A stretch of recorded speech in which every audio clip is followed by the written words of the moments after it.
This game, since its appearance, has attracted a lot of attention in its direction, diverse locations, and the romance of adventure. Hidden dungeons and dormant secrets awaiting the traveler, everything was here. Dangerous battles with monsters in which at stake was the life of the player. All this attracted people from all corners of the planet. Here there were mobs of increased difficulty level to cope with which only the most skillful fighters could cope. Players could also team up with each other and mop up dungeons together. It was full of content, a real breath of fresh air for sophisticated players. However, no matter how much content is in the game, it can't live beyond a certain age and popularity started to go downhill. The only things left are the obsessions of attraction and stubbornness and the fallen forever left in the game. One such person was our present-day hero. The deceased has risen from the other world and is returning to the old days. Over time, he gave himself completely to this game. It absorbed all his free time. Guy literally lived inside the virtual world. It had been 15 years since he had started playing, and here he was, grown up, standing in front of the doors to a large building. Our hero's name was Lee Oh-jin, his teeth clenched by himself. A rotten loan shark would even follow him inside the game. A smile appeared on the guy's face. The guy was an old-time nerd, they live once right, so it was worth a try. Ignoring the warning, Gene moved toward the open doors with confidence. Inside, in front of him, was a strange mechanism. In the middle was a big sword. The guy was only asking for one last chance. He was already a pro playing this game for too long. All he needed to do was get stronger. Initially, he liked everything, and Gene didn't even realize he had spent a whole 15 years in the game. It was different now. He was holding a small purple pebble of reinforcement. If everything worked out, the debt would be over. Without hesitation, the boy threw the pebble into the urn with the hope that his plan would work after all. Gene's face tensed. He had a good feeling from the start that if he were a coward, he wouldn't even be able to touch the stones. It worked. A smile immediately appeared on his face, and Jin pulled out another stone. When Jin saw that a +5 sword had been created, his smile became even wider today. He was lucky. From that moment on, the unhappy Jin prayed to all the gods he knew and asked them for strength. After another pebble throw, the sword glowed an improvement and this time succeeded. Jin's joy was unbounded as he jumped on the spot and shouted like a madman. After all these years of futile endeavor, he will succeed. Just need to achieve 7 times the amplification. Another pebble immediately flew into the trash can. There's still some left. And this time, everything happened as usual. Gene lost his mind with happiness. Finally, he succeeded. But joy was immediately replaced by bewilderment. He looked away with a surprised look. Now he is not afraid of any ridicule from other players. This new beginning, he will start a new path. The weapon he got, thanks to the loans, is an executive sword with which he can earn a fortune and forget about poverty. But then he got the idea in his head of what to do with his debts if he sold the sword he would end up with. The thought flashed through his mind that maybe he should improve his weapon once more. Because he was already 35 years old, and he hadn't achieved anything.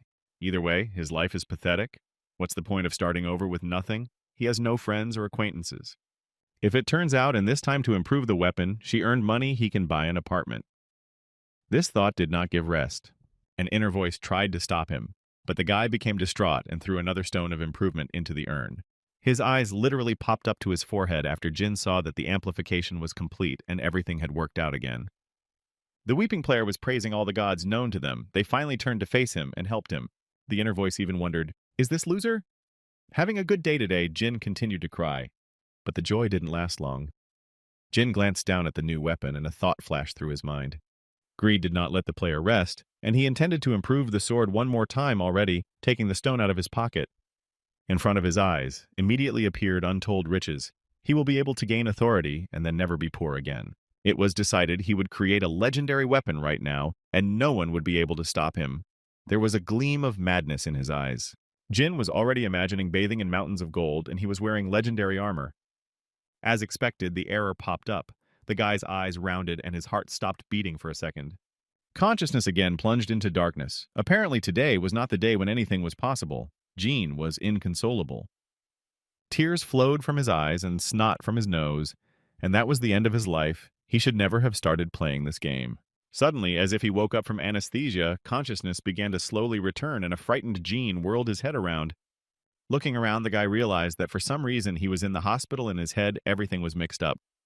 Memories slowly returned. The first thing he saw in front of him was the chubby doctor. The man smiled and his cheeks lit up with a red blush. Looking at the strange doctor in surprise, Jin didn't say a word to the strange doctor. The man told him that Gene had come to them because he had a seizure while beta testing the game. After saying beta version, Jin tensed up a bit. What is he even talking about experimental version of some kind familiar situation? Of course. Another man in a business suit said that their company would provide Jean with a new capsule and a small amount of money as compensation. The guy was slowly coming to the realization of reality. Is it really all getting better on the face itself? Appeared a smile. Had he traveled back in time, Jean was now lying on the floor in his empty room and clutched at his stomach. Rising, he saw in the mirror a young face not at all like the face of a reclusive adult male. He remembered that his little sister decided to do BJJ and borrowed an item from him, and then things didn't go according to plan. She went into an open PvP area alone and got caught by an enemy guild. And of course the result was expected. She went to the other world and lost, and the item was lost. After that, in order to somehow recoup the loss rather than destroy a high-level monster and sell its item. Later even took private loans to restore finances, but as you realize, it was a wrong decision. All Gene knew how to do was play games, and as you can imagine, he wanted to break the system and erase the lines between game and reality. And now the young boy stood in front of the mirror and looked at his reflection, unable to understand what had happened. If the past was all just a nightmare, it couldn't be. Jin frowned, fury and incomprehension glittering in his eyes. Anyway, now it's new life. He walked over to the virtual reality capsule and looked at it. Without a moment's thought, Jin plunged into virtual reality, and flashes of different colors appeared in front of him. Now the guy was inside the game, everything was the same. But how far he looked into the future, maybe everything had changed. Calling up the inventory, Jin was surprised to notice that he only had one starter sword, but there was nothing to do. It was an ordinary wooden blade for training. It had little damage, but there was no other choice. As expected, the first enemy of the meeting with us, Jean, turned out to be a dangerous bug, and the guy immediately rushed to attack. Destroying these monsters is easy, so Jean immediately set about destroying the bugs. But to the guy's great surprise, the beetle did not go to the other world, but flew at him, snapping its sharp fangs. The unfortunate one had to dodge the blows of the sharp spikes so as not to lose early. Somehow it's weird. Jumping up, Jin swung his starting blade and headed straight for Beetle. He hit the back of the neck, which is the monster's weakest point to hit. Suddenly, the player noticed that his body was incredibly light, not quite the way a 30-year-old man should be. He began to rummage through the body of the defeated beetle, and yet he soon found something. There was an object. It was a sting bug weapon for one hand, has the property of venom, pretty good to begin with. It was decided to do everything from memory since Jin had spent 15 years in this game. It wouldn't be too difficult. And again in the eyes flared excitement, all the charms of the game, all the secrets he will take for himself, and only after that really enjoy the game. Jin started hitting the bug over and over again. Usually the guy was much faster, but not now. When the monsters were done with the heavy breathing, Jin looked in front of him. He was used to such exertion after all. After asking if he would like to add his name to the leaderboard, Jin said he would like to call himself Expert. The big surprise for him was that he could choose the difficulty level of the boss on the 10th floor. This had never happened before. By the way, back then it was called the rank of the next mission in the training tower, not many hidden privileges. Apparently this is all available to those who were able to break the world record, Jin reflected. Looking at the level, a rank C boss is 10 times stronger than a rank D boss, and so on upwards, so it's worth being careful. With a trembling hand, he approached the difficulty selection plate. A man in his right mind would never play on high. But as we know, it's not about Jin. He chose the highest available difficulty because he thought he was almost a pro. And why should he pay attention to any complexity? The guy was going up the stairs straight to the boss. Those watching Jin's passage wondered how he really chose such a high difficulty. People chuckled quietly. At level 4, picking such a difficult boss is really possible or a joke. Jin listened to all this talk and couldn't believe, could this really be for real? Everyone knows each other in the rookie village, and when Jin's level grows and his personality is revealed, the scouts will take over. Soon he reached the boss's room. It was a huge monster-like skeleton with a huge axe in his hands. But that didn't diminish the confidence of a guy with his experience and strength. He could easily defeat the skeleton boss. Soon, it was over. The bland power is really what players past the high levels feel. Soon he got his armor, the first clothing he had ever worn in his life for an expert. But it would do for a start. But before leaving this place, something needed to be checked, and Jin rushed into the tower to look for it. The guy started climbing on the floor like a worm. The secret passage must be around here somewhere just to find it. Finally, what was needed on the floor somewhere in the farthest corner was a symbol. Jin immediately touched it with his hand. The 11th floor opened, the wall began to move, and soon a passage upstairs appeared in front of the player. He didn't go through alone, but he was suddenly curious about what would happen next. The highest difficulty level of all the hidden quests. Without further ado, Jin rushed forward, opening the doors with his foot. He was fully confident in his abilities. But as soon as he crossed the threshold of the next floor, Something at breakneck speed whizzed past his head.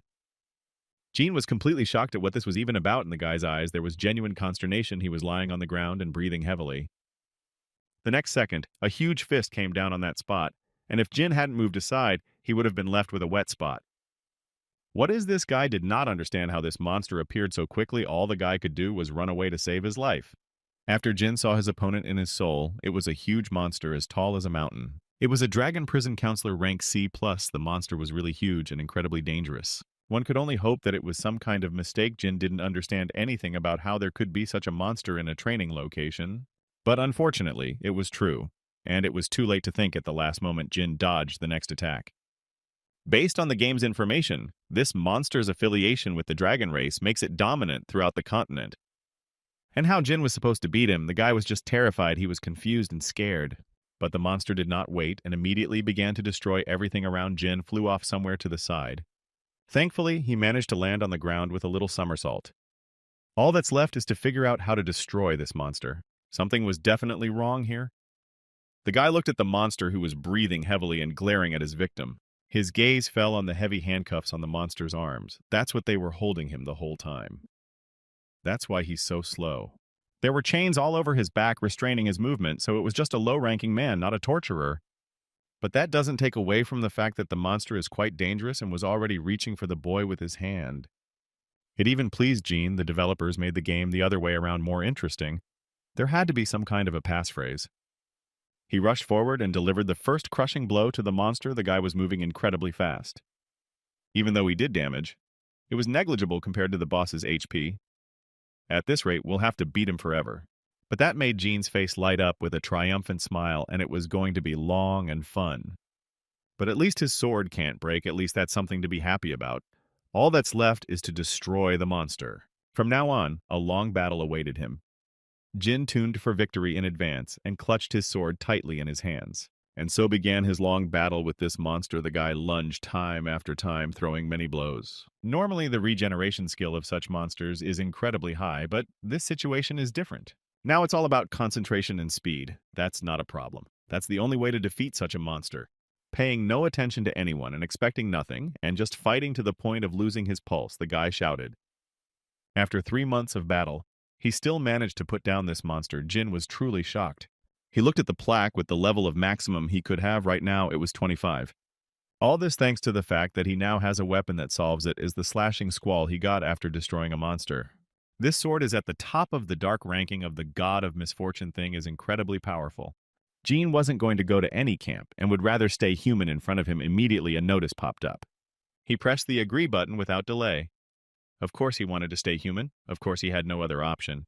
Although he won't get various privileges now, but otherwise he wouldn't be able to catch monsters from his camp. So it's even better. Because of this would diminish the pleasure of the farm, a triumphant smile appeared on the guy's face. The next place he went to was the newcomer's village, a neat little town with a dense population. As soon as he stepped inside, all the residents immediately stared at him with surprised eyes. Jin didn't have time right now to run from point A to point B and do the starting quests. Everyone looked at him in amazement, only because he was completely naked without any uniforms.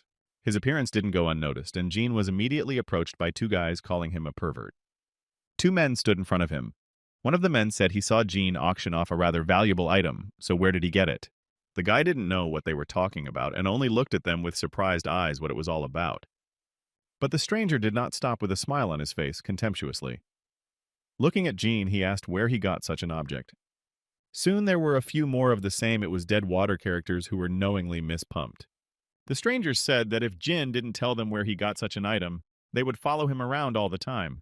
Probably people like that lost all the time and came back here gaining experience on newcomers. Jin stood in front of them and thought. Silently looking at them, the guy thought about what he should do because these annoying players would not leave him alone. But a brilliant idea popped into his head. He smiled and replied that of course he would tell me where he got such armor. Players rejoiced at this good fortune. Did they really get a really worthwhile player to deal with? With a smile on his face, Jin said that of course he would tell everything, but first, they needed to come to a quiet and secluded place. They moved forward. Gene never ceased to be amazed at their naivete. He had a beaming smile on his face.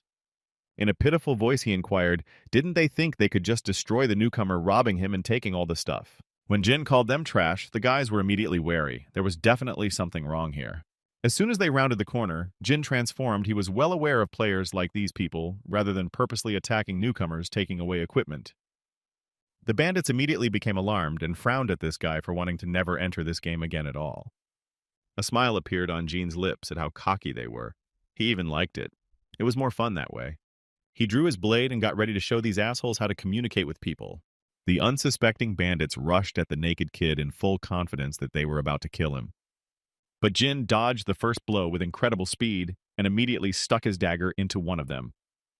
The outlaw's mouth came out in a strangled scream before he could even realize it. The foremost of them bulged his eyes in surprise at how this could even be understood as a rookie with no clothes on. But Jin was unstoppable, running like a whirlwind, scattering the other bandits like toys. The fully equipped players couldn't even understand anything how this kid could be so strong. The gang leader was furious. He wanted to trample on this insolent man who dared to stand in their way, but Jin was faster in 2 leaps. He was close to the man and had already drawn his blade. The next was a powerful kick straight to the jaw. The brigand could not withstand such an onslaught and fell backwards. After finishing one, Jin lunged at the second knight who didn't even see him and spotted the danger at the last moment. Luckily, the talking bandits managed to escape. He hid behind the nearest corner and breathed heavily. Unhappy still couldn't understand how a rookie could be so strong. It was just crazy. Jins, who saw it perfectly, said that newcomers are taught to treat everyone with love and respect. But that wasn't the case. The guy approached in one leap to his opponent and pointed his blade at him. When it was all done in his hands, Jin found himself having collected 100 units. It could be boiled and filtered. Slugs are the kind of monsters you can't get anything useful out of. It seems like these guys were only leveling up by destroying the slime. Holding the small lump of substance in his hands, Jin was glad this thing would come in handy when he attacked the dungeon. Looks like someone bought his item at the auction. The notice said the account had been credited. With interest, the guy looked at the plaque. What kind of major bought such an item from him? Someone bought the armor for 85 million gold. That's a real jackpot. Jin's jaw dropped, and now he's a real millionaire. He can forget about poverty for the rest of his life. A beaming smile appeared on his face again.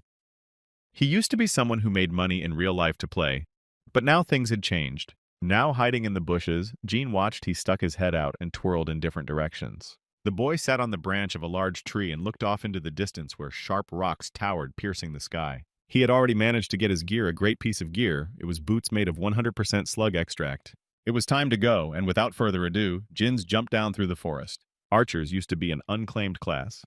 No matter what their specialty and skill level was, arrows could not penetrate armor. However, at some point there was a top archer who had no trouble fighting high-ranked players. Although Jin Ni was not an archer, but could now move as fast as them, the guy had already entered the cave. A few meters away, he saw a strange green silhouette, most likely some kind of monster. It was a low-rank demon. The monster turned its ugly head towards him and grinned. It's his finest hour. Jin's eyes are on fire. It's time to fight. Now he'll show his true power. Without a second thought, he rushed forward, swinging his dagger at Jin, who was still completely naked. But seeing that there were more demons than he thought, Jin's eyes widened in surprise. Even so, it wasn't a problem for him. He struck the monster's first blow right in the head. Thanks to the boots, Jin moved incredibly fast and dealt with the monsters one by one. Although there were a lot of demons, but they did not even have time to react to the lightning attacks of the player and just fell. This was expected, but the speeding item was prioritized. After riding a few more meters, Jin saw a large oak door ahead of him, most likely leading to the next level. With a single kick of his foot, he easily broke the door open and moved forward. Luckily, at the last moment, Jin managed to dodge a heavy, massive guillotine. The huge blade fell to the floor and immediately shattered into small pieces. Another second, Jin would have flown into the dark abyss. But it was even better now. He would be able to find any way out of the labyrinth using his experience. But it was too early to rejoice, as it turned out. Before him stood a huge monster as tall as a whole house with big horns. The guy squatted down and prepared to attack. Everything was painfully expected. He doesn't wear armor, so he's very fast. In front of him stood a scarlet demon monster with burning eyes and long horns on its head. Worse was the fact that from behind were already standing small demons and preparing to attack the guy, surrounded literally on all sides. A smile appeared on his face again, and his eyes lit up. They put in enough effort, but time's up. The army of demons stopped in place and froze in anticipation. On the ugly faces appeared fear and incomprehension. It only took a few seconds for Jin to massacre a horde of demons with a blade of terrible but powerful force. Now the most important thing left to deal with was the scarlet demon already approaching. The earth trembled everywhere. The first attack was fire breath. The demon opened its wide maw and filled the entire space of the cave with bright flames. Thank God Jin had time to hide behind the nearest rock. One more second, and only ashes would have been left. But the demon was already preparing the next crushing attack, lifting a heavy foot. Now there's going to be an earthquake. Jin jumped up, and the ground beneath his feet shook. One more second, and he would have fallen into the unknown.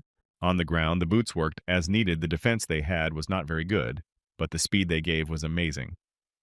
A few hours later, the demon had run out of energy, and now the lifeless body crumpled to the ground. Jin was pleased. Maybe he should continue in the area for beginners. There are still 2 monsters. The guy looked off into the distance and smiled. Good, now he picked his next target and moved forward. It was a forest of nightmares outside the newcomer village. There was already something going on in the distance. Blows could be heard. Jin ran through the thicket and was chased by a water spider, quite a dangerous monster, considering its size and speed. It was a lot of work to dodge the attacks, but Jin luckily managed to keep his boots working as they should. At first, the guy didn't realize what had happened, but that's exactly what he wanted on his face, was all the same smile. The monster snapped its dangerous jaws and tried to catch the annoying kid who had so brazenly invaded its domain. Soon, Jin reached the end and jumped off. A large cliff. Boots were supposed to cushion the fall. The guy landed successfully, but the spider was still following him at his heels, not a step behind. But suddenly the spider was attacked by another very large snake-like thing and wrapped its body around it. Jin smiled. Well, here's another monster whose territory has been invaded by a spider. It was a huge cobra. It rose up and opened its wide mouth. The spider looked at it in bewilderment. It was a great chance to deal with 2 monsters at once and raise his level. Jin sat back and began to watch. The king cobra is the kind of monster that will never allow intruders into its territory. When it was over, the other players were in complete shock as to how Jin had even managed to get such valuable items. People immediately started haggling to buy back such an expensive outfit and offered any money. Now the player had enough money to ensure a trouble-free life. He felt sad for a second, for he had once been a tramp like him, shaking over every crumb that others threw away. Suddenly he got a call from Uncle Jin. Didn't want to pick up the phone, but if he ignored it, he'd be even more annoying. As soon as the guy answered the phone, there came a scream from the receiver. The uncle was yelling that as soon as the guy came back from the army, he was to come to him. Jin tried to justify himself, but it was useless. His uncle was screaming like a madman. On the other side sat a middle-aged man in holy socks, yelling that his nephew was always playing with his toys. Trying to stifle the scream, Jin pulled away from the phone, but his uncle was still yelling, hoping the guy was a slacker. His uncle, on the other hand, didn't achieve anything himself. He took all the inheritance his parents left Jin. The guy frowned. There was nothing more to catch in the beginner's location. Now we needed to move on to the real game. The next location the guy went to was the merciless desert. According to his calculations, the place had to be around here somewhere. In the dungeon, a normal player can't enter just like that, so Jin decided to use a trick that only he knows. He apologized to the camel standing next to him and smiled as he pulled out his blade, and blood splattered on the sand. A second later, Sandworm Jin was glad to see him out of the sand with a rumble after all this time. The monster opened its wide mouth more like a vile flower and roared. Well, Jin was able to fish him out successfully early in the game, but now something else is needed. Gotta run, and the guy immediately ducked. The monster rushed after him. Jin can't catch him if the worm comes back. Needing to just run towards the goal, he looked at the pyramid a few dozen meters away from him. Still running to his destination, Jin stared down into the deep well and froze in place. It was too late to think perfectly. He was able to make it this far and immediately rushed into the deep cave without delay. It was the abandoned ruins of an ancient civilization 7 stories underground. Joyful Jin ran forward. If he could also meet the boss here, it would be great. The strange thing was that the door to the room with the boss was open. The guy stopped on the spot. Has someone already been here? A woman's voice was heard, and the girl asked if there was a man who could get here. Followed by a man's voice, a man suggested that perhaps all the stranger's comrades had gone to the other world, and he had come here alone. In front of Jin stood 2 men and a girl who looked like 2 drops of water. Surprised, Jin was stunned and just stared at them without saying a word. His head was full of thoughts. The girl was the first to start the conversation with a smile on her face. She suggested the player join them, and that is how they can continue the raid. Jin began to remember the events of the distant past. Why is this woman even here? He knew her well. In the past, when he went through the game, this girl was extremely annoying. She was always getting into some kind of trouble and asking for money. And this man next to her was a slippery sort of man who couldn't be trusted in any way. That's right, Jin is back 15 years ago, so these people don't know him yet. The man said with a smile on his face that he and his sister could not defeat the local boss. It is problematic to do it alone. After thinking about it, Jin realized he needed a living shield, so the guy agreed to help these years. On the other hand, because of these two in the past life was extremely difficult, but will need to put aside all doubts and focus on the main goal. Now the three of them moved to the boss's room. The doors opened with a creak, and the first man in armor entered first. In front of them was a long hall with a throne at the end of it, on which sat an obscure silhouette, most likely the boss. It was a bony monster with a staff in his hands, dressed in some rags. He sat on a throne and looked at his prey. The knights shouted that the monster was coming and gotta get ready to take the blow. The man was fully prepared. The monster struck the floor with his staff and caused a real earthquake. Everything around him started to vibrate. His sister said they're all good at close combat. That's why you have to get close to him. Turning back, the two saw that Jin had vanished somewhere and the place where the boy had just stood was empty. The guys began to turn their heads in different directions, and where only disappeared their new acquaintance, he had just been here. The girl gritted her teeth. If there was one more, they would have succeeded in catching him. They should use him as a shield. But it was too late to ponder. There was another problem. The knight looked in front of him. The handle was broken. The mechanism did not work, so it was impossible to open the door. The girl screamed in fear. Did this player still have something else in mind? They froze in place. Nothing can be done. There's only one thing left to do, and the brother and sister prepared to take the monster fight. Without further ado, the man understood his sister and also prepared, though he was scared to fight against the monster. It was the Nameless Queen. If they caught this monster, they could be considered pioneers. The man began to advance. He put up a sturdy shield in front of him, prepared to take the monster's first attack. The queen struck the man several times with her scepter, and he felt incredible pressure. The queen began to concentrate a lot of energy in her staff. All the air overflowed with electricity. The knight held on with his last strength. He felt the incredible power of the monster, but there was no retreat. Nuna, so-called sister, moved forward, swinging her two blades. She jumped straight at the queen. First, it was necessary to attack with a spear. The man came. To his horror, his sister was too close to the monster. The girl shouted that the monster had too little health, so a few blows would be enough to take him down. The man put his shield forward to block the monster's damage and went forward like a tank. At this time, Jin watched them from the nearest cover and marveled at how strong this tank was. But there is still something to fear in the Nameless Queen. Her eyes glowed green and her teeth clicked like a vice. It struck many blows in a second. Even the tank's sturdy shield wouldn't be able to withstand such an onslaught. Soon a cracking sound was heard and the sturdy defense disintegrated. The man could do nothing. Now he was unarmed. Throwing herself forward, Nuna put out two daggers in hopes of doing some damage to the monster. They were used to the monster's attacks, but things had changed, and now it would be difficult to dodge her blows. The speed of the monster furthermore increased several times. Even the girl wouldn't be able to keep up with her blows. She had already prepared to accept her end, but still there was still you. Her eyes slowly opened, and then she saw Jean, who had abandoned them at the most crucial moment, but now appeared literally out of nowhere. The girl did not understand anything, where he even came from, why he ran away from them at the most crucial moment. And on top of that, he showed up so suddenly and finished off the monster, taking the title away from them. The knight also became enraged. Is a coward who is always sitting in ambush and waiting for the right moment. Is this what real men do? Ignore their displeasure. Jean said he was the reason they defeated the monster and stayed alive. After such insolence, Nuna's eyes lit up with anger. But there were notices indicating that the queen had been defeated and they had another female player on their team. In addition, they were able to open a secret quest. The guys didn't understand anything. It all sounded like some kind of nonsense. When they turned back, they noticed that Jean was gone. He had run off again, leaving the two of them alone. The knight hesitated. It seemed strange that their level hadn't increased and there was no equipment. But then suddenly Nuna felt something start to happen in her body. It was like a cramp. The girl bent in half in a fit of pain. Her brother didn't understand anything and just looked at her with a surprised look. And the head of the unfortunate girl will be torn from pain. She tried to come to herself, but consciousness little by little left her. Eventually, she was transformed. Something changed. Her body was taken over by some evil spirit. Her brother looked at her with an uncomprehending look and could do nothing. He didn't know what was going on or who had possessed her sister. Jin understood that to enter this dungeon, two people are not enough, and at least one of them must be a woman. The unfortunate girl didn't understand anything inside her body. Someone was inside her body. Someone was controlling her from inside. The knight looked at the notice plate and didn't understand anything. There was something strange. His sister's soul was possessed by a monster.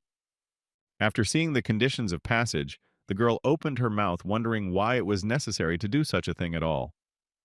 My brother did not understand anything, and only looked around with a frightened look, trying to find some explanation for what was happening. Suddenly, his sister began to speak in a voice not her own. She was saying she was the queen of Rhodesia. The girl's body rose up.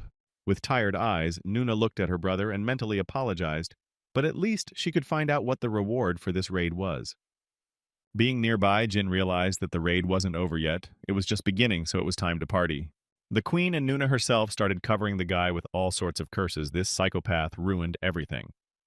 The girl suddenly felt she was no longer in control of her body and mind, and the queen sprang into action. She launched an energy wave at the boy, but Jin luckily was able to bounce aside at the last moment. He came closer and closer to her, ignoring all the attacks. His speed had increased several times thanks to his boots. The girl swung her weapon, but Jin dodged in time and ducked aside. The opponent did not expect such a thing. She only had to look on with surprised eyes. Is he really that fast? The maddened Nuna began to twirl her staff in her hands and strike with incredible speed, but she still couldn't figure out where her opponent was. Suddenly, she was interrupted by Jin's voice asking what she was even doing and sounding as casual as if it were a walk. The guy lay right in front of her and said he hit his head, so he's going to lie down here for a while and rest. But before she could say anything in response, Jin ran like a centipede in the other direction and disappeared somewhere in the back of the room. The queen, who had taken possession of the girl's body, was already tired and raised her hand forward, calling for a spell. In turn, Jin just stood back and watched it. He already thought it was some kind of joke, but it was serious up above. Magical symbols began to form, and the whole room was filled with dark energy. A second later, explosions so powerful that the ground shook under his feet began to rumble, but thanks to his speed, Jin easily escaped. Nuna only had to watch him with a surprised look as to how he was even moving so fast. When the bombardment was over, Jin was still standing completely naked in the middle of the ashes. The girl was furious that he was even doing how to understand why he was moving like an annoying fly. It looked like he'd been on these raids dozens of times before, and Jin had rushed to the attack. The queen didn't have time to dodge. The speed was not enough and felt a powerful blow to her shoulder near her neck.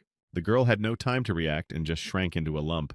Eventually, the strength almost left her, and Jin came closer. He looked really intimidating. His eyes burned red. In a pitiful voice, the girl told him not to touch her because she was already free. But it didn't work. In an indifferent voice, said he frankly didn't care. He would destroy her sooner or later anyway, and lowered his blade. After winning, he was given an antique bronze sword. On the blade reflected, and his indifferent eyes. In principle, it was not bad. Now he had everything packed up and could get out of here. The battle had caused him a lot of trouble. But on the other hand, these two had left behind a lot of coins. But it was a shame to leave such a thing behind, so Jin began to collect them. Yudahi That was the girl's name in real life now. In spirit form, ordered him to stop collecting it. However, Jin just looked at her in surprise and continued to pick up the coins. The girl cursed him with every possible word. When Nuna saw that no one could hear her, she was ready to cry, her anger and resentment at what he was doing. A sign popped up in front of him, whether he wanted to keep his name. The guy said standing water. A smile appeared on his face. At this time on the tablet was broadcasting. With all this fight was seen as the girl strikes one after another. Jin, who was sitting in the capsule, was glad he had left his camera in the clay pot and captured the whole thing. With a smile on his face, he looked up. It was the video from his first raid, quite memorable. Humming some song under his nose, the guy sat down at the computer. Bored somehow can edit the video and post it to the group. The day quickly ended, and a tired Jin plumped down on the bed while a lot of messages came to his phone. But the guy didn't see it all.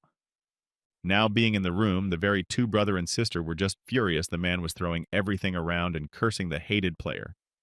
Hearing the answer, the man yelled for her not to mock this guy, made them look like total losers. But seeing the girl's reaction, he immediately shut up, and a tense atmosphere reigned around him. Dahi turned toward him. Her face was twisted with rage as he wondered whose face was now everywhere on the internet. This pervert uploaded a video to the internet where he censored only his face. The man fell silent. He realized how big a mistake he had made. Nuna was furious. She vowed to find this pervert and destroy him by all means. She would throw all her strength into it. After all, her plans to become a beautiful, skillful mystic were scrapped at the very beginning of her journey because of some naked pervert. She saw how much this guy had embarrassed her and wanted revenge, so it wouldn't be because the video had discredited her. Suddenly, another middle-aged man came into the room. He swiveled his head in different directions and said he had cleaned up everything. Nuna paid no attention to him. The man turned to the knight and asked if he remembered that guy. His name was Hong. He was still working at the construction site. The redhead nodded in response. Following that, he ordered his subordinate to bring him here if there was any information about him. He would make this man pay with his body. A wry smile appeared on his face. The top 20 was not far off in the game, can earn much more than now, but they have a long way to go before reaching the top. Naturally, the video that Jean uploaded immediately went viral all over the world. People were surprised to see and could not believe their eyes. It was a bit weird, rank B plus a pretty big raid for a newbie. People couldn't believe that this person had won with such ease in a difficult raid as if it was just a normal thing for him. The regular players were now puzzled how they could even play in such a case if there is such a professional. And only one of them just kept quiet and watched every move of the weird guy in the video. Jayan, putting his hand up, said that they will immediately send a message to this dead water guy to join them. The manager asked what salary they would offer. The director replied to give him whatever he asked for. The director was furious. He wanted to get a player like that on his team at all costs. He must have thousands of messages to him already.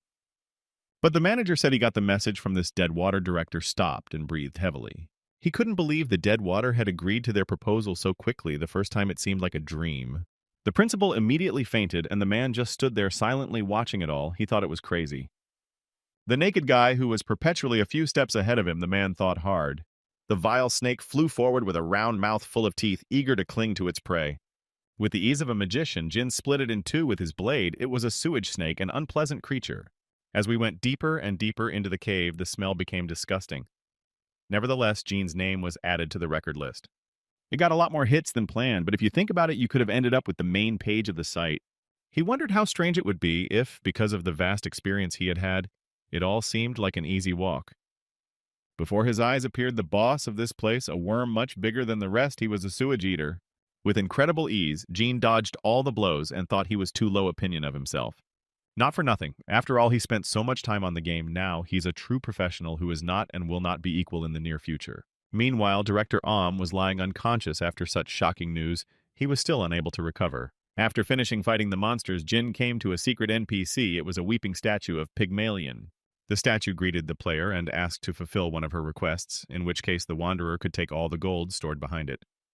But without any further thought, Jin pressed the button to abandon. For a second. A silence hung between them. The statue looked up with surprised eyes.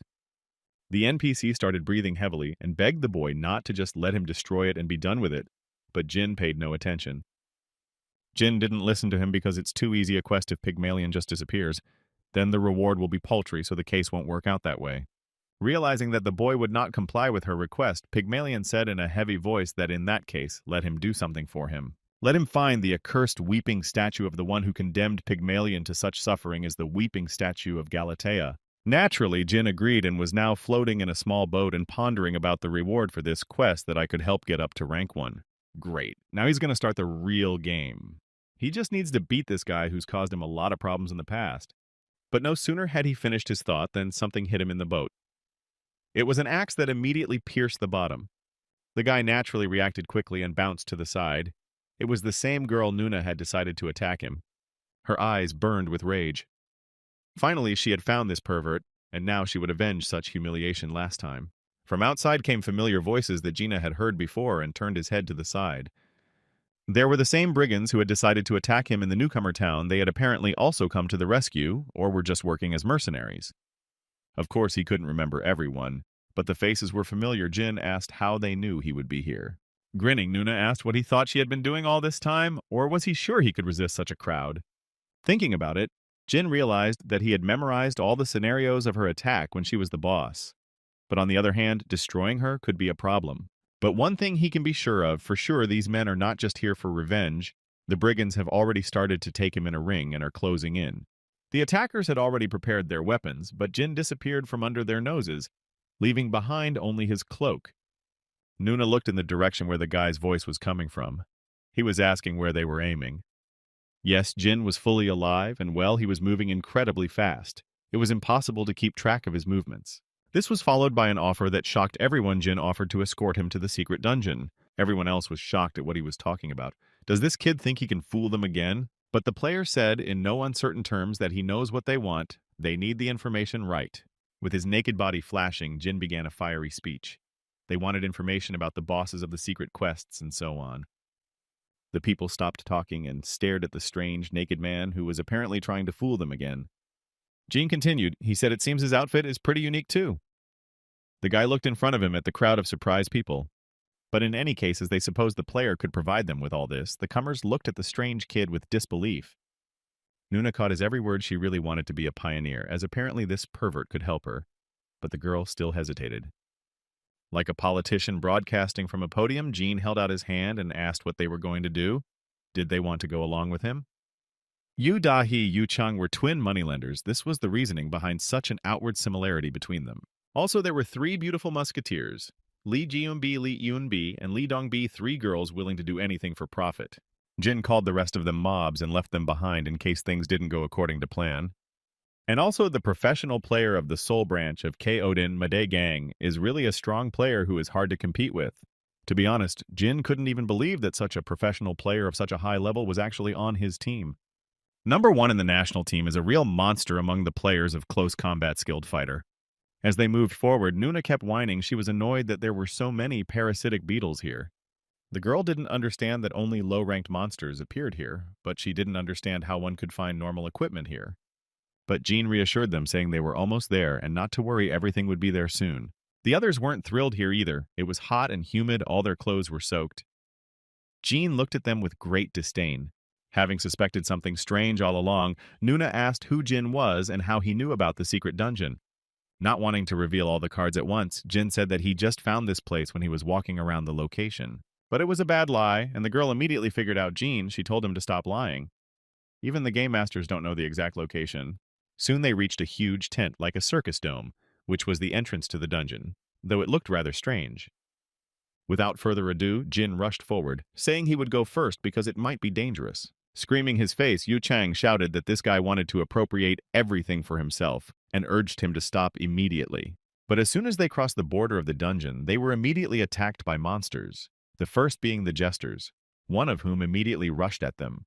The guys managed to dodge, but the dangerous weapon immediately slid a few centimeters away from them. Their opponents were clowns, the first of whom was Pierrot, as ironic as it sounds. The next was a gargoyle, no less a nasty and dangerous monster with burning eyes and wings behind its back. But Jean had a plan for these guys' live shows, nothing worse than a disappearing scene. A guy lifted his leg. As soon as Jin kicked his foot into the ground, then everything around him began to shake. The ground was going out from under his feet. For clowns and puppets, the damage from the earthquake doubles. Next in line was the Scarecrow, who immediately rushed at the invaders, waving a long scythe, moving quite fast.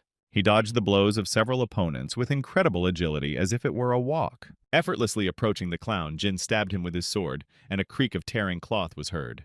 The next in line was the gargoyle's blade also easily entered the stone, and a cracking sound was heard. With deft movements, Jin separated the head of the hated clown. It was all over. From the side, Jin looked even more threatening than their opponents. His eyes were glowing, and he had a dark cloak on his back. Even professional player Daegang was surprised at such agility. Could this rookie really be this strong?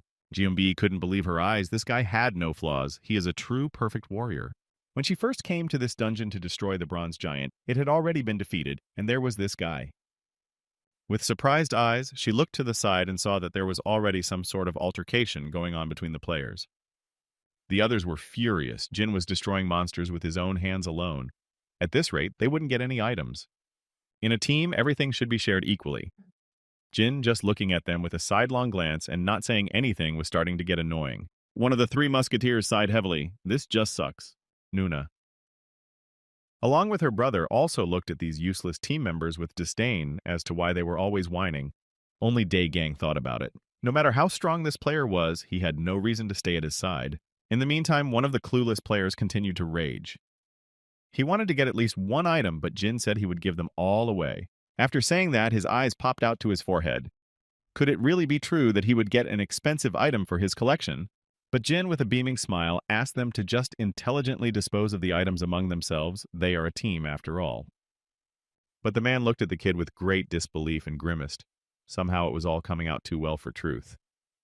Continuing to say that they would of course share amongst themselves. Jean smiled.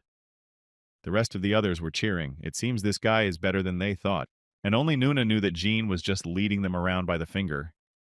The pervert was up to something. There was no way he could be so kind and generous. He had some skeleton in his closet, and the girl was sure of it. Meanwhile, the player was just opening the door to the next floor, and his assistant was standing behind him with a happy expression.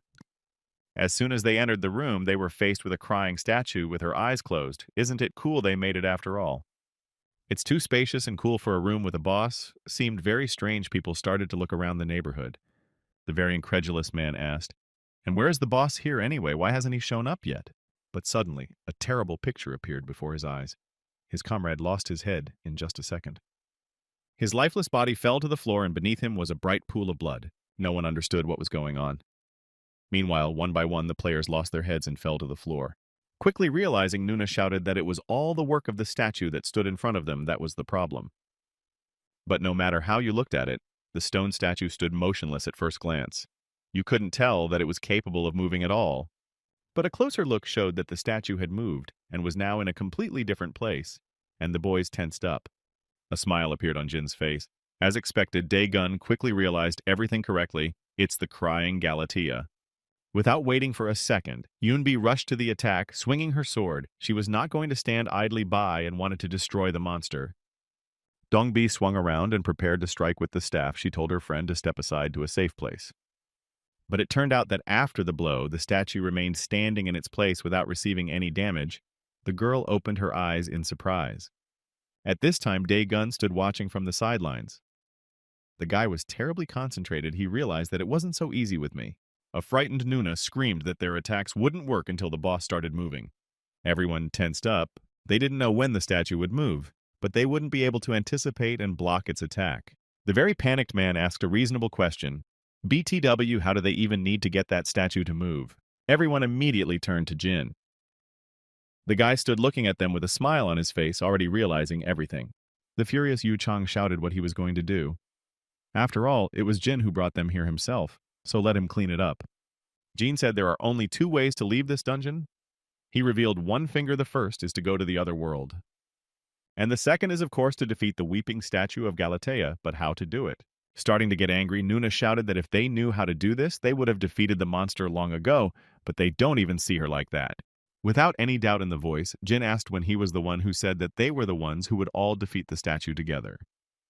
After these words, the girl hesitated and looked at her guide with a frightened look, as if she was beginning to understand. Showing a middle finger to the others, Jin said that he would destroy the statue himself and the rest of them. Let them just stay out of the way. After such insolence, Nuna couldn't control herself. She tensed up, so veins came out on her cheeks. One of the useless players asked, "Then why did Jin bring them here?" Although the man was already starting to guess. The player replied, "Of course, because they are useful." Nuna looked at him with surprised eyes and tensed even more. Something was wrong. Jin continued to smile his benevolent smile, but everyone knows that behind that smile hides something more.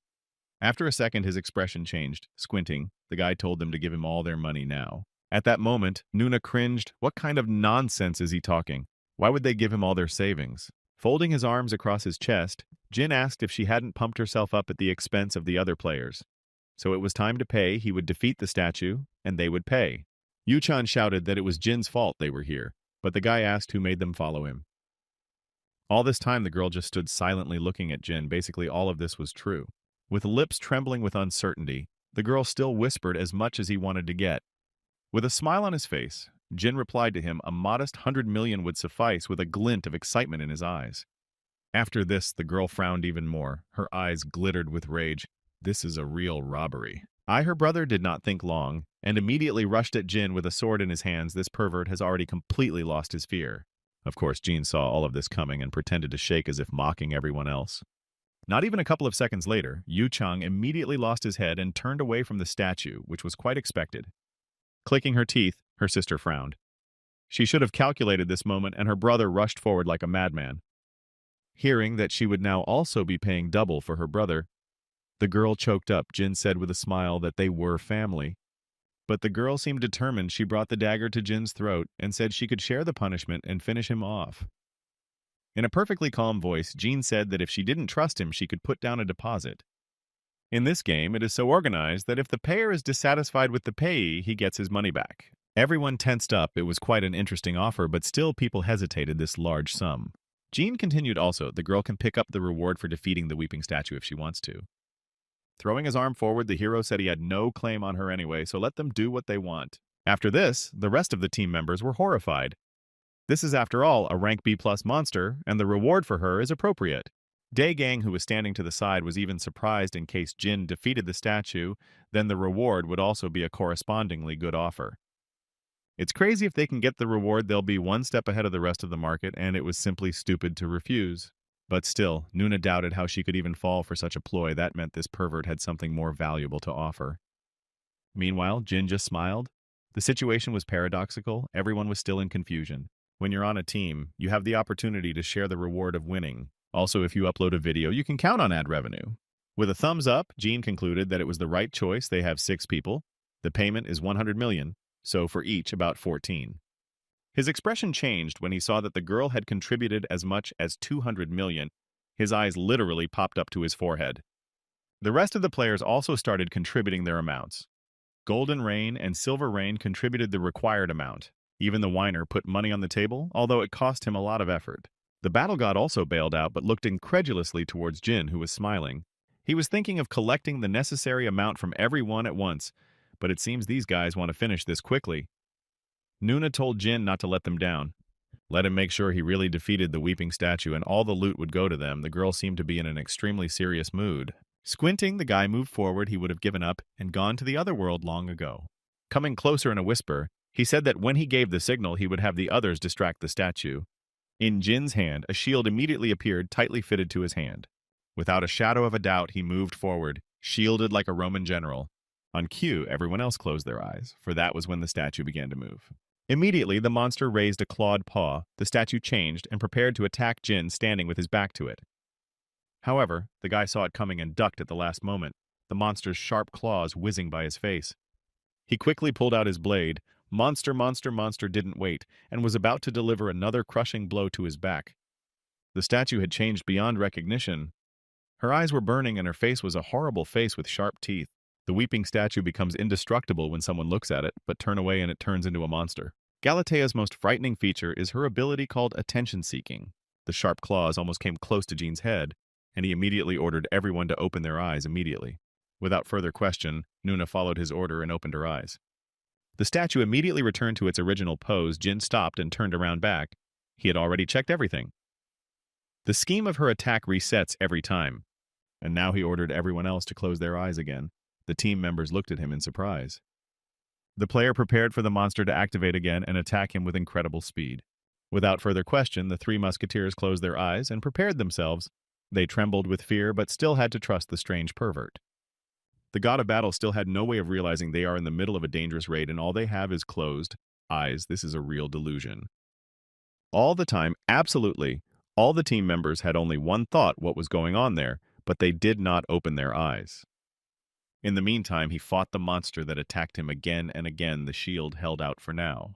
As expected, such weak armor could not last long under the powerful blows of the statue, but Jin was not going to give up. In his best years, he was able to easily defeat even a monster A+ ranked guy already prepared to strike again. Jin jumped up and swung his sharp blade straight at the statue's head. Jianbai really wanted to watch and fought the urge to open her eyes, but she had to keep them closed. Dae-ik was also holding on with all his might. The man was very much afraid, but so far everything was fine. They were still alive. Meanwhile, one of the 3 musketeers was still struggling with the speculation whether she should get in the way of the dead water. Nuna thought about what would happen if she looked into the monster's eyes, and the statue immediately closed them, because then she could destroy Jin with a single blow. After all, she could no longer hold herself back and opened her eyes, and a sign immediately appeared in front of her. She was the first player to complete the raid. The statue closed its eyes, but its posture was different. The monster froze in place and could not move. Rejoicing in his victory, Jin raised his blade upwards and looked victoriously at the defeated monster. With a smile on his face, the guy thanked the others, and it looked like his bank account was full again. Such a large sum would allow him to forget about poverty. Sure, Nuna felt terrible, but still it was better than being destroyed halfway through. Everyone else rejoiced too. One thing that was strange was why there are no rewards. Monster is already defeated, but nothing dropped any loot or money. They also received a notification that the monster was defeated. So, what's the matter? The girl looked up, trying to find something. The other players also got overexcited and wondered the same question: why there was no reward.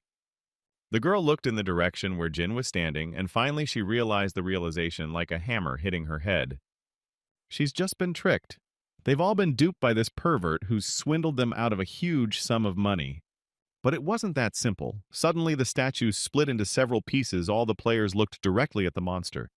The stone scales began to fall from where a woman with a beautiful body appeared with a ghost aura instead of clothes. Dae-ik was ready to fall through the ground. With fear, he thought this thing couldn't do anything while they were looking at it. In front of them stood the real Medusa Gorgon and looked at her new victims with fiery eyes. Instead of hair, she had snakes. Nuna didn't notice as her body began to quickly turn into stone. The girl was still standing there and saw nothing. Only at the last moment did the unfortunate woman notice that she could no longer move, her eyes bulging with surprise and fear. The other players also felt like turning into stone statues, but unfortunately couldn't do anything. With her head still able to move, Nuna turned toward Jin and looked at the boy perplexed. The player smiled. Everything went exactly according to his plan. These fools had paid him and now would turn into stone. And only now the girl realized what a trap this trickster had driven them into. But she couldn't do anything. Her body wouldn't listen. Surprisingly, JMB was completely calm, and even surprised she shouldn't have meddled with strangers out of curiosity. The battle god was furious. He said that he had memorized this pervert's vile face and would now pursue him. However, Jin did not understand that they wanted to destroy him. Now was not the right time to curse. And besides, information and experience in their time is as valuable as money. So don't take offense, it's all in the order of things. The only question left was whether he should play with this jellyfish or finish it off quickly and be done with it. Suddenly, the column standing next to it cracked and fell right on top of Jin, and the guy saw it all and stepped aside. To his surprise, it was the god of battle. How did he even manage to free himself and strike such a powerful blow? Jin didn't understand how this guy had survived the Gorgon's powerful spell at all, but it was too late to think. The enraged Daegun bellowed that he wanted to fight. Jin looked. The man was very menacing, would destroy anyone in his path. A smile appeared on Jin's face. Did this man realize what was happening and closed his eyes in time? While everyone was consumed with greed and frustration over the boss, this man was focused and thinking ahead. Before Jin could finish his thought, his opponent's powerful fist flew literally near his face, leaving a scratch. Without thinking for long, the player also rushed forward. Preparing for a long battle, the enemy was very strong. Since the god of battle was a master of hand-to-hand combat, he anticipated all the movements and delivered a powerful knee strike. At the last moment, Jin was able to use his shield to block the blow, but the impact was still very strong. But the guy wasn't worried. He just needed to use acceleration, and then the fight would be over early. Daegang stood in the distance and waited. He was ready to attack at any moment, only studying his opponent from afar. The next moment, the fighter rushed forward, preparing a powerful fist. One more second, and from Jin will not be left a wet spot. Luckily, he had time to put up his shield, and the blows began to fall one after another, confirming Daegang as a fistmaster once again. Jin was horrified to see that his shield was about to fail, and his opponent was already preparing his next powerful leg kick. Luckily, the guy had time to dodge and bounce aside for another second, and there would have been nothing left of him but a wet spot. Jin looked at his opponent and was horrified. It was indeed a monster already. Daegang could go solo raid. What would happen next? Meanwhile, Daegun roared. He said he thought Jin wasn't that strong in a one-on-one fight, and with that kind of equipment. He immediately lunged at Jin with fists. The man realized that he could finish the battle in one blow and send the troublemaker to the other side of the world. A smile appeared on the player's face as he thought on his opponent top loot really good gear.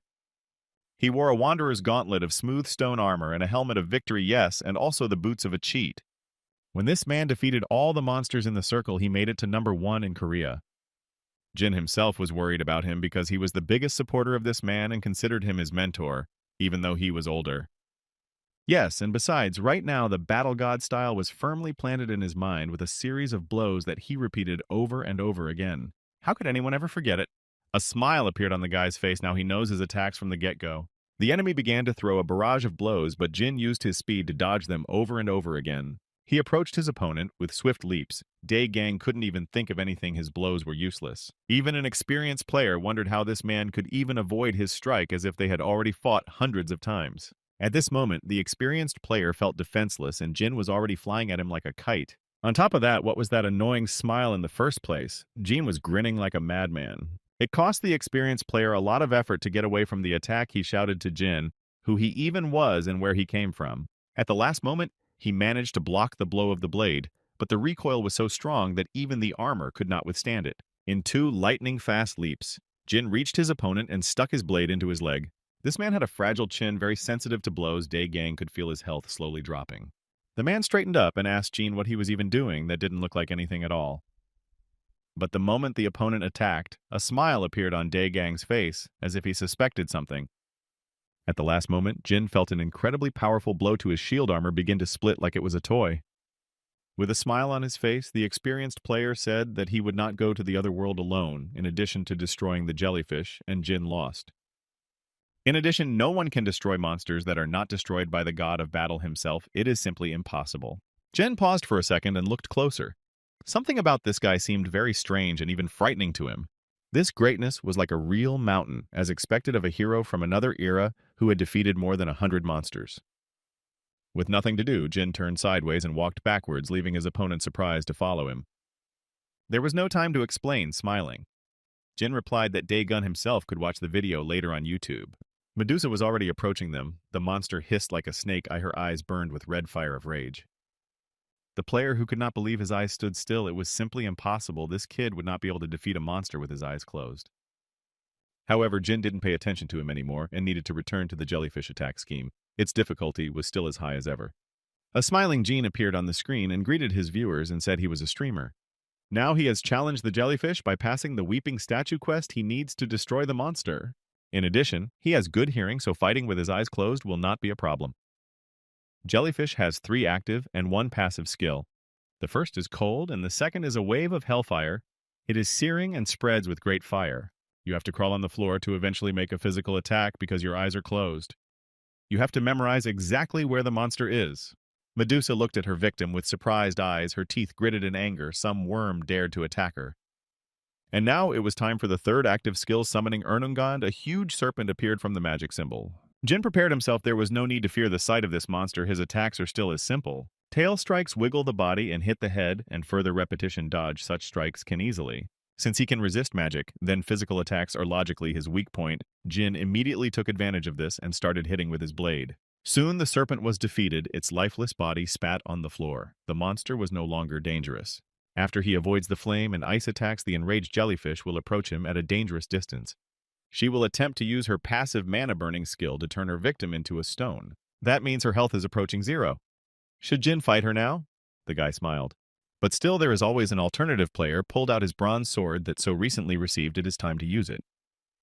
The very bronze blade received from the queen harbors a great dislike where she is to us and the dragon that destroyed his country.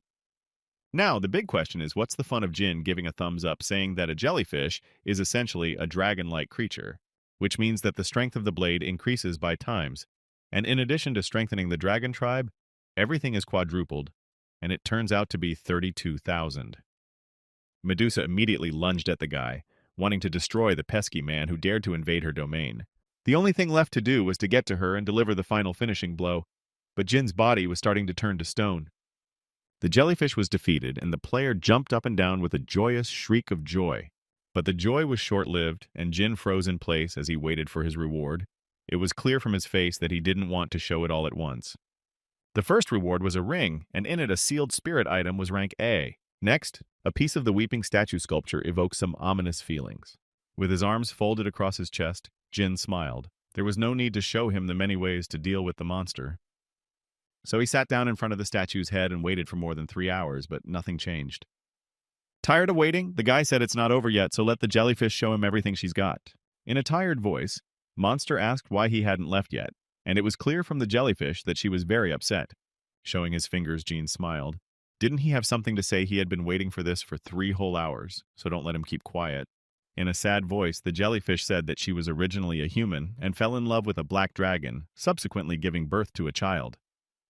Jin immediately understood everything and grimaced. Is she really asking to destroy the child? Let her not tell this nonsense. It really sounds like bullshit.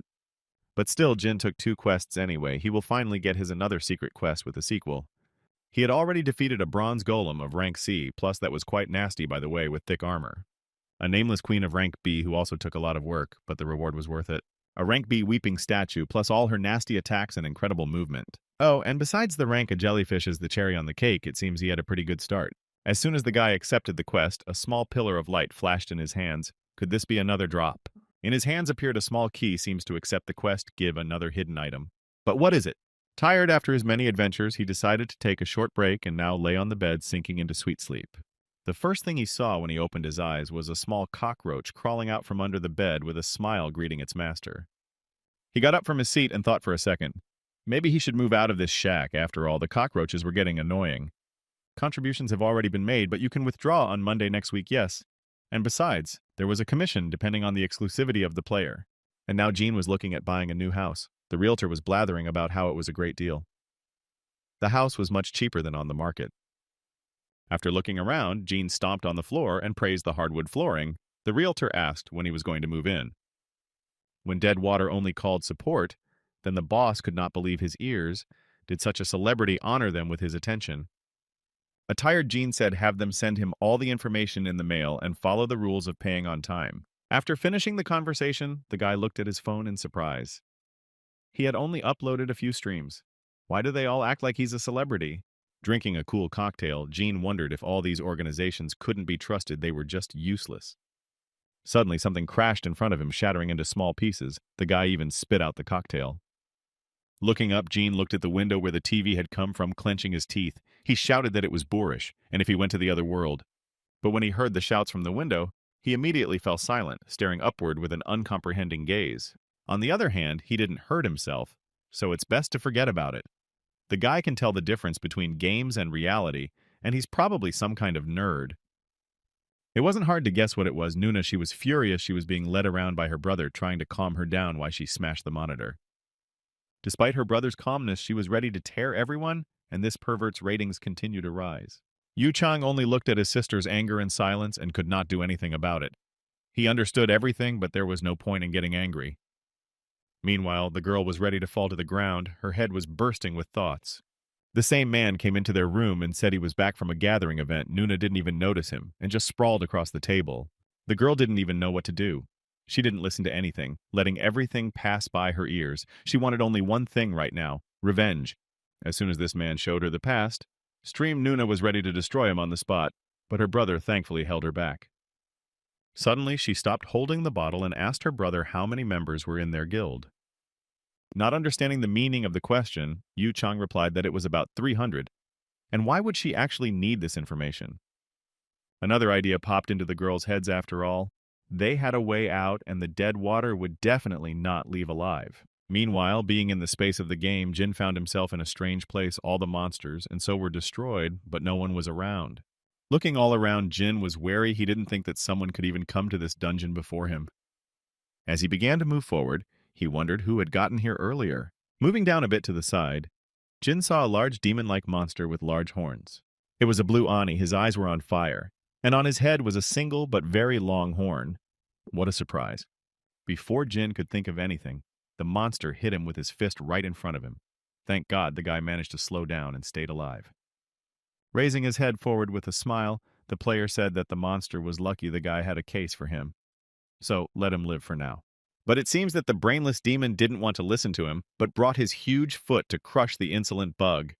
Now Jin was ready to set off an earthquake too. Just need to see how it goes. The guy lifted his leg. As soon as he kicked the ground, everything around him began to shake, and a low-frequency rumble was heard from below.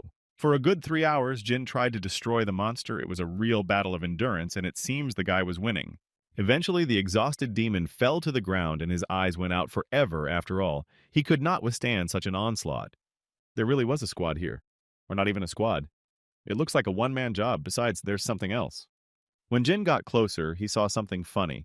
Apparently, some kind of archer had worked here, and moreover, quite a professional one at that. Not even a couple seconds later, a light flashed around him, and an unbelievable explosion erupted. Jin literally went blind for a second. Yes, and besides, he took solid damage. He had less than a third of his HP left. Someone was really very strong. The player hurriedly drank the healing potion. Besides that, and a couple of stones, he had nothing else, and the opponent was apparently quite strong. In front of him stood a huge monster as tall as a real mountain. It was Gorgon, a huge monster with horns on its head and one eye. Hiding behind the nearest slab, Jin realized that this was a pretty serious guy, a top-tier opponent at the moment. But he was opposed by some other player. He was standing directly against the monster holding a weapon. It was a crossbow, simple in appearance, but skillfully crafted with this man trying to defeat such a monster. The player moved quite professionally. He was apparently experienced, jumping up. The archer began to sprinkle the monster with a hail of arrows. It was a guy about the same age as Jin, but his skills were truly astounding.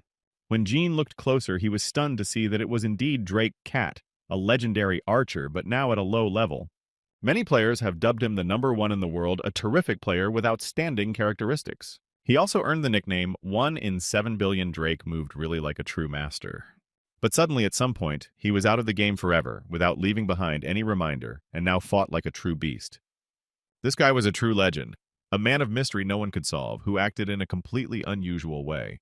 But now he was cornered. A huge monster was closing in on him, and Drake didn't know what to do. The Gorgon moved incredibly fast for its size, opening its wide maw. The monster came closer and closer with each step. This was followed by a powerful blow like a cannon shot, but Drake, with the help of his incredible agility, bounced aside. At the same time, he scattered spikes and glue on the floor, creating a real trap and thus immobilizing the monster. Jin couldn't believe his eyes. Could this person really be able to set up a real trap for a huge monster in such a short period of time? Meanwhile, Drake paid no attention to the mysterious watcher and concentrated on the monster. He looked quite confident. After a second, in his hands gleamed Sword Saber's small blade, but very sharp, able to destroy any opponent in a few blows. Continuing to hide behind the wall, Jin watched every move he made as if analyzing his possible future opponent.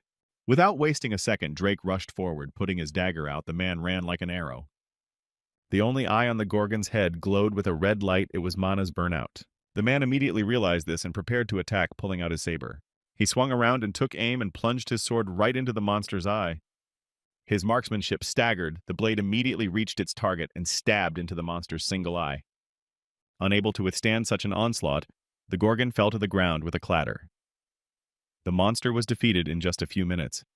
Drake couldn't stop cheering. He finally did it, defeated the Gorgon. It was a real victory for him. But Jean saw it all from a distance and realized that the danger was not yet over. He jumped out of his hiding place and shouted for Drake not to move. The player looked in the direction from where the strange sound was coming from and froze in place. Who else is here besides him? And indeed, he was still in danger. The Gorgon's tail appeared literally out of nowhere. It was a huge serpent with glowing eyes. But suddenly a larger predator appeared from somewhere, a large snake that bit off his tail. Drake was still standing motionless. The ring on Jin's finger glowed with a bright flame. It was he who summoned that serpent. Yarmungan saved the player's life. A surprised Drake still couldn't believe who had saved his life after all. But Jin stepped out of the darkness. His hand offered a glow. Turning his head, Drake asked Jin, had he really been the one to summon such a monster? The guy still couldn't believe it. Looking at his new acquaintance with a good-natured look, Jin remained silent. He felt proud of what he had done. Drake's original meta was supposed to have an archer causing an earthquake with the exact boots Jin was now wearing. Meanwhile, Drake smiled, thanking his savior. If it wasn't for Jin, then Drake would have stayed here forever. Bending over to pick up the object, Drake said to his family, there is a saying, give long twice as long and revenge 10 times as much. He still had a welcoming smile on his face. The man said Jin had saved his life. Now Drake would save his twice, no less. All this time, Jin was silent and smiling. He was glad to have such an ally. The number one player promised to save his life. Destroying the Gorgon is just nothing compared to that. Well, Jin said he'd make good on that promise someday. Maybe even now. Looking in front of him, the guy said he planned to reach the bottom of the den of immorality and would need help in doing so. After such a statement, Drake almost choked up. This is after all the bottom floor. There are a lot of dangerous monsters there. But Jin didn't seem to want to listen to him, so he moved forward to where there was a small entrance. There was a structure in the wall in front of him, and with a confident gait, Jin walked closer and looked for a way through. Bending a little lower under one of the vaults, the boy saw a small keyhole. This is where the key Medusa gave him comes in handy. Now it's time to use it. All this time, the uncomprehending Drake simply watched the stranger's actions. As soon as Jin turned the key in the keyhole, the floor beneath them began to crack, and soon there was a chasm. With surprise to himself, Drake realized that there was indeed a hidden lower floor here, and that's where they were headed. Beginning to smile again, Jin said it was so there was the final monster he had been looking for so long. In the depths of the gloomy dungeon and worse awaited an incomprehensible entity, a huge monster with a long body and burning eyes, son of the jellyfish basilisk. The boys stood near the gap to the lower floor. Still, there was a little fear and doubt in their bodies. Even Drake didn't know about such a hidden floor. The man said he was incredibly horny. It was really interesting. He couldn't wait to get ahead. Jin most likely misunderstood the saying and looked at Drake from the slant of what he even meant. But Drake wasn't going to explain anything. He pointed his crossbow into the depths of the dungeon and began firing arrows one after another. The shells hit the basilisk, but reflected off his thick of armor. One of the arrows flew past Drake and scratched his already scarred shoulder. The gunman looked at the wound and couldn't believe his eyes. Jin explained that it was because of his peculiar immorality. This ability allows you to return 90% of the damage to the one who inflicted it. In any case, the defense of this monster is at a high level.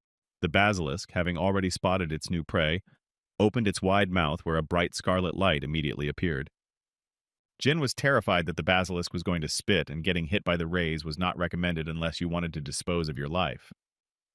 The guys jumped aside in time, and a powerful beam of scarlet energy flew out of the cave-in, an incredibly dangerous thing. Meanwhile, Drake was still in confusion. He could take damage just from exposure to the basilisk. Without further ado, Jin said he would go first and rushed straight to the bottom floor. Drake, standing upstairs, didn't have time to realize, because the ground floor was completely flooded with this poison, what this guy was going to do. But as Jin apparently had everything under control, he landed right on his tame kite and descended safely. Poison won't be a problem as long as the serpent is here. His immunity is too great beyond any thoughts. The enraged basilisk kept spitting venom in different directions, but Jin didn't seem to take it seriously. He was about to do damage with his blade, but the basilisk struck right into the serpent's torso, and the guy barely stayed on his feet. Now the monster was looking directly at him. Jin was in great danger. If he didn't get out of the line of attack, now he would be finished. Surprisingly to himself, Jin noticed that Drake had started shooting straight at the monster despite the damage. This player was truly fearless. Even though he was taking damage, he still continued to cover his comrades. A smile immediately appeared on Jin's face. Drake came just in time and covered him well. Here he was saving his life for the first time. Running closer, Jin struck his blade with all his might straight into the basilisk's torso and immediately took damage. Drake appeared nearby and said that even with the snake's immunity because of this poison, they wouldn't last long here. Jin confirmed, which is why they need to get out of here immediately. Drake looked at him surprised at what he even meant by that, but that's just the way it was. The guys started walking up the stairs quickly, and the serpent followed them, snarling everywhere.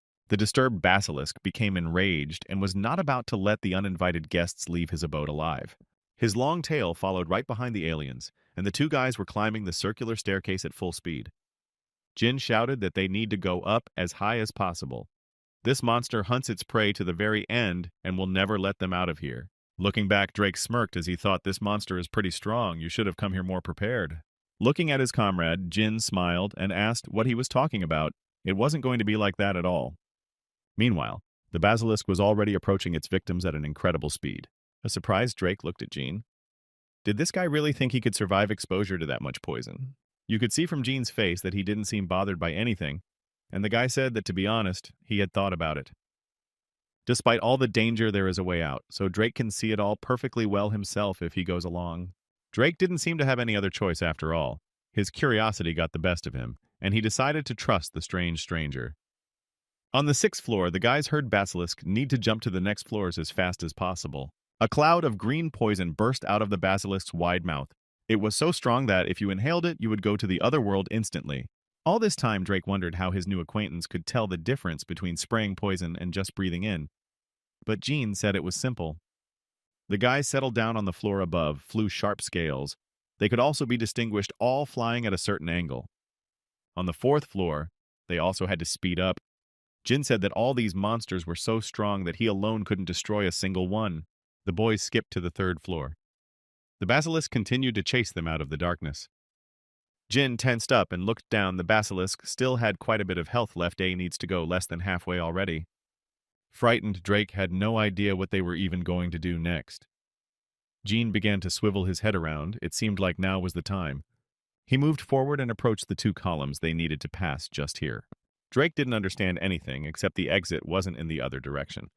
Why would they go this way? But this time, too, he decided to trust the strange guy.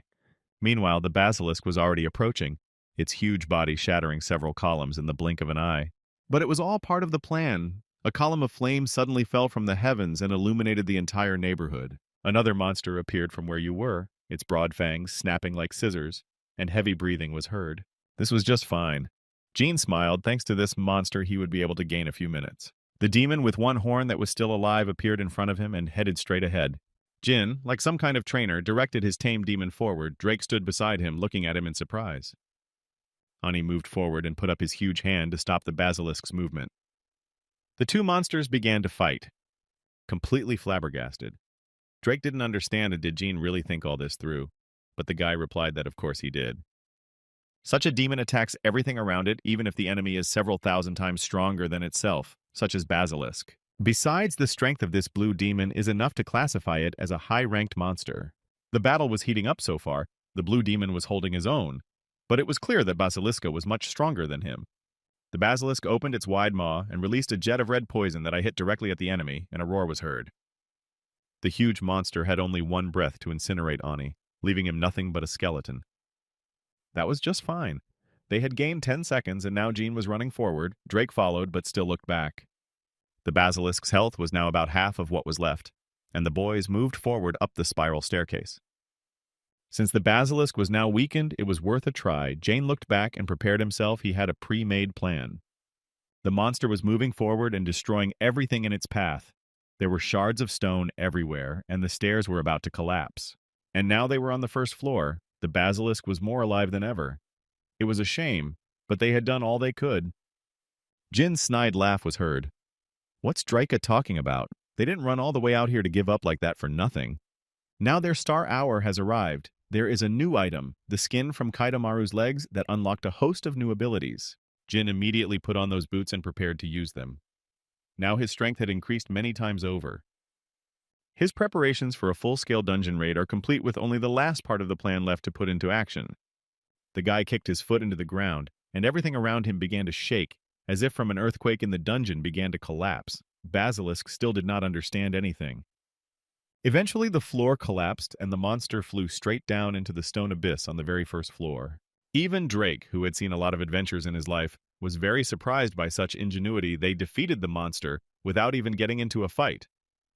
It was truly an intimidating force. Now the guys were standing in front of a huge sinkhole where the monster had actually fallen. Basilisk was now in freefall, and each time his health would decrease due to his own ability. Jin couldn't stop cheering. The floors below were already weakened by his rampage, and there was poison everywhere. With each time now, the basilisk would lose a bunch of health. Jin continued to look down as the basilisk fell into the dark abyss. Standing in front of the failure, Jean thought that it would now take this guy tons of time just to get back. From now on, it's a battle against time. Just in case you need to throw down stones and wait until this monster finally falls near appeared, and a snake that fiercely hissed. Seeing his new pet, Jean affectionately stroked the monster's head. The snake rumbled contentedly. Drake watched it all with amazement. In this situation, the legendary archer was completely useless and thought it would be better to grab some popcorn to make it more fun to watch. After finally defeating the basilisk, Jin received a Heart of Immorality. It was a high-ranked armor. It was a great drop. Now we had to go down to the 8th floor again. A frantic smile appeared on the guy's face. Drake said he felt useless for not contributing anything, but Jean sure was great. Smiling, Drake said that if Jean had any ideas, then let him not be shy and speak now. Looking at his new comrade, Jin smiled. This guy is still quite polite as a hero, after all. After Drake's question about the dead water, Jin nodded his head. What's actually wrong with that? Seeing the confusion on his comrade's face, the guy tensed up. Did he really start to suspect something? After a little thought, Drake replied that just recently a lot of big guildies have ordered Jin. They want to destroy him. Now that was bad news. At this point, Jean realized that basically Drake could take this order and try to destroy it. It was a real thunderclap amongst the grounds that they even meant he'd done nothing wrong. Opening the notice plate, Jean was horrified to see that all the charges were false. There was not one he could agree with. Drake said with a heavy sigh that it looked like a lot of people would be coming for his comrade, so it would be a good idea to lay low and lie low. However, Jin was of a different opinion on his face. A real fury appeared on his face at who dared to slander him in the first place. From the overabundance of emotion and nerves, Jean laughed nervously. Drake continued to stand and stare at him in utter amazement. A smile spread itself across his face. They want to catch him. How cute it is. Jean even got a little excited. Imagine the faces of all those newcomers who will surround him like little chickens. Isn't that exciting? Drake was watching from the sidelines and couldn't figure out what this guy was up to. Jin was going to get rid of these newcomers who might be a roadblock to him much sooner than they would ever grow up. The huge monster fell from the hero's single blow and immediately went to the other world. The two men argued among themselves over who would get the prize for destroying the monster, each proving their case. A fight was about to break out between them, and the situation was heating up. No one wanted to back down. The others also joined in. About now, a conflict was about to break out with more than a dozen warriors. But suddenly, whose is that voice stopped everyone. People turned to the side and froze in place. An unfamiliar voice urged them not to waste their strength on a useless fight. It was better to join in. All of them had come here for one thing, and one thing only in the distance was a huge stage surrounded by spotlights. The lights came on, illuminating everything with a bright light. On the stage stood none other than Nuna. She shouted that today they had one goal: to destroy the dead water so that it wouldn't become. Everyone here immediately turned their gazes to the beautiful girl she was. After all, the guild leader Yudi, a really impressive girl. She spoke into the microphone so that people would not waste precious health fighting amongst themselves, but would concentrate on one common goal. This speech worked as it should, and all present shouted in one voice only one phrase: dead water. Nuna, who continued to encourage all the people, asked leading questions each time. The audience obediently responded to her as if everything had worked as it should. And now a lot of people, dozens, and maybe even hundreds of people in one voice: dead water. Soon all these people who were affected by the propaganda were gathered in one place into a single army against one single man. Yuchan wondered how his sister had managed to gather so many people in one place and make them so hostile. Moreover, recently, a Chinese oligarch named Yingxi announced a large sum for the capture of dead water. He was ready to give any money. Nuna couldn't get excited. So many people came here for one common goal. It was even getting a little embarrassing that they were stronger. And now, as the head of the guild, the girl was grateful to one man for putting them on the trail. It was none other than Drake. He still couldn't resist the lure of a huge reward and agreed to help. But Nuna was still curious as to how Drake had managed to hit the trail of dead water and find out his current location. Without delay, Drake said he was just stalking him and also got the information from the players. All simple. The next question was what, after all, Drake wanted in return. The guy immediately replied that it was, of course, money and nothing else. Hunter said that for some reason he could not receive money from the Chinese, so therefore let Nuna and his company bring all the money to him. The girl looked thoughtfully at Drake Cat's sudden aid. Little was known about him at all from official sources. A smile spread across her face. She was willing to pay any money if only Drake would end the dead water once and for all. When she finished her sentence, the girl turned around and was about to leave, but Drake stopped her and asked her something.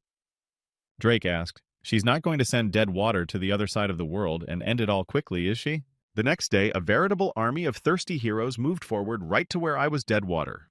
Furious people for their target to come out at last, they are willing to turn him to ashes and scatter him across the desert. Ahead of everything was Nuna, the girl who had spent a lot of money to get that thunder scroll she was holding. Without thinking long, the girl used a spell and around began to resound in explosions. Everywhere were lightning, and as if a thunderstorm began. The other mages also began casting their spells, and there were bursts of magical energy everywhere. The girl looked forward with hope that it had all worked, but there was no way one person could survive such a blow. When the fog cleared a bit, an incomprehensible silhouette that looked more like a large poop looked like a mockery at the very least. Everyone present was horrified, and cries began to break out everywhere. No one understood what was going on. A second later, a camel appeared in the same spot, and it looked strange to say the least. People stopped understanding anything at all. They were just stunned and waited for something that seemed like a joke to them. Did this entire army attack an ordinary camel? Now they felt like fools. People froze in their place. But the biggest shock of all was Nuna using an expensive scroll just for the sake of an ordinary camel, which is nonsense. At the same time, Jin was alive and well on a small hillock, and with a smile on his face, watching what was going on that amused him. In a second, the whole sky was covered with clouds as if it were night. Everyone raised their heads up and watched in horror. In front of them was a serpent so colossally huge that it was difficult to see its head. It was a sandworm. Standing in front of the monster, Nuna couldn't understand what had happened. Apparently, the jolts had woken the monster. A second later, the worm rushed straight into the crowd and started throwing people around like toys. There were screams everywhere, but it was too late. Jean turned to Drake and asked if he had gotten a reward for giving up the information. A few hours ago, Drake and Jin had met the rest of the guild, stabbed each other in the back, and now there was a squabble between them. Jean's face lit up again. Smile, of course. Everything happened exactly as the man I expected. The plan was perfect. On the other hand, Drake is not affiliated with any of the guilds, so he can safely remove targets from the list and be rewarded. Lowering his eyes with concern in his voice, Drake said that there were already many people gathered there, each of them experienced players. Besides, Incy was involved. Hearing this name, Jin thought it meant a strange phrase made of 2 syllables. And I won't say. So if someone asked his name, he would have to answer like that, which sounded like a rejection. Jean smiled. It finally came to Drake. It turns out that the mysterious customer was Jean himself. The man's face lit up with joy. And now the people who must catch the dead water are attacked by a worm that even such an army could not naturally deal with. Yu Chang's trembling voice ordered to open fire to somehow defeat the beast or else they would all die here. The monster opened its flower-like mouth and roared. It looked extremely repulsive. Suddenly the ground began to shake everywhere and many people fell into the abyss that immediately formed under their feet. Despite the general panic, Nuna tried to maintain calm in the ranks of her soldiers. But it was useless. People screamed with fear. Shouted that sandworm will take 4 times the damage of ice attacks, so the mages should attack at once. The other sorcerers began to attack the monster with their spells without stopping, and powerful explosions erupted everywhere. The entire army aimed its might directly at the one monster. Everywhere a veritable carnage broke out. Nuna was on the sidelines cheering up the others and shouting for them to keep their heads up. They had almost won. Her brother came up to her and said that if one team goes to the other world, the other sister will take her place, and winked at him. Suddenly a worried Tae-ik appeared from somewhere and said that the monster was moving into a defensive position, so it would be difficult. If they could continue attacking at this pace, the monster would definitely not be able to withstand it and collapse after all. Scrunching up his nose, the man added that he had something to say to her after the battle. But before the man could speak, an arrow suddenly flew into his head, killing him instantly. Not expecting any of this, the girl immediately looked in Drake's direction. She knew it was his doing. In the next shot fell her brother, who was standing next to the girl, could not even immediately realize what had happened. She only shifted a surprised look in the direction of where the archer should have been standing, in her head all jumbled up. Drake himself stood behind a small ledge of rock and aimed directly at the soldiers' heads. The whole plan went down the drain. Soon the monster was defeated. Its charred body slowly slumped backwards. When the monster fell to the ground, there was another small earthquake, and people could hardly stand on their feet. But victory was in hand. Once the monster was defeated, with tears in their eyes, people began to rejoice. They finally got the monster down. But it was too early to rejoice. Suddenly the ground shook under his feet again. Is this monster still alive? Or is it another person? But from somewhere, Jean appeared like a thunderclap. He was the one who defeated the monster, and now looked down on everyone. The rest of the humans couldn't believe their eyes. This brat appeared out of nowhere again with fury in his eyes. Does that pervert want to appropriate all the loot again? People immediately started rushing at him with weapons. Sighing heavily that he couldn't do it if these people helped him with the task, there was something else. Now it's only been 6 months since the game's launch, which means he's defeated the monster 10 times faster. Unfortunately, his joy was short-lived as Nuna lunged at him in a rage, swinging her sword at him. She couldn't let this pervert survive.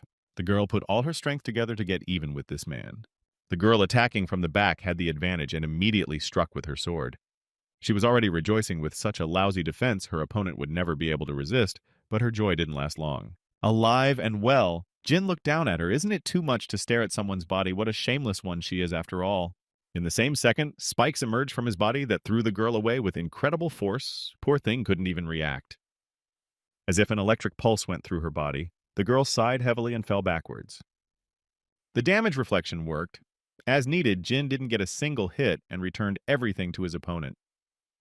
The boy was standing alive and well, and Drake's cries began to echo everywhere. He couldn't believe his comrade had survived. Drake looked at him with eyes full of surprise. He had thought that his comrade had been critically damaged and could not survive.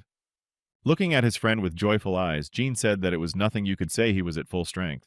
Jumping down to the ground, Jin said that the blow he delivered had completely destroyed the monster and made him the only player to defeat the worm. Because of this, he got another great item that will help him in the future. The item is so strong that, roughly speaking, even if a huge meteorite destroyed the Earth, Jin could survive with 1 HP to spare. Still, after drinking the recovery potion, Jin said that having such items in stock, he wouldn't even need the recovery potion. Then Jin started jumping for joy. He's on a roll today. Drake just looked at him from the sidelines and couldn't understand how is this even possible. The man sighed heavily, but on the other hand, there was no boredom with this guy, so Drake would probably continue to follow him. But Drake couldn't help but notice that this girl is a pretty skillful fighter. She was able to dodge all of his attacks without any difficulty. Their dialogue was interrupted by a shout from Nuna. The girl told them to stand still and don't move. The guys turned to her. The girl screamed that this sandworm belongs to them. First Jean dressed up like a pervert, and now he wants to take their prey.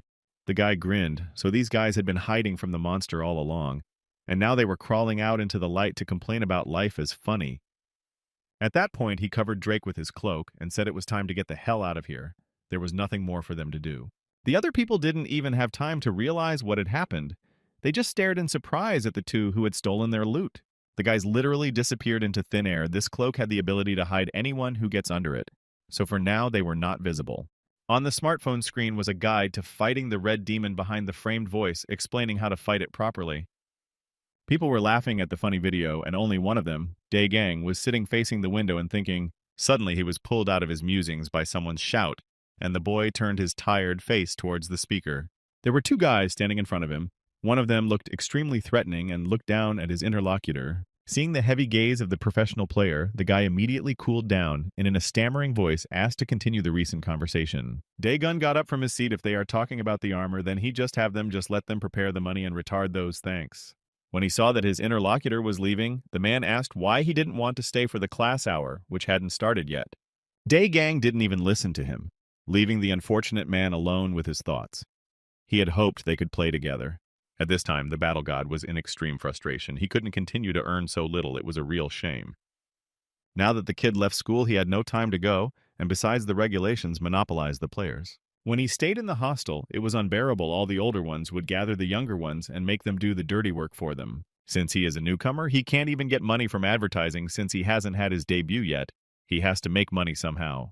Suddenly, the reflection was interrupted by a piece of paper that flew past the player, immediately caught it with a deft movement of his hand.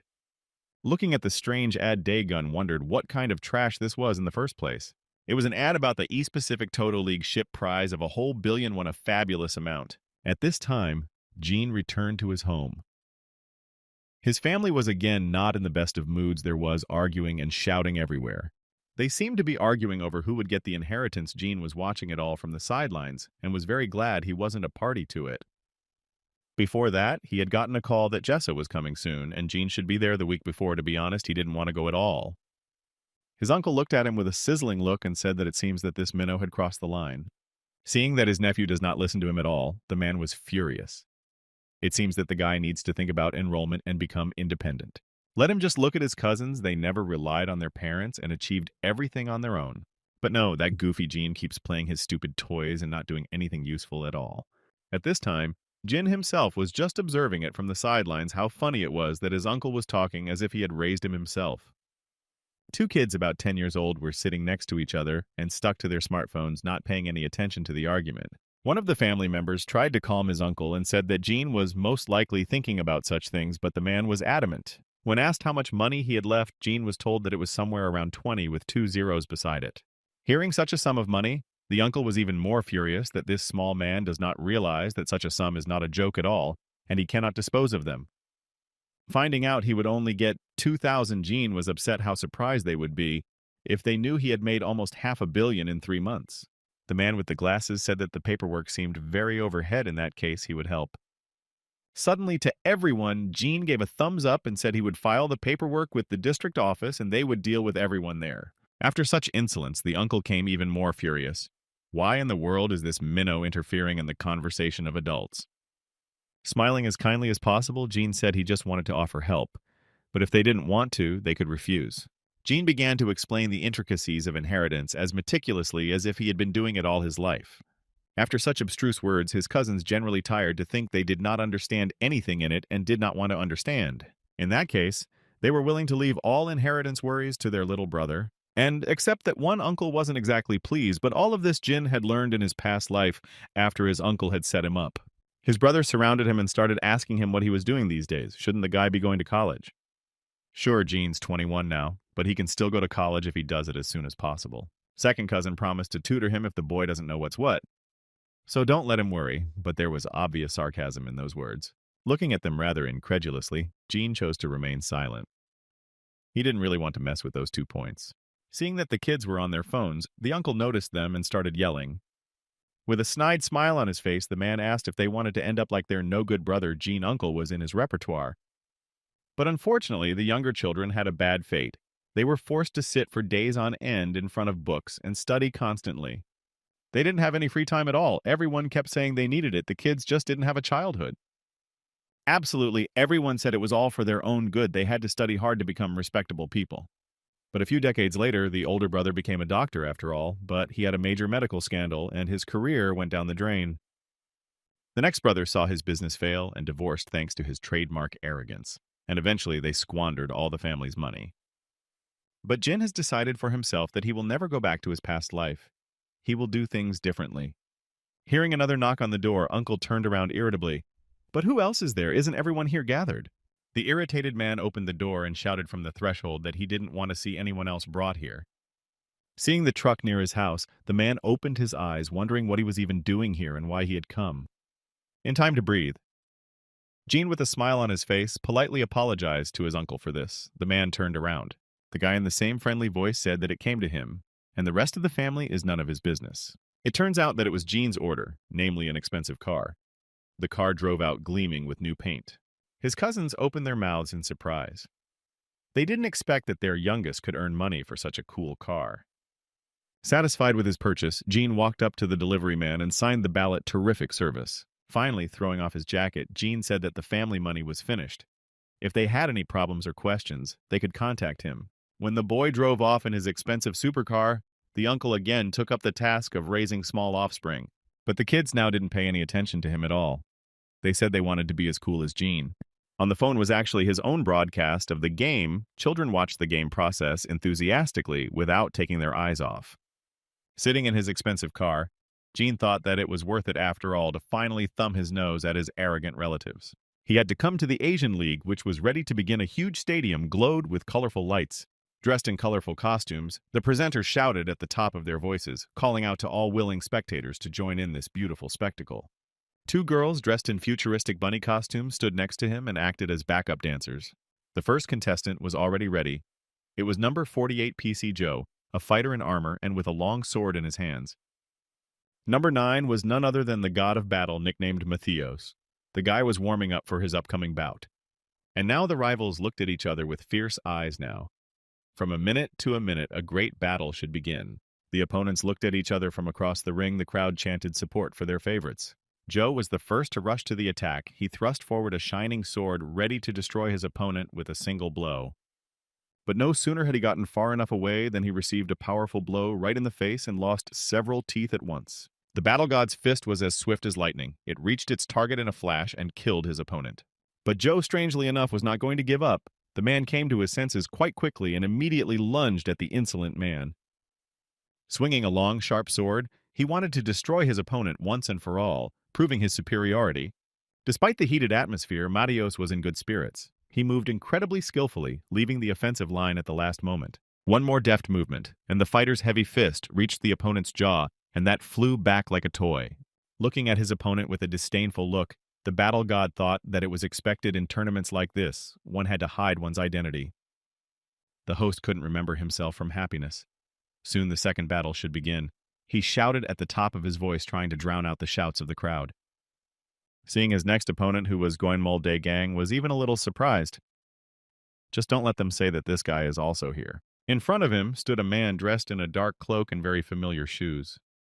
Could it really be Deadwater? But looking closer, the guy saw that it was an imposter after all, but it couldn't be Deadwater that tall. Compared to their last encounter in the dungeon, this man's height had changed by at least 24 centimeters. But the opponent wasn't going to sit around for long, the masked man said to the opponent to finally start the duel. Taking out his blade proudly, Goinmol moved forward, saying that no enemy strike would reach him. But the god of battle stood completely calm and confident in his victory. The man thought that it would be like an easy walk for him. A second later, he snapped out of his seat, aiming his powerful fist directly at his opponent, who was still standing motionless. The fighters were not inferior to each other in speed and strength. Matthios had to work hard to at least reach his opponent. But the man in the cloak moved so easily and quickly that it was almost impossible to follow his movements. In his hand was a hedgehog needle, a one-handed weapon that was quite powerful even though it was of low rank. Noticing the oddity, the god of battle thought that it seems that the opponent has little health since he chose ranged combat as a close combatant. It also had an advantage. Besides health, the speed was slower than the original. The guy was starting to get annoyed that this imposter dared to come here naked, so he asked for it. He charged his forged gloves of energy and already prepared to strike out his hands filled with power. Accelerating to a monstrous speed, the guy ran straight at his opponent with a fire stream streaking behind him. His gloves were overflowing with power. One more second, and he would deliver a crushing blow. It was the attack he was expecting, and now his opponent will get what he deserves. But at the last moment, the guy stopped. Is the Deadwater so weak and he came here just for 2 rounds? And now the cloaked man, under the monstrous force of the blow, flew aside, barely managing to stay on his feet was a bit difficult. The fighter stopped. It looked extremely strange. Could it be that such a strong player who had defeated him one-on-one couldn't fight normally now. As it turned out, it was indeed an imposter.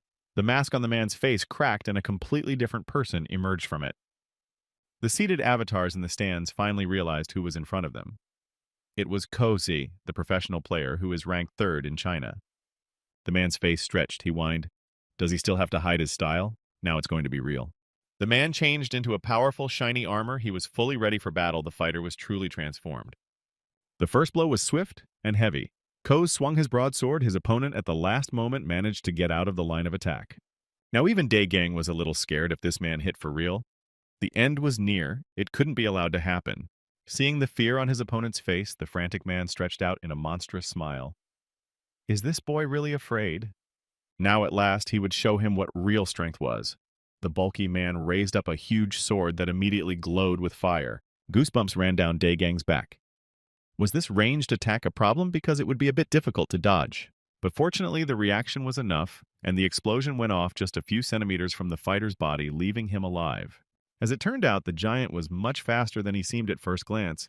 He was already behind the guy's back and was drawing a huge sword. At the last moment, the poor man managed to put up a block, but it cost him a huge effort of strength. This man had simply amazing. Continuing to smile, Koz was already celebrating the victory. The opponent's health was almost at zero, and what he would do now, the victory was in his pocket. Realized it was a bad idea. We have to do something if he wants to stay alive. The outcome of the battle was obvious. The god of battle surrendered to save his life. Koz looked at him contemptuously. This Korean doesn't have an ounce of courage at all. As he left the battlefield, Daegang cursed himself for wasting his time. He couldn't even make a proper debut, and now it was all for naught. Besides, he couldn't earn a penny this time. Well, it's worth taking it as a useful experience, nothing more. Suddenly, a voice was heard from somewhere, and an unidentifiable man clad in red armor stood to the side. They missed each other. Daegang couldn't figure out who this man was. Did he really know him? Meanwhile, the stranger said that he had something interesting opponent. He would become the end of hit his stomach. But why did Daegang continue to attack his chin? After that, the fighter didn't know what to say from where it was even known. Deciding not to explain himself, the guy just turned in the opposite direction, saying it was none of his business. After the words of the stranger that in the next bet, it is necessary to go all in and bet on it, God of Battle lost the power of speech. At last, it began to dawn on him whether indeed the dead water itself was in front of him. And so the battle began, Cozy opposed to the dead water. In a second, the fateful duel must take place. After picking at his ear, the thug asked the Koreans, lacking courage, what he thought about it. Seeing that the stranger did not want to talk, the man extended his arm forward and invited him to start the fight since he was so confident. Deadwater took out his tool that looked like large tongs and adopted a fighting stance and prepared to attack. A second later, there was a flurry of explosions as if an earthquake was starting. Bright lights flashed everywhere. Koz didn't even immediately realize what was happening. The arena began to shake and was about to collapse. It was unrealistic. He didn't even have time to realize at what point Deadwater approached him at a dangerous distance and grasped his face with his hand. A few days before the upcoming battle, Jin decided to get some exercise and was jogging. While running, a piece of paper suddenly flew into his face, blocking his view, and he stopped a bit and tried to get his breath in order. Looking at the piece of paper, his eyes widened a little. It was the same announcement about the upcoming tournament between the players. Naturally, Jin could not miss such an opportunity to earn a hefty sum, and was already sitting on the podium watching the fight. He decided to bet first. A smile appeared on his face. This is a great opportunity to make a lot of money. Seeing a familiar face in the arena, the guy rejoiced. It was the same god of battle as one of the participants. Judging from the incredible stature and nationality of his opponent, it is the Lord of Western Chu. No wonder the rumors spread so quickly. Of course, Battle God now is undoubtedly the #1 in Asia, but there's no denying that the competition is high, Jin pondered. In any case, the guy tensed his body and began to watch the arena.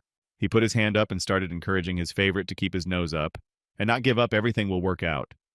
But a dozen minutes later, the situation in the arena was starting to get more complicated, and not in Daegang's favor. He was moving a little woodenly. This infuriated Jin. He shouted that Deadwater can't give up so quickly, and why does a fighter even go on defense? It's stupid after all. But suddenly the guy saw that the fighter had changed the trajectory of his punch. But why suddenly so abruptly? Apparently something went wrong. And now Deadwater himself was already in the arena and fighting against a new opponent, and he was clearly dominating. Koz was shocked at the strength of his opponent. He obviously had a broken nose and several teeth knocked out. The man did not expect such fierce resistance.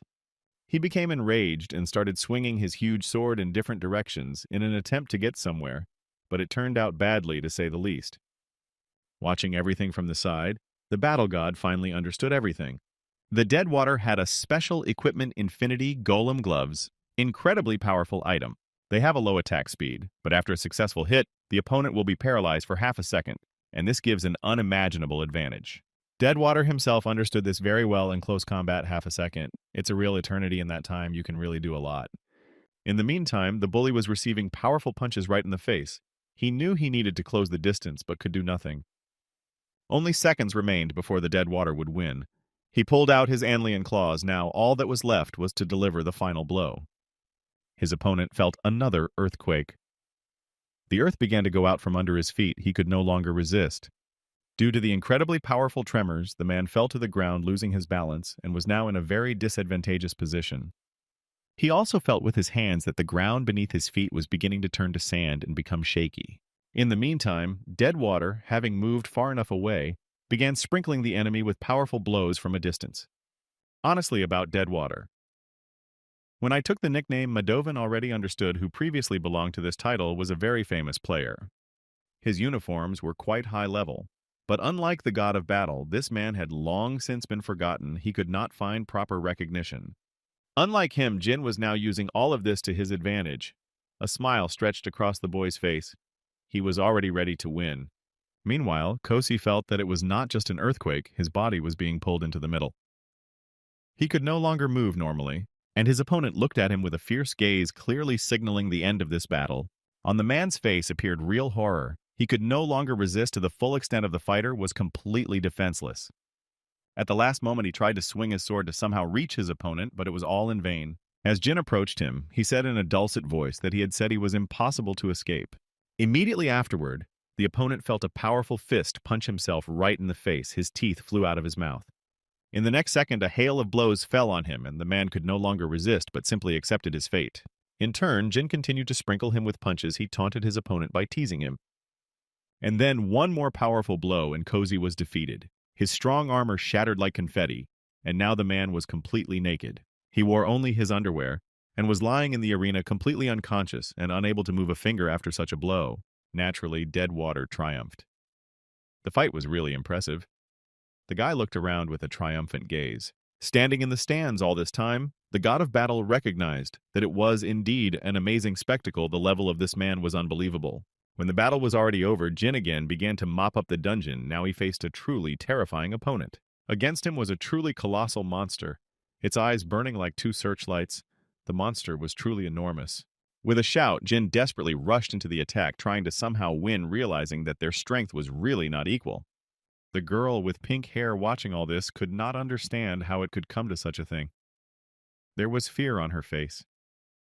A week earlier, she had been sitting in a cafe in the Gangnam district, and there were hardly any people here, apparently all gone on their own. The girl's name was Ho Young-hwa. She was the youngest producer of the project, From Dirt to Dukes. Here's the TV and radio station LGB. The girl sat on a chair and waited. Jerking in place, the girl immediately started fixing her makeup, looking at the screen of her phone. She wanted to look her best. She still couldn't believe that the Deadwater himself was able to answer her, and now she was waiting to meet this famous man. Earlier, the girl was looking for a suitable participant for her show From Dirt to Princes and just came across this man. But then she hadn't even expected a person like Deadwater to pay attention to her proposal at all. But still fighting her fear, the girl with trembling fingers typed a small letter with an invitation to a meeting. The answer did not take long to wait. The girl picked up the laptop and glowed with happiness. It was a positive answer. Finally, everything worked out. And now she sat in full anticipation, rejoicing within herself thanks to her success. Everyone was incredibly excited. When she was going to a meeting, absolutely everyone present in the studio corrected her makeup and tried to make her a real beauty model. The girl took the cocktail straw into her mouth, even forgetting the glass. She was so nervous, she didn't even know what to talk about. But here in the cafe, with a leisurely gait, entered the culprit of the celebration himself. He was dressed in ordinary clothes. On his face was a mask and dark glasses. Yan-hua didn't even realize who was standing in front of her right away, but a hunch flashed through her mind. It must be Deadwater after all. Forgetting to pull the tube out of her mouth, the girl waved her hand, inviting him to come over. Jin didn't even quite understand why she was saying that. They sat down across from each other and for a few seconds just sat there in silence until Jean decided to break the silence. No need to stare like that.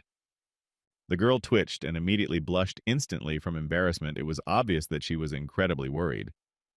By the clock, the back of his head with an incredibly shy expression, the girl said that she was very unaccustomed to seeing dead water with clothes on because he was usually naked.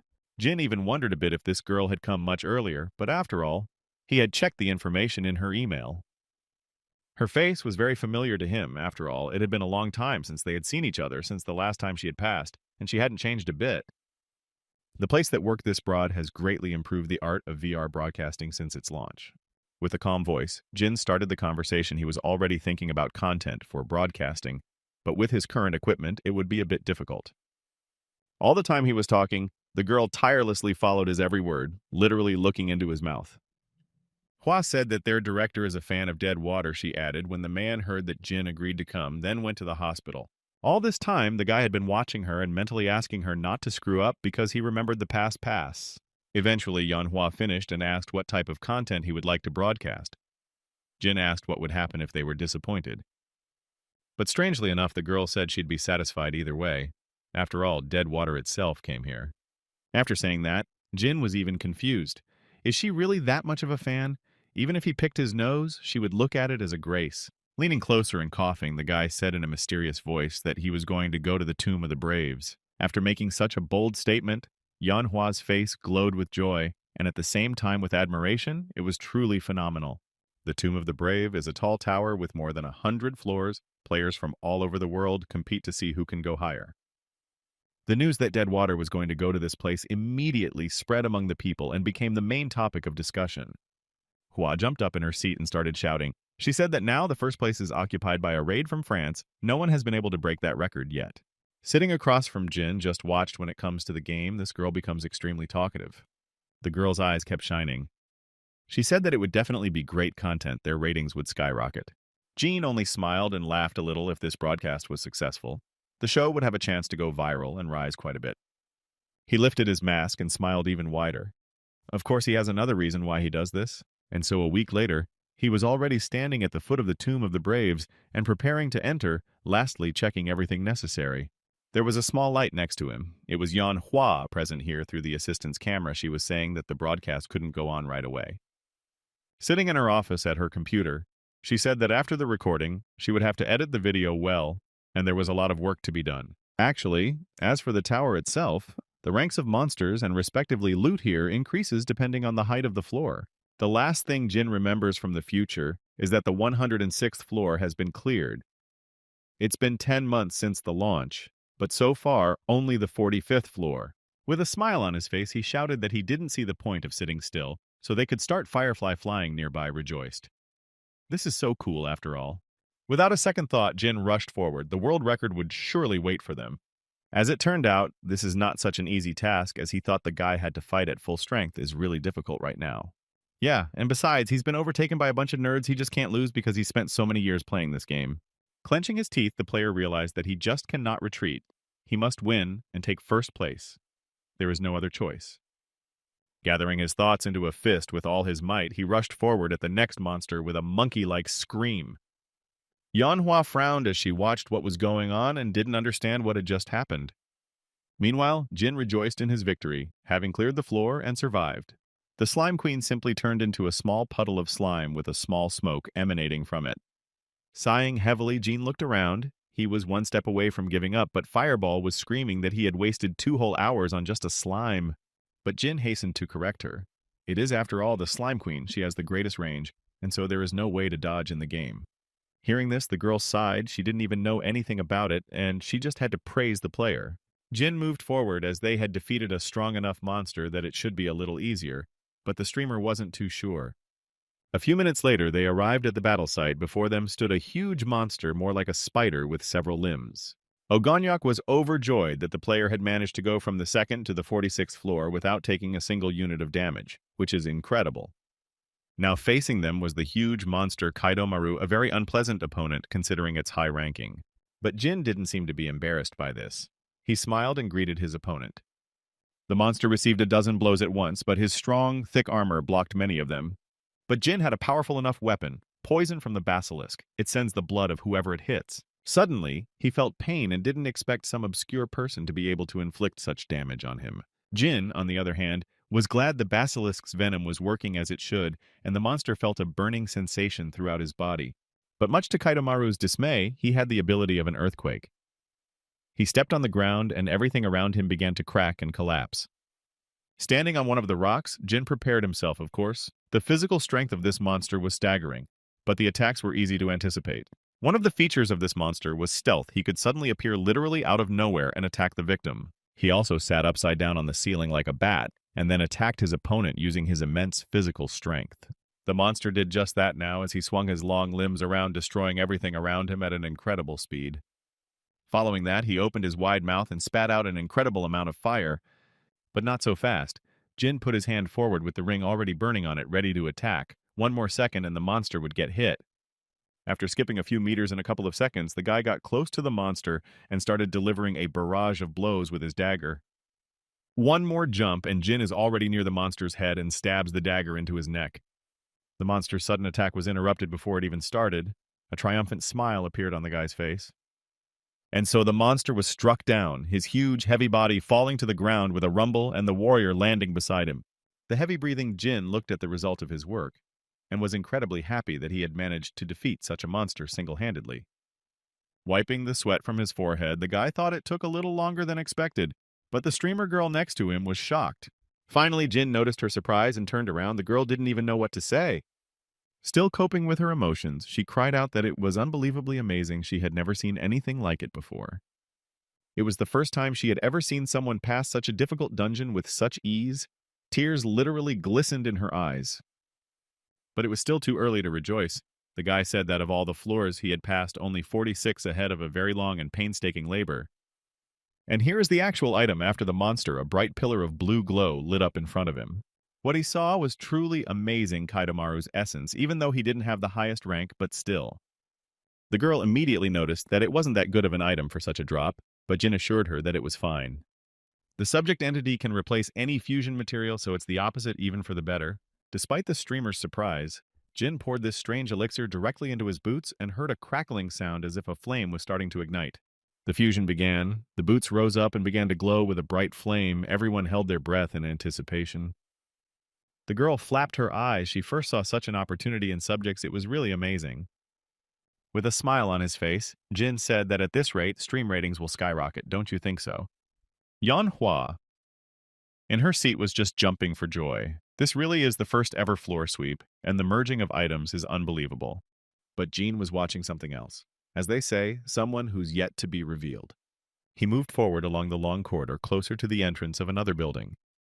Soon another equally strong monster would appear. Before the guy could take a few steps, something whizzed past him with great speed. He barely had time to dodge. A huge cut was left on the ground. Apparently it was something incredibly sharp. Jin stopped in place. In front of them appeared a strange figure of a demon. More like a bat, it was a profligate. After the fire guy's surprise, he said she'll do just fine, even though she looks weaker than the other bosses. The succubus rushed straight at her opponents, waving her long, sharp scythe. Her eyes burned with unquenchable fire. This monster had a peculiarity of its own, namely duality. It began to deliver hundreds of strikes cutting through space. Such monsters are divided into two types, those who use physical strength or magic. The monster's attacks were really amazingly fast. Jin had to work hard to dodge the blade, whistling literally near his face. Demoness approached him all the closer. There was no other way out. There is one dangerous option, but still, even if everything went smoothly, Jin wasn't completely sure if he would even be able to defeat this monster. The sandworm's skin withstood many strong blows, but the demoness did not think to stop there. And so a powerful bayonet appeared from the player's body. This was the launch of Perun, which he received in the battle over one of the monsters. A flurry of blows immediately flew past him, cutting through the magical darkness. At the last second, Jin bounced to the side. He managed to get out of the line of attack, but the situation was getting worse. The boy gritted his teeth as his attack didn't seem to work. Flame nearby was horrified as to how she could even be defeated. Deciding to drink the potion, Jin assured that it was all right. Physical attacks take a long time to recover. But the demoness was attacking again. Jin prepared himself while Fireball nearby continued to shiver in fear. Her speed had to be dealt with. First, Jin was wary and prepared to fend off the next blow. It was a little early, but he decided to use a secret weapon. The guy took out a baggie and scattered a strange substance from it. The demoness was immediately covered in a vile slime. It was the essence from the slimes. At this rate, the opponents would be blocked. Hua, she was horrified after such a thing. What is he even doing? How he can do something like that in such a situation? But the guy was not embarrassed in the slightest. And besides, he did not think of anything bad meanwhile. The demoness gradually boiled with rage. Quickly removing the nasty slime from herself, she rushed to attack once more. The girl was not going to back down and destroy anyone in her path. A second later, a powerful explosion rang out, and the opponents bounced off each other in different directions, the situation heating up with every second. The guy suggested that it was most likely because of her ability to heighten sex drive. Yanhua resented what kind of peculiarity it was in the first place. The next blow came from nowhere, expected just a few centimeters away. Jin even felt an incredible pressure from his opponent. The succubus looked at the guy with surprise. He stopped for a second and started doing something. Finally, it was time to use a new item. It was Kaidomaru's new leather boots. It was time to put them to the test. Demoness did not wait long to grab the scythe and rushed straight at the enemy, intending to destroy him. Putting his foot forward, the guy started throwing fire. It was a feature of this item run on lava. Soon it was over. Jean only looked at the smoking boots. Everything had worked just as it should, and even better, the demon had been defeated. The streamer's joy had no bounds for the first time 40. The 7th floor has been cleared. Just stunned viewers will also be shocked. Oh, and on top of that, they defeated a rank B monster, plus no known player had ever done that before. Yes, and in addition, they had a high-ranked sword item that was already gleaming with its blade. The girl continued to ramble with happiness, and Jin just listened from the sidelines and smiled. He himself was pleased with his accomplishments. Hua Po wondered how he was even feeling after something like that. Jin was a little miffed. He didn't know himself. They never got a definite answer. Jean said he intended to move on. The girl looked at him in surprise. Meanwhile, Nuna put on her broadcast. She interacted with the viewers and made a cute face. At the end of the broadcast, she sent an air kiss to all the viewers and asked them to remember to attend her broadcasts regularly, then waved her hands. But after that, her mood drastically deteriorated. The girl cursed all around her. She really disliked broadcasting. But without sponsorship from the broadcast, it was difficult to run. The guild money was catastrophically lacking, and dead water as usual sticks in the wheels. Where did you come from again, that dumbass man? And said one of their mentees wrote about 40 posts on his blog. Flopping down on the chair, Nuna sighed heavily. Only TV brings her joy lately. It was time for a good rest. Director Jae Young appeared on the channel and announced with a smile on his face that they had a special guest today. After taking a few sips of soda, the girl smiled and eagerly began to look forward to the real show. But after she saw two on the screen appeared, she spit all the soda out. It was Yanhua, her direct rival. Eventually, Deadwater decided to meet the streamer girl to find out what was the public reaction after all. With a heavy sigh, Yanhua replied that she received a warning from the organization and they say that it's overkill. Her face immediately changed and the girl smiled, but the ratings were still amazing. Besides, the ending was just shocking. Jin was even surprised himself. What kind of ending? The events brought back a week, and so decently tired, Yanhua begged not to go back. They're already on the upper floor. Smiling, Jean said that anyway, they already had enough material for the first episode, so when he got his award. Looking up, the guy thought it would be a bit of a pity to lose this valuable material. Good thing you can create content alone. To the girls' great surprise, they returned to the room of improvement where the sword stood on a pedestal. The streamer quickly guessed, do they really want to enhance the item? Really, this will be just a shocking ending. After a second of silence, Jin nodded his head. Well, of course he wants to promote the subject. There can be no other option. Without any hesitation, he threw the stone into the urn and began to wait for the process of improvement. Now they have a +1 sword. Yanhua opened her mouth in surprise. But Jin stood by her side and remained silent. After a few more attempts, they already had a level 3 sword. This was just fine. But as apparently Jin wasn't going to stop there and had already created a level 6 sword, Yanhua couldn't believe her eyes. Seeing that Jin wanted to improve the stone further, Ogonyak tried to stop him, but it seems Jin was adamant. He threw another pebble into the urn without any hesitation and began to wait for the next improvement, and here was the sword +8. In her studio, Yanhua couldn't believe her eyes. She had seen something like this for the first time, and her mind was in chaos. As you can imagine, this was not the end, and so the level 9 sword was created and ready for use. The girl was speechless at what she saw. It couldn't be at all, but she saw with her own eyes a high-level sword. Seeing Jin pull out another enhancement stone, the streamer tried to stop him. It was too much after all. But it was all to no avail. Jin remembered the past bad experience perfectly well and wasn't going to listen to her. Thinking that the guy would stop, Yanhua congratulated him for creating a weapon. and started jumping on the spot. But at the same moment, Jin threw another pebble into the urn, and a second later, a bright pillar of blue light appeared from there. As soon as the streamer saw it, she almost choked on her own tongue. The sword was broken in half, its shard lying near Jin's feet. There was an awkward silence for a second, but the guy spread his hands and couldn't tell that the player was upset. But the unfortunate Yeonhwa fainted from overexcitement, and her colleagues were already circling around her trying to bring her to her senses. Now the girl looked extremely exhausted, but thanks to Jin, the comments were immense. Without losing his fighting spirit, Jin said it couldn't be helped, that someday things would be even more interesting. But the girl didn't really believe it. Soon, Jin would indeed receive a true item whose power would be many times greater than the one he had lost. With a smile on her face, Yeonhwa asked for help with the broadcast. Jin replied that as long as the payment was good, then he would do his best. Suddenly, he received a notification of receipt on his phone. Jin wondered when he had forgotten about it. The guy looked closely and noticed that it was the same ruler he had seen several times before. Looking more closely at the screen of the smartphone, Jin came to be horrified. This is King Maiden's account, and he honored it with his presence. At this time, Ja Yun was in his office yelling into the phone and figuring out if the rookie was registered to anyone else need to get him ASAP. The director was handing out instructions to his subordinates. His breathing hitched as he barely had time to choose his words. Hang up the phone. The director started pounding on the keyboard. This guy meets all the requirements of a professional player, need to get in touch with him as soon as possible. Another person appeared behind the principal's back in an indifferent voice and said that this Madoan apparently good, isn't he? Turning to the interviewer, the director asked he hadn't watched the video he was sent, so why does he ask? This man's name was Lim Joseph. He was a professional player, K1 number 1 on his list of very strong players. Despite all that Principal Joseph said, even he could defeat the Lord of Western Chu 100 times if he wanted to. But it seems that the director didn't listen to him at all. He said with a smile on his face that this is the best time to get such a player at his disposal. After these words, Joseph became furious and shouted that he had never received such attention in his time, and an argument ensued between them. But the guys were distracted by the sound of a notification, and for a second they held their breath and looked at the screen. Is it spamming again? The principal looked closer. Joseph, standing behind, said, "This needs to really stop." When Joseph saw that something was wrong with his companion, he leaned closer to see if everything was all right.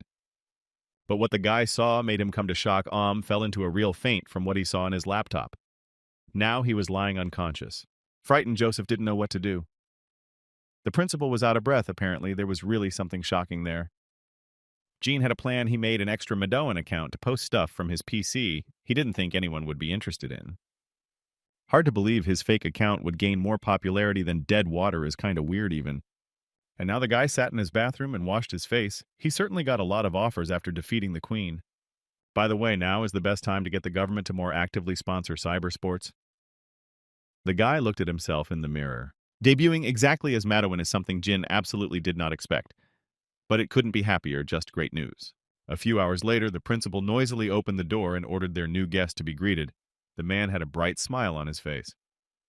A few meters behind him stood an indistinct silhouette in dark clothes who greeted everyone with a changed voice. The guy entered the room and introduced himself as Madowan, wearing a black sweatshirt and an iron mask on his face.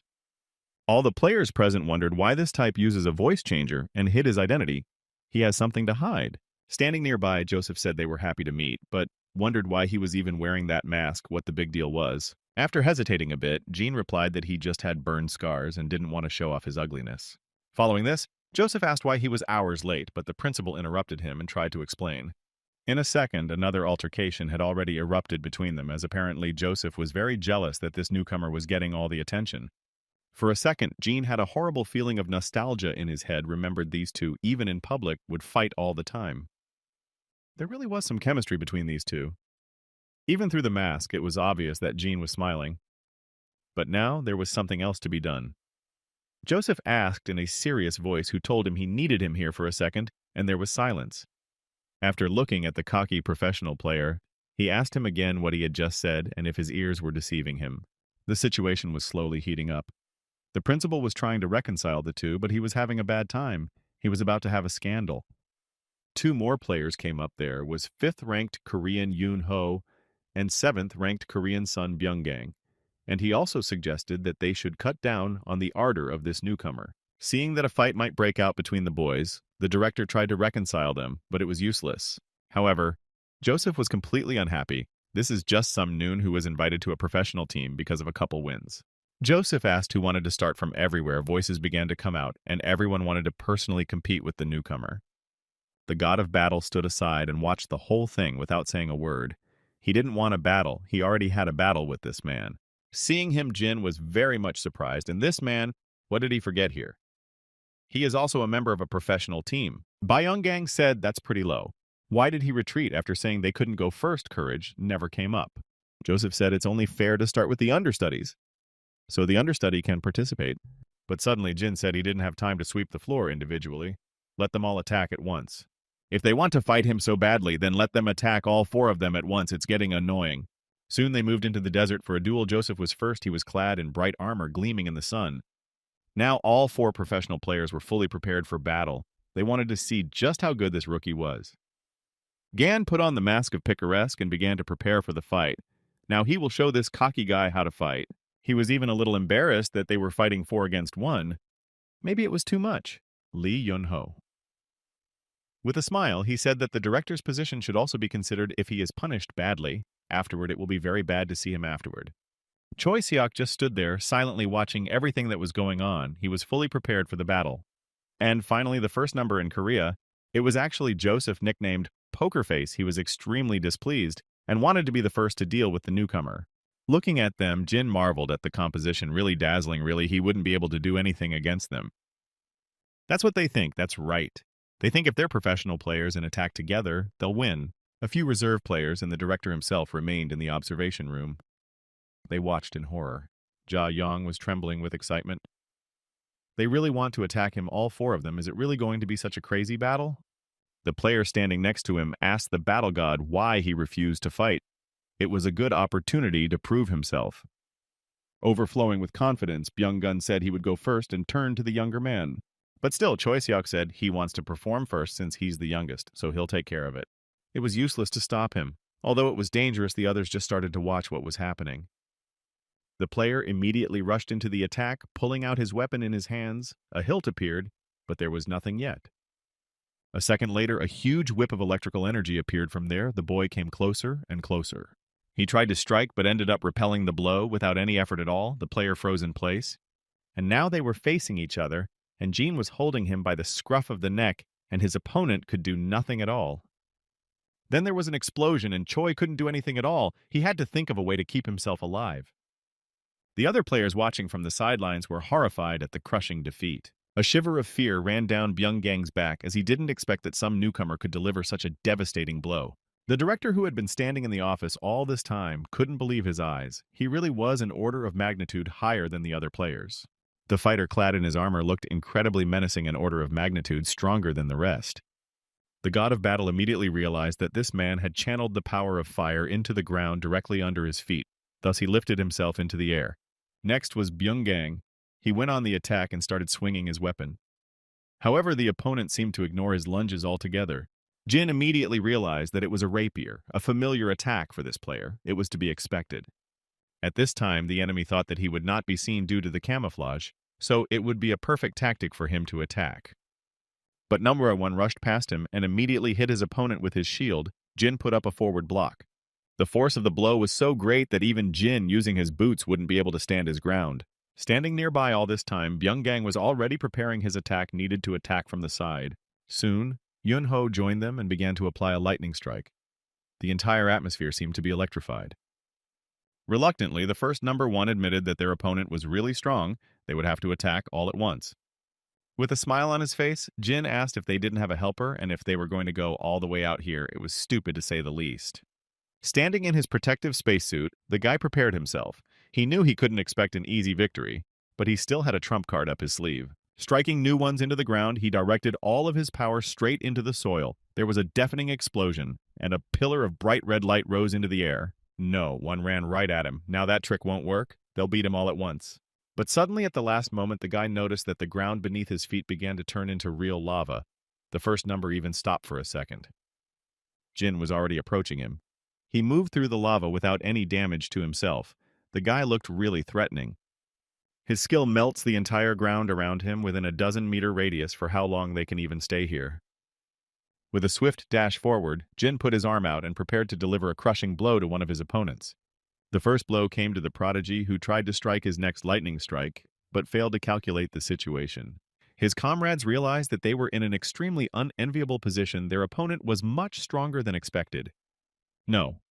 One ordered Byung Gang to cancel stealth mode as a matter of urgency, or else he wouldn't be able to get out of here alive. The man realized it himself, but it was too late. So he had no other choice. It was over in a flash. Right now, Jin felt that victory would be too easy. He even felt a little resentful of his strength. And now there was only number one left, who was still somehow miraculously on his feet. Now he had two shields. Jin noticed all this number one going all armed against him. It was just unbelievable. Being inside his suit, the guy was cheering, "It's just awesome. He's fighting the number one in Korea." Now Joseph was fighting for real. He activated all his powers and was about to use two accounts at once to attack. The duel promised to be incredibly violent. Everything around started to shake.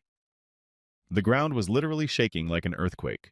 Joseph swung his shields, but Jin skillfully parried them as he moved out of the line of attack. When their blows clashed, the ground shook with a real explosion and the soil around them turned into real magma. From that moment, Joseph realized that this is a case of his stubbornness. He cannot lose, must defend the honor of his team. Jin also rejoiced. This is great, the true determination of the number one. Now he too cannot give up. They must fight because of all their strength. Noticing his opponent's attack, Joseph was surprised that Jin wouldn't be able to break those shields anyway, so let him not even try. Well, when he saw what his opponent was holding, no. One was truly horrified. It's unbelievable. Making one big upward thrust, Jin knocked one of the bills out of his opponent's hands. A clinking of metal was heard. With some mockery in the voice, the player asked, "Well, how is that good enough after all?" It is the usual pressure special movement of Joseph. In the next, there was a fist bump. It was checkmate. Jin prepared to finally end this battle. He didn't expect that some newcomer who came literally out of nowhere would be able to compete like that. And indeed, around Jin was a veritable inferno. Everything was ablaze with fire. He had won a crushing victory over the enemy. Meanwhile, the battle god was in a real shock compared to how he had seen Jin at the tournament. He had completely changed. Trying to get his head together, the director immediately started drafting a hiring agreement. Jin pondered these must have been temporary items. Compared to these people's items, it was just real trash. Now, when he thinks about it, it turns out his items were much better, but in a 4-against-1 match, it's pretty fair. At this time, Daegang watching through the screen was the only desire to catch up with this man and keep up with him. After the crushing victory, Jin, along with Drake, went to another dungeon for a sweep. There was a gloomy atmosphere everywhere, and various zombies walking around here was an oppressive feeling of being chased as uncomfortable as possible. Jin told me that in the very center of this castle there is a secret passage leading directly to the boss's room. You might even call it a back door. But the thing is that on the way to this passageway is a bunch of annoying zombies that are basically not that strong, but there are too many of them. They looked at the black passageway in front of them until sunlight penetrated here. The zombies would be weak, but it would be a pain to deal with them. Suddenly, Drake heard someone scream and immediately turned his head in the direction of the sound. It was the strangest possible. The guy was about to rush to help. There was a woman's voice there, but Jin grabbed his shoulder and stopped him. But after a second, he rushed straight into the depths of the castle. Drake didn't even have time to realize it, but kept turning his head. In response to the question of help, Jin approached and said that if it was some NPC, he could help Drake later if he wanted to, of course. Inside the castle was spacious and stank of dampness, and it felt like they were in the abode of some horrible monster. Jin found what he needed incredibly quickly and rushed right over there. A smile shone on the guy's face. In the distance, a silhouette could be seen under burning eyes. It was a woman. Most likely, she was the one who screamed. When you got close enough to her, you could see that it was a real monster. It was Camilla, Gossip Girl. As soon as she saw them, she rushed at them, and Drake shot her in the head and killed her. Jin looked at his comrade and praised him for having a keen eye to deal with the monster as quickly as possible. The monster was defeated and a spirit emerged from its body. Now it was a beautiful girl dressed in a white dress. The guys looked at her and for the time being couldn't understand what's the matter and who it was too.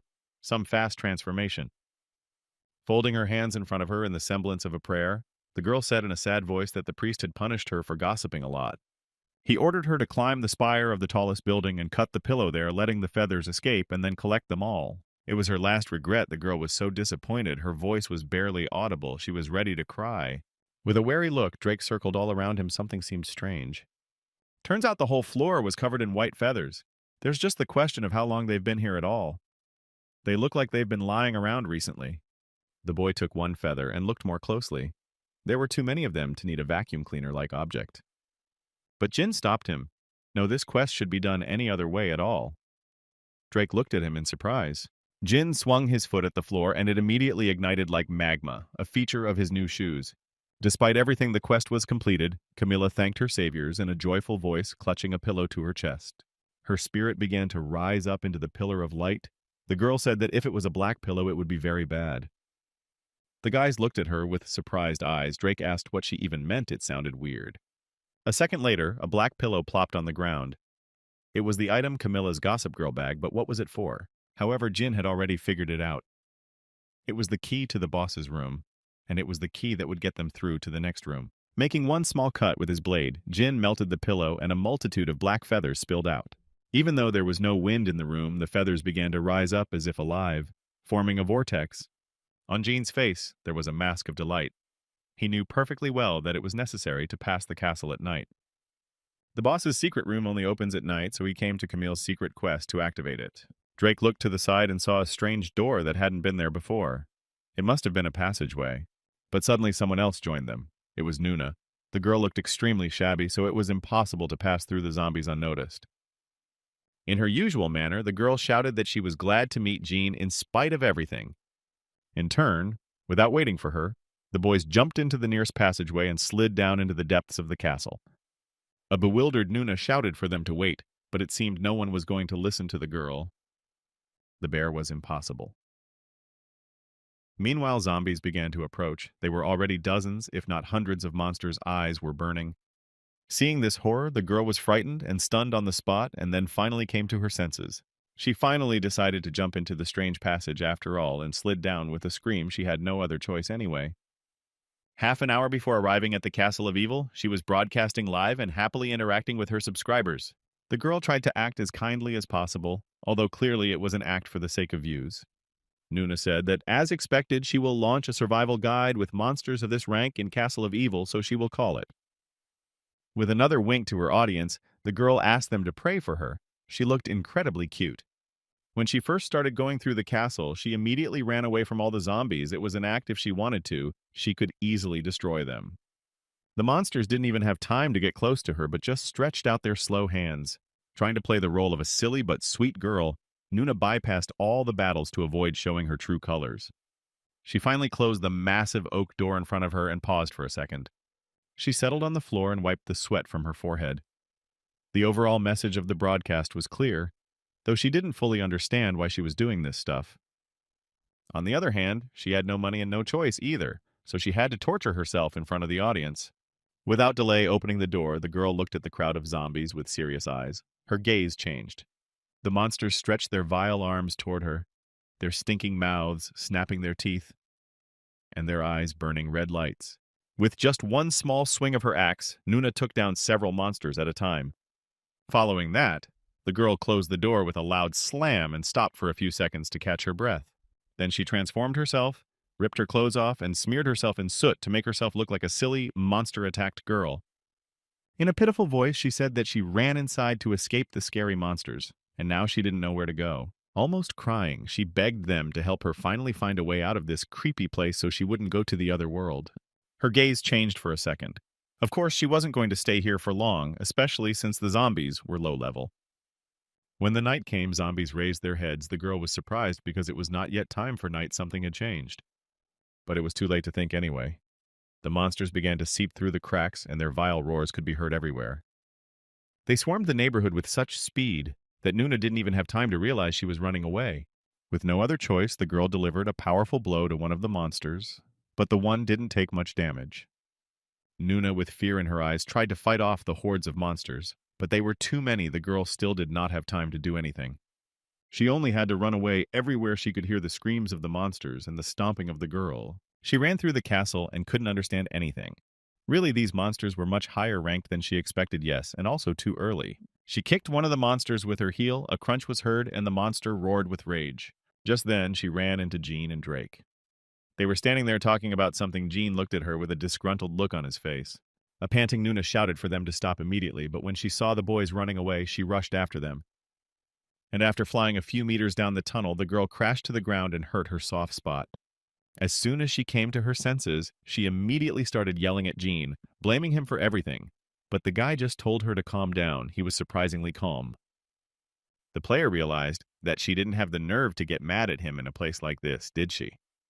Such words like a hammer hit the girl on the head and she was silent for a few seconds. After all, this is not the safest place. They stood in front of a large and dark tunnel. Jean moved forward first without delay. After walking a few meters, they saw strange silhouettes ahead. There was a man standing in front and a monster in a little distance. Drake was the first to move forward. He started shooting the monsters with his crossbow. The zombies fell one by one. Jin moved incredibly fast. He wanted to kill these monsters as soon as possible because he was fed up with zombies. At one point, he barely had time to bounce aside to avoid being hit by Nuna's blow. It looked like the girl hadn't calculated her strength at all. There was an immediate altercation between the two, and the serpent continued to devour one of the zombies and simply watched them. A furious Nuna was screaming that it was all Jin's fault she was here. And the guy didn't understand what he had to do with it. They continued to bicker with each other, but the huge hordes of zombies were already inexorably approaching them. After a while, Nuna realized that this was not a good time to argue, as zombies were surrounding them from everywhere. Plus, she'll have to deal with 2 unofficially ranked players at once, which makes the task more difficult. Sighing heavily, the girl said that one way or another she would go with them. She is a tank, so she would be of use. But as soon as she sent the invitation to Jean, he immediately declined it, which shocked the girl into thinking he was even doing it. Drake confirmed that he and this man are not on Team A, just wandering around together, so nothing to claim. In a trembling voice, the girl said there was probably nothing wrong with being on the same team as her. Looking at her axe, Jin said that if she included it in the deal, he might consider her offer. Squinting her eyes, Nuna realized that she had no other choice. After all, this guy was just hopeless. She slung the axe on her shoulder and readied herself. Apparently, there was no other option. At the sight of the belligerent girl, Drake tensed up a bit.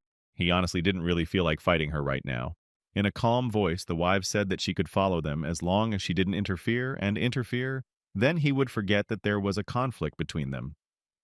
Stretching into a smile, Jin said if she wanted to keep this up, then let her just stay out of the way. After that, the guy immediately rushed forward and showed the others the way. Let them go exactly 5 meters forward and then to the left, because we're at a dead end. Nuna, who was standing behind him, wondered how he knew all of this. Master Jin looked at her and said that he had just made inquiries beforehand. Without asking any more questions, the girl plunged into wondering how this guy knew all this. Going forward, Jin had a thought. Now he is rotten water. After all, he is so toxic with newcomers, though who cares on the other hand? Yeah, and besides, maybe his cape makes him the most suitable player for such sewers. He didn't see anything wrong with it. After a few seconds, Drake shrieked and said he saw a light up ahead. The man immediately rushed over there. Smiling Life followed him. This is great news. Most likely they are on the right track and will reach the boss room soon.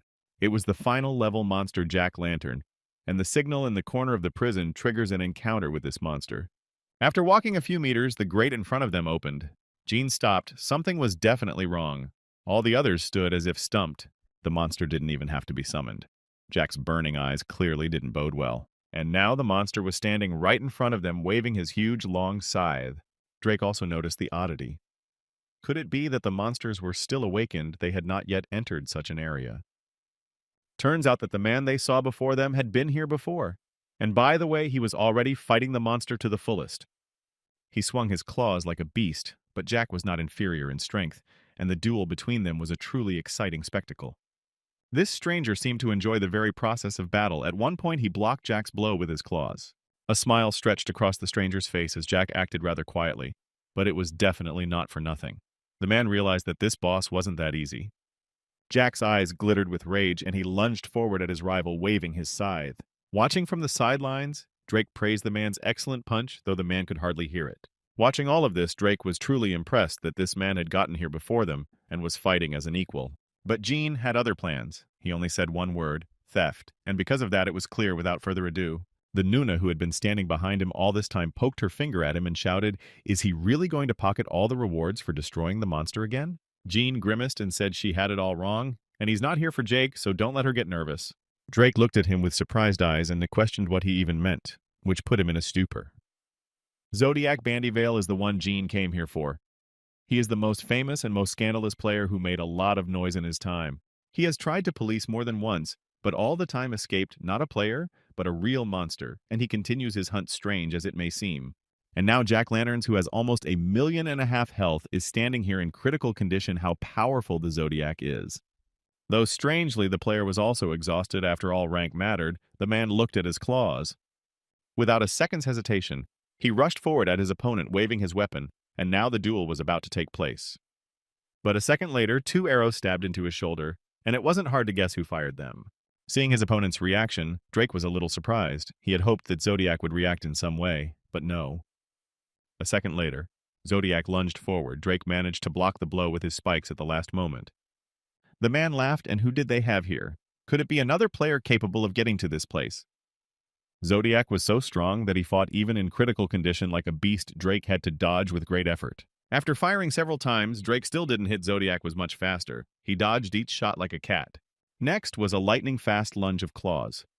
Drake blocked the blows with great effort with his small dagger. The opponent was indeed a difficult one. A smile appeared on Drake's face. He could taste that taste of battle after all the dead water was right. Before entering the dungeon, they had a conversation. Jean decided to give Drake a little advice. This man is known for being a pervert. Let Drake avoid close combat with a smile, remarked. Jin with Zodiac doesn't work a ranged technique. And now Drake wanted to test his own strength, despite his comrade telling him to avoid direct confrontations. Hearing this made him even more excited, and now he wanted to try to fight at full strength to test his luck. Seeing the excitement on his opponent's face, Zodiac was even a little surprised. Is this kid going to fight him? Drake then completed one lightning fast lunge forward. Zodiac dodged with incredible ease. The clang of metal was heard everywhere. The opponents were not inferior to each other in strength. They fought on equal terms using cold weapons. Even Zodiac, with his vast experience in fights, recognized the strength of his opponent, so it's not the first time for this kid. Dead water. Watch the whole thing from the sidelines. Sure, a lot of people will think Drake will end up defeated, but that's not the case. After all, this man loves PvP more than anyone else to test his strength for him above all else. And so the fight between them continued. The clang of metal filled absolutely all space. They were moving at an incredible speed. Watching his opponent, Drake noticed that sure, he had good stamina, but the technique lacked precision. He was about to strike again, but noticed something strange in his leg and stopped. It felt as if his limb was about to be torn apart, but it was already having such an effect. It was a special voodoo effect that the Zodiac man triumphed. After 4 consecutive attacks, the 5th deals just tremendous extra damage. Drake takes aim. But Zodiac easily moved out of the line of attack, and the arrow whistled near his ear. He laughed and called Drake too slow. Following that, the mercenary pointed his claws at him. Now it was time to end, though he was having fun. But he didn't have time to do that before Jin intervened and delivered a crushing kick to the Zodiac, which sent it flying off to the side. Jean stepped in just in time to ask if he was interrupting everyone. Drake said it was better than going to the afterlife. The guys looked at Zodiac, who was stuck in the wall from such a powerful blow. Did he really go to the other world? But it was not the case. That the opponent turned out to be much tougher than expected. On his face, there was an ironic smile on his face. Who is this even? Throwing himself right into the attack, Jin wondered if it was because he was attacking with his boots instead of his weapon. But on the other hand, if he survived such a blow, he had a high rank of items. Zodiac was already preparing the next claw attack. 2 blades just whizzed right by Jin's head, but the guy easily dodged and a new fight broke out. In the heat of battle, Zodiac said that he had dealt with many who prevented him from realizing what he had planned, but now something else. He senses from these two some intent. They are doing this for a specific purpose. The man opened his eyes even wider. A little confused, of course, Zodiac laughed his nasty laugh and prepared another claw attack to finish off the annoying humans. But in the next moment, he was surprised to see that his attack did not do any damage to the enemy alive. Jin began to slowly get angry and told Zodiac not to be surprised. He would destroy him before the man could be surprised. The next moment, thunder rumbled as Jin stepped with his boots and separated Zodiac's arm with one powerful blow. At this moment, even the experienced mercenary was surprised at this speed. He was in unbearable pain, but still he stood his ground. Applying the special effect, Jin released the grip from his chest and finally managed to reach Zodiac in time. The hand with the dagger was already at an extremely close distance from his opponent's chest before Zodiac even realized it. At the last moment, dodging, the man stretched in a smile. It seems the opponent uses unusual weapons. Yes, an armor turns out to be funny. After drinking some of the recovery potion, Jin asked if the Zodiac thought they were comparable to his trash. Zodiac said with a disgruntled look on his face that these two guys were starting to annoy him, and it was time to get this circus over with. But it turns out everything will be much more complicated. Pumpkin, Jack recovered and was now ready to attack with renewed vigor, putting in the scythe. Gritting his teeth, Zodiac realized that this fight was going to go on longer than he thought. and an unpleasant feeling of irritation appeared in his chest. Looking at Gene, Zodiac realized he had to watch his back if he wanted to destroy him and avoid Jack. One wrong move, and you could go to the other side of the world between them. There was silence now. It was an every man for himself battle. Then Nuna noticed that Zodiac's gaze was directed right at her and tensed up a little. She had nothing to do with it. Suddenly, the man cried out, "How about teaming up? He sees how Nuna wants to destroy Jin as much as he does." It was an interesting proposition, and it made the girl think a little. She wanted it more than anything. But one thing was interesting. How he even knew the girl was trying to destroy the dead water sounded strange, to say the least.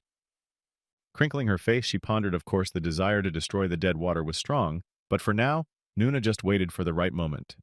As she began to think, Nuna heard Jin's voice urging her not to listen to him. He was only trying to trick her. Hearing Jin's annoying voice, Nuna shouted for him to finally shut his mouth, but the guy anticipated her thoughts. It's better to forget about it.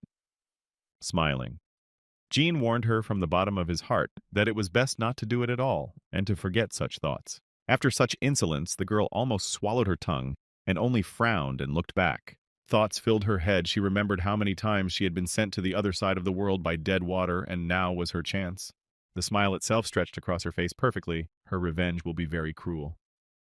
This is a great chance to get even for all those humiliations. Without further thought, she pressed the accept button and was now on board with this Zodiac. Jin smacked himself on the forehead, but he had definitely warned her not to do that. But Nuna was already running at him with all her legs. The girl wanted revenge for everything he had done to her. But suddenly her legs stopped obeying. Poor thing stopped halfway and couldn't handle her body anymore. She fell to the ground and couldn't move again. It felt as if all the life juices had been drained from her body. Still unable to understand anything, the girl was lying on the floor. Health is rapidly falling, but she could not understand what is the matter. Behind her back, Zodiac was slowly rising from the ground, his nasty laugh audible as Nuna was still lying on the ground trying to come to her senses. Smiling his acerbic smile, Zodiac thanked his partner. It worked his voodoo queen eye, taking away health. Jin also noticed the necklace in time, but there's nothing the girl can do but fall into the trap. The necklace that hung on Zodiac's chest allowed him to divide the damage he took amongst his teammates. Drake noticed the very bad expression on Jin's face and realized that their business was pretty bad, but there was nothing he could do about it. He was one step ahead. In addition, Zodiac was wearing the lizard armor of the Caltro lizard with its feature of fast health regeneration. Yeah, and besides, he had claws. Jin should have realized this when he first saw them. These items only drop in one location. Jin himself wanted to get these artifacts, but it seems that Zodiac was ahead of him and now enjoyed an unprecedented advantage. If Jin wasn't mistaken, the first person to sweep the castle was the Zodiac. The guy assumed he was fast. But this is too much. The main issue was, and that now Drake didn't understand how it was even possible to fight this man. Suddenly felt his body start to freeze as if he was caught in an ice storm. The man didn't realize anything. But then Nuna, who was lying next to her, became active, and her snide laughter was heard. She said she was ready to come at any moment. A smile appeared on her face. Did this man think it was so simple that all those who crossed her path would come to an end? It's all about her acts. There is one nuance: when the user is sent to the other world, then the debuff is applied to the ally. Zodiac didn't calculate this and now received the same damage as the girl, and his body was beginning to slowly freeze. Drake realized that was the exact reason the girl was begging to join her team. Now it was clear she was sneaky too. Of course, she planned to use the regiment's responsibility ability specifically on Gina to straighten him out as soon as possible. Our friends seemed to have forgotten about Jack's pumpkin, who was already approaching them, waving a huge scythe. It only took one hit for the Zodiac to fall without a sign of life. Now the picture has changed: -1 opponent. 2 hairs with 1 shot was out of joy. He had disposed of the Zodiac with only the pumpkin head left. Jack was already approaching them, flames bursting out of his eyes, and the only thing left to do was to fight this monster. Looking at Drake, Jin told the guy to fire a few arrows, preferably at the monster's head. With a whoosh, the 2 arrows flew a few dozen meters and stuck straight into the monster's head, but it had no effect. The guys stopped in their place and began to observe what was going on. Why didn't the shots go off? Did he really have armor? Suddenly, a strange voice came from Jack himself, asking what he was doing here and who the 2 men were who had come to see him. With a smile on his face, Jin realized that it seemed Monster had regained consciousness. It was time for a heart-to-heart talk. In a frustrated voice, Jack said that he had once stolen an object and was sent to this horrible dungeon where it rests to this day. Now there would be no mercy for anyone. The scarecrow had transformed and now looked even more menacing, with flames emanating from the monster's entire body. Realizing his level, Jin waved his hand. No, with all his current characteristics, this is a fight without a chance. Jack replied that he had no choice but to pay them for his awakening, so let them get ready. Looking at the two aliens, the monster said that the two of them had come here to meet the master of the castle, then he would guide them. With one swing of his scythe, Jack opened a portal that revealed a long corridor leading to the next location with a boss. A smile appeared on Jin's face. The great news was the back door he had talked about earlier. The guy stood in front of a large portal and waited for something. Now the story of the game will change, everything will go differently. The guys jumped into the portal and rushed forward, making everything much easier to get to the boss's room. But no sooner had they run a few steps than the ground in front of them began to break, chipping away at various large rocks. Jin saw that some strange monster had come out of there, something he didn't expect, and his eyes went wide. It was a familiar monster-enhanced Gorgon, but the question remained who put it here, what it was doing here in the first place. If Jin got it right, the monster guarding the entrance to the boss room was somewhere on the level of a succubus, but what was a Gorgon doing here? Drake's voice was heard, and he told Jin to leave it to him and let him take care of the passage. Plus, Drake has a useful item he got with Jack's pumpkin, now seems like a good time to use it. In his hand appeared either a vial or a small bundle of small size just in time. Jin agreed and said he wouldn't interfere, looking at him. Drake was surprised this guy wouldn't even ask questions. With great leaps, Jin approached the monster. The only thing left to do was to get around it and continue onward. As soon as the Gorgon saw the boy, it immediately stretched out its clawed, huge hands to him. Jin was already ready for it. Drake tried to distract the monster by firing a few shots into his hand. The monster turned its one eye toward him and roared. With a smile on his face, the archer said he would turn him into a porcupine, so let him pay attention to him. The enraged Gorgon pulled her clawed hands toward him, and a tremendous roar erupted everywhere. In a deep, dark room, a creature with long horns sat on a great throne. Its mutterings could be heard everywhere. He didn't realize what this place was. As soon as Jin burst into the room, he immediately rushed forward to attack the monster, putting his blade forward. But the boss of this floor was more agile and immediately unleashed several spikes towards Jin. The guy bounced to the side and there was a crackle of metal. The fight was going to be very long. The bats completely enveloped the body of the King of Darkness. He commanded them as if they were his slaves. A squeak was heard. The monster raised his hand up and ordered his servants to move forward. A whole horde of mice moved towards the boy. The Lord stretched his hand forward and immediately there appeared a whip that was created directly from the bats. Great, it seems, the pattern of his attacks remained the same. Jin smiled, so fighting him wouldn't be a big surprise. The king swung his whip at the annoying boy, but Jane was much faster and easily dodged it. At some point, the whip reached his shoulder and he felt an incredible pain in his arm. He pulled the very small box out of his pocket and prepared to use it. A smile broke out on his face. It's the same item Jack gave them for free last. Pumpkin said it would help defeat the King of Darkness. Drake got exactly the same thing. It was kind of like Halloween candy. The item was a small vial with a pumpkin instead of a cork that could be used to restore health. Without thinking long, Gene opened the package and popped one candy into his mouth. The guy immediately felt incredible and a surge of strength. All the same, candy really worked. His health increased every second. And here comes the second attack of the King of Darkness. He released several tentacles directly towards the enemy. Thank God Gene was able to dodge in time. You don't use spikes crashed in front of him. Why and the ground trembled under his feet. The king noticed that the boy was dodging his attacks and became furious, saying that 3 artifacts could defeat even the King of Darkness. Gene thought that in this life only 3 artifacts should belong to him. He had bet his 15 years of life and would get them. And here comes the 4th attack. Dark Force King has already raised his hand to unleash his full power on the annoying kid. Of course, Jin realized that he might not be able to dodge such a massive attack, so he would have to take it head on. The king released a powerful energy wave that covered almost the entire space of the room, and the air vibrated. Jin received an incredible blow, but his artifacts with secret abilities were still able to repel such an attack. Plus, he had Halloween candy on his tongue that restored an incredible amount of health per second, so he was able to withstand such an attack. He was still muttering something to himself in a frightened voice. Gene thought it was odd. He never once remembered any of those lines. Maybe something had changed in the game again. Demon King lost his mind, and as if intoxicated by his power, began to laugh madly. His cackling remembered everyone in this earth. Suddenly, the king reached forward, and Jin saw something terrible. His eyes began to fill with blood. It was the special effect of the blood-eater guy coughing. His body felt like it was being torn from the inside. The pain was unbearable. Reaching out his hand, the king began to suck the life force out of him. Jane felt himself losing consciousness. This terrifying effect had managed to destroy quite a few raids, and now Jin alone had fallen under it. But he still had strength left, and the guy moved forward every second he lost 1 unit of health with the others, until the end of 370 seconds. Once he was far enough away, Jin put his blade forward and prepared to deliver the final blow to the king.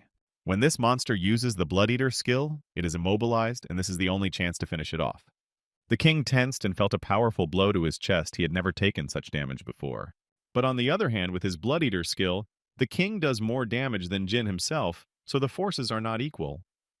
King retracted his hand. He realized he was taking damage and decided to stop attacking. Jin stood beside him and chuckled. And that wasn't all. The guy smiled. He had one more trump card up his sleeve. The king didn't listen to him and released several tentacles of dark energy from behind his back in an attempt to grab the pesky moth. The attack was dangerous. A smile appeared on Jin's face. It was already too late. The king would not have time to do anything. The monster felt a wave of pain piercing his entire body, and his black eyes opened even more. A second later, his scream of despair was heard. The monster took really critical damage. He threw his head up and started screaming. The sight was truly terrifying. Landing a few feet away from him, Jin asked, "Is the king surprised here it is the basilisk's poison? An incredibly powerful toxin that also does damage. The king also absorbed the boy's blood, so the fight would be over in a dozen minutes." The king closed his eyes and grimaced. He had never taken such damage before. He tried to stand on his feet and finally overcome the hated boy, but all his efforts were in vain. Jin saw that the king had gathered all his energy and started to run away. He hadn't seen such a monster look yet. With his arm stretched forward, the monster prepared to suck the energy out of the boy's body. Jin smiled. The king seems to be using such tactics just because he got the monster into this position. However, the monster's face was suddenly covered with a sinister smile, and it seemed that this was not all. The king still had trump in store. Seeing that sinister smile, Jin even tensed up a little. Why it was the monster smiling? Is there more to it? Jin literally felt something very large and dense, like a lump forming behind him. When Jin turned around, goosebumps ran down his back. He saw a large lump of energy heading straight for him. The best solution was to eat all the candy I gave Jack, which is exactly what Jin did. He wouldn't be able to take that kind of blow alone. Directing his full power at him, the King of Darkness unleashed a veritable torrent of all possible attacks. The damage was so great that Jin, even with his armor, couldn't block it. He felt incredible pain, but was still alive. Now on this one, XP depends on whether he will live or not. All armor, absolutely all artifacts were working at full capacity. The guy screamed in pain and rage. He couldn't just lose, he would return the damage. So let the king get what he deserved. The monster looked at him with surprised eyes and bared his teeth a second more before he was completely defeated. In the next second, the monster felt an incredible pain in his body, as if he was being pierced by thousands of thorns. Jin was already holding on from the last of his strength. One more second, and he was ready to faint forever. The first thing the guy saw after waking up was the concerned face of Drake, who had been on duty around him the whole time. Opening his eyes, Jin began to look around. He didn't even quite realize what had happened. Jumping up from his seat, the guy asked how long he had been out. Drake shrugged. When he got here, Jin was already knocked out. Looking at his comrade, Jin asked not to say that the Demon King was still alive because he had done his best. Unfortunately, the king was still conscious, but his entire body was pierced by a multitude of thorns. Finally, the guy was able to do it. He raised another level, but his health was still critically low. A scream was heard. The undead king was furious. He had lost to some human, and now everything he had would dissolve. The monster's body turned to dust. It was replaced by a drop that habitually glowed with a bright blue light. After the king was defeated, the Blood Eater ring fell out of him. The characteristics of this thing had really impressive characteristics. When the guy saw what he would now own, he jumped for joy. The last most destructive artifact was now his. Now it will be a real circle of abilities. It's now no one can destroy. Jin has become the strongest. Standing nearby, Drake smiled and said he was glad his comrade was able to accomplish his goal. Jin asked if he had gotten his revenge or not. With a smile on his face, the friend replied that it was okay. Naturally, he had it all worked out for the best. For the last time, Jin looked around the room with a triumphant look. Despite all the adversity, he had succeeded. The raid was over. The two friends bumped fists in respect for each other. It was time to get out of here. Plaques immediately began to pop up in front of Jin as he became the first person to complete the raid on the King of Darkness alone. Only one question remained. Didn't he already get the reward, so what else should he get? The answer came with itself. On the throne suddenly flashed a bright flash of light, another drop. There was a chest with a beautiful ornament, as apparently that was the main reward for destroying the king. Looking at his hand, the guy appreciated the ring he was able to get it because the loot is guaranteed on the first sweep. It remains to be seen what this second reward is. With some disbelief, looked at the chest. Opening the beautiful lid inside, he saw a fun item. It was Solomon's necklace with a beautiful gemstone inside. Solomon was a monarch smart enough to be known as a wise man among his subjects. It is, after all, a secret piece of the whole picture that only a few of the players have seen a smile stretched across his face. King Solomon was a hidden non-game character. Jen picked up the necklace in his hands and examined it again. In his other hand was a bundle of paper. He meanwhile activated a secret quest. Heard someone's voice. King Solomon was called clever, but the one who found this subject is surely more learned and kinder than himself. Suddenly the phone lying on the table rang. The number was undefined. Jin, showering after a hard raid, looked at the screen to see who it could even be, but still picked up the phone. On the other end of the line, it turned out to be streamer Yoon Hwa, who said it's been a long time since they've seen each other. As soon as the guy said hello, Yoon Hwa began to flood him with words so fast that Jin couldn't even understand what he was talking about. Pulling on a t-shirt, Guy could only make out something about the video of the raid and promised to keep it, of course. The streamer asked how Jin recorded her. The guy replied, LGBPD from dirt to Princess Yeonhwa. It sounded even too usual. The girl hurriedly explained why she was actually calling. They were preparing new material for the show, and she wanted Jin to be their guest. Putting food on his plate, the guy said he had a busy schedule but would try to make some time. Jin continued to throw the fruit into the blender while the girl on the other end of the wire gibbered. He listened so much that he didn't even notice that he started throwing everything into the blender, including fish and meat and everything else. Completely losing concentration. Jin closed the lid of the blender and began to whip up the cocktail. Yeonhwa realized that she was cracking up too much and apologized, but Jin said it was okay and asked about the next shul. With a smile on her face, the streamer said it was, of course, classified information, but the next person turned pro right after the debut. This left Jin in a bit of shock, and who was so skillful that he became a pro after his first performance.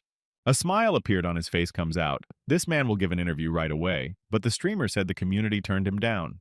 The girl was still saying something, and on the table, instead of a cocktail, there was some incomprehensible concoction that looked more like a potion. Sitting in her cozy office with a cup of coffee, the girl said that this man is some kind of player of a mysterious underground league. When she found out that Jin wanted to bet whether he knew the man or not, the girl cheered up, sounding very interested. In case Jin wins what he gets, the streamer replied that then she will go out with him whenever she wants. When Dongjin called out the king's name, Mado Yeonhwa choked on her tea, not expecting the guy to figure it out so quickly. She coughed and could no longer speak. Jin heard from the tube that someone else was nearby. The girl couldn't understand how in general Jin was able to find out so quickly. The guy explained that only one person came to his mind. Holding a strange concoction in his hands, he said that this is a truly incredible individual. Perhaps he will lead the next generation of players. After finishing the conversation, Jin could not believe that he was able to invite such a famous person to his streamers in the future. Even for money, it will not be possible to do it. He looked at his phone and was surprised there were several messages from the principal suggesting a meeting. Without further thought, Jin had shed his clothes and now stood topless there to make his debut. It didn't take long for the music to play and a broad smile to appear on his face. A time of great change was coming. Everything is going according to plan. He jumped into his supercar and pressed the gas pedal. The car shifted and roared forward. Sitting in his convertible, the guy drove at full speed. No one can stop on the way to the grandiose goal. Turns out, maybe a few minutes later, he was already sitting in the police station writing an explanatory note about speeding. Soon dressed in his trademark clothes, Jin was already sitting in the office across from the director. Ja Yan stood across from him. He said that of course the contract was done, but there were a couple things to discuss. With a serious face, the director said that since Jin had revealed his identity now, it was Ja Yong who was the guarantor of his personal safety. Jin still didn't understand what was going on and asked, and what it all meant. The man shrank back. In that case, they should talk about Jin's salary, but the guy said they'd do it after the league, which should be soon. After this event, Jin's popularity will increase many times over, and therefore the money turnover. In other words, the guy decided to wait until it cost even more money was the most important thing right now. Plus, he asked, can he get a blank check when he gets to China? The director even choked. Yes, how did Jin only have that thought? Looking at the director with an incredulous look, Jin wondered if this man was only 21, but he was already acting like a real snake. But anyway, this is later. Now on. The table lay a map of the upcoming league. There will be players from all over the world. The director excitedly said that they will perform as a league representing Seoul. The elite team of their national K1 is the main enemy. And also, these are their first opponents. The headmaster's voice became more serious. Now he will tell everything in detail. Their main opponent is a league created with the team K1. They are sponsored by many different corporations. Their leader Storm was number 1 until he was overtaken by Joseph. They also recently hired 3 new players who made the roster even more intimidating. And they didn't synchronize their attacks with astonishing precision. The director gibbered like a woodpecker. Joseph will need to deal with their leader Storm, so they're using him as a major ace up their sleeve. But the headmaster didn't think that there was anyone else who could handle this monster. That was what bothered him, Jin thought for a while. Even though the decision had not yet been made, he already knew which teams would be against each other. Back in the past, he remembered that it was the hottest topic of discussion and a battle that would be remembered as a legend for the next decade. A smile appeared on his face by itself. There was something else just as important as everything else. Soon the event finally began. The scope was so large that the viewers numbered in the tens and maybe hundreds of thousands and even more online. Storm was the representative of Team Elite. The man was fully prepared and confident of his victory. Number 2 was Lee Gyun-hyun, the guy smiling, looking at everyone else and getting ready to fight. There were also the famous 3 Musketeers, who I've met before. The team was at full strength and ready to win. They victoriously looked around. Storm put his hands up and shouted a victory speech. The hall exploded with applause. Next up was naturally the K1 team led by the consummate Joseph. The man immediately started wishing him good luck and looked at everyone with a joyful look. He felt the support of the audience, and it gave him strength. The rest of the team also showed their willingness to win. They couldn't let their fans down. But when everyone saw the new player Ma Dae-gang, they were very surprised that he was not in the rankings and was a real dark horse among the others. In addition, there was another masked player who no one knew or even had any idea who he was. Storm, who was watching through the screen, also saw the masked man. He couldn't even imagine who he was. Storm stood and pondered really some new name into the woods to a sports team, and now playing for them. But that's even better. Instead of this extra character, everyone else will target the main threat. The first to confront elite leader Storm and super rookie Ma Dae-gang will be a truly mesmerizing spectacle. Being in his capsule, the player was fully prepared for battle. It was a special capsule for cybersports. He found himself right on the sands in the desert. Dae-gang stood and waited stubbornly for his opponent. It was Jade's desert. A few seconds later, his rival Storm appeared. The director was watching from the sidelines, and his excitement had reached a fever pitch. The man could no longer hold himself together. He thought he was going to faint. A few hours before the tournament, they had a conversation with Jin. The director couldn't understand why Jin wanted to send Dae-gang specifically. The guy was sure there was no need to be so arrogant. He promised that this man would have a very powerful influence. To his surprise, the director noticed that their support player had also recommended the newcomer as the best candidate. Smiling, the guy said that, to be honest, this newcomer is much better than himself, so will prove himself as needed. Dae-gang, who had the honor of being the first to represent his team, stood and prepared for the upcoming battle. Storm stood and thought, to be honest, he cared more about the leader of the opposing team, but now things would be much easier. However, quite unexpectedly, a real cannon shot flew at him. Dae-gang didn't wait long and immediately landed a crushing kick with his foot. Incredibly, Storm noticed that even though he had blocked the blow, he still took damage. How was that even possible was beyond me. The next was a powerful blow to the jaw of the man, flew a good dozen meters away. He did not even expect the newcomer to be so strong. In flight, Storm thought he had mispredicted the outcome of the battle, and now he would have to regroup. But just now, the opponent got a big kick out of using the skill, so you need to take advantage of it. A second later, Dae-gang felt a powerful blow to his shoulder from the poison damage, but he still managed to get it right. Storm rejoiced. Now his opponent will lose health every second left to wait for him to retreat, and you can finish. Meanwhile, our hero felt a very strong recoil, and as if to sit down, gathering his thoughts, but it was not so. A second later, Storm felt a powerful lunge coming towards him. The guy couldn't even react in time and got hit. The comrade wanted to warn Storm to step aside, but it was too late. The blow was so strong that Storm couldn't even realize what had happened. He felt as if he had spit out his own soul.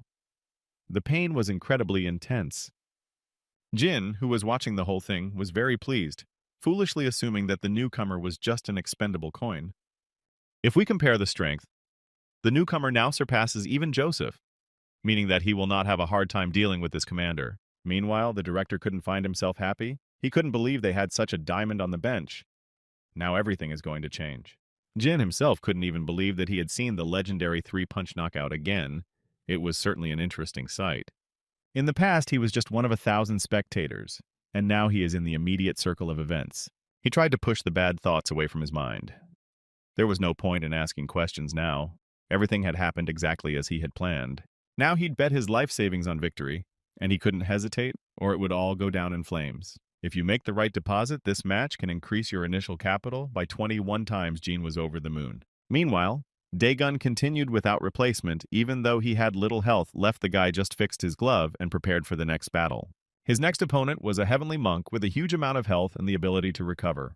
The guy prepared himself. The battle promised to be very hard, so it was necessary to concentrate all his strength. Monk, feeling his superiority, waved his finger at his opponent. Now he would show him what a real fight was. But surprisingly, a dozen minutes later, he also flew like a toy in the other direction Daegang was in the midst of. He wished for a battle. The monk was shocked. All his skills and just didn't work. It was as if he was being read like an open book. And everything was very simple. When this Hitler is healed, he has a small delay in the use of skills that is easy to predict. This was actually used by the opponent, who could literally read all the moves. If you can push the character away in time during healing, you can heal yourself. The player was very happy thanks to this skill. He was able to quickly restore his HP, and that means something. Meanwhile, his opponent was simply exhausted. He required a replacement, or else go straight to the other world. The next participant was one of the three musketeers, Lee Dong-bi. The girl appeared as if some angel was holding a holy staff. She blew on her hand, scattering the seeds of confusion. It was one of her basic skills. The fighter immediately felt something growing under his feet. Looking down, he saw many plants that gradually entangled his foot. Continuing to watch from the sidelines, Jin said that these were bloodthirsty plants. They could lower the player's XP at a rapid pace. Each time the lost health would only increase. Daegang was aware of this, but there was nothing he could do about it. Next came another girl, Yoon-bi. She jumped out literally out of nowhere and had already prepared everything. Daegang wanted to lunge at his opponent, but felt his body was stunned and he couldn't move. In addition to the plants, there was some kind of jelly mass that was firmly embedded in his soles, and now the guy was immobilized. And now his opponent was already loading her bow for an aim shot. One more second and the guy would be in trouble. A literal hail of arrows rained down on him. But luckily, at the last moment, he managed to break free and was now running away. Yoon-bi, who was standing in front of him, was even a little surprised that this guy really had talent, since he was able to dodge at such a disadvantage. Meanwhile, the fighter made a great leap and struck his fist straight into the ground, creating a real earthquake. The monk, who had been around the whole time, wondered how this guy had managed to free himself by setting fire to the plants around him. And now, as if a real battering ram was moving right at them, they needed to get away as soon as possible. In the meantime, the girl used her holy staff and moved to intercept Dae-gan, who needed to stop this locomotive somehow. She struck him with her rapier, but the fighter blocked the blow with his powerful gauntlet with the agility of a magician, though he took some damage. GMB realized that she had enough HP and her opponent's health was running low, so all that was left was to finish him off. The director was horrified. He shouted into his earpiece for the fighter to find a replacement. He had to retreat, or he would go to the other world. Even Jin, who thought he was the favorite all along, thought it would be better to replace him. Meanwhile, the unfortunate one, already sensing his imminent end, was taking a lot of damage. His movements were no longer as precise. He felt incredible pain, but still somehow kept on his feet. The guy was not going to give up in any way. But his opponent was very strong. JMB smiled and realized that soon this kid would be finished and they would win. Looking at the monitor scoreboard, Jin smiled. Great, this girl passed, and that means everything is going according to plan. Suddenly, the ground under Gumby's feet began to shake. The girl stopped for a second and didn't realize anything. It was unbelievable. Yugan, being on the verge of life, managed to repel her attack. Is truly an amazing talent. In the end, the guy still had to go out and find a replacement to recover a little bit. As soon as he got out of the capsule, he was surprised to find all the people chanting his name and honoring him. He looked to the side and saw Jean standing nearby, watching him too. A faint smile appeared on the player's face as his star hour finally arrived, and he really showed his best side. Jin showed a thumbs up. He too was very pleased with the young fighter's debut. It was really impressive. Daegun showed himself just fine in his previous life. The elites won, but now it's going to be different. Last time their team lost due to Joseph and poor performances, even though they had 3 times as many chances. Jin wondered if he bet on the elite and lost, he would definitely raise a lot. But that would be slightly wrong. He decided to bet on his team. Even though the amount would not be that high, he would still earn enough to live comfortably. Byung-gang's disguise didn't have much effect against the polluted field, unfortunately. He was struck down by Yoonbi's lightning-fast attacks from a distance. Naturally, he could do nothing in such a situation. Yeon-ho. In turn lost in a one-on-one match against Dongbi and fell to his knees in front of her even though he had a chance. Stuck in poison ivy and subjected to lightning attacks and was defeated as well. It was the Gaeum Yundong sisters' triple victory, even the topmost opposing players couldn't stop them. And that's not good? Jin even tensed up a little. The stakes were now rising in their favor, and the match was getting more serious than he expected. The director was also ready to go crazy. He shouted that they were now in a very unfortunate position, so something had to be done. The man noticed that Jin was shaking too, as he afraid, but the guy was thinking about something else in his head. Money. The man was very scared and asked the player if he was okay. Jin replied that he was fine, but his voice was shaking slightly. He pushed aside all unnecessary thoughts. In any case, he must win at all costs, even if he had to try very hard.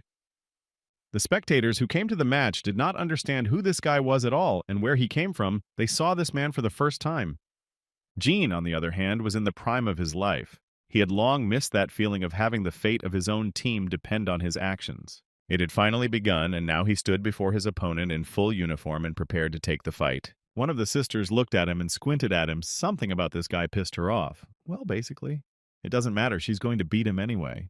The girl blew on her palm and disgorged a new batch of pollen. Her opponent would definitely not be able to resist these poisonous plants. Standing in the middle, Jin didn't even think of moving from his position. He just waited patiently for the right moment. The next sister had already prepared her wand to finally slay the hated player who dared to stand in her way.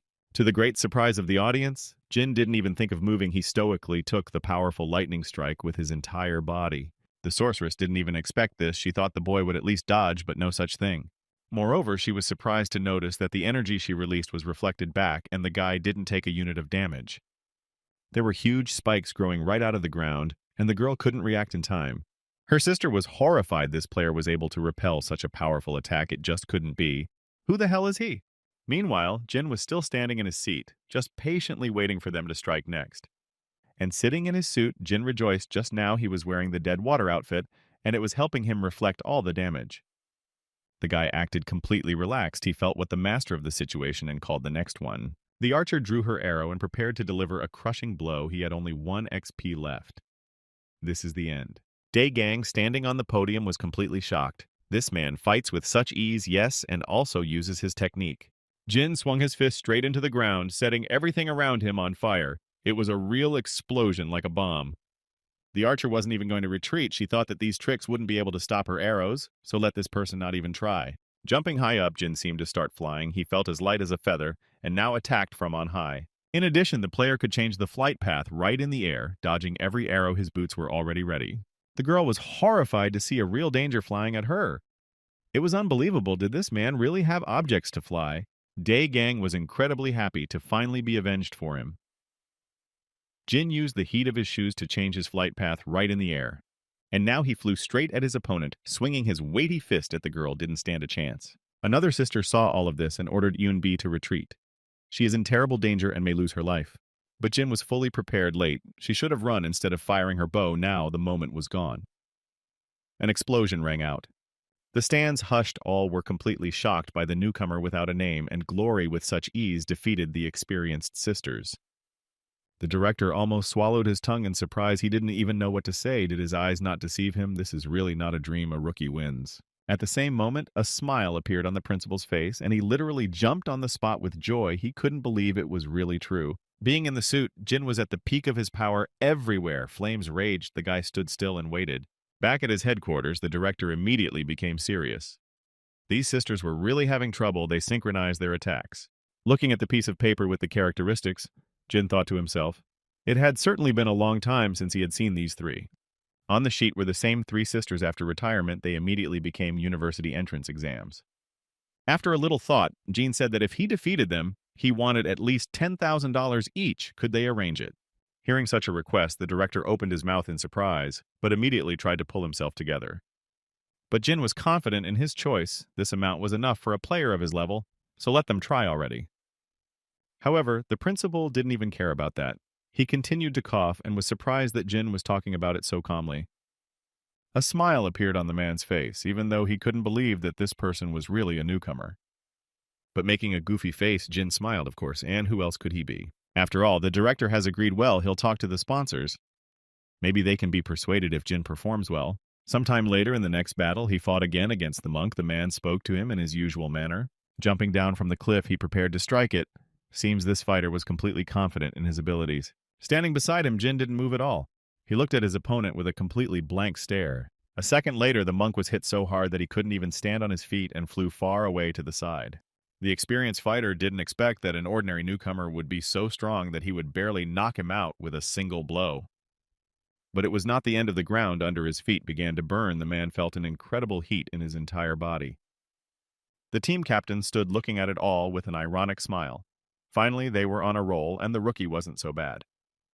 The next player was one of the three sisters. She stood at the top and watched her opponent. The girl was fully confident of her victory after the recent events she had cheered up. Jin was courageous to finally the last of all the elite sisters. A smile appeared on the girl's face, eyes shining with excitement. She was ready to tear anyone in her path. It was a one-on-one battle as Jeonbai drew her two long swords and rushed into the attack without noticing anyone around her. As expected, she is fast. Jin was even a little scared. The speed of this girl was truly astounding. In the next second, a dagger whizzed by a few centimeters from his face, and it was hard to dodge it. The girl couldn't help but be surprised by this reaction. She gave credit to her opponent. This guy has a really good reaction. But why not try to dodge two daggers at once? She rushed forward, displaying two blades at once. The director came in terror. One hit, and it's over, but his player for some reason stood still like a stumbling block. Naturally, Jin had everything under control as always. The guy made a nimble move and dodged two attacks at once in one fell swoop. The girl wondered, is anyone even capable of dodging in such a situation? Who is this guy even? After that, the principal almost fainted. Could there really be someone who has this kind of ability? It seemed like the boy's body was trembling. Being in a protective spacesuit, Jin was fully prepared. He had already seen this girl's attacks in a past life, so no wonder. Of course, even though her main attack is called Crossblade, if you look closer you can see that it's two strikes. All you have to do is follow the rhythm and alternately dodge left and right, and then you'll stay in one piece. Meanwhile, his opponent Jeonbai stood there and didn't understand how this guy could dodge such attacks like a jellyfish. The girl gritted her teeth, of all things coming out that she would have to use her next move after all. A second later, another blow whizzed past Jin, but the guy successfully dodged it as if he was playing with it. The battle god came to be horrified. This was a lunge straight against Jin. Would the guy be able to dodge such a direct hit? This lunge was immediately followed by a stabbing attack. Jeonbai firmly decided to destroy her opponent once and for all. But things were a little different. Jin, who had seen this attack before, made a sudden movement and caught his claw right on the blade. The next second, there was a swift tug, and the rapier flew out of the girl's hands, heading high up. The guy who was watching all this said to himself that the lives of these three would only get better after retirement. This was followed by a trademark leg kick, followed by a flameout. It took less than a second for the fight to finally be over around him. Jin wanted to summon the next one, but saw that there was no one left around. As soon as he climbed out of his capsule, he noticed something strange. All around there was an incredible scream everywhere. The stands welcomed him with joyful shouts. The principal pounced on the guy and started hugging his favorite. From this point on, the newcomer's authority was simply unshakable. Jin looked around him and smiled through his mask. The guy closed his eyes and sighed heavily. The battle was certainly difficult, but it was worth it now everyone admired him. Yu Chung, who was in his office, and his errand boy came into the room and informed his sister that they had collected the money. He wanted to say something else, but he saw his sister watching the TV as if she didn't notice them. When he came closer, he saw on her face a mask of real admiration, the girl as if she didn't see anything around her. The famous battle god Ma De Gang, who was able to single-handedly fight for several rounds in a row, and also Lim Joseph, who, after losing in the first round even more concentrated, no one could stand up to them. By one after their triumphant victory, they gained many sponsors, and began to officially represent Seoul internationally. Jin also got his benefit. He was able to 49 times his winnings, but had to bet on his real name. But since the pseudonym belonged to another person, there were no problems with this in principle, and the guy got fabulously rich. Days after the league, Jin was already driving in his shining supercar on the speedway. Usually he was involved in raids, but that night there was a special purpose. People on the streets of Seoul saluted their national hero. Spreading a smile, Jin squinted his eyes. Finally, it was time to make real money. It was just the beginning. He finally has enough startup capital to make all his dreams come true. The guy was so engrossed that he didn't notice that passersby were already looking at him sideways. Turning his head in different directions, Jin thought, if you think about it, it's Friday night, so why are there so many people here? Some drunk guys were having a joke of a relationship, but they were fighting. Somewhere there were couples in love for whom nothing existed but them. The DJ sat at his console and moved his hands over the discs, creating bizarre rhythms. Jin looked around again and was surprised to see that it wasn't his type of guy, probably just grown up. Almost 2 decades he played at the computer without a break, and now such a bright and colorful street does not fit his image at all. But on the other hand, he had no regrets. A wise man once said, "If you have something to boast about, you have nothing to envy." All he has to do is keep striving for the top. Jin cheered up and moved forward with confidence. After walking a couple steps, the guy noticed a familiar silhouette in the distance. He took a closer look. It was Nuna. The girl stood and turned her head in different directions as if looking for someone. But what is she doing here? Immediately hiding around the nearest corner, Jin tensed up at the thought of meeting her on a night like this. She was trying to track someone down again. In my head, I remembered that this girl had written to his fake account. But of course the guy didn't read it because he was scared. It was time to make things right. He pulled his phone out of his pocket and read, indeed, there was a message from her. Looking at the girl again, Jin saw that she seemed worried about something and was muttering to herself. The girl frowned. And what is she doing outside at night? Why did she come here? She just wanted to go to a bar. The last time she felt uncomfortable in a nightclub, she realized that this kind of thing wasn't right for her. She thought she could be mopping up the dungeon right now instead of hanging out here when suddenly the phone rang. Shifting her gaze to the side, she wondered who would write to her at a time like this. Continuing to mutter to herself, she read the message and immediately stammered half a word. The expression on her face changed beyond recognition, looked like she had just won $1 million. The next moment she got into the car and went to meet Madhavan, and why he answered now, she had sent the message before. Still, it was worth it to take that chance, the girl, as if she was trying to convince herself of the decision. Her face changed again when she saw her interlocutor answering her looked like he wasn't interested at all. When she read another message, she was furious. It said that Madhavan was behind her, and he wanted to go to the other world or something. But seeing a human figure in the rearview mirror, Poor just spit the drink out of her mouth in surprise. It was really him himself. Jin was walking toward her at a leisurely pace, but now he looked like a real psycho. The two of them were sitting in the car, but they didn't dare to say a word. Nuna was very worried, and Jin was probably worried too. The girl was the first to dare to speak, her voice trembling as she thought that such an important person would prefer to meet somewhere else. The guy replied crumply. Now that he thought about it, he realized he had spent too little time with her. Cutting off her politeness, Jin replied that she was only a customer and not a girl. Nuna didn't expect such an answer and exhaled heavily. She asked if it was okay for a professional to eliminate one person for her. Jin replied that it wasn't just for her. The girl initially didn't understand anything. Folding his arms across his chest, the guy said, "Dead water. This is an incredibly strong player of a completely different level." Gritting her teeth, Nuna had to admit that it was true that this type was quite strong. Trying to hide the trembling in his body, Jin said that he already wanted to fight this man without her request. After that, the girl's face changed. The smile itself spread across her face. She can give them a good meeting after all. Immediately realizing what she wants, Jean tensed up. The girl is going to have a real duel between these two celebrities. In turn, without even noticing his confusion, Nuna said she could set up the broadcast herself and it would all be completely free. The girl watched with a smile and anticipation, still thought, but the offer was very tempting. Suddenly she looked away and said that she knew what Madhavan Jin was thinking about right now and tensed up a little. And then her expression changed even more. She grimaced and said that she wanted to destroy the dead water at all costs. The poor thing was quickly boiling over with rage at the thought of this dead water. She can't even sleep properly.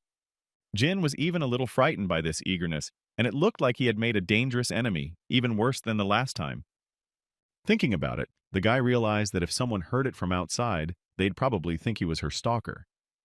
At last the girl was silent and her eyes were fixed on the floor, breathing heavily for a second, and there was silence between them. Fixing her hair, she blushed a little and thanked Madhavan, saying that he made her feel a little better. She then offered to do it on behalf of their guild so it would be easier and they would take full responsibility. But Jin perfectly understood what it was all for. This girl would never miss her own gain and wanted to snatch a solid piece of content. Continuing to look at him with a waiting look, Nuna waited for an answer. She really wanted this man to agree. In a serious voice, Jin said he didn't like being in a pack, but the girl didn't want to give in. She moved closer. Flirtatiously, she came close to his ear and whispered with just her lips if he wanted to discuss it over ramen in private.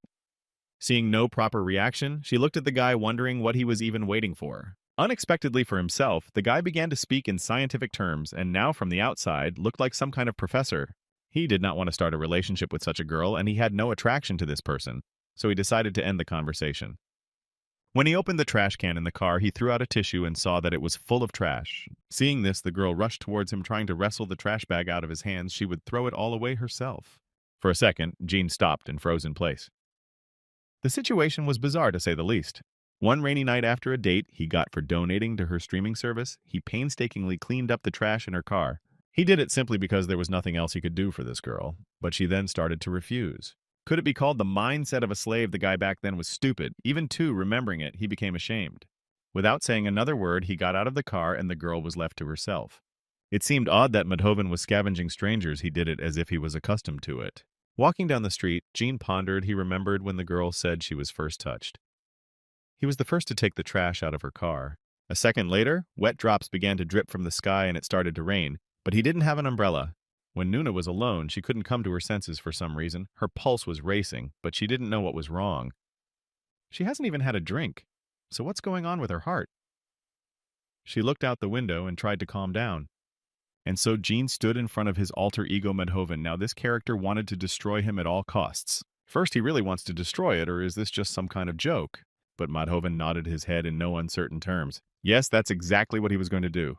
Jin's face broke out into a smile. Can you really do that? It's not even pleasant. But his opponent wasn't about to give up. The gauntlet on his hand glowed. He just wanted to see who was stronger. A tremendous rumble shook the ground, and the rocks began to crumble into dust. Jumping up, Jin asked, is it possible for a professional player to destroy ordinary ones just for fun? Madhoven looked up at his opponent and said that his contract did not forbid it, so there was nothing wrong with it. In the next second, 2 claws swept past Jin, but the boy dodged in time. Putting out his blade, he delivered a devastating blow, but his opponent deftly blocked it, hanging in the air. Jumping up, Jean prepared for the next blow. The man single-handedly put down now wanted to finish him off. Of course, it was a great honor, but on the other hand, Jin just couldn't let it end just like that. He rushed forward, swinging his blade. A few more seconds and everything would be decided. This news was the top story in today's news. Great Madhoven fights this nudist. It's just unthinkable. People could not believe their eyes. This battle was even more spectacular than all the performances of the professional league. There was a rumbling sound everywhere. The earth cracked underfoot, turning into sand. The two opponents were not inferior to each other in strength. Madhoven, being a professional player, moved like a true warrior. Jin tried to parry his attacks in any way. Suddenly, there was a scream. The guy gritted his teeth. It seemed to be the end for him. The broadcast stopped, and the viewer still couldn't understand anything. Madhoven won so easily, and the dead water just drifted away, and the broadcast stopped. But then came a link to a new broadcast. People immediately started going over there and eyeballing it. Now, with Jin was very offended for himself. He went to the other world because of some weirdo incomprehensible. Too bad on today's stream ended due to a penalty for losing, so it will be back tomorrow at the same time. Nuna was over the moon. She was jumping on the spot. Finally, this pervert lost. Madhoven was just great.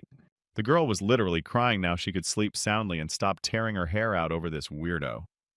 But Jin wasn't going to give up so easily. He announced that he wanted a rematch. He would decapitate his opponent at the same time tomorrow. It already looked like some kind of nonsense the girl couldn't believe and kept scrolling the news feed. It seems the dead water was just cheating. Now she couldn't face it anymore. It was Nuna who was supposed to make a lot of money. She would give Madhoven better gear. The brother who entered the room said it was stupid to spend only money, but Nuna said she was only supporting her favorite streamer. When the match started, Madhoven called out her nickname in the sponsors column, which caused quite a furor in the girl's mind. But Yu-chan was still not calming down, but his sister saw this pervert go to the other side of the world. What else does she need or care about Madhoven? It made the girl think it was really strange in a way. An incomprehensible feeling took over the girl's body and she instantly blushed. She felt like something was going wrong. Daegun looks like he's guessed everything. Looks like this champion and the dead water are the same person. After the league, he met him a few times. The guy kept staring at the monitor and didn't realize anything then who he was. The events had traveled back 6 months to 6 months ago. Jean was in the same outfit and was now fighting in yet another dungeon. This guy stood and fought mutants more like shadows, but he wasn't interested in them. The monsters suddenly turned into Jin's doppelgangers. They were almost no different in appearance except for the red eyes. But it even got the guy excited. There's 3 of them. They say if you see 3 of them at once, it's the end of you and there's no way out. The player immediately rushed forward. The best defense is offense. The sooner he gets the rest of us out of the way, the better. It only took a few blows to straighten out the clone. He was too weak. Blind smiled. These monsters don't have a brain, right? So you can't think of one. Jin threw a few more punches. He had succeeded in destroying his clones in one go. The guy now stood like a true winner. But the fish was approaching. and another monster was standing in front of him, only larger, and with arms growing out of his back. He opened his mouth and roared. It was a double Kaiser monster far stronger than the others. It was also able to copy only to adopt more strength. Well, now they'll see who's better looking. Jean got ready. He was in full uniform. The clone began to use the same attacks as the original, except it was emanating a powerful dark energy. Seeing that he had ripped off his mask and thrown it on the floor, Jin smiled and rushed forward. A second later, he's already caught the object. Half the job's done. But Clone didn't think long. He swung and hit the ground right in front of the boy. Jin managed to bounce back at the last moment. The monster jumped up like a bird and started attacking from top to bottom. The guy raised his head up and got ready. And why is this monster so fast? He moves almost on par with the original clone, landed on the ground and continued his attack. It was incredible damage and awesome power. Jin smiled with all his teeth. This was getting even more interesting. It's not bad. Of course it will. One day he'll have to fight himself, but it's time to finish the ring on his finger. A huge serpent immediately appeared behind him. Red eyes glittered and a low-pitched roar sounded. He would get the item he needed by all means. Jin jumped on his pet and rushed forward. Holding the mask in his hands, Jin thought that with this, Madoan could debut properly on his face. A wide smile appeared on his own. He left his adversary in utter confusion with a final shout that he would be back. So let him wait for him. The first task is to obtain a picaresque mask. It is with this item that Madoan will be able to make his professional debut. Jin has always wondered what the best image is, but it's kind of fun, this scenario he's been thinking about for 6 months. If you think he'd come to destroy this man because of Nuna, it's ironic. He couldn't even imagine such a thing. Seeing his opponent, Jin cheered up. Well, this is where their duel will take place. It promises to be fun. He decided to customize the voice changes only when Madoan was talking, so there would be no confusion, and he was done. Opponents, you said to each other your respect and admiration. Their thoughts in many ways converged. Great, wash the same. And here again, people were watching this astounding duel now 6 months later. Drake sitting in his chair, just swooning with laughter. It was so funny after all. Dead water is the best of the best. Jin decided to attack first. Today won't be easy, so you should try your best. His opponent was also ready. He was never used to losing, so at this point, he would give his best effort. Jin noticed that Madhavan decided to start right away with the trump cards. But it wasn't to be. The ring immediately caught fire again. As soon as the audience saw Jin calling a serpent, they were horrified. It promised to be truly unbelievable. After deciding to attack first, Jin immediately aimed as accurately as possible to kill the enemy as quickly as possible. The opponent was also ready, not worth writing him off. He was really powerful, charged his lightning strike. Again, a smile appeared on his face. Something told Jin that this opponent has become much stronger. This is a surprise. The clone started hitting him with even stronger attacks, but thanks to his incredible speed, the guy dodged with incredible ease. For a moment, he was even a little afraid for his life. The clone had played out to the fullest as the flames raged around him. Watching everything that was happening through the monitors, the audience was truly horrified by the battle they had not seen for a long time. This broadcast was watched from all corners of the globe, and it is truly a historic event. Putting his gloved hand forward, Jin prepared to launch a powerful attack using the artifact he had received from the King of Darkness. The entire space dark energy, even clone position, felt the pressure in his direction and couldn't dodge in time. It didn't matter if his blood consisted of pure poison, the ability still worked as needed, and Jin understood that better than anyone else. Wishing to end the battle as soon as possible, Clone slammed his fist into the ground to ignite everything around him and finally deal with the enemy. But everything turned out the other way around. The Earth couldn't stand it and split into several parts, one of which was actually where Clone stood. The creature lacked brains after all. Jin took advantage of the situation and pounced on him with renewed vigor. Standing on one of the splintered pieces of Earth, the clone flew straight down into the boiling lava. One more second and he would be finished. He said he would be back. Even Jin was a little frightened at this stunning sight, and a chill ran down his spine, wondering if he would have to face him again. You're just your income for a while? Standing on the edge of the cliff, Jin continued to watch his opponent dissolve into the boiling lava. He looked straight into the camera. His eyes gleamed with joy. The guy had won without a single damage. Nuna, for her part, was ready to fall to the ground. She had bet too much on Madhoven to let him lose, but it happened. Nearby stood her brother holding a bag of tissues. The girl continued to blot. She was crying with grief. Nothing else would work. She had used up all her trump cards up her sleeve. It seemed life was lost. Her brother looked at her with surprised eyes. It seemed she was up to something again, and that something was definitely going to be grand. Raising her fist up, she said that from now on, her guild became the official fan club of Madoan. The guy standing next to her was stunned. He didn't even know what to say. It seemed like nonsense. But it seemed like his sister wasn't kidding. In a trembling voice, he asked what his sister was going to do about it. Nuna shouted that it was obvious why ask such a question. She will avenge her hero herself and destroy standing water for all it's worth. She was again burning with a burning desire to destroy this pervert who had ruined her life and destroyed her idol. Jean was as happy as he could. Both accounts overflowed with donations. He raised a colossal amount of money after all. The strategy worked. The number of views has passed several million, and this is just the beginning. He calculated everything just perfectly. Seems like a lot of people were moved by Medhoven's defeat and rushed to support him, while all the money goes to Jin. On one side of the male solidarity, Jin support the guy, and on the other side, on the second account, there is support from the girls. Sitting at his computer, the guy even wondered a bit both of these people were himself. Looking at his phone, Jin realized he had turned it off because it was overheating from the messages. As soon as the machine was turned on, it started ringing, and the message received, it was unthinkable. There were so many people wanting to be added as friends that Jin would soon reach his limit. Looking at the screen, the guy wondered why everyone else was acting as if they had known him for a long time, although recently they did not want to communicate. At this time in the school, a student was holding a printout from a teacher. The girl looked at her friend, and when asked, she said it was a paper proving that her friend had no parents. The schoolgirl shouted for her classmate to hurry up and choose a seat, because the teacher said she would put anyone next to her. Another girl said that she also lives only with her mother, and she has to sign this paper. Jean sat at his desk with his head down. This was his deep childhood back in his school days. The same girl with glasses came up to him and held out a piece of paper asking him to sign it. The now adult Jean twitched in surprise. He recognized this handwriting, and who exactly was writing it. Now he was sitting in his car. Was the guy really that tired? That dream was like a while ago. A week ago, a guy was on the phone with his manager. He was inviting him to a party to celebrate reaching a certain number of subscribers. He completely forgot that he recently won one of the streamer popularity contests. In the past, he had thought it would be a good thing to have so much attention paid to him, but things turned out to be not so rosy. Eventually, he was so tired that he fell asleep in the car after quickly escaping the party. Jin finally realized why the main characters usually act like this, just authors trying to compensate for their complexes.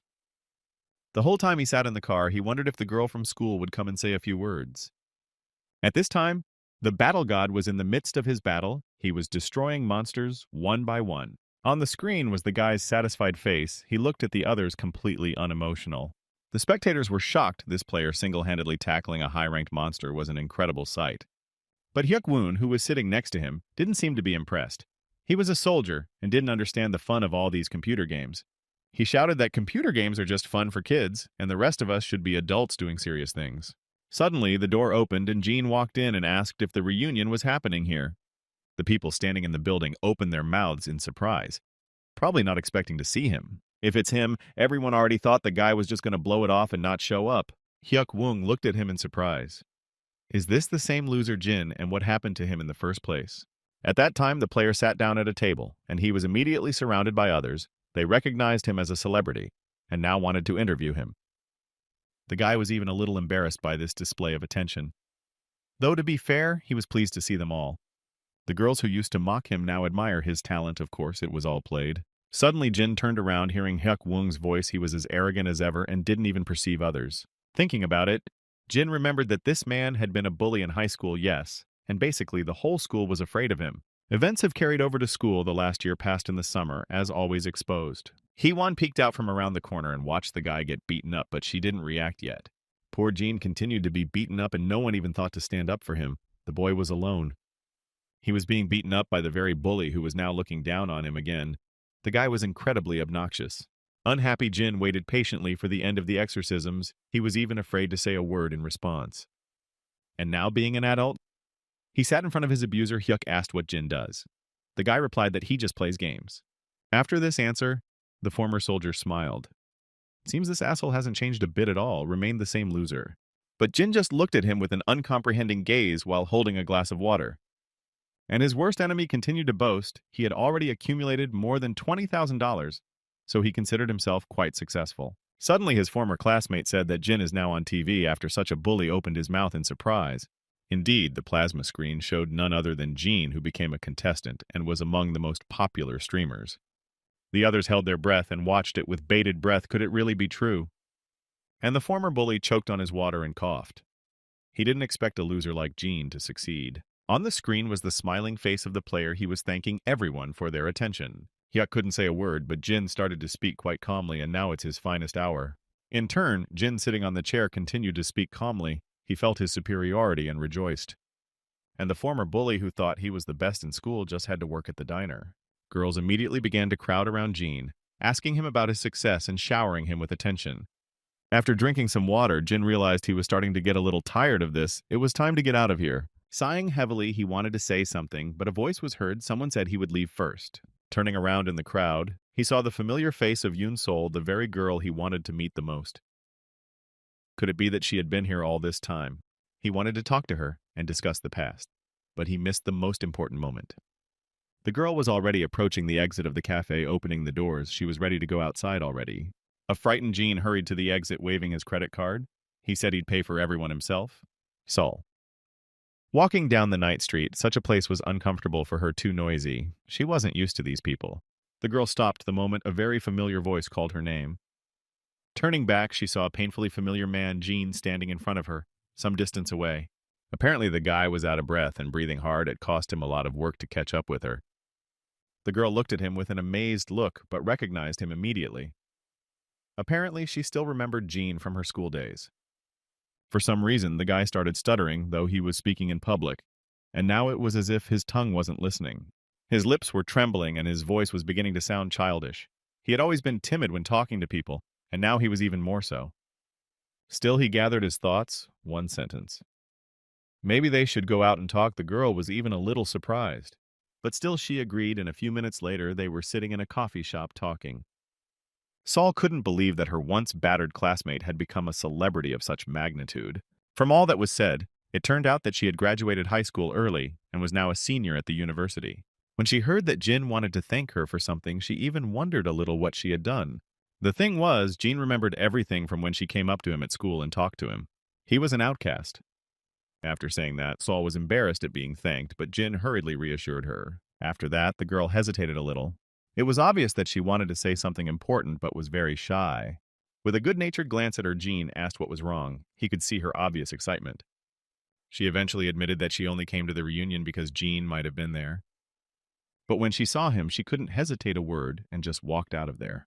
The girl's hands were shaking, and she tried to say something, but her voice sounded so uncertain that she felt a little sorry for herself. When she came a little closer, she blurted out that she wanted to ask him something. Jean was even a little stunned at the suddenness of it. The thing was, her mother was seriously ill and needed money, but Sol was quick to assure her that she didn't want to borrow. When she was looking for a job, she decided to start streaming. Although her channel is still small, but she's trying very hard to say it cost the girl a lot of work. When Jean heard about streaming, he got excited and started asking what the format was. Seeing the bright interest on her classmate's face, Sol blushed harder. She said that she had been working in a salon for a while, but suddenly she ahed. After that, Jin couldn't contain himself in his hands and his head. Everything was jumbled up. After such a girl realized that she had said too much and hurried to apologize, she was incredibly ashamed. She jumped up from her seat and, apologizing for wasting her classmate's time, hurriedly left, saying she would pay for herself. But Jin didn't want to let her go so easily and immediately grabbed the girl's hand. She paused for a second. The guy understood perfectly well without that. She would like Jean to appear there as a guest. There's nothing wrong with that as just a good promotional tool. The girl, who had not expected anything like this, looked at him with round eyes. It was a true triumph. The next day they met. As soon as Sol saw how much equipment Jin had brought, her jaw dropped. But it was nothing. She kept trying to talk Jean out of taking it all on, but the guy was adamant that it wasn't a big deal. When they got to the girl's house, their mother got excited and asked, "Is this the new boyfriend?" Sol got even more embarrassed. They began to set up the shooting location to arrange the lights and normal angles. Jean took all this trouble on himself. But unfortunately, the girl said she wouldn't be able to look after her mom if she took the job. That was a problem. Soon the setup was finished, and now the room looked more like a studio for a start. This should be enough. There were spotlights and extra microphones everywhere. Jean was well aware of that. She said she had been doing it for a relatively short time, just posting short videos, and there weren't many viewers. As soon as Jin heard that, he thought that this girl still had a long way to go, but it was still great. Everything was ready with a snap of his fingers. Jin was confident and began the broadcast. At the same time, Drake was fighting a huge monster. He was mopping up yet another dungeon and enjoying it immensely. After the 30th floor became quite difficult, Guy wiped the sweat off his forehead and sighed heavily. Had to work hard. There was only one thought in his head. Gene said his best tape was on the 47th floor, so Drake just had to get there. Suddenly, a notice appeared in front of him. The guy stopped and took a closer look. It was slightly unexpected. And Gene had a very different occupation now. He was modeling, although it was much different from the help he had imagined. Saul was very enthusiastic about the process, and manicuring Jin was embarrassed to say the least, and it looked very unseemly from the outside. He remembered the breast shading that the audience wanted to see, and was horrified that he'd have to endure all that. And when the outwardly shy Saul got so caught up in the process, she looked more like a monster than a normal girl. He thought it would be something simple like eyeshadow or something, but this is too much. I had to sit still and endure all those berries while the girl enthusiastically narrated the whole process. After one sentence, she stammered, and a brief pause hung between them. Suddenly, she ripped the hoop off the guy's head and started rubbing his hair, turning it into a real bush. After that, Sol's eyes lit up. She was right, as always, so much better. Let only Jin look at herself.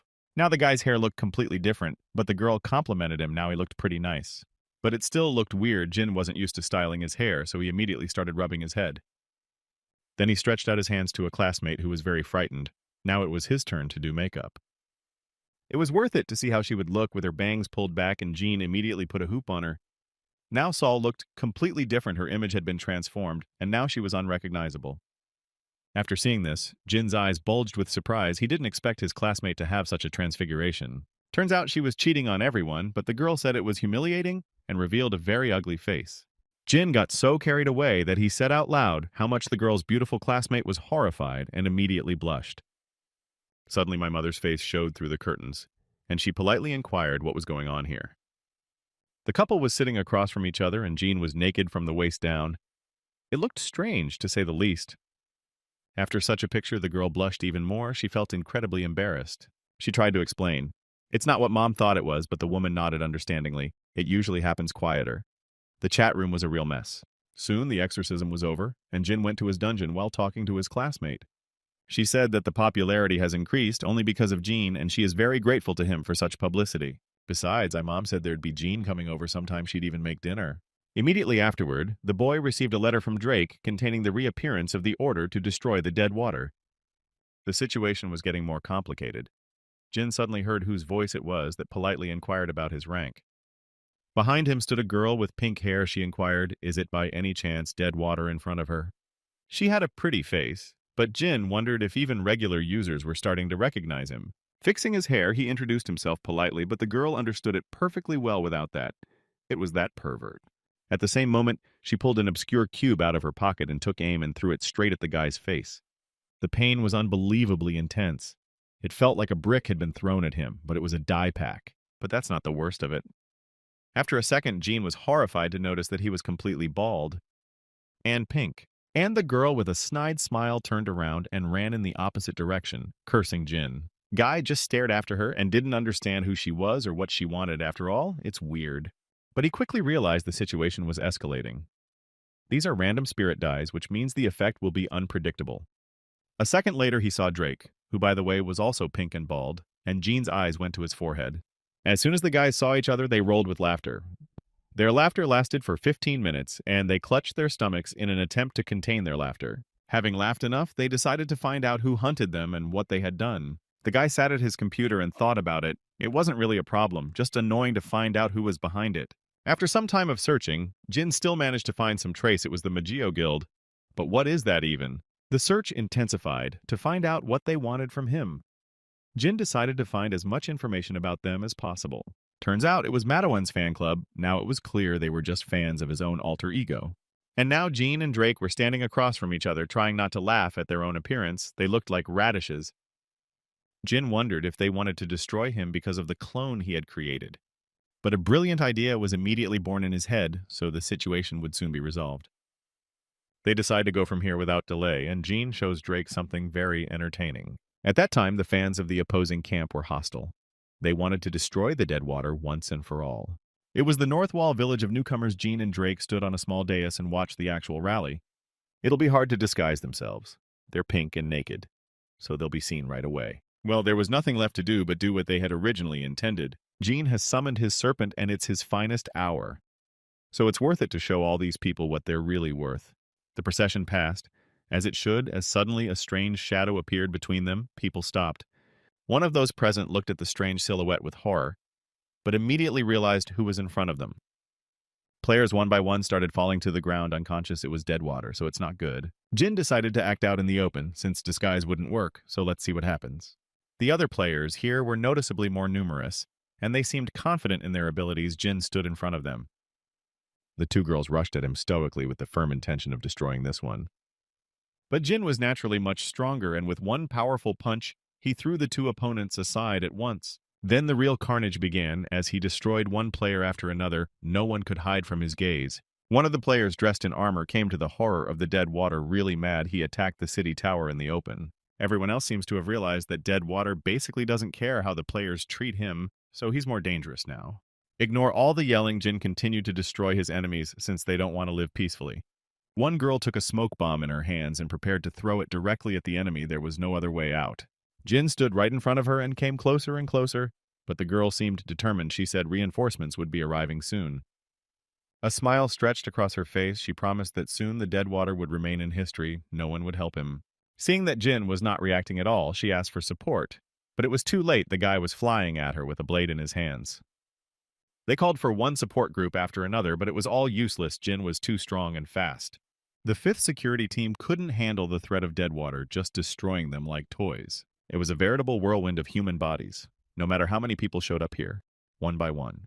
Nuna came in the midst of all this and shouted, "What's going on here?" The girl didn't understand anything at all. The girl heard it being reported to her that the dead waters had left region number 1 and number 13. It was quite good.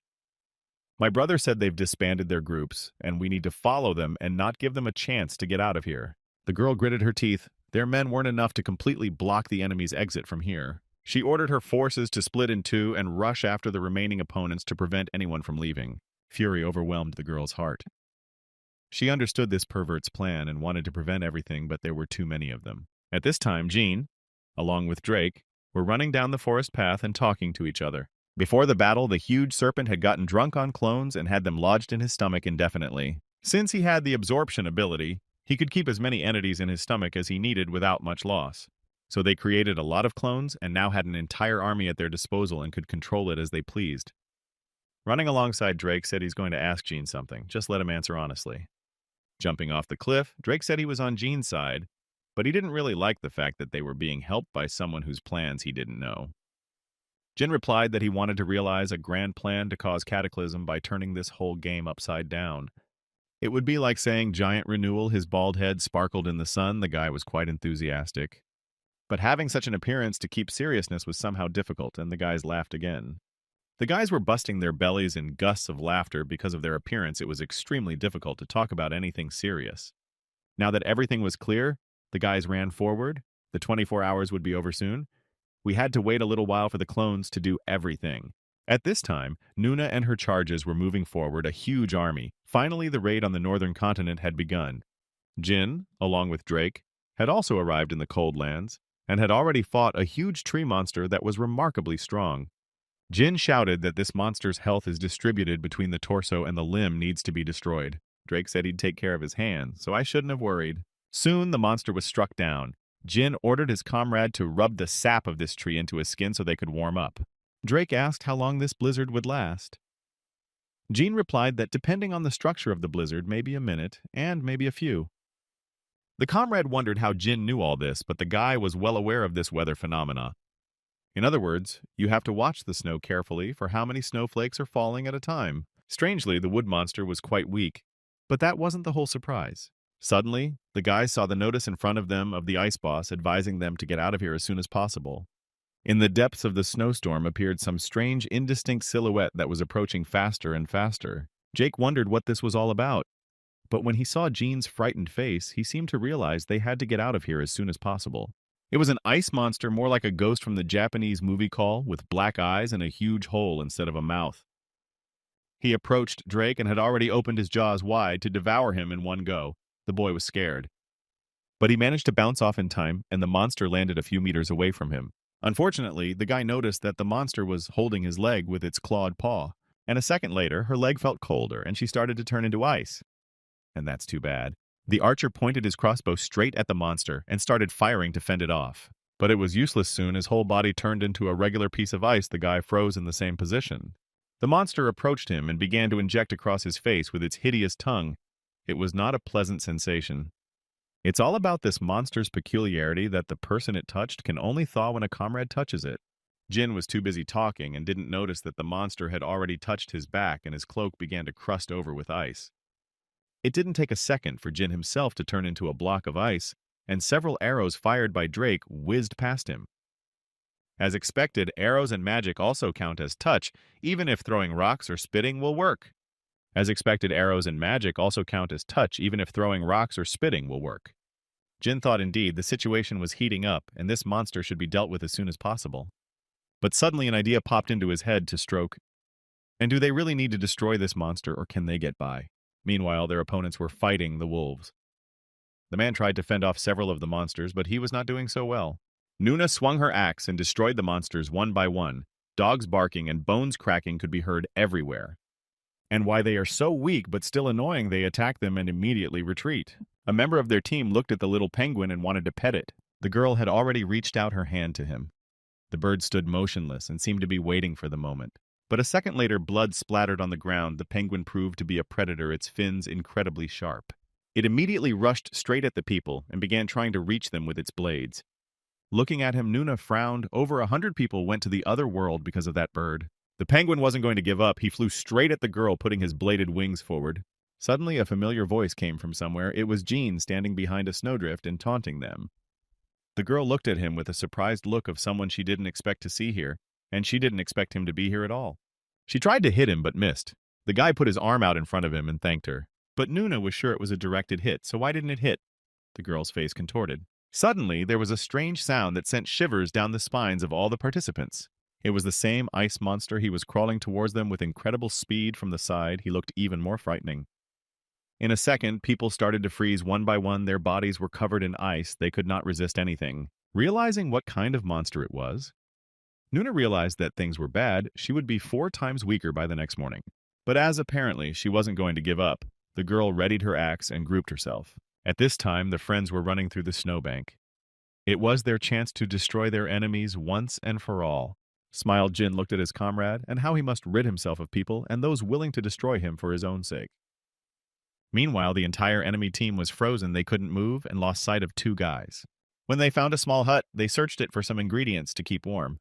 Drake said he was a little disgusted by the thought of them searching the bodies of people who'd gone to the other side of the world. Soon the necessary foods were found. There were radish peppers, carrots, a few more foods, and potions. Following this, the AC travelers found themselves deep under the thick ice, all because the sea is so deep they could not see the bottom. Then they're walking on top of the ocean. The thought drove Drake mad.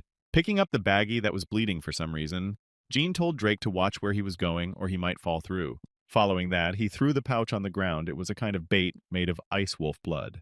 A smile stretched across the guy's face. Great, the one they need is coming. The ground shook, and a few seconds later the ice cracked in front of them and someone very intimidating appeared. It was an ice shark, and it came literally out of the ice, opening its wide mouth. Looking closer, Drake saw the teeth of an ice shark. Jean immediately realized, why not find a couple of those teeth? The monster had already lunged at them, opening its wide maw, the shark's eyes glowing bright red. She was diving into the ice and emerging from some strange places. Drake couldn't concentrate and shoot properly. They didn't expect anything less from this monster after all, a top-class monster with incredible speed and agility. However, destroying the monster was not a priority. Jin said that it would take too much time better to concentrate on the task at hand. Suddenly something fell in front of them again, as if from above. The guys stopped for a second and held their breath. Of course, it was none other than Nuna. The girl was furious. She didn't want to leave Deadwater alive. This time he wouldn't get away. Drake seemed to understand his comrade's intent. He wanted to force the sectarians to fight the Ice Fang. But suddenly the guy saw that Jin was stunned and was looking at the girl with surprised eyes. Silhouettes were already beginning to form around them. They were members of the enemy team, and they had surrounded them with no way out, to put it mildly. Looking at the girl, Jin swallowed nervously. He left only a little trace for them to come here. Why on earth is absolutely everything here? On Nuna's face was a snow goose's eye. It was a kind of blindfold, increasing the range of vision. Now the guy understood how and why she had found him, and gotten here so quickly, everything fell into place. The situation was bad, to say the least. Behind them was an ice fang, a huge shark, and ahead of them were sectarians who wanted to kill them.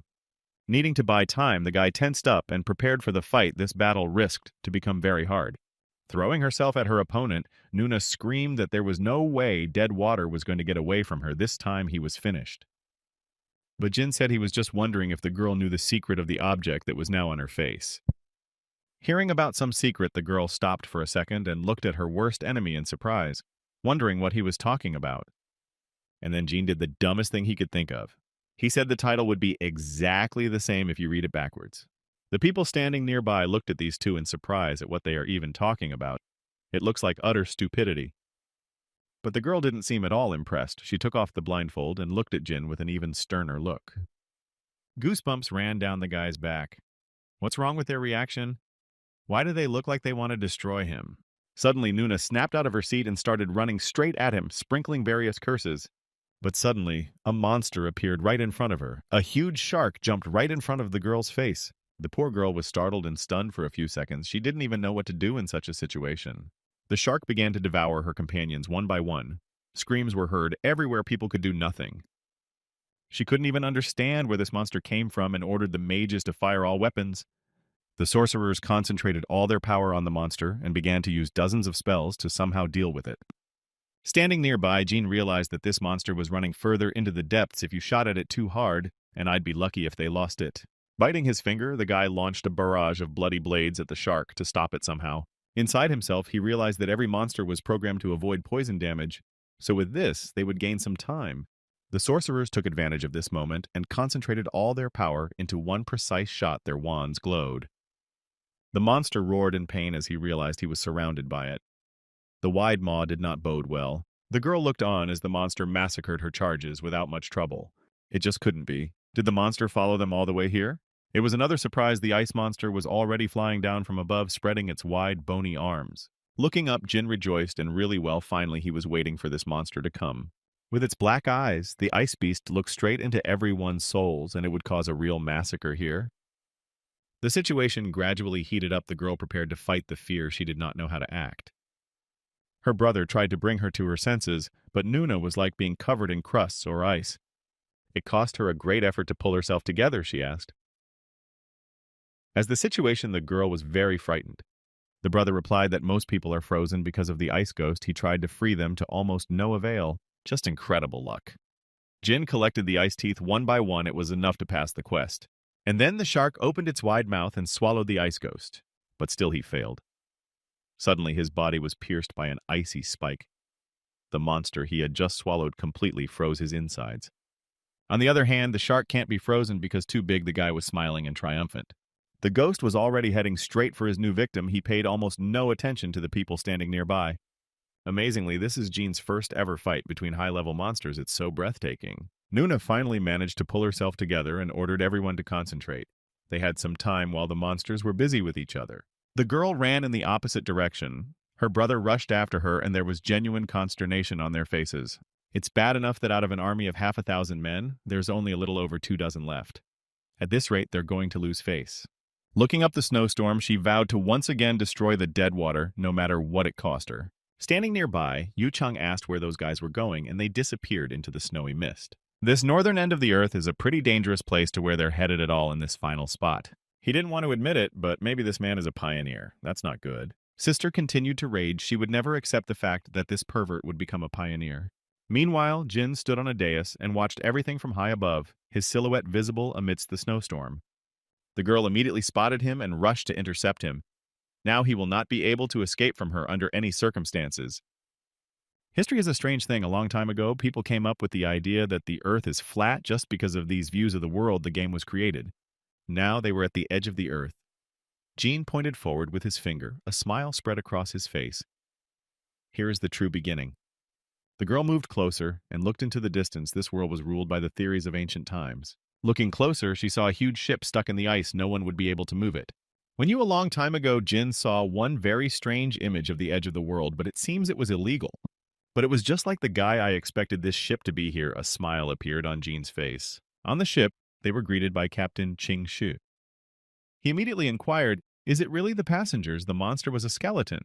Nodding his head, Jean asked if they could climb on deck since this was the kind of thing they wanted to sail across the ocean. Looking at him with glowing eyes, the captain asked if they had any money they would have to pay the fare.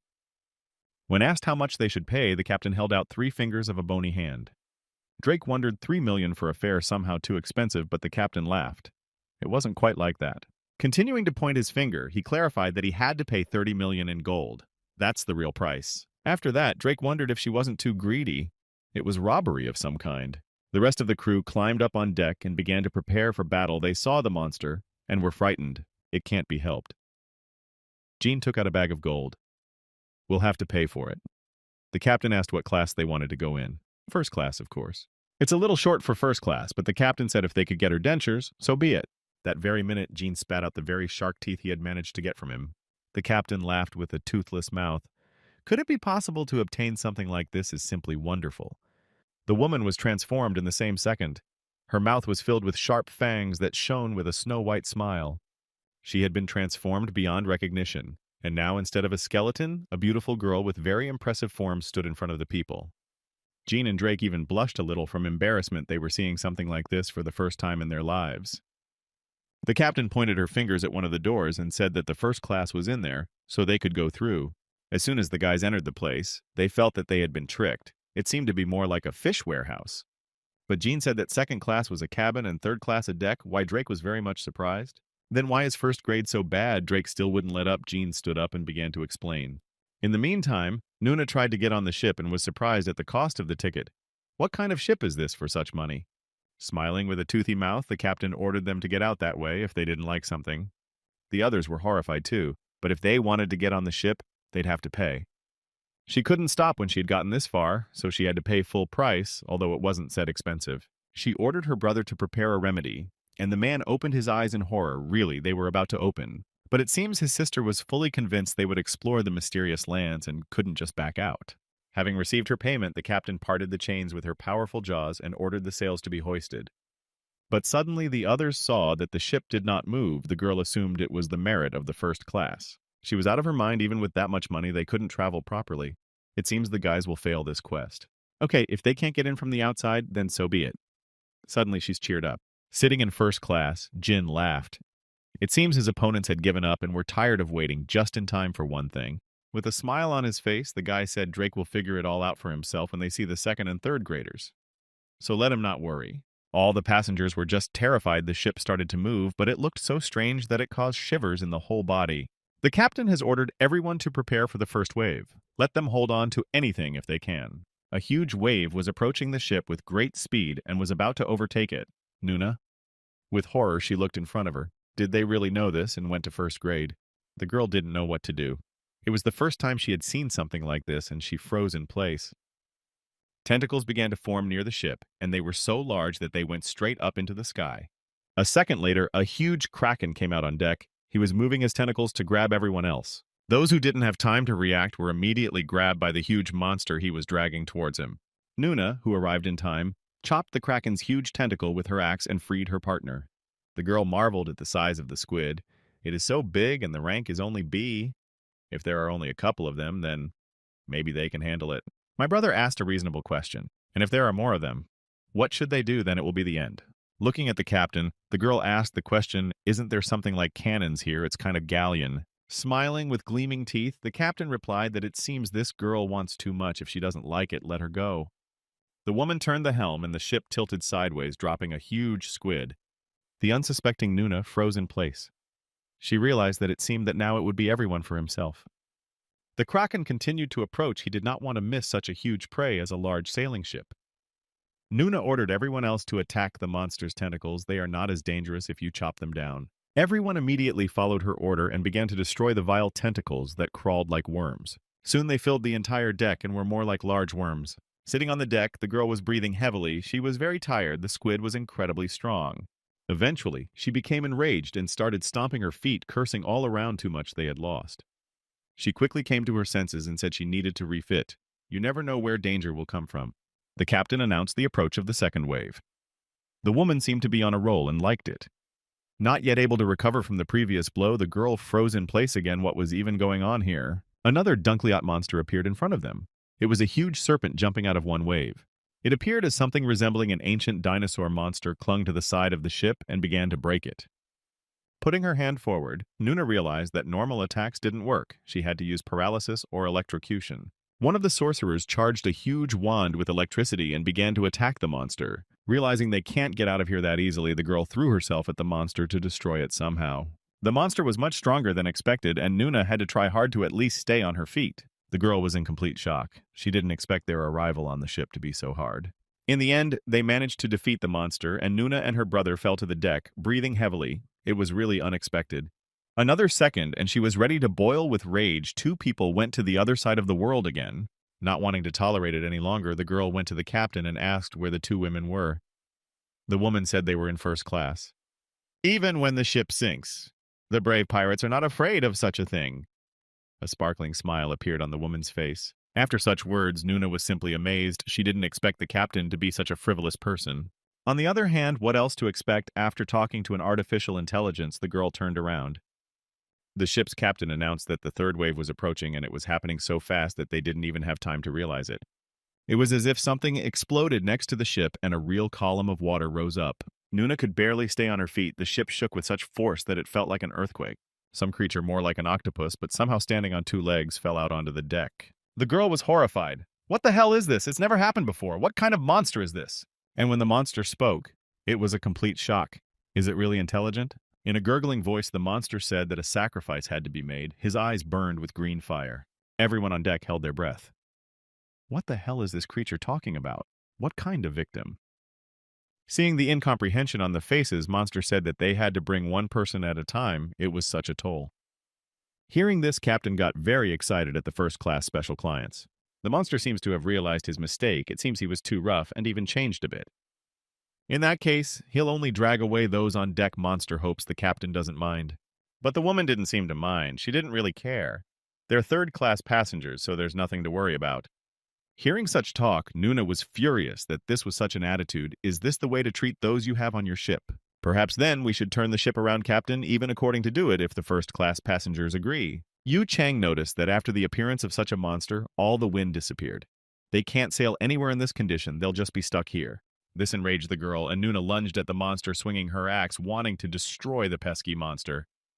But the squid was surprisingly fast. He deftly moved aside, and the blade of the axe whistled past him. She couldn't believe she missed this time. Is that monster really that fast? None of the attacks worked, and the squid kept muttering about the prey he didn't want to leave here. Perhaps magic strikes could work. Characters with ranged combat started sprinkling the monster with their attacks, but unfortunately, even that didn't work. Already losing all faith, Nuna fell to the floor and breathing heavily. She couldn't believe this was really happening. But suddenly one of the contestants raised his hand and said that he would be the victim. It was a girl dressed in a strange green cloak. After such a selfless decision, Nuna was ready to cry. She looked at the brave girl with pity. The delighted monster looked at his new prey. Could it be that he's going to eat his fill today? Putting her hand up, she proudly asked to avenge the Demon King. The monster continued to approach. Another second, and it released dozens of its tentacles, reaching for the defenseless girl. The heroine has already resigned herself to her fate, and did not even resist. She completely succumbed to the will of the monster. Soon there was a crunching sound of bones. Nuna almost fainted when she saw it. It was truly monstrous. But it was over very quickly. Having satisfied his hunger, the monster slid overboard and plunged into the water. The unfortunate girl was so shocked that she couldn't even talk normally about what it was even like. However, before we discuss compensation for the dead, there's another question to be settled: who will be next? Soon the monster came out of the abyss again and again demanded a sacrifice. It seemed to be insatiable. And now there was a brave man willing to sacrifice his life for the Demon King. It was an archer. Truth be told, he had to get a part-time job himself. So if you turn off the pain option, it won't hurt at all. So it's okay. There were only 4 survivors, including Dahive and her brother. Now I had to think carefully. Among them was also Dae-ik and Hiller.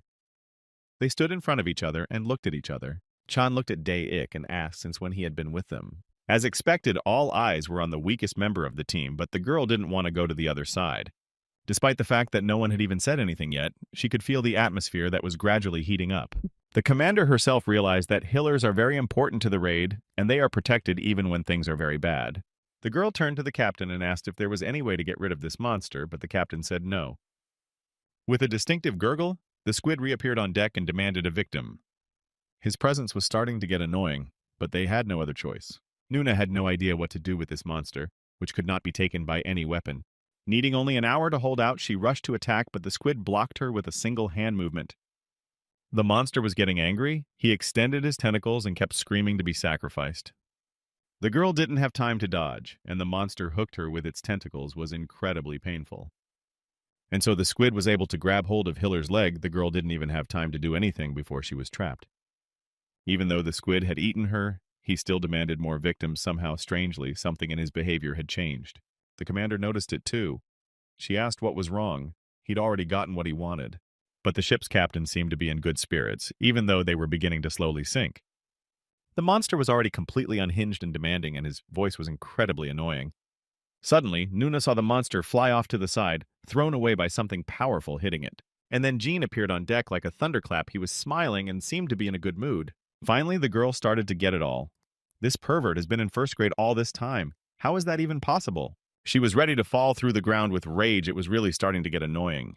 But then a monster appeared and released several of its tentacles that flew right past Jin. Osprey was very unhappy to be deprived of a victim and attacked in such a treacherous manner that he would destroy them all.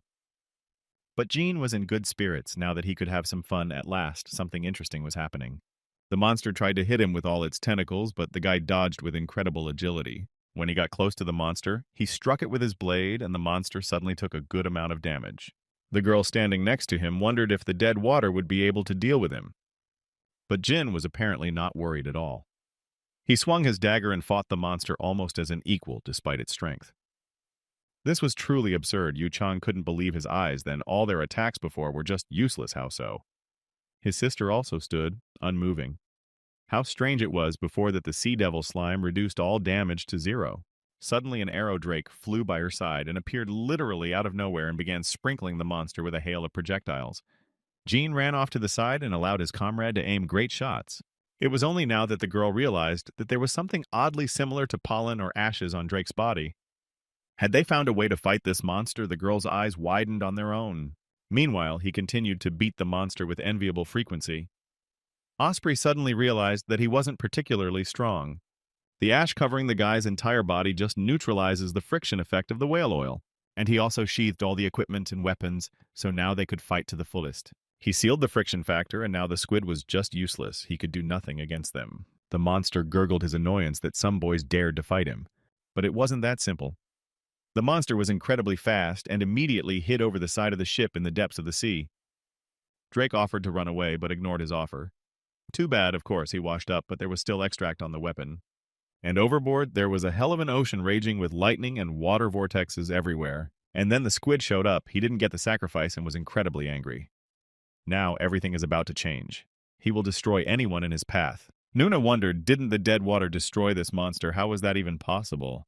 But Jin was completely calm. He just avoided the monster's attacks. It's just a game, so nothing to be afraid of. Then he turned to the girl and asked her if it was true or if she doubted. A second later, everyone crawled into the first-class cabin to be relatively safe while Jin dealt with the monster. When asked why he was saving them, Jean replied that these people could still be used, so there's no need to worry. As you know, watermelon rind has the most vitamins equally as these people have the most benefits. At the same time, sitting in the cabin, Nuna was shaking with fear. She couldn't even think this was really happening. The girl was furious. She shouted that he would surely destroy the dead water. The guys were not paying any attention at this time. They were just discussing the future plan of action. Meanwhile, the enraged osprey was already moving right at them. He wanted to destroy his new prey at all costs. Suddenly, Jean bellowed and turned to the captain. He had something to say. But the woman was a little hesitant, but still agreed to do it anyway. The storm continued to rage. The ship was tossing from side to side. It's a wonder it kept afloat at all.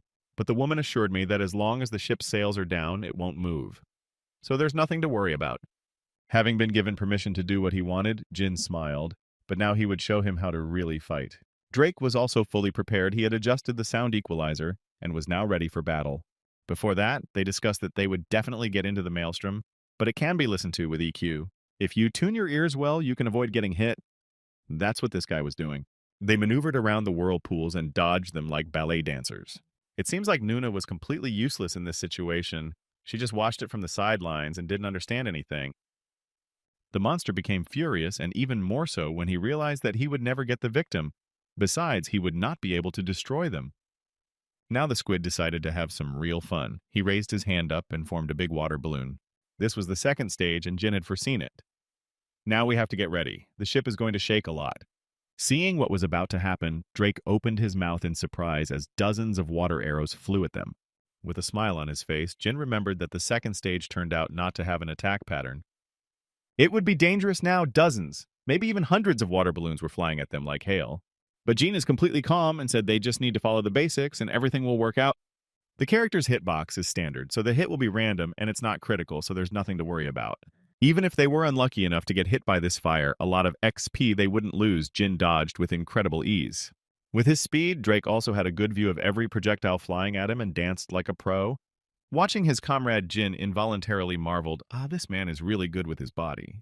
Hearing the explanations for the first time and now acting like a real profile is worthy of respect.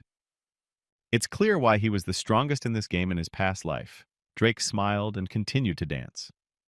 At this time, Yu Chang was simply stunned. Sitting in the cabin, he could not believe that this was really happening, somehow not dodging.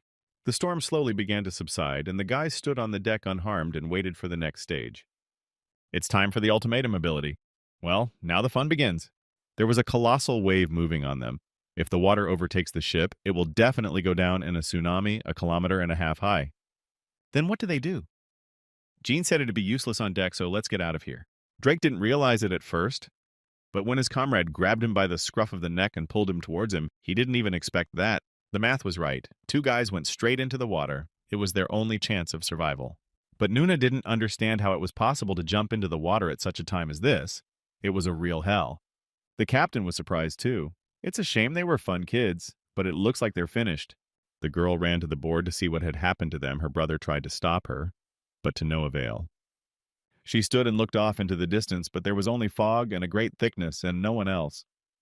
But the 2 boys were remarkably resilient, unharmed. They stood on the water. Smiling, Drake said he roughly understood what had happened, but it would have been worth the advance warning.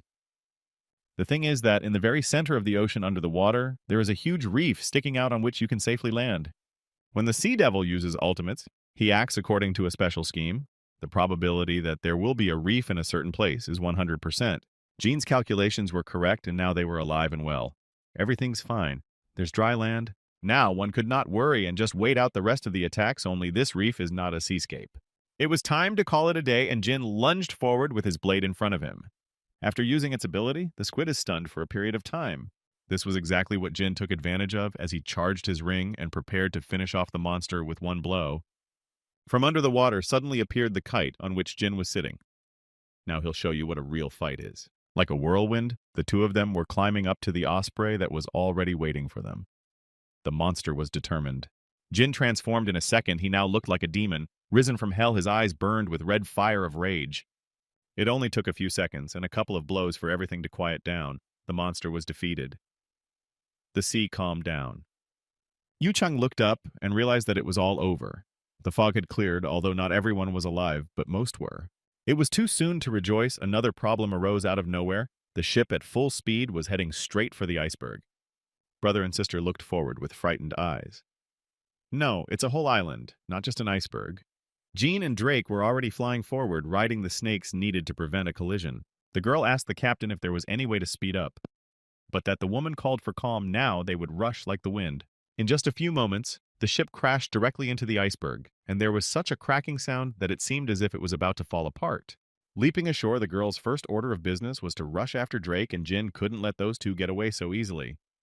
Jin turned back to her and asked in surprise if she still intended to chase after him. Well, that's to be expected. She's a lot stronger than last time. She's wearing Class B gear. Thinking back, Jin realized that the girl was now on a different level. Then she was somewhere around level 20. Coughing, the guy realized that he couldn't just walk away, but he was a little stronger anyway. Yu Chang already rushing to his sister's aid, he gathered a full chest of air to strike. The man launched a powerful wave straight at Jean. It seems his persistence was something to be envied. But this game of cat and mouse had already frankly bored Jean, and he decided to end it all once and for all. The energy wave flew right at him, but the guy didn't move from his seat. He had his own prepared plan. The brother and sister looked at their opponent in surprise and wondered why he wasn't leaving the line of attack and why there would be nothing left of him now. With a smile on his face, Jin said that he was about to show some new techniques, so let them be surprised. It also dissipated the coefficient of friction exactly like it did to the monster covered in slime. Looking at him with surprised eyes, the girl couldn't say anything about how he was able to resist repelling the attack at all. That was the Sea Devil's specialty, right? A smile was widening on Jean's face. Now his boots looked completely different. They looked like the face of that very same octopus. Deciding that there was no need to waste too much time on these two, the guy turned around Daldioru. Well, of course his main opponent wasn't going to let go so easily and rushed right after him. But unfortunately, slipping on the slime, the girl and her brother flew down. Drake turned around surprised and asked what it was all about with a smile on his face. Jean said it was just a new technique. Floundering in the slimy sludge, Nuna screamed for him to finally stop, but no one listened to her. The girl cursed all around her. This pervert was walking right out from under her nose again. But it's still okay ahead of the secret quest to survive for 24 hours, and no one knew who would show up from the monsters. Their assistant suggested that the Sea Devil might show up again, but that would be too much. There weren't any monsters here, so there was nothing to worry about for now. A brother standing nearby asked if they didn't think it was a little strange. Everything here is amazingly quiet. If you look down under the ice, you could see a lot of sea creatures. The only question is who left them here and what happened. Right in the middle of an icy mountain, a ship, it did look strange. How did it even get there? Getting closer, Nuna speculated that maybe it was caught in the storm, but no, it looks like this ship is afloat. Perhaps they had missed something. The girl looked closer, better trying to find some clue. But suddenly, Daik screamed and began to fall through the ice before the man could stay on his feet. The earth seemed to be tilting, and the girl noticed it herself, but she couldn't do anything about it. It was conventionally a small earthquake. The earth moved as if the tectonic plates had come to life. Turns out that every time the ice melts, the island starts to move. It was chaos everywhere. My brother was trying to stay on his feet, but it wasn't working. In the meantime, our guys were running straight ahead. Finally, they waited for the time to please the owner of the iceberg. Their opponents tried to get to their feet and rushed right after their victims and where they went. As they approached the hole in the ice, the two companions immediately ducked inside, where there was quite a large space. Along with Jean, Drake ran deep into the iceberg. It was some kind of cave inside. Naturally, it was cold. But Nuna seems to have lost her prey once again. The girl tried to catch up, but only got even more tired. But what was important now was something else. If they were even a minute late, the ocean would swallow them. They looked around and tried to figure out where they were. It was all very strange, a real ice cave. All this was under the iceberg. Suddenly, the whole island started moving again. Applying his vision, Jin began to look for the right exit using his ability to choose. Everything pointed to going straight into the cave ahead of them was the right way. Surprised at this convenience, Drake even laughed. Jin explained that it was a passive he had recently gotten. Taking a healing potion out of his pocket, the guy took aim for the throw. The capsule flew and with a rumble bounced off the ice and rolled away somewhere in the darkness. If you want to deceive the chase, you should leave a false trail. But is it so? The guy's face has changed. Is it a smart girl doesn't know him? She should have guessed. They seemed to appreciate Dahyun's mental faculties, immediately guessed they were being tricked. Looking at the cave to the right, the girl immediately realized that's where these two had gone. My brother suggested that maybe it wasn't, since the potion vial was pointing to the left.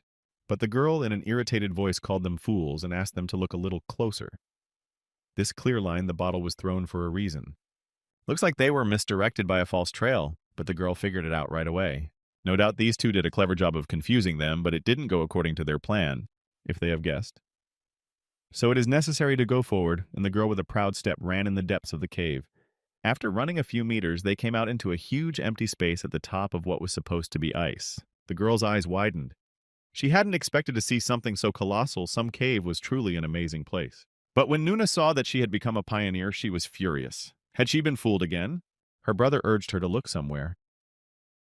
He saw something strange, but the girl didn't pay any attention to him at all. In front of them stood a colossal monster, or rather its skeleton. It was so huge that it barely fit. Dahai recognized that once already saw this monster in one of the hide. It was the devil exactly there, can be no mistake. Suddenly there was a crackle of bones and minions appeared to serve their master. The bones moved by themselves. The skeletons came to life in one deft movement. The girl found herself surrounded. She looked around with frightened eyes, searching for something to protect her. In addition to the usual skeletons, there also appeared a giant leader. In front of them was a veritable army of bone warriors. This time it was a giant undead. The girl's eyes widened with surprise. The situation was heating up. Moreover, in the distance she saw the dead water of whom stood on his serpent and watched everything. Laughing with a thunderous laughter, Jean realized that this was even better than the championship. So to battle. Good thing they made it. If things hadn't gone according to plan, there wouldn't have been so much fun. The guys moved on. If that's true, Drake wants to check something out, he asked. Are these two no longer needed? Gene's face changed again, and he smiled an even meaner grin. It was time to end it. But the opponent was ready. Nuna smiled and moved forward. She was ready for something like this. The better she would finish him off quickly. The girl screamed that she would not leave a wet spot from this pervert and went on the attack. Her brother was as always on the prowl. He chopped up the undead one by one and moved in a completely professional manner. The cracking of bones and clinking of metal could be heard everywhere. The girl was already tired, but less so as they laughed at her. Dayak used his shield, so it was unlikely that any evil could get to him. After the first elimination, this man had prepared himself well, so things will be different now. He thrust his weapon forward, glowing with too much energy. Let them just attack. Taking aim, of course, was very difficult. Drake realized that because of that hefty shield, this man was now a difficult target. Plus, those two have good defense and high XP, so they become a problem. But the undead were convenient and easy to attack. Jin scattered them like toys. The guy didn't bend to dirty tricks. They seemed to be surrounded by Drake, and it wouldn't be long before they reached their camp, and they couldn't let that happen. Hitting himself in the face, Jin was frustrated that he would have to give up, but he had a plan for that too. His comrade had just like a scoundrel plotting something bad. Drake's face had just about guessed it. A triumphant Dehiza shouted that their camp was overrun, and where was the Nexus girl like a true warrior? Well, for the first time in a long time, after so much searching and trying, she finally gets her way and destroys the dead water. But things were still just beginning. Something strange was going on. Her brother had noticed some inconsistencies. Everything around her suddenly began to shake. The frightened girl raised her eyes forward. Could this be what she was thinking? The great skeleton had awakened and was now standing at his enormous height, reaching almost to the ceiling. The frightened Daik even forgot how to breathe, his eyes bulging as the man was about to fall through the ground. Dahaiwai didn't realize what kind of a joke this is. It's like Deadwater planned it all. Standing back, Drake was just shocked, but it was a tactic quite effective by the way. The ultimate goal is not to force the enemy out of the line, but simply to wake up and destroy the Nexus, which by the way is awake. Licking his lips, Jean of course thought it would be better to force them out first, but that would do too. Now they decided to change tactics. Guy ran forward, leading an army of undead. It's time to plunder the enemy camp. His opponent stood and understood nothing. Did this army belong to the Deadwater? On the other hand, it's better. Let him attack. Now she'll show him what he's worth. They'll fight against each other. Jin was already fully prepared for battle, swinging his blade like a warlord. Of course, the slime reflects any attack, but the girl had a plan. She hit the ground with incredible force. Jin paused for a second. He didn't expect his opponent to be so fast. She was definitely up to something. The girl's eyes lit up blue. She turned towards him. Her expression was incredibly furious. Was she now being ignored? Noticing all of this from the side, Drake came to dread. For the first time in his life, he was truly afraid. Another monster woke up, great skeleton from the demon race, and on his head was a huge horn. Another monster woke up, a great skeleton from the demon race, and on his head was a huge horn. In his entire life, Yu Chang had never seen a battle more grandiose. The man froze in place and could not move. Drake, too, was simply stunned out of surprise. Never in his life had he seen anything like this. Completely. Forgetting about her opponent, the girl hesitated for her. It was also new to her. Of course, it was fun to watch two huge skeletons fight forever, but Jin saw it all differently now. It was real. The guy licked his lips. It's time to send these monsters to the afterlife, and Jean will do it without delay. The stunned girl froze in place. She had heard right, after all. The Deadwater was intent on destroying them. But she wanted to make it work, at least this time. She readied her axe for a lightning strike. As if anticipating her thoughts, Jin asked her to calm down. Why don't she stop, at least this time? It wasn't the most important thing to him. It's just a little warm-up fight before the real battle, after all. He ordered not for anything in the world to follow him. The hidden quest was completed. The monsters continued to battle, and it is unknown which of them would prevail in the end. Jin rushed forward like a hawk. The guy's going to take out two of them with one punch. Jumping on the head of the huge dead man, he stabbed it with his dagger, and the monster's eyes lit up. Now everyone else will be bait for these monsters while Jean deals with them. Of course, this is not something you can do at the snap of your fingers. The monsters were really huge and dangerous. And at that moment, standing on Earth, Nuna didn't know what to do. She was so angry with him, but she knew it wasn't her way. Meanwhile, Jin defeated one of the skeletons without much difficulty. A huge monster lay on the ground without breathing. Jin looked especially amazing now. The guy had transformed. He was now at the height of his powers. Finally, at least one of them realized that it was too dangerous. Yuchan shouted that they needed to immediately if they wanted to survive. Jean and Drake realized all of this too, so they rushed to the duck. It was time to leave. Chang wanted to say something offensive, but was interrupted by the man frozen in place. From somewhere, a groan was heard from Dae-ik. The man was pulling his arm and trying to get out. Thank God he survived, but he was thrown by the wind, and now the poor guy was lying under the rubble. Everything was collapsing. Therefore, it was necessary to run away as soon as possible, and the girl understood it perfectly well too. Unfortunately, she couldn't leave this island so easily and rushed the opposite side. Noticing that the ship was in the other direction, Drake was worried, but Jean said they'd only paid for a one-way ticket in the first place. He patted his comrade on the shoulder and said, "Waiting here is the plan." Taking out a blue deep-sea essence sphere from his pocket, the guy prepared himself. A second later, they were inside a strange bubble. The guys were literally levitating in the air, falling down. Jean smiled and said that this thing would save them from the heat and high pressure, so there was no need to worry. They started looking around. The island was crumbling and they were climbing up. It took only a few seconds for the bubble to float to the surface where the ship was already waiting for them. Even Jin was a little scared of what kind of devilish craft it was in the first place. It looked as strange as possible. The strangest thing was that at the helm of the ship was none other than Yu Dahidavushka, who was steering the ship as if she had been doing it all her life. Finally, Dajin has gotten this ship stuck in the middle of a glacier and now to the surface. In a previous life, no one sat on this ship because they thought it was just a stage set. But that's all changed now. It's worth recognizing that the girl is actually good for what I expected from such a tall player. The brother looked at the girl and said they seemed to be moving too fast. Maybe he should take the wheel. But the girl didn't listen to him. All she had in her head was the image of Jean saying she could never keep up with him. Then again, who needs him? She had another plan to get rid of that annoying pervert. Being inside this bubble, the boys were safe. Now they were moving the other way. The journey would take them about 3 days. In response to his comrade's surprise, Jin urged him not to sweat it, as everything would be fine. It would be better to take a break for now and rest a bit. After all, there were enough impressions for today. Jin stretched. Still, with some hesitation in the voice, Drake agreed. There must be a lot of monsters in the sea, because compared to it, the Great Dead will seem like a mass of monsters. The guy popped out of the bubble and began exploring the ocean floor, holding his breath for an incredibly long time. As he flew closer, he saw something else entirely. A monster so huge, it didn't even fit in his field of vision. Song Seung-woo was a senior executive at YouTube's office in Korea and was now in the game room. The girl sitting behind the monitor turned around frightened and was very surprised to see the leader. The matter was very urgent, and the man looked extremely agitated. He immediately asked what was the matter. It seems apparently Deadwater has decided to flood everyone with content once again. The man frowned. Also, the number of views on each episode was measured in the hundreds of thousands, and that's serious. Even the manager, being a seasoned expert in this field, was a bit surprised and even frightened. The man ran closer to the monitor to get a better look at it and couldn't believe it was even possible. Crazy it really was. The man couldn't believe what he saw. There was a giant skeleton and the sea devil are unique monsters from just the names alone, blood boils.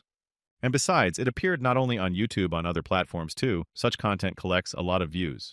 The manager realized at this point that they needed to keep this user on their site by any means necessary. This is a real gold mine. Exclusive contract. This is really what can save the situation, at least a pre-order contract. Finally reaching Jean in a frightened voice, he asked why he wasn't picking up the phone.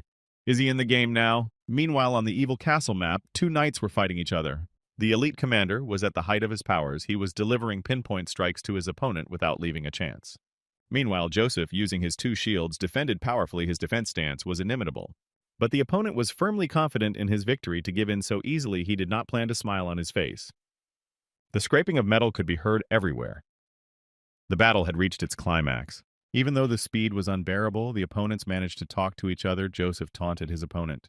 The man laughed. He himself would smear Joseph like a rag, not leaving him a chance at victory. A smile stretched across Joseph's face too. He sure talks a good game, but let's see how well he can fight. A second later, there was an explosion so strong that the earth shook. Storm even shook a little. Why is it so late in the afternoon? Isn't everyone already here? Why is it so noisy in here anyway? Joseph was fully confident in his victory. His opponent was lucky, so he will say only one thing. Let him think how to lose prettier. The rest of the team was simply terrified. They couldn't stay on their feet after such an onslaught. It was truly monstrous. An incomprehensible silhouette appeared amidst the huge flames. It was approaching swiftly like a beast. The audience held their breath. They did not expect that there would be something so grandiose. The excitement rose to the heavens. The commentator was even speechless at what was happening and was silent for a second. Even his studio was noisy. But he had to interrupt the broadcast for a while, for which he heartily apologized to the rest of us. Jean was so gorgeous that no one could take their eyes off him. There were explosions everywhere. Some said it would be the worst tournament in history, but it turned out to be the opposite. The commentator was really impressed. As soon as this player appeared on the stage, the audience immediately rose from their seats. They were shocked by this turn of events. The director was over the moon. He cried, tears streaming down his cheeks. The Demon King was the best player this season, and maybe even the world. He had over 24 eliminations. Jean was very pleased with his work. He had done a good job. So now you don't have to worry about anything. On the widescreen was a close-up of his stunning suit. People crowded around the TV and couldn't tear themselves away. YouTube's office manager was anxious. He directly had a very bad feeling about it. The man looked with trembling eyes at the Demon King. He was a true monster. No one could compare to him. He turned to the manager and ordered to invite Mr. Lee San to meet him immediately. It was an urgent matter. Korean YouTube will be the team's main sponsor at the upcoming tournament. This was just awesome news. Looking at his phone, Jean cheered, great, they are hooked, so everything is going exactly according to his plan. Soon he was already talking to the CEO of the company, discussing future contracts. The matter was really serious. The director offered all possible services. Only the guy would agree to sign a contract with them. Upon learning about his client's conditions, the director agreed lightning fast. He will immediately inform the team, and they will organize everything. A smile appeared on the guy's face. He said, it's pretty simple. You just have to do a few things. Just need to create a YouTube DM team and put him in charge so it can be handled. After such statements, the director blanched. He almost swallowed his tongue. The terms were certainly stunning. He tried to find the words, but it was getting pretty bad. Jean was starting to get annoyed that he was even mumbling. The guy looked at his pod and realized that this director just couldn't be persuaded and would wait for a decision. Although he himself was well aware that at this point, YouTube and himself will soon create a professional league team, sooner or later it will happen. Now occurred the second round of the Major League host was tearing up. The event was truly world-class. First against each other will be the team K1 and Star 5, one of the strongest in their repertoire. The first to perform will be Joseph, and the number 3 ranked double-edged sword the opponents have already prepared. In the end, won Joseph, who managed to stay on his feet the longest. He caught his opponent and reduced the health of the victor. In the second round, the team was already up against a steel bull. The god of battle was simply incredible. He smeared all his opponents one by one and soon gained a crushing victory. From rounds 1 through 5, all the opposing teams you've been on are really the highlight of tonight's show. Next up was Iron Tiger, also a pretty strong team. Second round. Performed Agent Ryu from the very beginning. The destruction of the enemy was his main goal. But Byung-gang, taking advantage of the wonders of his synchronization, was able to win with ease.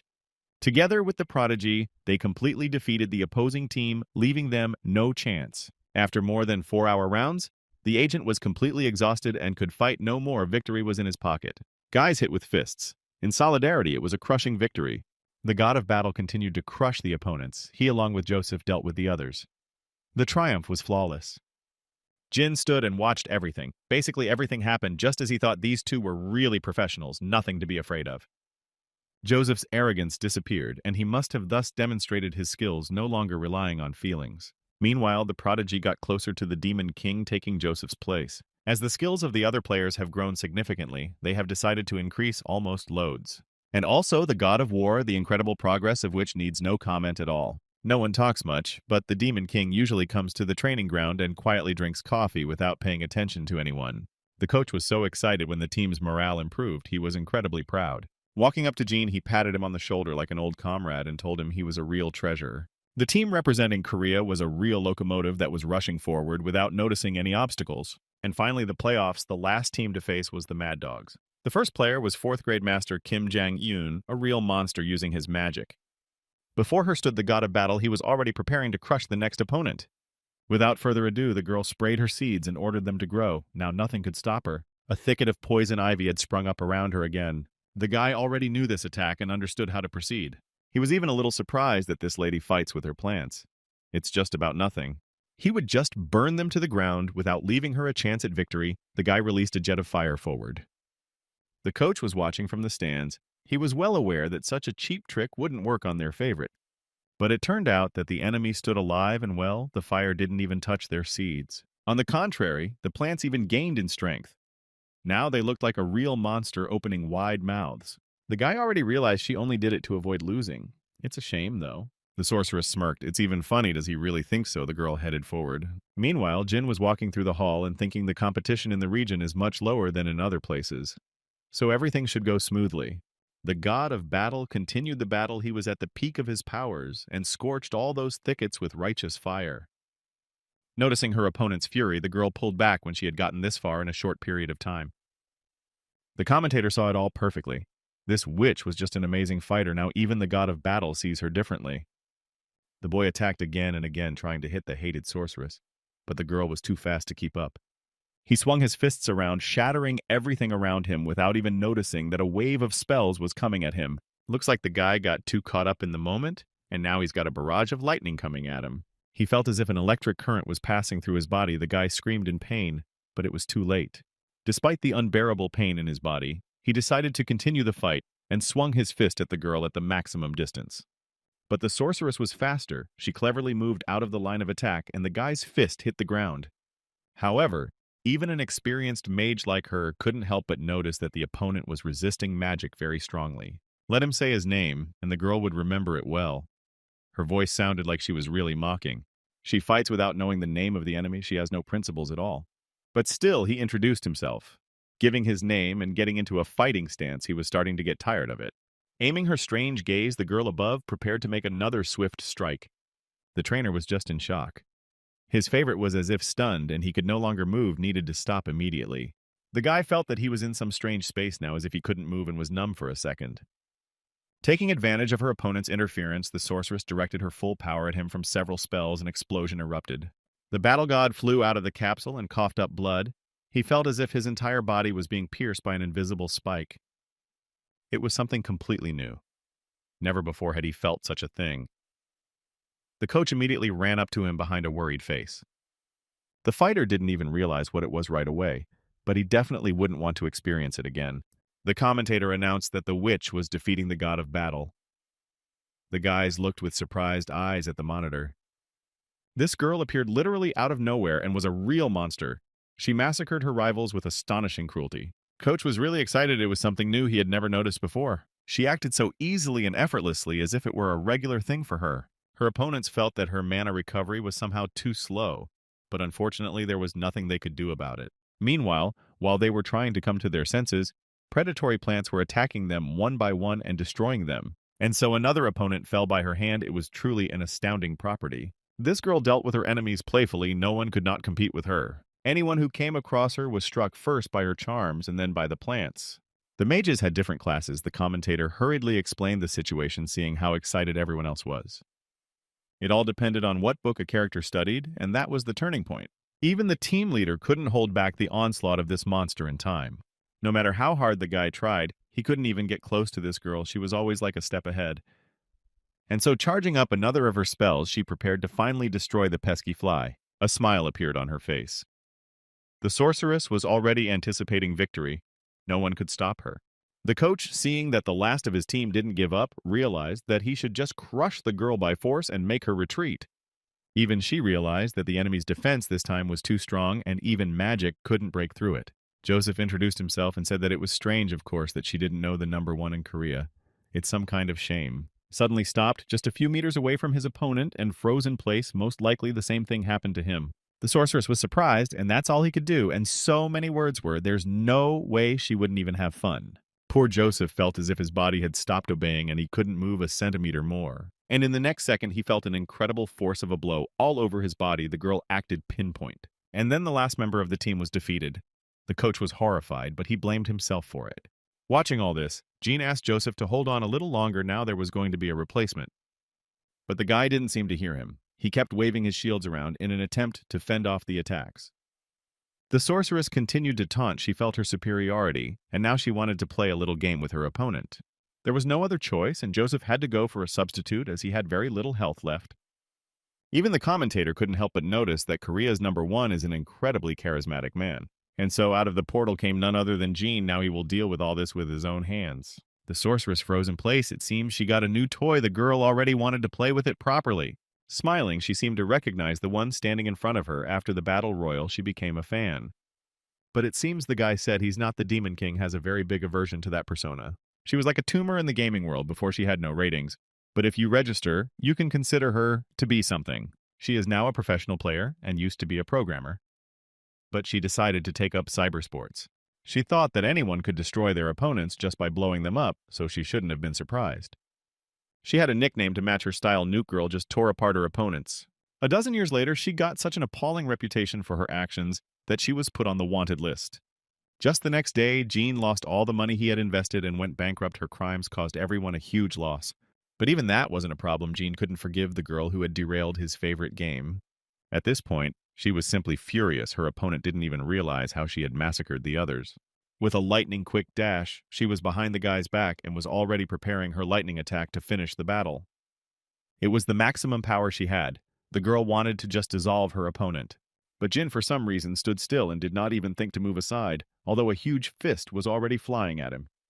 At the last moment, the sorceress noticed that her opponent had dodged the attack with some amazing ease and moved away. Moreover, he returned all the damage to her. The girl felt as if her body was being torn apart. She couldn't even realize what had happened. Jin approached her so quickly and punched her in the nose that there was a crunch of bones that seemed to break her nose. The guy was much faster than her and now had an undeniable advantage in the fight. There was a real look of disgust on his face. Seriously, it was even a little boring. He was expecting something else. The sorceress couldn't understand how he could avoid her attack, and why magic didn't work on him is nonsense. Again, she tried to apply her dream, but it didn't seem to be working even now. Sure, the guy felt the impact, but it wasn't strong enough to sink him into stase. Let him not even try. If this arrogant type won't give in, then the girl will act directly. Gathering all her mana, she directed all her plants at him. Then she would just devour him without leaving a trace. But even to that, Jin had something to answer. He just started setting the ground around him on fire, sizzling everything around him. The sorceress was delighted, it seems. And this opponent didn't realize that her plant wasn't on fire, so now she would just take it and destroy it. The god of battle, who had been standing on the podium all this time, noticed that his comrade was just burning everything around him, and was glad that Jin was able to do so. But the witch wondered how it was possible. She thought that her plants could not be influenced by fire, but it was not so. Jin even started to get a little bored. Just don't let her say she showed up to the big leagues with just that. It's a shame, after all. The incredible power of the Demon King shocked everyone around the commentator, let his eyes bulge with surprise. He didn't expect there would be something so grandiose.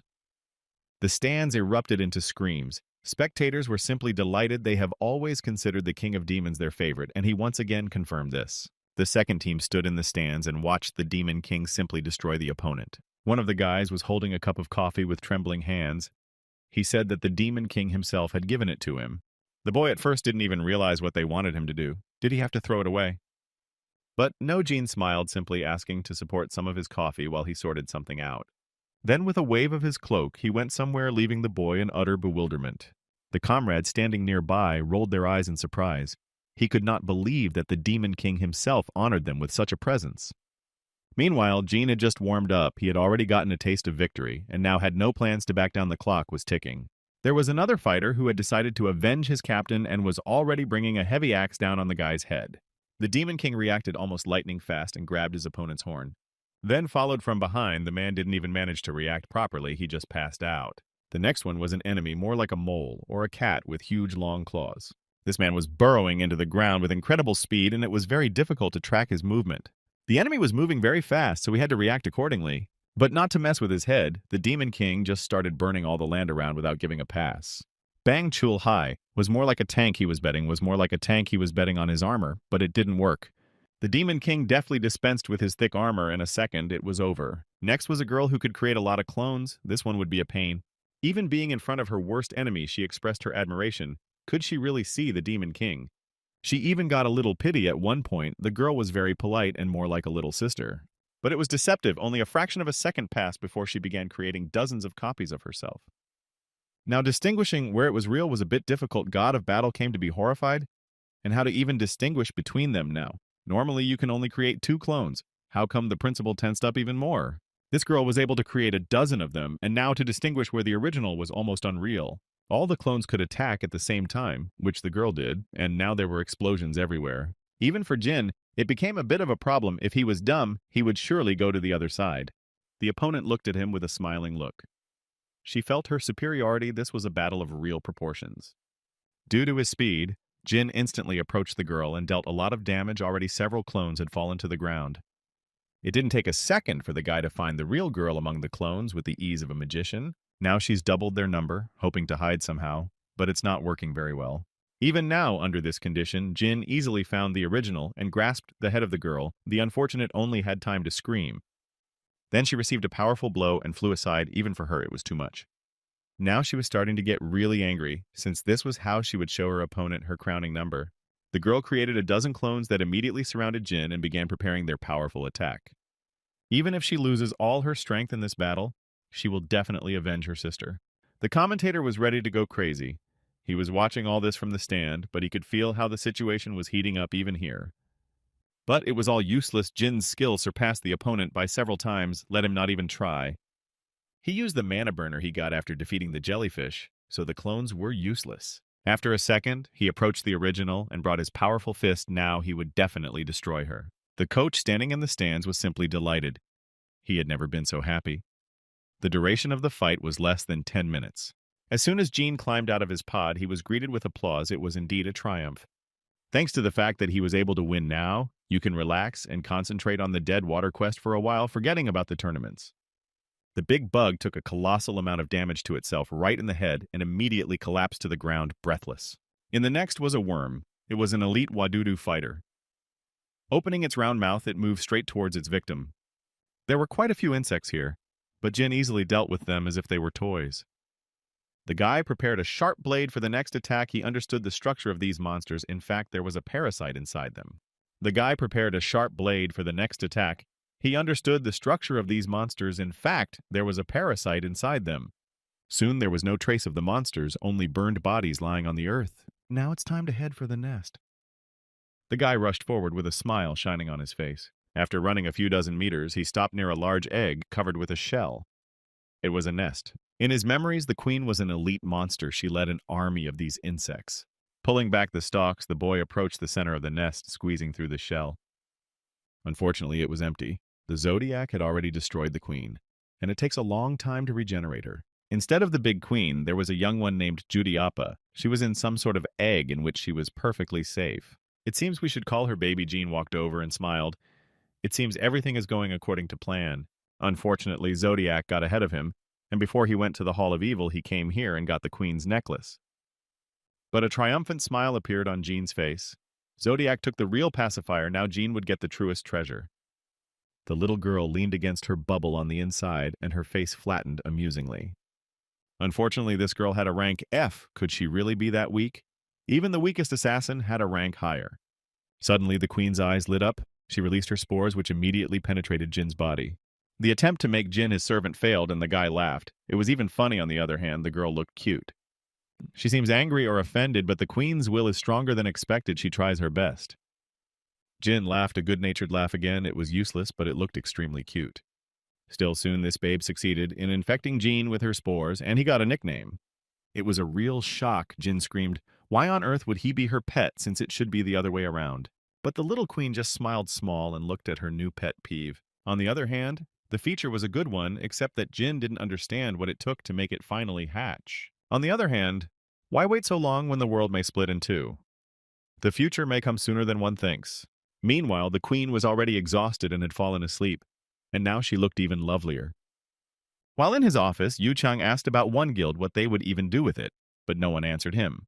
But his sister didn't seem to be paying any attention at all. She was hiding under some blanket with mushrooms and muttering something to herself. The guy realized it's hard to live with such a fan. There was a time when she was chasing idols, and now what? The girl swung the glass of Coke at him and threw it at him. The look was depressing, to say the least. She lost her voice after going to the main stadium. There she coughed up blood. Her ligaments took a lot of damage. And now poor thing was lying in her bed and did not know what to do. Nothing at all. She just wanted to go to sleep forever. She couldn't get the Demon King out of her head, who was so high up that it was almost impossible to reach him. And besides, when she talked to him in the car, maybe the king thought she was a loser for making such an order. Her brother was trying to cheer her up. He suggested that maybe she should have a fan meeting to get her mind off things. After a bit of thinking, Nuna poked her nose out from under the blanket and looked at her brother. This idea seemed good to her. Then the girl jumped out of her hiding place and got out of bed with a scream. Really?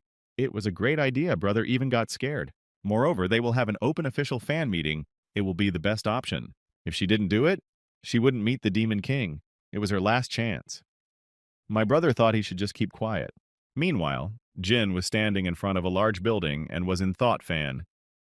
The meeting was going to take place any minute now. We'd have to observe them politely and strategically. There were a lot of people there, many of whom Jin didn't know. The guy, when just walked into the hall, then immediately subjected to the powerful attention of the audience, all looked at him. Besides, there were a lot of girls there. The vast majority of the guy was even a little embarrassed. Dehipod moved closer and asked if the king was surprised and immediately invited him to come closer. Of course, Jean didn't want so much attention on him, but he asked to be taken care of. The girl smiled a friendly smile and nodded her head. She would do her best. Raising her hand in the air, she shouted to the whole room that today their dear guest had arrived.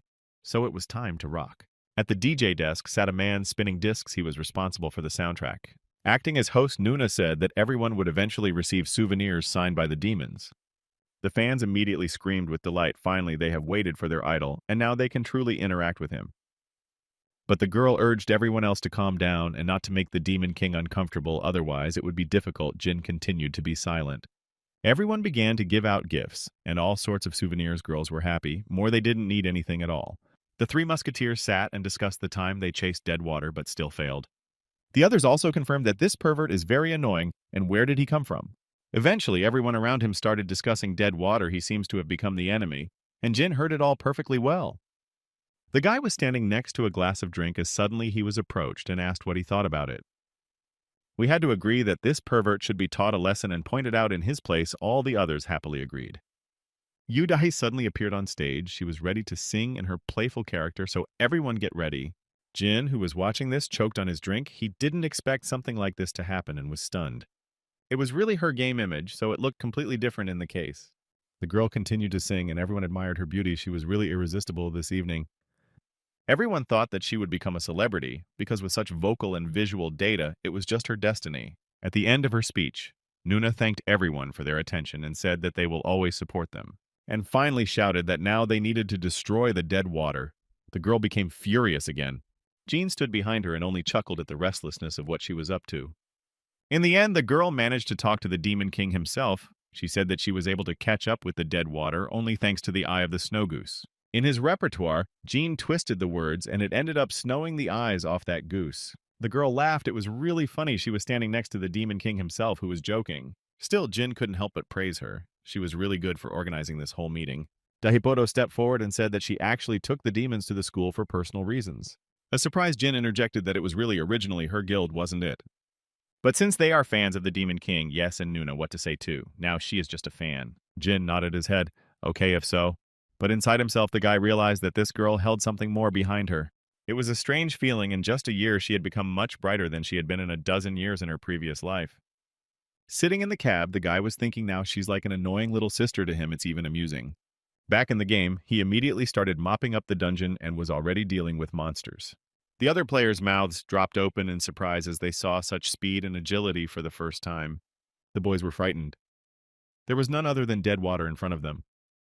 Does he really want to grab them? One of the men seemed to recognize the Deadwater and wanted to say something, but not before his head flew off his shoulders. The other members of his team were simply horrified. Their comrade went to the other world almost instantly. A few hours later, a video appeared on the internet where a strange monster attacks players and hides in a dense forest. Many kilometers away, Zodiac was in the desert and contemplating a future plan of action. He leaned against the car from the trunk of the car, which was filled with pleas for help. Apparently, the assassin had already grabbed someone. Twirling the screwdriver more like a bayonet in his hands, Zodiac asked his captive what he even knew. In a trembling voice, the man replied that this person Zodiac was looking for seemed to be from Korea. The man hesitated. Opening the trunk with a smile on his face, said he believed him, and now let him take no offense, and pulled out a screwdriver. It was all over. Once seated in the car, he began scrolling through the news feed looking for the very person the internet was filled with. As luck would have it, there wasn't a lot of information. But one word came up with a funny thought. His name was Deadwater. It was indeed Jin who was in the video, attacking players and hiding in the woods like a shadow. After that, the Zodiac even cheered up a little. This kid's funnier than he thought he was. Another reason to go to Korea. The man shifted gears and pushed the pedal to the floor. The car jerked and drove off into the sunset. Meanwhile, in the game, a team of several players were clearing another dungeon. They were about to turn around, but they were stopped. The team commander sent forward the weakest player. He looked weak, but that's even better. At first the guy tried to refuse, but he was forced to because he is the most inexperienced of them, so don't let him show off. Suddenly a strange shadow in the forest appeared from somewhere and started approaching the guys, all froze in place. But the commander was calm. If this stranger stepped on the water, he would be eaten by a crocodile, and they would leave and take his loot.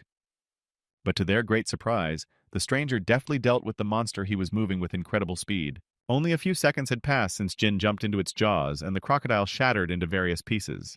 The players opened their mouths in surprise. They didn't even know what to say. This man was incredibly fast and strong. Before the boys could realize it, dead water was right behind them. Two players lost their lives almost instantly as their lifeless bodies fell to the ground.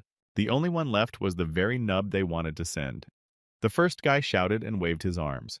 Jin was approaching them with an inexorable speed, already extending his arm.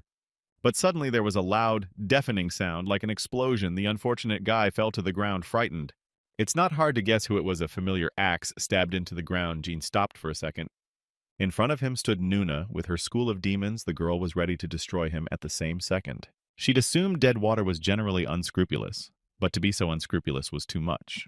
The clone changed his whole body, covered with some scales. The guy became completely gray, and his eyes began to glow with rage.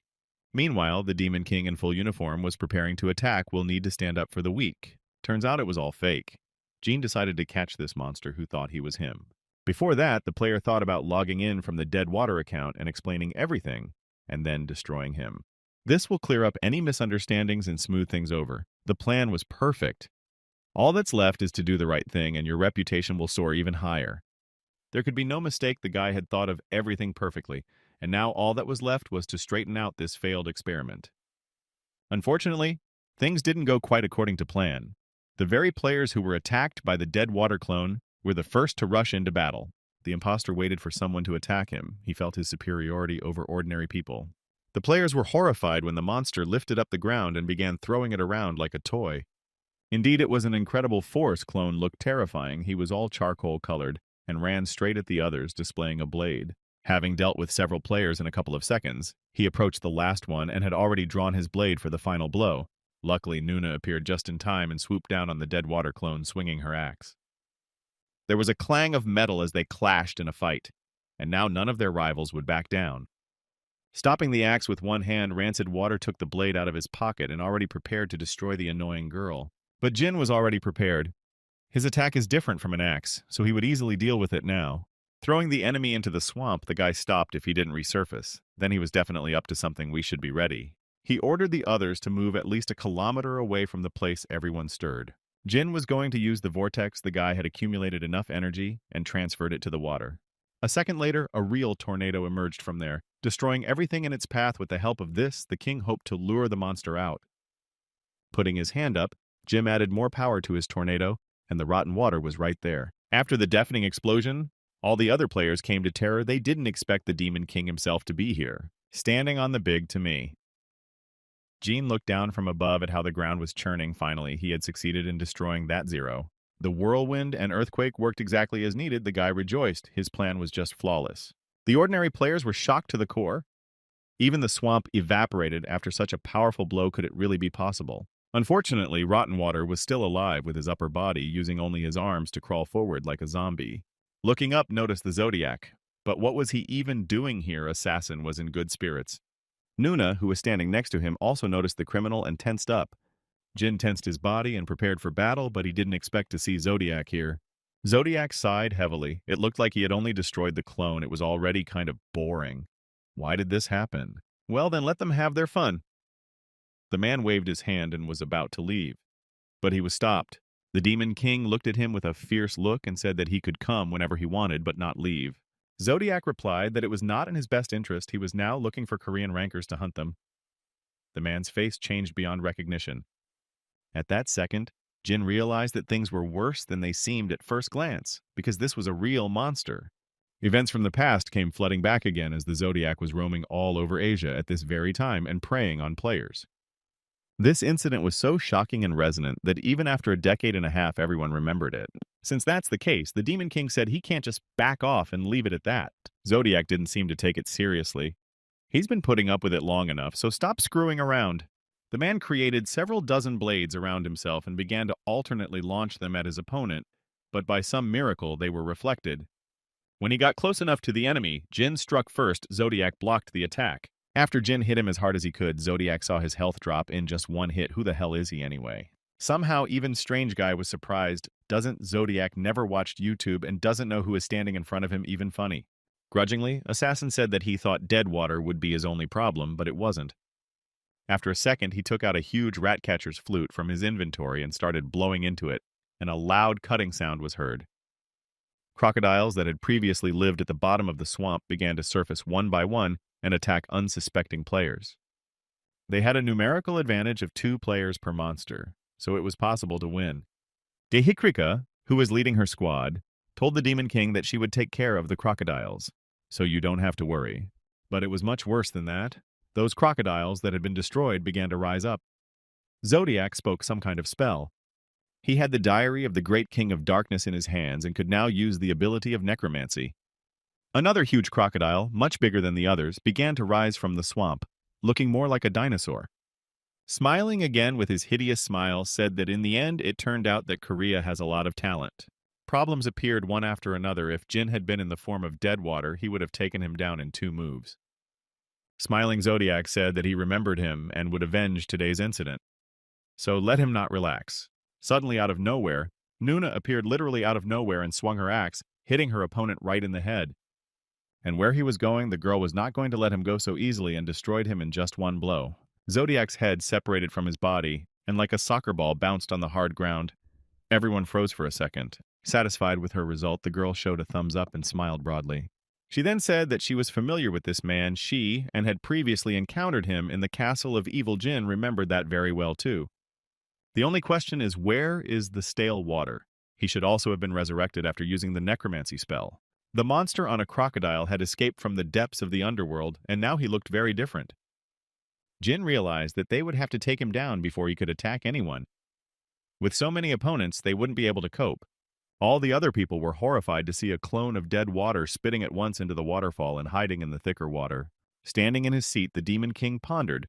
This was an overly brazen gesture. One day he would come back even stronger, so this is already a problem. There was another thought in my mind. Zodiac had promised to return, and that too was complicated by another strong opponent. Soon, Zodiac would definitely launch an attack on the Korean players. This thought did not leave the Demon King's mind. Sitting at his computer desk, Jin saw that the Dead Water account had received compensation from the victims, and the last round of the league was finally coming up. In front of us stood a chubby man with a nasty face. His name was Kang Young Daok, one of those YouTubers who didn't get popular. The man was an incredibly nasty type who was always sniffing around and could set anyone up. Meanwhile, the team members were preparing for battle, and here was the first opponent. Against him stood Joseph, who had also decided to go first as team captain, holding a shield in his hands. But there was one thing about Storm when he got into a fight with a player from a neighboring team. Young Daok, besides all this, personally saw the Demon King enter there. Man peeked it while hiding behind a corner. The passions inside are much stronger than the water in the pot. That's why it's better not to go there, but it's interesting. But it wasn't for this character. The man was willing to sacrifice his reputation in order to get good content.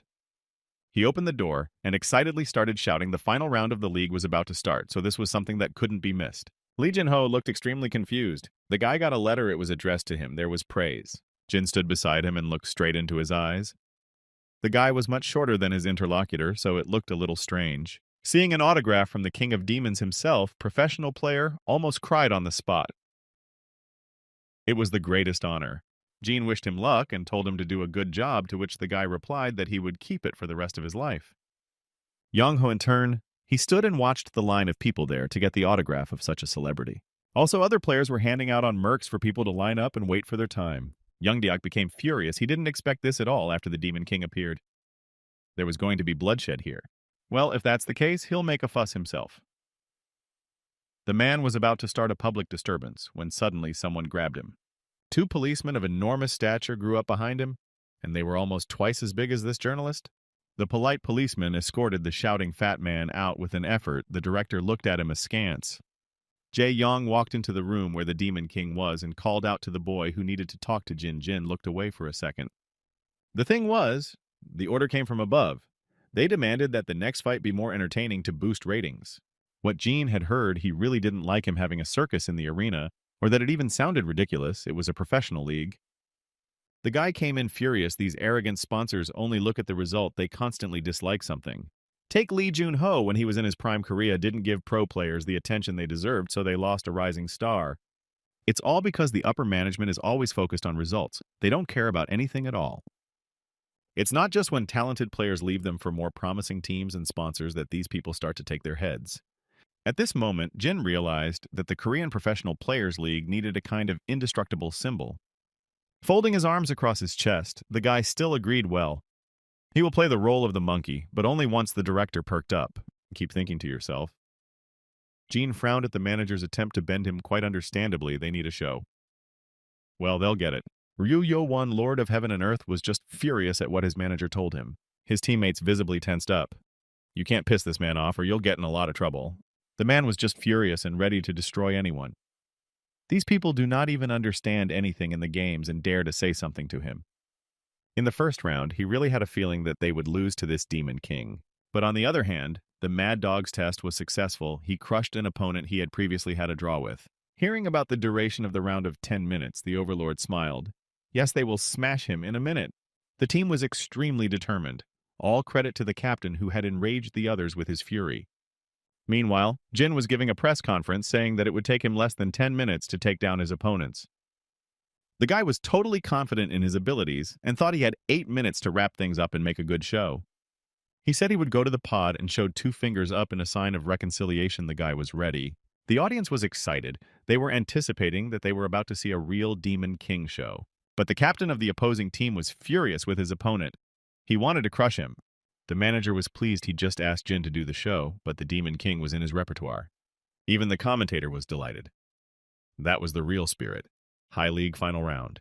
Immersing himself in the game, Jin found himself on a map impenetrable. Debris everywhere were plants more like vines. Skills like Whirlwind and Earthquake won't be much use here, so you need to fine-tune your strategy. His first opponent was a girl named Park Bo-young who had no rank but still participated in the game. Jin activated. Indeed, he recognized her girl had not become an idol yet, but it was her meta. She straightened her fingers. On one of them was a ring, flashed a bright light. The girl smiled. The entire space around him was flooded with a bright beam of light. Jin was still standing where he was and doing nothing. The thing was that the opponent's body was shrinking, but the attack and defense rates didn't decrease proportionally. With his hands in front of him, he used Vortex and Earthquake to lure the girl out. Well, to put it mildly, it was useless. Puck stood in the thicket and was perfectly safe. She only laughed at her rival. Jin realized it himself. Looks like the girl didn't take any damage at all. She must be hiding somewhere. Game over. But it wasn't that simple. Poor thing felt the vortex intensifying. Although the earthquake was over, she didn't understand anything. Finally, it was over. The girl flew into the air and the battle was over. It took a little less than a minute to complete. Next in line was Oh Dae-sik Fatty, who looked more like a barrel than a person. However, the commentators were not convinced that this player would even last a minute.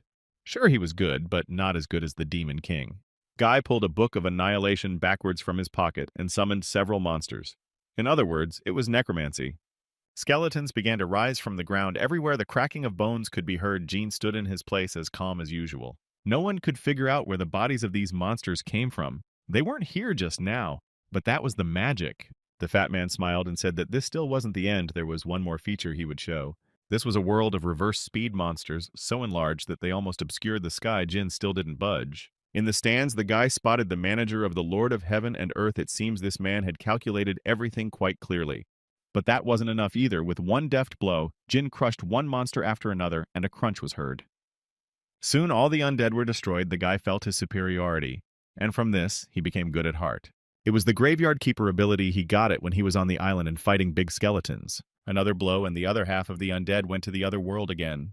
Jin dealt with them as if they were toys, with bones and skulls flying everywhere. The sight was mesmerizing. Next, in a few big jumps, he approached his opponent. The fat man stood frightened, as if it were oil. In a second, the fight was over. The stands in the Lorewell, with excitement here, gathered a lot of spectators who were waiting for the spectacle, and they got it. In the next was Choi Moo-hung, a man in a green suit, more like a jumpsuit. Seeing his future opponent, John was transfixed. For the first time he had seen this particular athame. Interestingly enough, the enemy smiled with a curve of his lips and began to use a spell, spilling sand out of the bag. He transformed into a storm that began to approach Jin at a rapid speed. What the guy saw in front of him threw him into a real shock. The snake and his own snake stood before his eyes. But what was he even doing here? The Zodiac had a tablet in his hands that was showing the live broadcast of the final league, and his soft laughter was heard. That was quite a sight. He'll have fun just in time.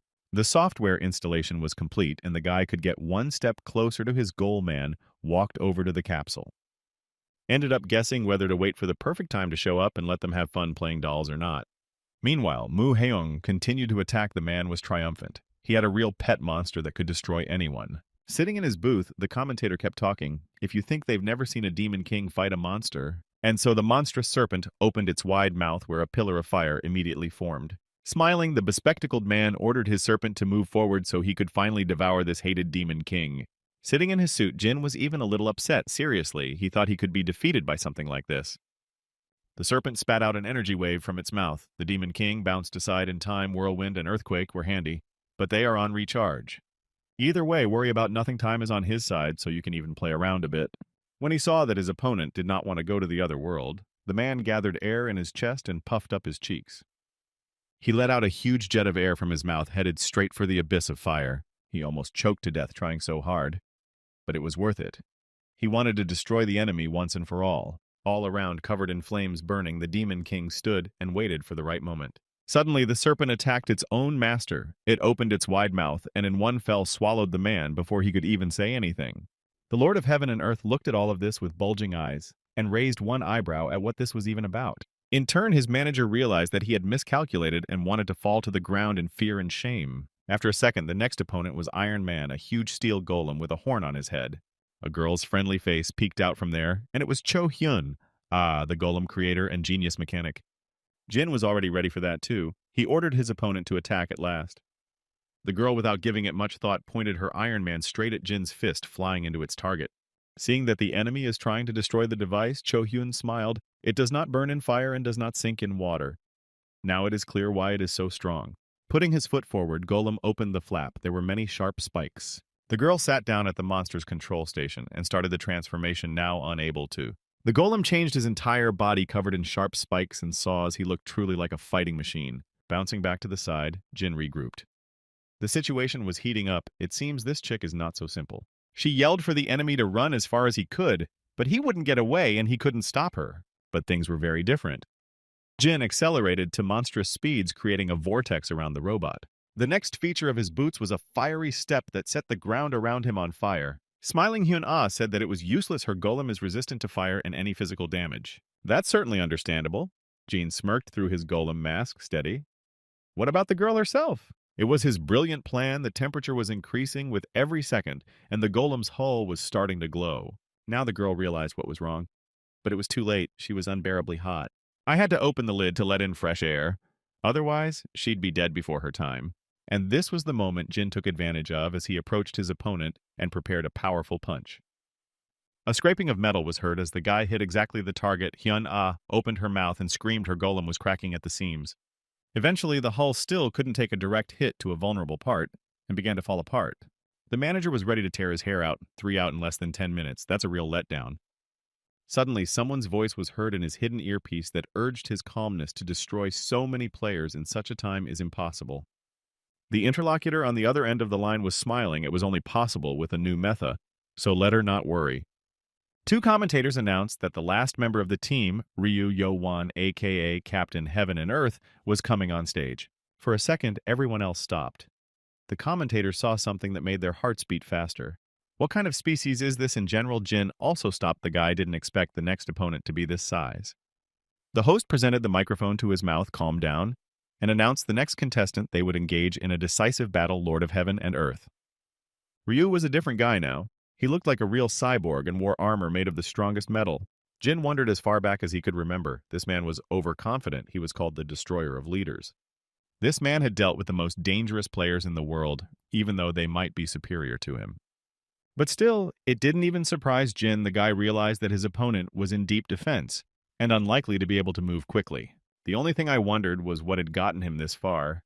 Jin was still standing in his seat getting ready. In turn, the Lord of Heaven and Earth thought that his opponent was dumbfounded from nerves and laughed. But suddenly, the Demon Lord raised his hand up and said that he would only need 1 minute to finish.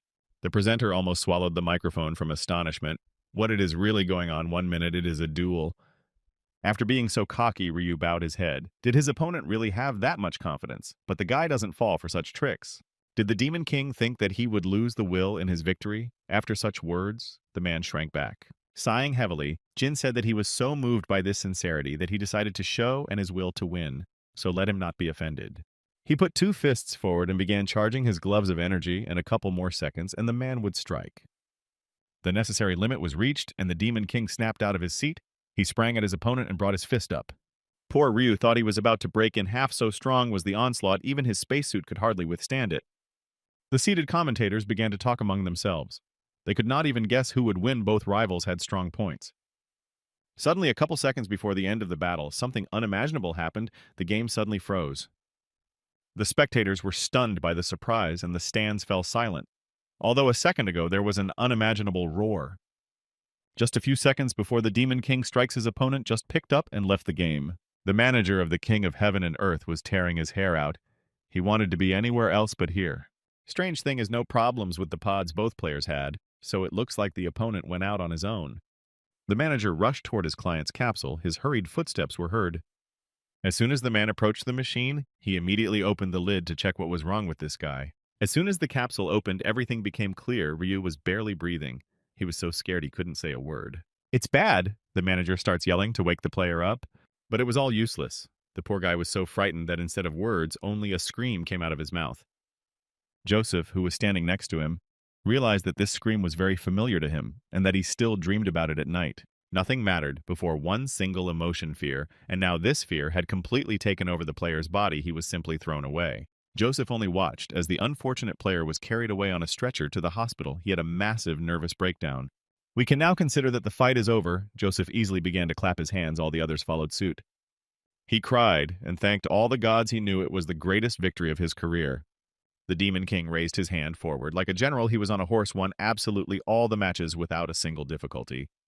Around the world, all the other players welcomed their favorite. The Demon King was now their national hero.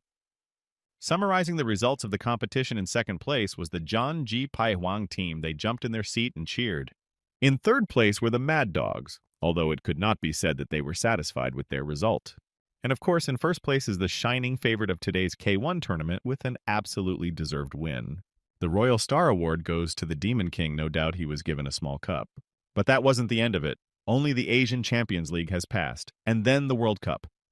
The commentator had a sparkling smile on his face and was incredibly happy to see something so grandiose. The joy was short-lived. Suddenly, the earth shook underfoot and people tensed up. It felt like an earthquake was starting. Jean also got excited that it could be someone was so huge or strong that they could create a real earthquake. From the nearby bushes appeared an incredibly sized monster with large fangs and horns similar to the demon as well. Present. Here the people came in terror. They screamed in fear. This was the one they feared the most. Following this huge demon, a few dozen more monsters showed up. But didn't the organizers worry about the monster next to it? It soon became clear whose handiwork it was, that the Zodiac was the culprit of the celebration. The man smiled, of course. He said it's scandalous to destroy players, but he can't help himself, so he'll have to. With a wave of his hand, the man greeted everyone and asked if anyone else had seen him before or not. People came in confused. Is it possible for regular players to participate in closed beta testing, but was it even? Dae-ik, who was standing somewhere in the crowd, recognized the man and gritted his teeth. He had met him before in the Castle of Evil. Either way, he had to be destroyed, and all the players present rushed at the one and only Zodiac. The man pulled out huge claws that seemed to have gotten even bigger since last time. Great. Now he's going to have a lot of fun. He eliminated players one by one with extreme ferocity. No one present could compete with him. Everyone was confused if this was not a simple wizard summoning monsters, how he even fights in close combat. But no sooner had the unfortunate people finished their thoughts than they went to the other world with astonishing speed. When he heard that there was no one here because the beta was closed, Zodiac was upset. He had heard that there should be a Korean professional player here. On the other hand, if they are not here, then let them all be sent to the other world. The man pulled out a necromancy book. A smile stretched on his face. He was going to burn absolutely everyone in the area. The fire was consuming all the space around it. When the Demon King came into his sight, Zodiac cheered up, but finally he'd been looking for him for so long he was tired. Several ranked players have already gone to the other world. They just burned like trees. Another problem was that the monsters were getting bigger and bigger each time, and it was difficult to contain them. Through his arms, Zodiac spread his arms. He was so stubborn, he just couldn't afford to miss today's ceremony, so he came uninvited. Energizing the gauntlet, the Demon King prepared to put an end to this monster once and for all. Beneath his feet, Zodiac suddenly felt something like an earthquake, somehow strange it seemed. In one easy movement, he jumped off the high cliff like a bird and flew down. He had a very interesting ability called stepping on Lego. It was called so because it gave the ability to float, so if you stepped on the figure. Jumping up, Zodiac laughed. Did the Demon King think he would get lucky a second time? That's too bad. There are too many players to fight at full strength. It's too dangerous. Smiling once again, Zodiac said he enjoyed the game. As expected, you have to destroy Jin to finish off the others. There was nothing to do, and Jin rushed forward into the crowd of monsters. To somehow keep people safe, the monsters were too many. Suddenly, Joseph's shield appeared from somewhere, and he burst into the thick of the battle. The man smiled. He couldn't miss such fun. Besides, you couldn't just attack the Demon King like that. The entire star team has rushed forward to defend their favorite. They'll take care of it. Meanwhile, the King of Heaven and Earth hid like a frightened kitten. He didn't expect this turn of events and couldn't do anything at all. The rest of us fought like beasts for their amusement, so that's even better. The others saw that the ranked players went to the vanguard and blocked the monsters. The others also did not want to stand still and rushed forward. Players who were weaker cleaned up the rest of the monsters that managed to make their way in. It was good cohesion. Seeing several high-ranking players approaching him, Zodiac laughed. It's that a group of idols or what? The god of battle along with Joseph stood in the front. This was the main striking force. Using several monsters at once, Zodiac moved forward. A huge snake along with a crocodile opened their wide jaws. Joseph shouted that they would hold off these monsters and let the god of battle deal with the rest.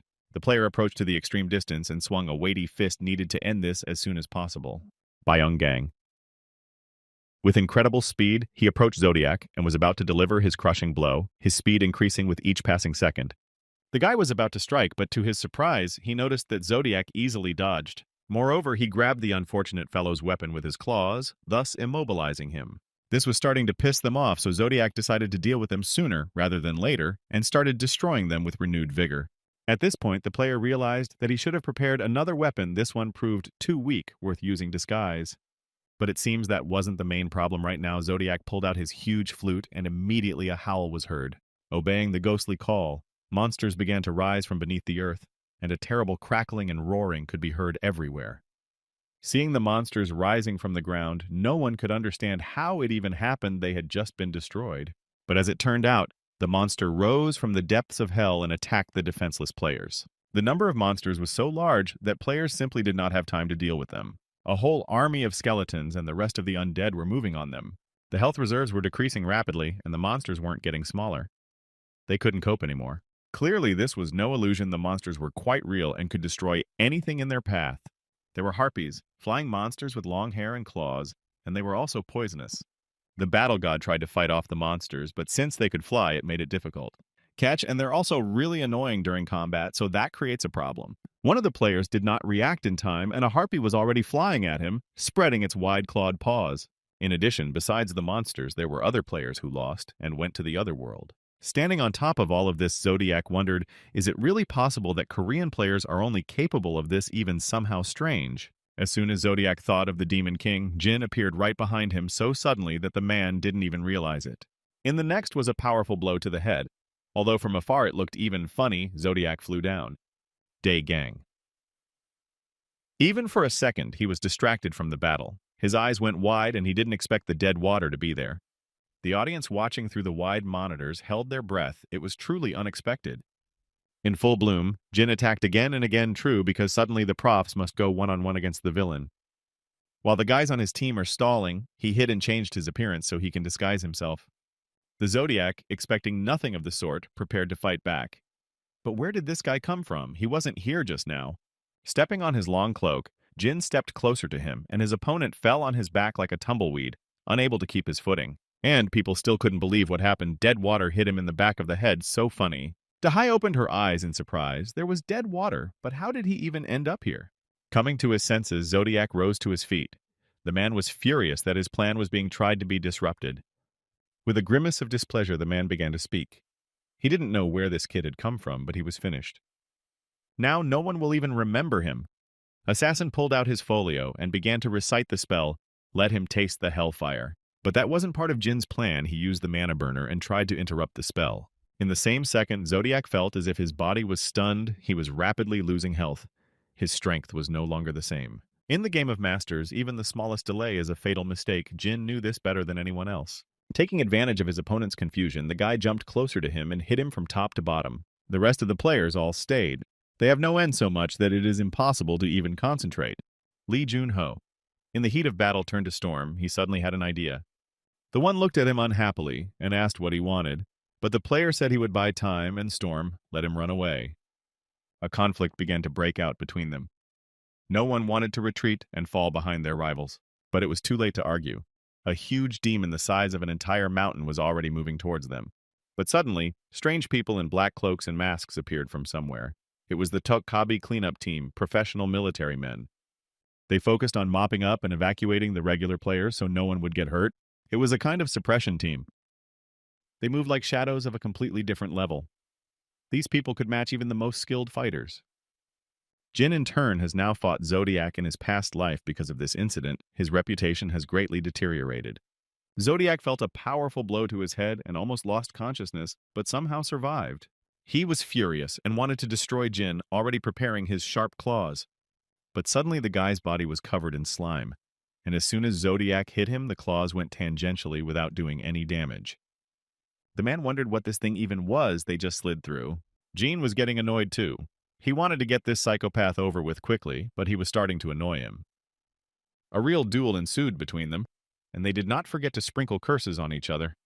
Taking another hard hit to the jaw, Zodiac nearly fell over. The damage wasn't very much more, he didn't feel it, but it felt nasty. Players who were watching through the screens were cheering for Deadwater with all their might. Now they had stopped hating him. Somehow their mood had changed too quickly. Now they didn't consider Deadwater their worst enemy. Multiple punches were raining down on Zodiac's body. The man didn't even manage to react in time. He was just taking damage. Trying to deflect the blow, he swung his claws but missed as always. He was completely powerless, but didn't understand anything. The last option left, he used the wall to protect himself. Now Jin stood at the bottom of a huge fortress of monster bones, so many that they formed a mountain. Yu Chang looked forward and couldn't believe that this Zodiac had such an ability as well. He's a real monster. This was no obstacle for Jin. He immediately found a loophole and ran forward. As he approached the base of the mountain of bones, he swung around and hit the base of the mountain hard several times. The bone mountain gave in, and a second later, Jin's slime-covered hand appeared above. Zodiac staggered out of the room. How this guy got here in the first place, but it was too late to think I was flying at him. His body was covered in sea devil slime, so he could easily slip into any places. Biting his own finger, the guy punched his opponent right in the face, leaving a few bloody drops on his skin that got into his eyes. Feeling a strong burning sensation all over his face, Zodiac began to swear he didn't understand what it was all about. This was followed by a precise and sharp blade strike. The man missed this too, and now bent in half. Well, the deed was done, and now Jin's opponent was taking damage every second, which gives him an undeniable advantage. After a while, Zodiac was starting to feel bad, but there were no temples nearby to recover in any way. Picking his nose, Jin looked at his rival, something he wondered why he was only spending money. But Zodiac wouldn't listen to him. He took a scroll out of his pocket and opened it, and a bright bluish light poured out. It was like pollen or snow. This strange substance began to fill everything around it. But that was just to Jin's advantage. The guy was surprised and smiled. Great. Now all that's left is to just wait. A huge serpent appeared and entangled Zodiac's body, enclosing him in a firm embrace. Now the man was completely disarmed. Sighing heavily, Jin approached forward. What was this thing? Why did he still keep asking about the beta test? Smiling, Zodiac said Deadwater is just really weird and he feels like he's the one someone was looking for. Changed, if it is the Korean ranking representatives, he will find and destroy them. That pissed off Jin. So what's he waiting for? The guy used a mana burner. Now they're gonna see who's who. Zodiac. It felt as if his whole body was starting to burn from the inside. It was impossible to bear. Snake's grip loosened, and he released his master. Straight down, Zodiac's lifeless piece of meat flew straight to the ground. All those who were standing below saw this and immediately rushed forward. They couldn't let this psycho get away. The sorcerers also decided to get active, stop talking, while the rest of us are busy with our work, and immediately started using spells. After such a stunning spectacle, all the audience came to delight. For a long time, they have not seen such a gorgeous performance. It was the best event in their lives. Deadwater decided to leave after his work was done, but he was about to be stopped. Is he really leaving already? John wasn't going to waste any more time needed to maintain, and the smaller guy jumped up and flew off at a blistering speed. But some players said Deadwater is right. This is a matter for professional players, so they need to decide. Determined to finally defend their honor, the professionals raised their weapons and rushed into desperate combat. But suddenly there was a deafening explosion behind the backs of the players. Someone appeared incredibly large and strong. It was Jin, only now in the guise of the Demon King. Yes, indeed, the professional players need to regain their good name. The huge demon was unable to resist such an onslaught and simply fell to the ground. Taking advantage of the momentary confusion, the Demon King's point strike and split the monster in two. The players were thrilled to finally have their idol come to their rescue. But where has he been all this time? But that didn't matter now, since they would be fighting shoulder to shoulder with the Demon King. The other just didn't make sense. Meanwhile, destroying the monsters one by one, he used his fire gate to incinerate them. Meanwhile, in the Zodiac room, the FBI was already on duty, but unfortunately the player's capsule was empty. They put him down. The head of the search party is furious that this psychopath has walked right out from under their noses. The only question is what his purpose is. When the man looked up, he was even more angry that this nutcase had come to Korea as a wanted man and had made a mess of things. Such an event with monsters was a great success. Now they started to pay more attention to geniuses outside of ranked players. But Jin was also not a ranked player and therefore could not receive rewards. He considered himself to be an ordinary mid-level player. That's right, even the Demon King was the best player of the season but didn't get as much attention as Deadwater that day. Jin came to Drake's warehouse, and in front of him was a huge pile of items that increased his movement speed. What surprised John the most was that Drake was going to give it all to him just because there was no one else. Smiled, the guy said that at first he followed Jin to repay the rescue, but after the raid on the Kraken, he realized something. The guy smiled and said he just likes it with Jean. He has fun with Jean. They have tons of adventures. Yes, and besides, Jean inspires him. The guy smiled. It was fair to say that Drake was also a source of his inspiration then and now. Drake had great enthusiasm. Now they had leveled up and could go on more meaningful raids. The dungeons are more hardcore and larger scale than before. This is just great, isn't it? But after Drake heard that Jin wanted to just do the daily quest now, he immediately snickered. And really, Drake had never done this before, as he thought it was just a waste of time by the way, too. The guy asked his companion why he needed all these speed-boosting items. Jin replied that he did. When Jin thought about it, he realized that it was possible to tell him he was helping him and following him all the time. Leaning over to Drake, he began to whisper. In the first part of the game, he had a plan, and so did the second part. He almost did it, but only halfway. Meanwhile, Queen Judy slept peacefully in her bubble. Zodiac, who to his luck was able to escape, was now looking for people who know him anywhere and always saying that we are closed in beta. Suddenly, Jong Yoon appeared. The girl sat on the branch and couldn't believe her eyes. Is it really the Zodiac himself standing before her eyes? You could say he was her idol at some time? After all that happened, Deadwater, who wasn't even a pro player, ranked #1 in search engine queries. But on the other hand, Jean himself felt responsible for creating a real cult of personality now that many were copying him. Now, support for Deadwater has increased dozens of times, and the Deadwater name has gone beyond just a brand name and has become a meme. Indeed, on the streets, people were just discussing where the Deadwater was going next. Somebody was yelling very loudly for people to get coffee faster, because time is money, and they should thank you for the work they provided. And here you have the daily quest. Drake and Jean were carrying heavy bags of coffee. This was somehow beyond the comprehension of a normal quest. Drake was so tired that he had to drink a restorative potion to regain his strength. And the sun burns like a desert, which depletes your stamina much faster. Their employer was an extremely nasty man, an arrogant old geezer who constantly told them to work harder. At one point, I wanted very badly to teach this man some manners, but he held back in time. Their job is to carry dried coffee beans to the kitchen in large bags. To fry it and pack it into individual containers is a fairly simple task, but terribly monotonous. The boys carried sacks of grain, and their employer continued to act like a real slave owner. The man loved money more than anything else in the world. If his plantation is prospering, that's fine, but naturally, the paycheck will be the same. After that, Drake couldn't look at it any longer and pulled out his crossbow, standing next to him. Jin tried to calm him down. A tired Drake couldn't understand why they were doing this, but Jin explained that it was a hidden daily quest. In any case, he chooses the simplest and easiest quests, so don't whine, but get to work. Drake, engrossed in his work, didn't even notice that a small wasp that was incredibly dangerous flew up behind him. The insect flew even closer and stung the guy right in the neck. Drake only had time to bark. The guy fell to the ground and immediately lost consciousness. Jin had already realized what had happened, but wasn't too worried. There was also a pesky insect flying next to him. Jin immediately saw it and followed it with his eyes. It only took one blow to send the pesky wasp to the other side of the world to his parents. For his part, Drake lay unconscious and just mumbled something to himself. He couldn't even move. After scratching his head, Jin thought that honestly on this quest, it was impossible to earn neither experience nor a solid amount of money. And the Wrigley brothers, who actually owned the plantation, were horrible people who literally exploited others. Soon the job was finished. Drake sighed heavily. Usually it would take them a few hours, but here they had to spend 24. But apparently they'll be rewarded handsomely for the work. That's right, because Drake smiled. His comrade looked at him with a surprised look. Didn't Drake know what the reward was for this quest? The guy pulled a small pouch out of his pocket, and there was coffee grounds, but nothing else. Drake continued to stand there looking dumbfounded, but Wrigley saw the disgruntled look on the employee's face and gave him a sarcastic look. They were indeed very similar to each other. Perhaps their intelligence was also 1 for 2. But Drake was slowly boiling over. He wanted to destroy those 2 old men so they could never exploit humans again. Jean looked at the bag of coffee grounds and remembered how, working here part-time, Drake suddenly turned to him. Turning to his comrade, Jean saw that Drake had changed at all. He held out his hand to him and asked him to give it to him.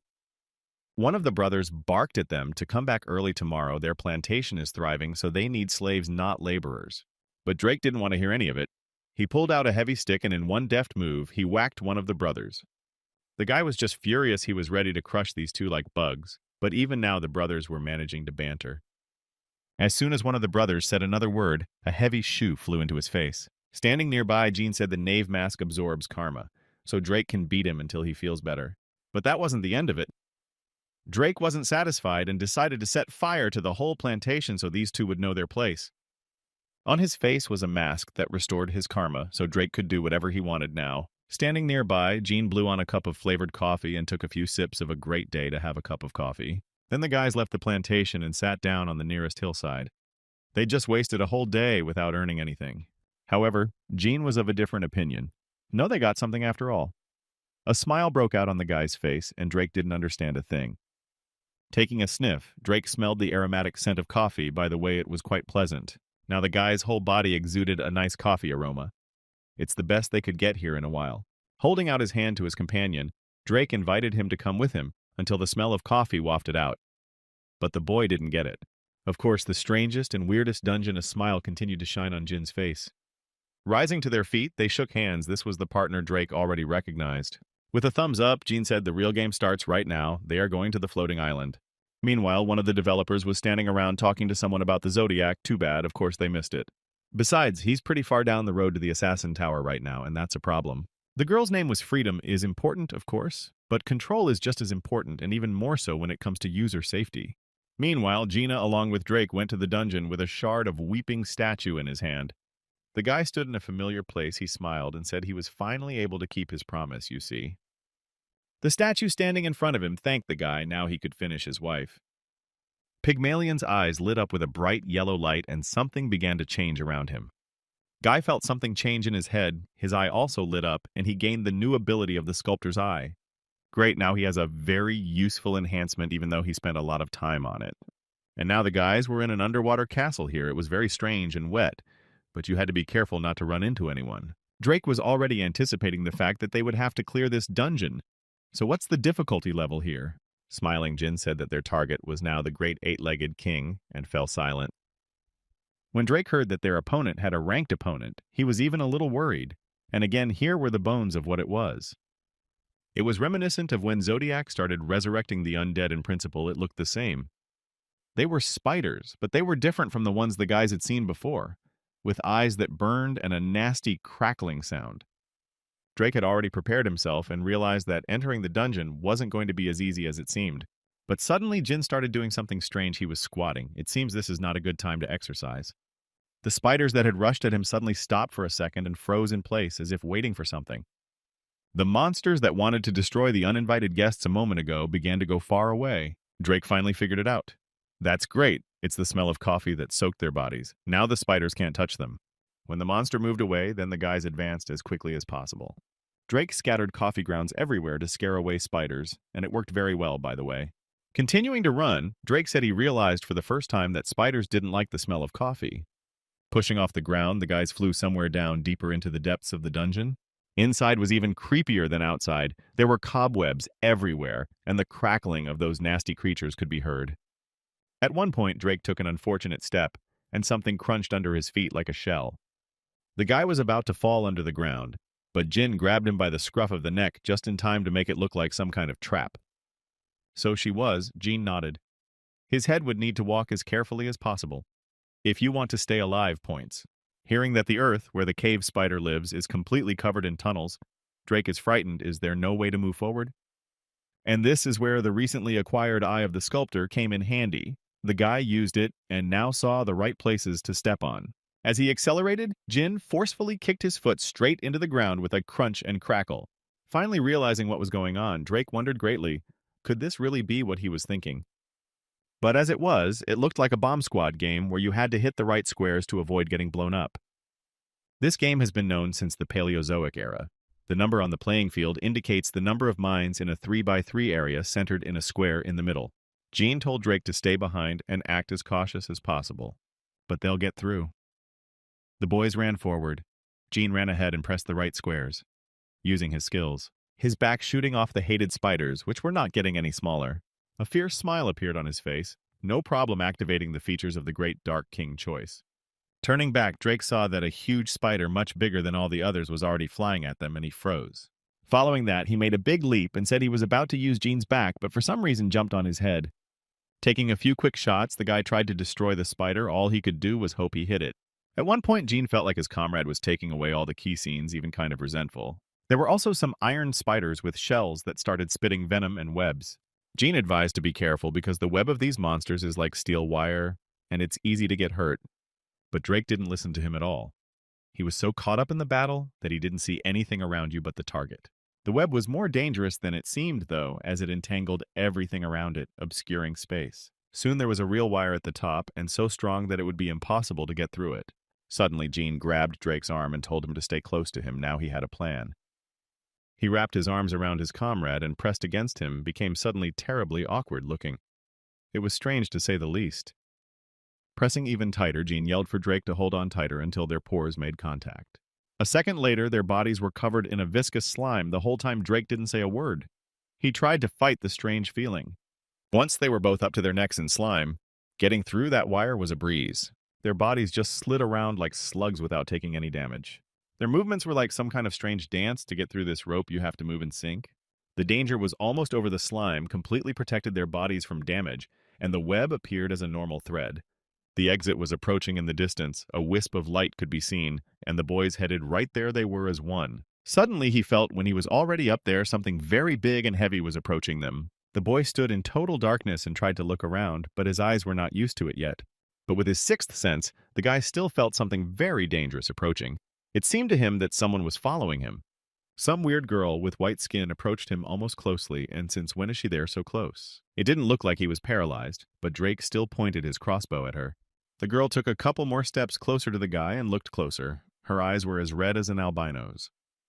Suddenly, the guy realized that this girl seemed very beautiful to him, and a slight shiver ran through his body. But the stranger's face began to deform, with cracks appearing around the mouth. A second later, instead of a beautiful woman's mouth, there was a huge monster's mouth opening like a flower. Instead of fingers, she had razor-sharp spikes. The monster reached for the guy to finally have him in his possession. In time to regain his senses, Drake began swinging his dagger and delivered several precise blows at the monster. Then, throwing out a few clappers, he hit right into the monster. Several small explosions erupted. The monster reeked of rotten meat, so Drake woke up very quickly, and thank God he would have been eaten. In front of them stood the spider godmother. Half of her body was like a beautiful girl, and the other half like a huge spider. Drake felt the friction near her body. She released a web to bind the man. The monster approached. The strangest thing was that her expression didn't change in any way, but her jaws opened. Thank God in time Jean showed up. He immediately started pelting the monster with coffee grounds because this monster was reacting to him. Turning to his comrade, Jin barked for him to hold his breath and finally pull himself out. The situation was getting complicated. Drake did so, and his body slipped out of the spider's web like a slug machine. The boys ran in the opposite direction. Jean said he found the comrade thanks to his clappers. Since this monster was extremely dangerous, there was only one thing to do: destroy it with a single blow so that nothing was left of it. With a smile, Jin said that there was no need to worry about dodging this monster's attack much easier than it seemed. Looking at his friend Drake, stretched out in a smile, this was just the hardest part, but it should all work out. The Spider-Woman looked at her victims with a fierce look. She raised upper paws more like huge spikes. The barbed wire whip attack is pretty fast, but it can be dodged. Jin moved incredibly fast. Cobwebs were flying all around blocking the passage, but the guys were dodging with great speed. She raised her arms and began to spew out even more spiderwebs, filling the entire space. But even here, Jin was not discouraged. This kind of attack is much easier than it seems. You just need to slip in time. He ordered Drake to stay close to him, and the two slime-covered boys slipped effortlessly through the prickly web. The Spider-Woman had already noticed that their victims were fleeing. The boys were running as fast as they could out of the line of attack. The only problem is that it's useless to dodge her blows. If you don't destroy the monster, it can take forever. What will be a battle of endurance monster played out to the best of his ability and threw webs in different directions. Normally, Jin would rely on the power of his 3 artifacts, but in this case, he would bury himself alive in such a narrow space.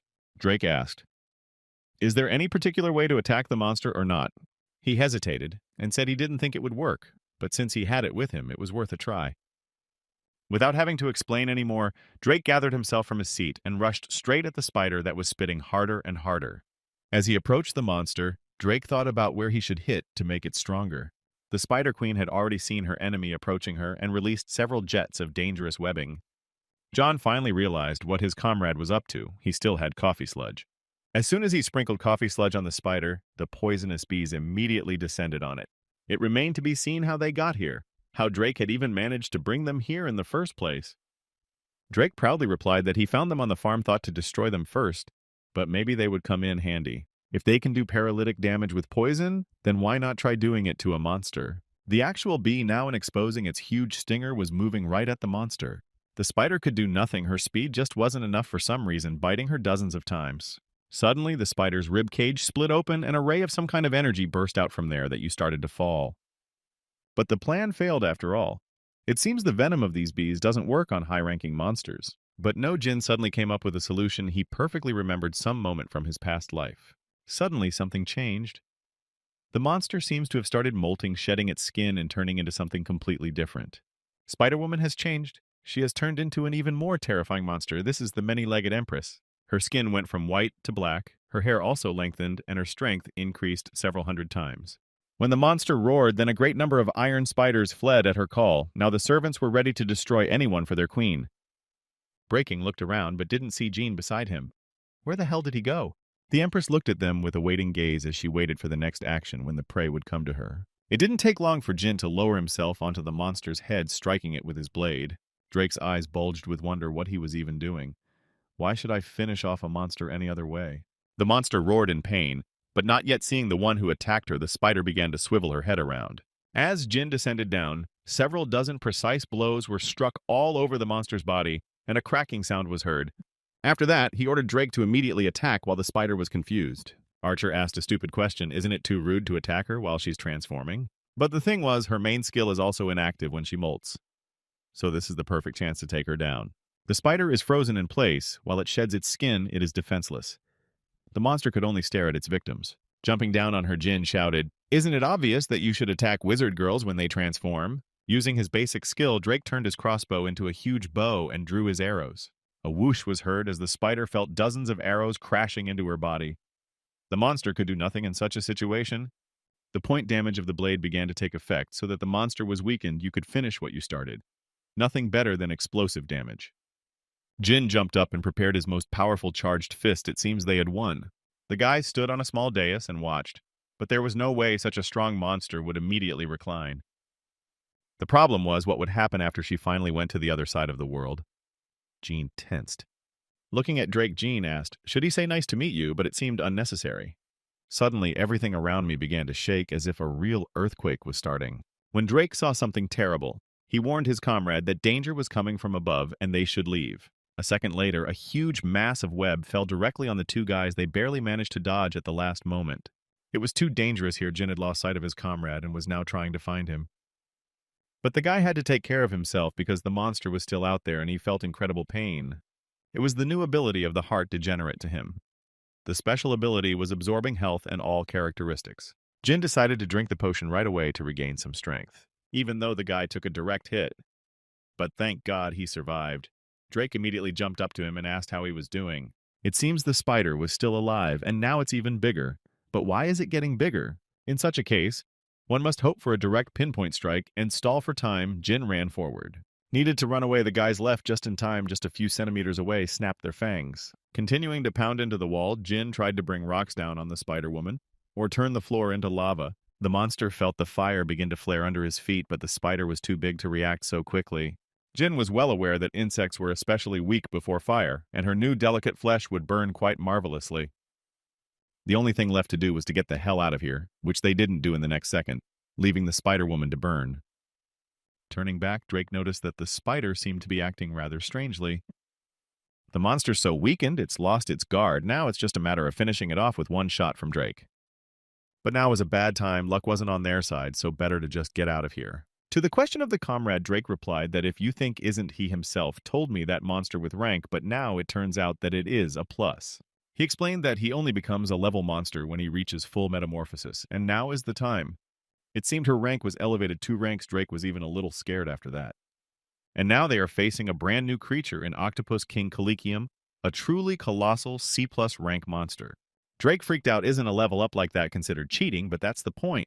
Now the monster has taken its true form and has become several hundred times stronger. Guys should get out of here as soon as possible. There are 17 beings who are equal to God, but what is before them is not one of them. Though this entity gained power through incomplete metamorphosis, it is comparable to Berserk mode rather than rebirth. But that didn't take away from the fact that the monster was incredibly strong. The guys had to retreat to a safe distance.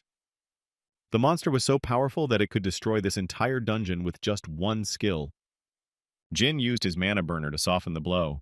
Drake set himself up unluckily and took a powerful blow that knocked him off his feet with pieces of the island flying everywhere.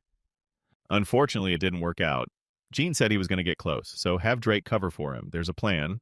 With a smile on his face, the guy said that even if everything failed, Drake would have to hold out until the end. With a smile on his face, the comrade promised that he would never let Jin's sacrifice be in vain, so let him act. The player moved forward. He jumped over huge boulders flying through the air and approached the monster. The Spider King tried to stop him in any way to prevent the player from getting dangerously close. As soon as Jin jumped up once again, the Spider Woman pointed all her paws right at him. Suddenly, a homunculus appeared from somewhere, the same girl Judy who hadn't even hatched yet. This baby's specialty was that her spores seep through bodies and penetrate anywhere. As soon as the spider saw the creature, he immediately got a look of fright on his face as if the monster had realized what was going on. Jin had calculated correctly. No matter how young this child is, she is still the queen, and her power far exceeds this monster. It was time to do it. Jin triumphantly raised his hand up, on which was already wearing a suit glove. It was only a few seconds later when he shortened the distance and delivered a powerful punch right into the monster's jaw. If it worked, the guy really hoped that at least this plan would be successful. They had no other option. Drake noticed that his comrade had been swept away by a huge wave and immediately cried out in fright. After such a powerful blow, Jin found himself underwater. He was unconscious for a while, and the queen's paws were already approaching him. Suddenly, a dull voice was heard from somewhere and began to speak, and an incomprehensible silhouette in armor appeared.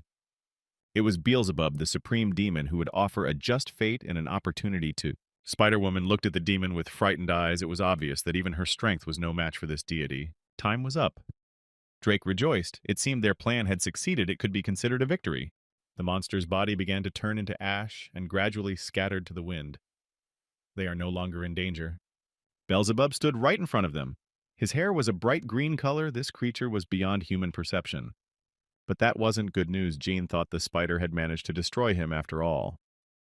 But what did Beelzebub forget here? The demon said that he originally came here to see the spider, but he needed a monarch ally in the upcoming battle. Jin had little faith in this, of course. Allies, doesn't he mean the master and servant relationship?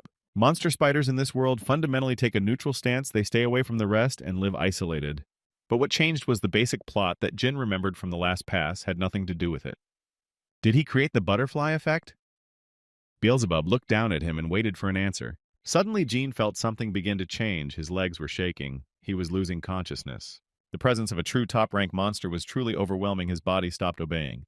For his part, Drake, who had seen something like this with his own eyes for the first time, was petrified with fear and could not move from his seat. Beelzebub continued to speak. Normally, he destroys everyone in his path, but will make an exception this time. That was good news. Is he really going to let them live? Jean smiled. In a calm voice, the demon said he should take control of them instead of the eight-legged king, so let them join him. After such a sentence, everything in Jin's head instantly turned over. It's just unbelievable, isn't it? He's never seen anything like this before. Apparently, if he refuses, it's game over.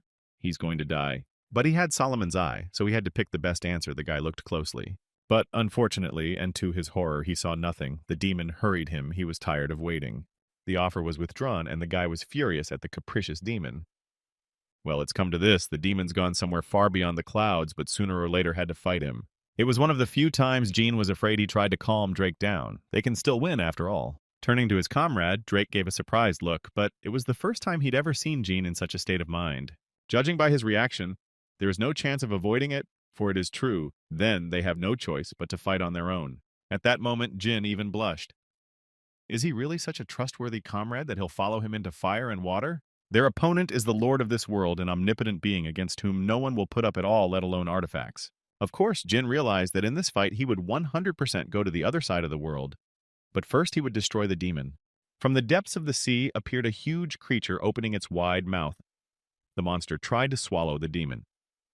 But Beelzebub soared upwards, and the monster's jaws snapped a few centimeters past. Drake pointed somewhere to the side. Jean looked over there, and his eyes popped out of orbit. The demon seems to have escaped. He hid behind the clouds and left behind only lightning and a raging sea, but this is not the end. Troll. It was a huge green-colored monster with huge teeth. Its feature was regeneration. Since the 80s, people who harassed others and drove them mad have been called trolls. It was those who enjoy this sort of thing and constantly nitpick other players because they themselves don't know how to play. Jean was sitting on a chair and holding a glass of drink. The guy was confused and just staring in front of him. In front of him stood a man with lush hair. Yes, he was offering him to become a trainer. The program they had planned this time is a concept of experts. If Jean takes this case, he can get close to the entire budding audience. The guy's eyes lit up, and it sounded pretty good. Considering the popularity and name he can make for himself, Jin just can't refuse such a grand offer. As a result, the department staff spent more than 3 days going through tons of letters. In the end, they were able to select 4 players. The first was Woo Heng-yun, a man with a good-natured face wearing green armor. There was also Oh Jug-young, a fat guy with glasses and a goofy look on his face, more like a typical nerd. Next was Hong Jinpyo, a man with long red hair, more like a woman. And last was Cha Yumi, a shy girl who constantly hid her face. Acting as a trainer, Jin excitedly shouted that they would be hunting horned lizards today. The guy began to tell all the subtleties and aspects of hunting, and the newcomers constantly listened to him without taking their eyes off. They will assign the monsters to points and calculate when they will start attacking. The lizards weren't particularly strong. After finishing his monologue, the guy asked if they understood everything, but it was clear from the faces of the newcomers that they were confused. Woo Heng-yun grimaced. He said that guys appreciate real fights more than some lectures and when everything is set up. After saying that, Jin was even a little embarrassed. This is the real fight, just need to test their skills. The newcomers started muttering. They didn't seem particularly enthusiastic after that. They wanted real fights, not some kind of training. The guy looked up at the sky. They're one of those cool customers you can see in the game if everything is going to be okay. Wu was a thief. He could steal anything, money or items. This is not bragging, but real data. But as it turns out in real combat, this guy's a total no-brainer. He can't even fight. Juyan shyly introduced himself. He said, what is a tank, but also he is bad at dealing damage. As you guessed, in real combat, he's a real dummy. He just stands there and can't even hit. Hong smiled and winked at everyone else. It seems he liked to be the center of attention. Guy was good at dealing damage in stealthy places at the most opportune moment. Yes, you guessed it. In real combat, he was not on his best behavior either. He thought everything should be scripted. Yumi said she chose the role of a support because she hates fighting. She just wants others to do everything for her at the front. Besides, the girl was extremely shy. She moved very far away, and Jean had to shout for her to hear her. Jean was in total despair. He was ready to bang his head against the wall. These 4 are the real losers. Besides, they were constantly fighting among themselves and trying to figure out and find fault. It was just impossible. It's time for decisions. The first was Wu. He was always collecting money instead of doing damage. A real kleptomaniac. Jug-young guiltily shuffled from foot to foot. He kept messing up and taking damage when he was a tank. Hong constantly depleted his HP and eventually couldn't deal damage, but he had an inordinate amount of ego.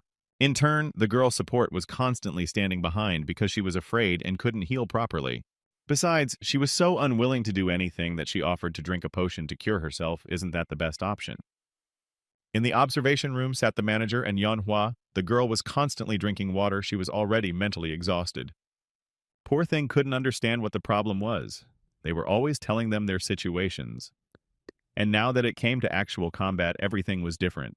Jin was already losing his temper. A high-ranked raid was easier than telling these people how to act properly. Taking another look at his recruits, he realized it was just hopeless.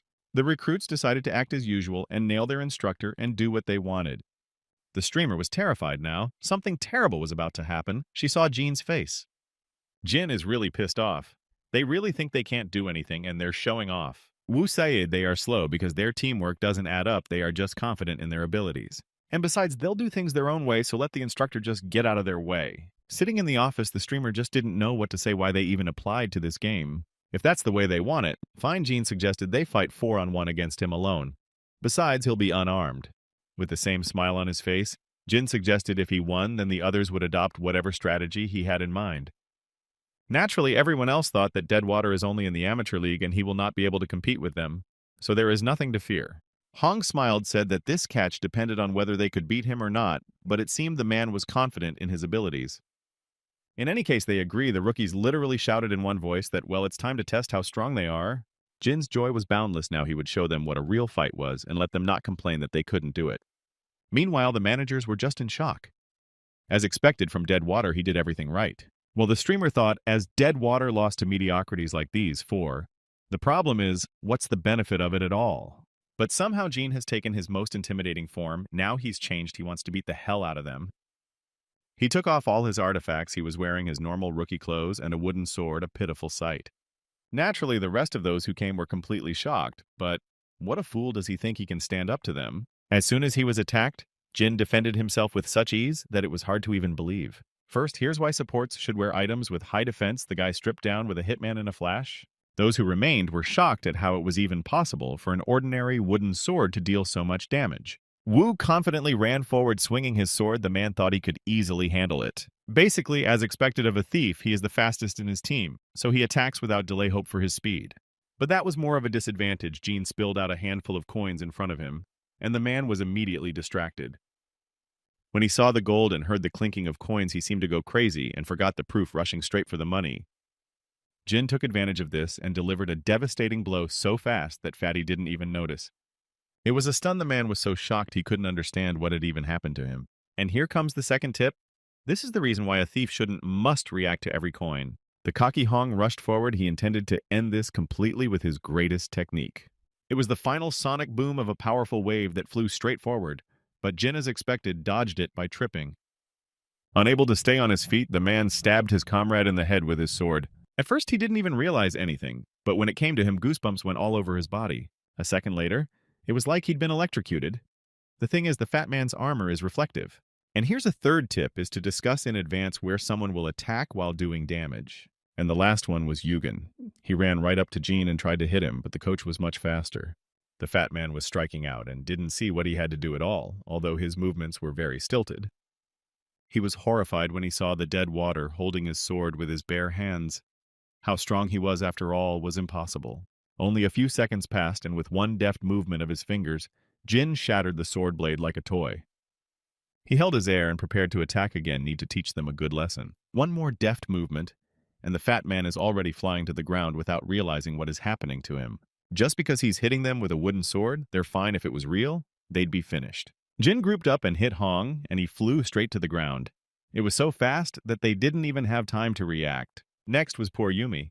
The girl didn't even notice the coach's heavy hand on her face. Fatty Tank lay on the ground, unable to get up. A large lump had formed on his head. Approaching them, Jin said they shouldn't hit people. Although they can hit trolls, it's not forbidden. So now they have to start for real on the guy's face. A sinister, fear-inducing smile appeared on his face. All 4 of them looked at each other and realized that the completely untalented coach had single-handedly tackled them without equipment. After that, they went to the studio. All 4 of the newcomers feeling incredibly humiliated. They thought they knew how to do something. Fatty shrugged his shoulders in surprise. He didn't think the coach would be so strong. Sapport was ready to cry from grief. But Jin wasn't paying attention. There was still the final piece of advice he promised to give them. After such an amazing performance and experience, they were ready to listen to any advice Jin had to say. But as it turned out, the final advice was a little far-fetched. Jem advised them to get out of the game, really. Despite their astonishment, Jin was completely serious. He no longer had any desire to educate these mediocrities. Finally, the streamer and the manager were able to rest. But what do they do with the content that they have accumulated just a mountain? Hua said they should just stick to the old strategy of bringing in different trolls and mocking them. But Jean was against it. It's already too much. Maybe they should have done something like pro-reads comments from haters. But you could forget about that right away. Jean said he was taking care of his mental health, so he didn't want to waste time. A short time later, he and Drake were already climbing up the steep cliff, conquering another dungeon. The two boys were climbing straight up the steep cliff. Using weapons, Drake held a dagger in his hand. It was a huge funnel, and finally, the guys got to the top. It was tiring. Jean was overjoyed. There were 3 monsters that acted as doorknobs that would open the cataclysmic third monster key. When I looked at him, I smiled and said that everything was clear. But there was only one question. What's this huge bag that Jean's been dragging all this way? Snorting a little, the guy said that it could be called a necessity to conquer the abyss. So let him not be surprised. They continued to descend using pickaxes. Moving on such responsible rocks could only be done using checkpoints. The first to meet them on their way were the lizard men from the Golden Zone, quite dangerous monsters. But more nasty were the earthworms that kept popping out of the ground in unexpected places. They finally made it to the final checkpoint of the cliff, from where it would be safe to jump from branch to branch. Drake said he's only tried jumping from branch to branch in cities. Here he's not really sure. Taking advantage of the chain ability Jin had gotten from the spider, they easily climbed over the branches. It's so handy, Drake marveled. Now you can use it like a cat without worrying about falling at all. The guys were moving as fast as if they had been climbing trees all their lives, and from this angle, they looked like monkeys. Coming down another branch, Drake said he could see the end of finally having the ground under their feet. They descended over 24 kilometers, finally standing on solid ground. It was really hard. The first they saw was a fire spirit masked mask engulfed in fire that greeted them. It was a monster, a plus rank. Perhaps it was the boss who lives here. Drake had already prepared his crossbow for battle. The spirit seemed to recognize them, Deadwater and Drake Cat. He kept hearing about them. But what are they even doing here? Archer didn't really recall the name of this mask from where he even knew them, but Jen said he'd been with them from the beginning. Suddenly, the boys heard the sound of the system alert. Drake was alerted to a sound they hadn't heard in a long time. So this character is some sort of powerful deity or overseer of this world, or a sentry. Then the spirit began to make sounds like a task the guys listened to. That sounded strange to say the least. Hearing about the restoration of the abyss, the archer thought for a moment, but the spirit hastened to explain it. Say a bomb exploded somewhere and created a huge hole. In that case, she should disappear 24 hours after the map changed, right? Drake knew all this perfectly well. Tu nodded his head. After all, this hole had its own fauna, and if left to their own devices, they might suffer during the next transformation. Besides, if the fire spirit offered to do so, it would destroy any life form in its path. And that could not be allowed. The spirit said that at the very bottom of this abyss lies a rough customer and sleeps. It was a girl with wings like an angel. The events were moved to a week before the raid soul seems to have been involved in a commercial for some coke. That's exactly the cola Jean was drinking. The guy looked at the TV and wondered if it was that popular. Soon they met. The girl waved at him and offered to come closer and talk. Jin immediately started parodying her acting, just like the girl in the commercial. Soul didn't realize anything at first, and just stared at him. But then realizing that she was just being teased, she immediately became embarrassed and blushed instantly. Why do that? The whole thing is that she recently got a promotional offer and she couldn't refuse, but no one thought she'd be forced to dance.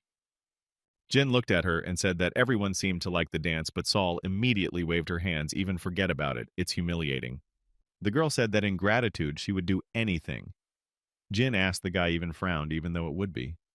But it seems the friend was sure it was okay. He wouldn't have asked for anything too bad. John smiled and nodded affirmatively, even if she didn't even doubt it. He wasn't the punk-ass pervert he was thought to be. A few dozen minutes later, everything was clear, and the girl immediately agreed it was not something she was into. But still, she thought it would be a lot of fun to act next to Jean. Saul smiled, and her cheeks lit up with a blush again. And so the guy stood near the hole where the angel girl was lying and didn't know what to do with her. Drake tried to lift her to her feet to move her, but she was incredibly heavy, as if she were stuck to the earth. With a smile on his face, Jin said, well, it couldn't be that easy, a top-rank quest, right? It put Drake in a stupor. Before that, the spirit told them that they needed the sacrifice of one girl player and little more than the life of a level 1 rookie. Gene laughed. He knew this would happen, so he took someone in advance. Drake suggested, what if this man refuses as John plans to bring her here?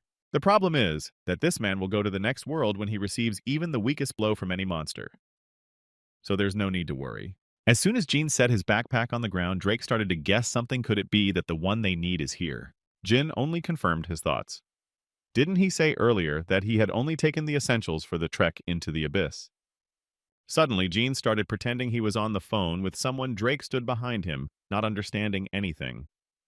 With a wave of his hand, Jin introduced his new assistant, first-level warrior Yun Sol. His voice sounded incredibly enthusiastic. The girl herself came out of the capsule. She was turning her head in different directions and trying to understand where she was. She seemed to have a lot of fun here because the realism was just prohibitive, enchanting view of a really beautiful place. As soon as Drake saw her, I immediately blushed and stammered. The guy didn't know what to say. It was the first time he'd ever seen someone so beautiful. Gene decided it was best to introduce them to each other. The girl came closer and looked at your guys in surprise. Smiling, the girl said she was Jin's friend. She was very inexperienced in this game, but would be under their supervision. Suddenly, Drake lost his head. This is the kind of beauty he hadn't seen in a long time, and started talking complete nonsense. Gene only watched them from the side and chuckled on the other side. This should even be fun. Saul looked around and wondered more and more. She hadn't expected the game to be so realistic. The girl was embarrassed to look at her friend, but why doesn't he wear clothes he always does?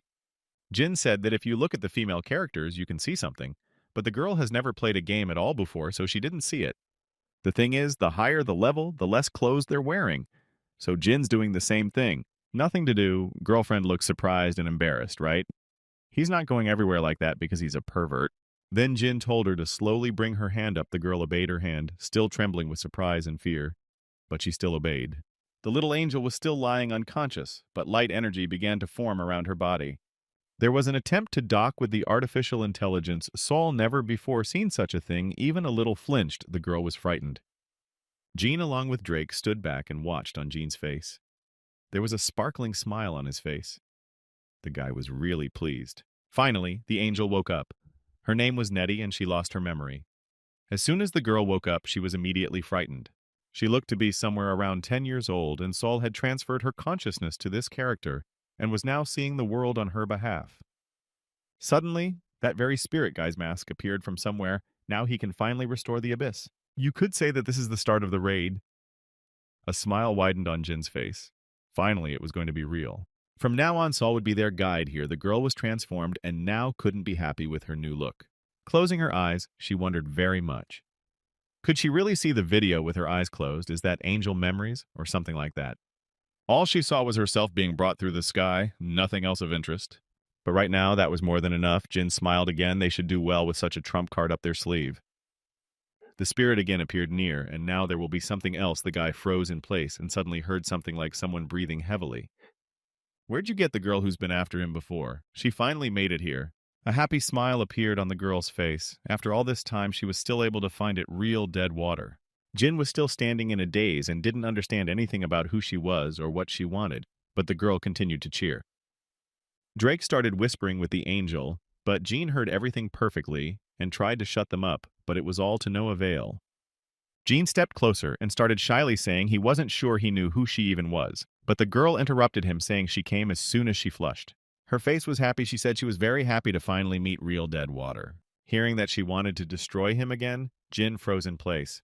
Why is this happening again? The girl took out a scythe from behind her back and tried to hit Jean with it, but the guy bounced aside in time, thank God. The attacker was well aware that the guy was very fast, but none of her friends could dodge it. There was another duel between the two of them. This girl didn't want to leave Jin. She's probably the enemy. Trying to dodge another attack, Jin was horrified. Jin noticed that she was very strong, even too strong for this level. Seeing this from the side, Drake was a little surprised that his comrade had taken damage not from a monster, but from a normal human. Even funny somehow. And the girl continued to attack. She is as strong as the god of battle, no, even stronger than him. Yes, how is that even possible, and who is she? Poking her finger at the two of them, a surprised Saul asked, "Does this sort of thing happen often?" Drake blanched. His comrade had many enemies. The girl was striking with such speed that Jin barely had time to dodge her. Of course, the guy was used to being hated by a lot of people, but it was starting to get annoying how much anger she held against him. Meanwhile, the girl was screaming that people are suffering every time dead water comes into play. Angel, along with Drake, watched from the sidelines. She was seeing something like this for the first time. It was new to her. Jin continued to take damage despite his speed. The girl was still faster than him. Seconds more, and he would go to the afterlife. And now there must be a final blow. She had already brought her huge scythe in and prepared herself. But Jin's eyes suddenly lit up. Jellyfish's ability triggered just in time, and the girl felt weak. It was a strange sensation, as if all the energy had been taken out of my body in one fell swoop. Now Jin has decided to fight for real. Well, if he is to be destroyed, then let them try, though he does take sincerity to him. Suddenly they heard the words of the mask. He would like to quickly restore the abyss, but that would destroy everything around. Jin came to a horror.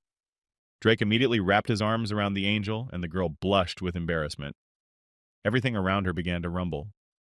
The ground moved by itself as if it were alive. To stay on its feet was difficult, and the attacker did not understand anything. But suddenly she felt a strong kick in the ass.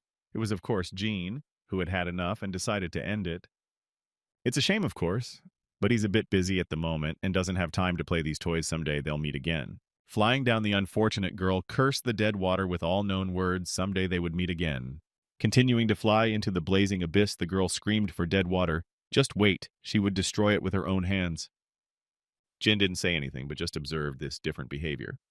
And the other face somehow looked strange. Drake, too, felt the ground move, although they were already outside the abyss. But what was the matter? Suddenly the angel said that what they were standing on wasn't the earth at all. It was a meteorite going up. Now it all makes sense. This huge boulder fell to the ground and made a hole 24 kilometers deep in it. And now before them stood the god of fire, a huge monster that looked like a skeleton and could hardly be compared to anything else. It was just unbelievable. Guys stood on one of the shards and could not believe that, in fact, the earth moves with such ease.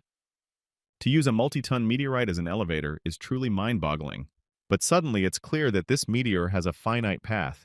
It's traveling along a predetermined trajectory, but that's where they're going to land. Suddenly, the angel said she could see a flying island somewhere far up in the sky. Closing her eyes, the girl said that it was getting farther and farther away. Each time it looked like a palace and was moving fast. Even Jin was surprised at his friend's foresight, despite being a beginner. Blushing with embarrassment, Drake shouted, "Could this really be an island?" It was as if he realized something. The fantasy of a mystical land hidden in the sky is a common cliché that has long since passed into classical literature. The archer was very excited. The island in the sky is Laputa, or a Pyrenean castle. Would they really see it? Jin thought, in other words, this angel came down to Earth on this very meteor. She had been here for a very long time. Jin approached the girl and put a gentle hand on her shoulder. The angel was embarrassed. Apparently, something was bothering her. The guy came closer and smiled. Her friend looked at him in surprise and blushed a little. The smile on Jin's face widened. Apparently, this guy was up to something again, and it wasn't good. Naturally, the guy started to agitate his girlfriend to start playing this game since she has a very good set of skills, but he will have a very easy time in the relationship. At this moment in the real world, Nuna opened the door and immediately shouted from the threshold. There was a girl in a hospital bed with red hair that looked suspiciously like the one who attacked Jin. She said it was just an opportunity. Dahishi continued to shout. She said what the girl should have said beforehand, but the patient only sighed. Nuna then walked over to the bed with a heavy sigh and knelt down beside it. Raising her tired eyes, she turned to the girl called Seihi and said that the operation that was about to take place was very important and she needed to rest. Suddenly, Seihi spat on the bed and screamed that she didn't want to. Nuna was her older sister and got very angry after such whims. But softened, she promised that this was really the last surgery. The sister, of course, didn't believe it. Such childishness made Dahiv totally furious. Her younger sister is acting like a real child, though she is an adult now. After the older one yelled at her, Seihi was ready to cry. She still can't see, so what's the problem then? She turned away from her sister, and for a second there was silence between them. The youngest was only willing to have this surgery if her sister would guarantee her one wish. Seihi wanted to meet Mr. Demon Lord. Dehutively looked at her and thought about it. But her sister's pitying gaze melted her heart. Apparently it was indeed her cherished dream. Because her older sister is the cult president, and she used to give meetings, Dahina knew what to say to that. Was a little hard for her to say. It was also a very difficult task. The Demon Lord was a very busy man, so it's not that easy.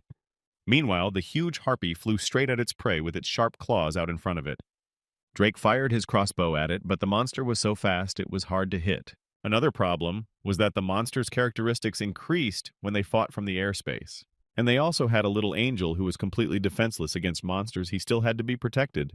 The beast had already opened its toothy maw to grab the child. One more second and it would be the end of her. Jin was just in time and used his chain to grab the monster by the neck, pulling it towards him. With one more precise strike, the harpy shattered in two with a single scream. Sehee, lying in her bed, said she couldn't attend the meeting because she had an operation she wanted to. She just begged her big sister to do it because it's the only dream she has. The events again moved to the game. Angel looked into the distance. Finally, she saw a green dot that was approaching. It was the same island. A huge block of stone hovered in the air, the last refuge of the angels who had been weakened in the battle against the demons. Angel said she's got some streams scheduled, so we're going to have to push the schedule back a couple hours. Gene had some plans of his own, too, so had to bow out. Drake said not to worry about him. Okay, then we can agree on when and where to meet, but suddenly he got a call from Yuta Hipri, and it's kind of weird to call him directly. The next second, he almost answered without preparation, without turning on the voice changer. Then it would have been the end. The girl shyly said hello and asked to talk about the fan meeting, has a couple questions. The guy tensed up. Was there a problem with that? But the girl said it wasn't a phone call. That's why it's better in the evening. Drake clearly saw the concern on his comrade's face, and hearing a female voice asked, "Is that girlfriend?" But Jean waved it away. The next evening, Dahi stood by her car as they had agreed and waited for the meeting. After a second, her face changed, her eyes widened in surprise as she saw the demon lord. Jean stood in front of her, dressed in his usual uniform. On his face, as usual, was a mask. Jumping into the car, Jean first started the conversation she would turn out to want to talk about the meeting. Dahisa was visibly nervous. She didn't know how to choose her words and where to start. Still coming to her senses, the girl asked a completely unexpected request to help her relative. The first thing that came to Jin's mind, it was her brother, but it seems he was wrong. The conversation partner was still very nervous. So how he could help her, the girl, after such a direct question, was stunned and did not know what to say. Jin realized it himself, but he couldn't help it. It's the girl he knows, so for now we'll just give him a dry answer. The girl got even more nervous when she said that her sister had to postpone the surgery on the only condition that she wanted to meet Jean. The guy tensed up with him. Why would there be such a burning desire? Could it be another groupie? Seeing the bewilderment on her interlocutor's face, the girl waved her hands. If he didn't like it, he could just ignore the request, but it wasn't that hard for him.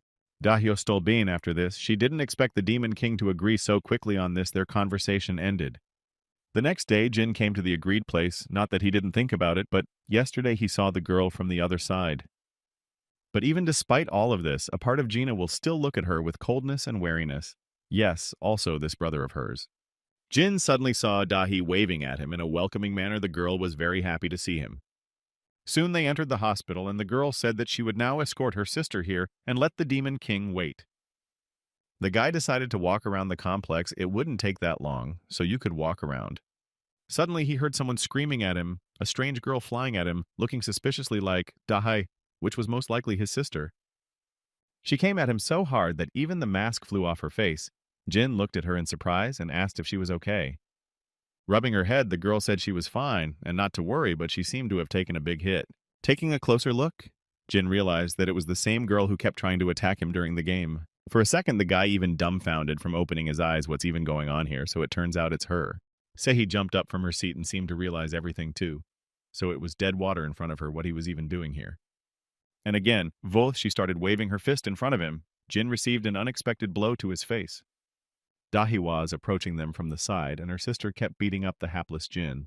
If Jin's identity is revealed now, he's got to get the hell out of here. But the big surprise for him was that these two sisters, of course, this face and voice seemed immediately familiar to him. Surprised by her younger sister's story, Dahipo looked at the Demon King, and it was as if she was beginning to suspect something. The guy got dressed and used a voice changer and said he saw someone. The young man caught Sehi when she fell down the stairs, that's all. The girl was stunned and could not say a word. In front of her stood the King of Demons, is a dream of her life. Her older sister was smiling behind her, but she had succeeded in fulfilling Seha's dream, and it warmed her heart. Meanwhile, the girl did not know where to put herself from happiness. Her hands were trembling. She was ready to cry now. Jin smiled and said that he was the real Demon King, not some dead water. Sehi went on to say that she's a big fan of the Demon King, even though she can't see him but has heard all of his matches. Immediately, the girl started quoting one of Jin's recent matches. It seems her fan love was incredible. The whole time Jin just stood there looking at her. When he said their paths would cross, he didn't mean it. It seemed abnormal to him. The guy continued to just stand there and seemed to blush with embarrassment. Quite a strange situation, nothing to say. They moved into the chamber, but the girl continued to talk about past matches and how impressed she was with the king's skill. Baby panted so diligently she was telling this is truly the most dedicated fan. And Jean stood behind and listened to it all. She's a pretty sharp girl anyway. The older sister looked at her and said that she had fulfilled her promise. Now the younger sister must fulfill hers. Sehi mumbled as soon as she heard she'd have to go in for surgery. Like her older sister used to say. Dahishi looked at her with a fierce glare. It seems the younger one wanted to trick her, and she succeeded. The younger sister was trying to get away with it. After all, it might not be a real demon king and all. As soon as Jin heard this, he immediately wondered why she was talking to him as if she had seen God. The sisters kept arguing, but the younger one really didn't want to go into surgery, and you could tell. A furious Dahi started pulling her sister's cheeks from the side. It looked quite cute. Okay, if that's the case, then how can Jin prove he's the real king? The girl rubbed her cheeks. Fighting was the only thing. She said the girl wanted the demon king to fight her, here and now. But the elder sister tried to put her in her place in time by hitting her on the head. It seems very impolite to the demon king. Seeing Dahi reading her sister even scared me a little bit. She's a scary woman after all. This girl has a low rank but still skills, and not to borrow, the guy looked at her more closely. This is an exceptional situation. Okay, on the bright side, there is nothing wrong with that, and Jin agreed. The groupie asked out of happiness, but she will have to honor his request. Shivering in surprise, Daehin knew what to say. She was very embarrassed for her little sister. But what can you do? Jean said there was a nice place nearby where they went to play if she could come out of there. The door opened, and Jae-young's manager appeared on the doorstep. He seemed to have been woken up by a man who looked extremely sleepy. He was surprised to see the Demon King on his doorstep along with two other girls from earlier in the morning. They went into the house. Oum's wife turned out to be an incredibly beautiful woman after all. The manager was a lucky man.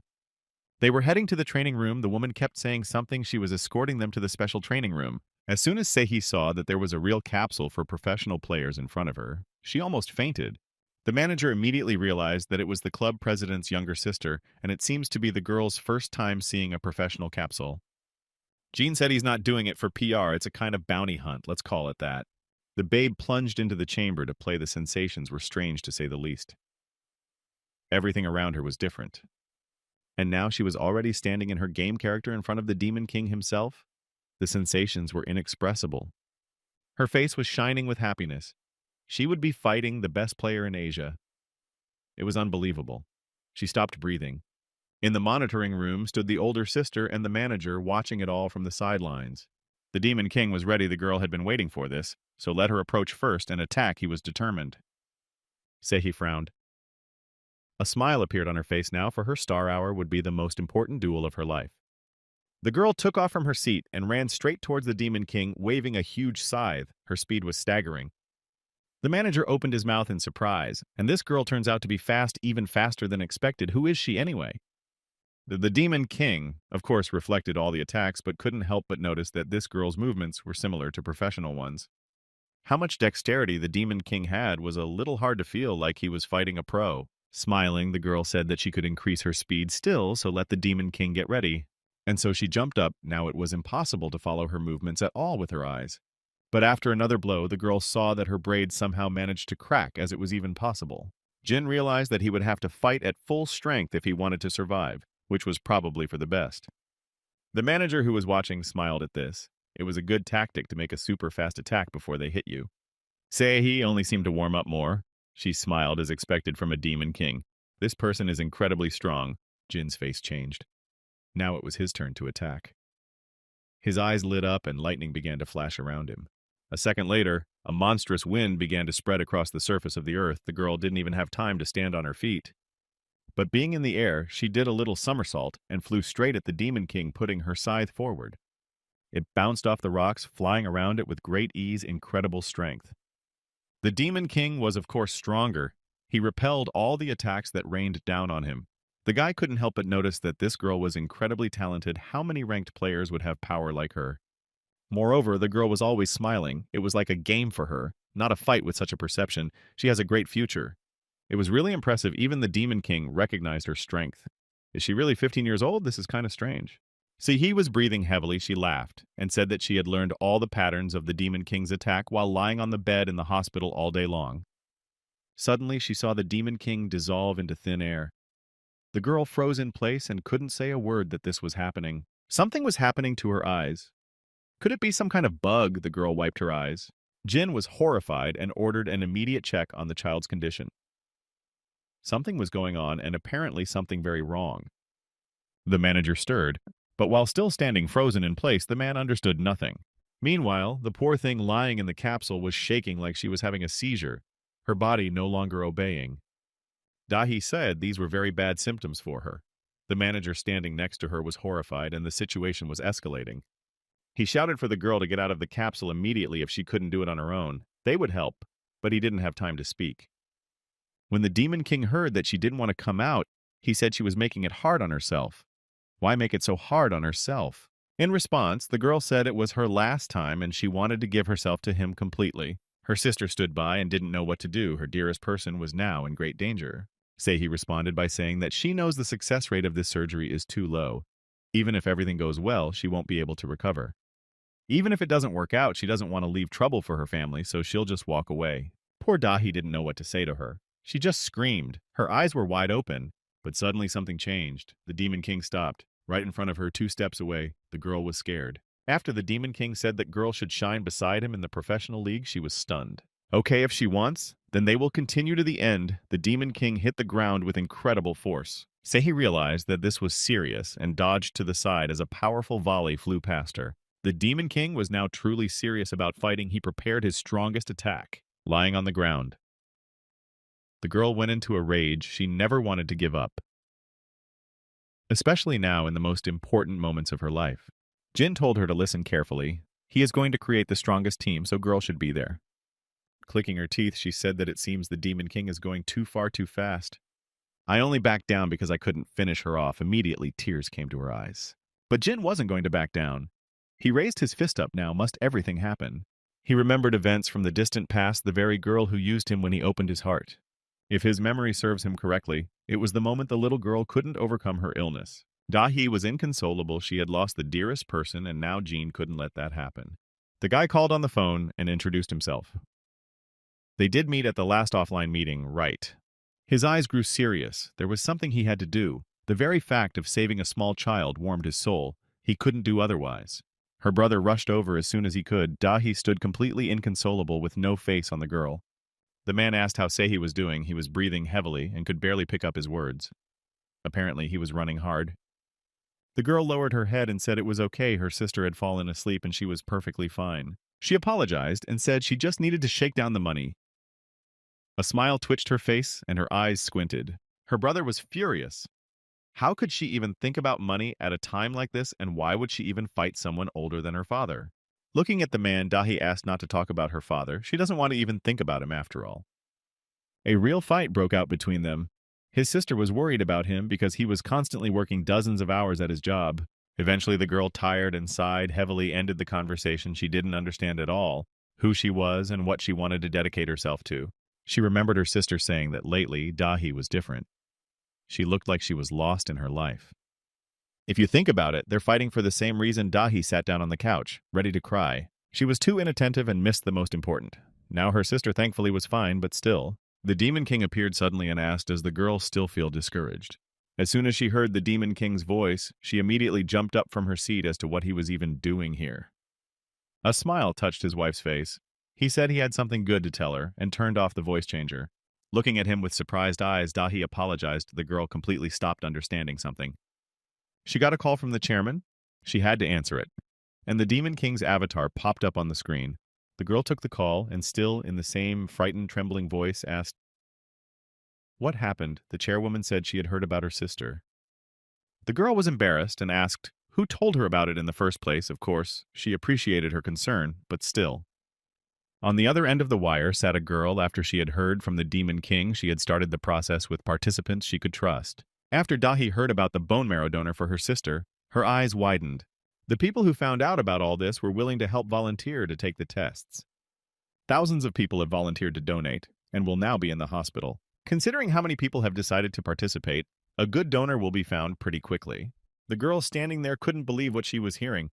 Her eyes widened. The chairman said that Dahi has always done so much for the club, so let her not be surprised.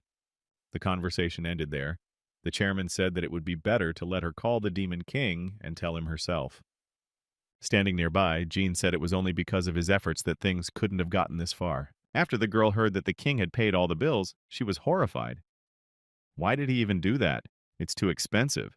Looking at the girl, Jin asked if there was a player in Korea who could perform against him with that level. Of course not. After such a revelation, the girl covered her face with her hands and cried with happiness and gratitude.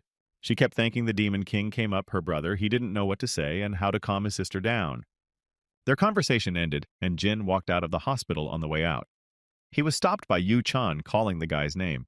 Jin turned to him and said that he didn't know who his boss was, but that he should stop doing anything illegal. As if ignoring those words, Chan ran up and began to thank the king from the bottom of his heart. It was quite funny because Jin had never thought he could get a thank you from this man at all. He began to remember again the day Dai had left him. Strange thing was that what he remembered most was her face as if she was now paying the price. And exactly the same face she had now as she sat on the chair and sobbed inconsolably. But it's time to put the bad thoughts out of your head. Pre-recruitment will be a great support for the future Demon King. And so Jin arrived in a flying city hovering at an altitude of 20,000 meters. It was called Quo Vadis, incredibly beautiful place. Finally, Jin had been waiting for this moment since the beginning of the game, and now the guy was standing right there. Well, it was time to start, but behind him there was an unimaginable rumble and a bright light flashed. Saul appeared literally out of nowhere. She took possession of the angel child's body, and now it was her main playable character. Standing in front of the huge buildings, they still did not dare to go inside. It was only the first step, but it was a hard one. From the outside, the labyrinth looks pretty wide. Jin was walking in front, and a little angel girl was stomping along beside him. By the way, she was surprised that they were moving so confidently in the wrong direction. Didn't Jin know where to go? The guy smiled and looked at her and said it was all right. Everything was under control, though there wasn't much confidence in his voice. Suddenly, the girl pointed her finger forward and said there was something there. Jin was wary. Let her show him more precisely. Opening her eyes, the angel said, "It's all about the ivy in front of them." A look of concern appeared on her face, and indeed, before the two travelers spread a real wall of plants that unfortunately withered a long time ago. Saul's eyes widened even more, and it was obvious that the girl was very worried about what she had seen. Something began to move inside from the far corner, revealed an incomprehensible skeletal silhouette pulling its clawed paws. Jin was a little tense. After all, they had met a character who was not the best to start the game. It was a dangerous monster. Its eyes glowed like two red lanterns and its large mouth opened. But Drake was just in time. The guy launched a few arrows right at the monster and hit the exact target. Smiled. The guy said the bad end is the one best avoided by the way these two were late. Drake had been waiting for them for a long time. A smile shone on Jean's face again. He glad to see a comrade. The guy apologized and accepted the rope. The boys started to climb up, and the monster was crawling up and trying to reach them with its long, ugly paws. Drake opened some kind of flask and poured out an unidentifiable substance that looked like pollen. It was the oil. It was negatively acting and causing friction, so the monster wouldn't be able to climb up. And besides, he'd fry himself. The boys' eyes crossed, and they understood each other without words. Jin lifted his foot, and from his soul spilled out a few bright sparks falling to the ground. With a laugh, the guys turned around behind their backs, heard an explosion, and a monster shriek. Angel still didn't understand anything. Turning to Jean, she asked what it was Drake was talking about, referring to the bad ending. The guy explained that the creatures in which are found in heaven are not called monsters, but bad ends. The concept is basically understood. Giving the girl's hand, Drake explained that it was best not to waste time on these monsters at all, because they only gave experience. And besides, there's no way to replenish consumables, so destroying them is a lost cause, Drake screamed. Looking up, one could see that there were some strange fruits hanging there that looked like apples, and the angel immediately reported it. Jin plucked one of the fruits. If you look at the girl, her behavior became even more childish because of curiosity. Saul took the apple in her hands and took a bite of it with a crunch. It was clear from the girl's face that she liked it very much. Eyes opened even more and glistened. The girl said it's like honey, they literally melt in your mouth. Jean warned her to chew well and not swallow the seeds. Angel looked at him in surprise. The guy explained that I'm a bad fruit here because of the bad ends feeding on it, so I'll have to be careful. After that, the unfortunate girl froze in place, as if she were being used as bait. She immediately started spitting out whatever was in her mouth, and Jean laughed. If she just chewed, it wouldn't do anything. Drake patted the girl on the shoulder and asked where they should go now that they hadn't been able to find out anything. Suddenly, their old familiar creeping knight appeared. his armor crackling as he crawled closer and closer, smoke billowing from his body. The guys were alerted to the fact that these monsters really do chase their prey to the very end of what a tenacious monster. But Jin suddenly stopped and asked, "Do they think this monster is a little strange and really something was wrong?" The knight staggered from foot to foot as if he was badly battered, but wasn't he taking too much damage?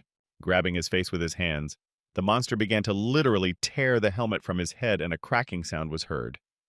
After such an unexpected turn, the guy stopped on the spot and just stared at the monster.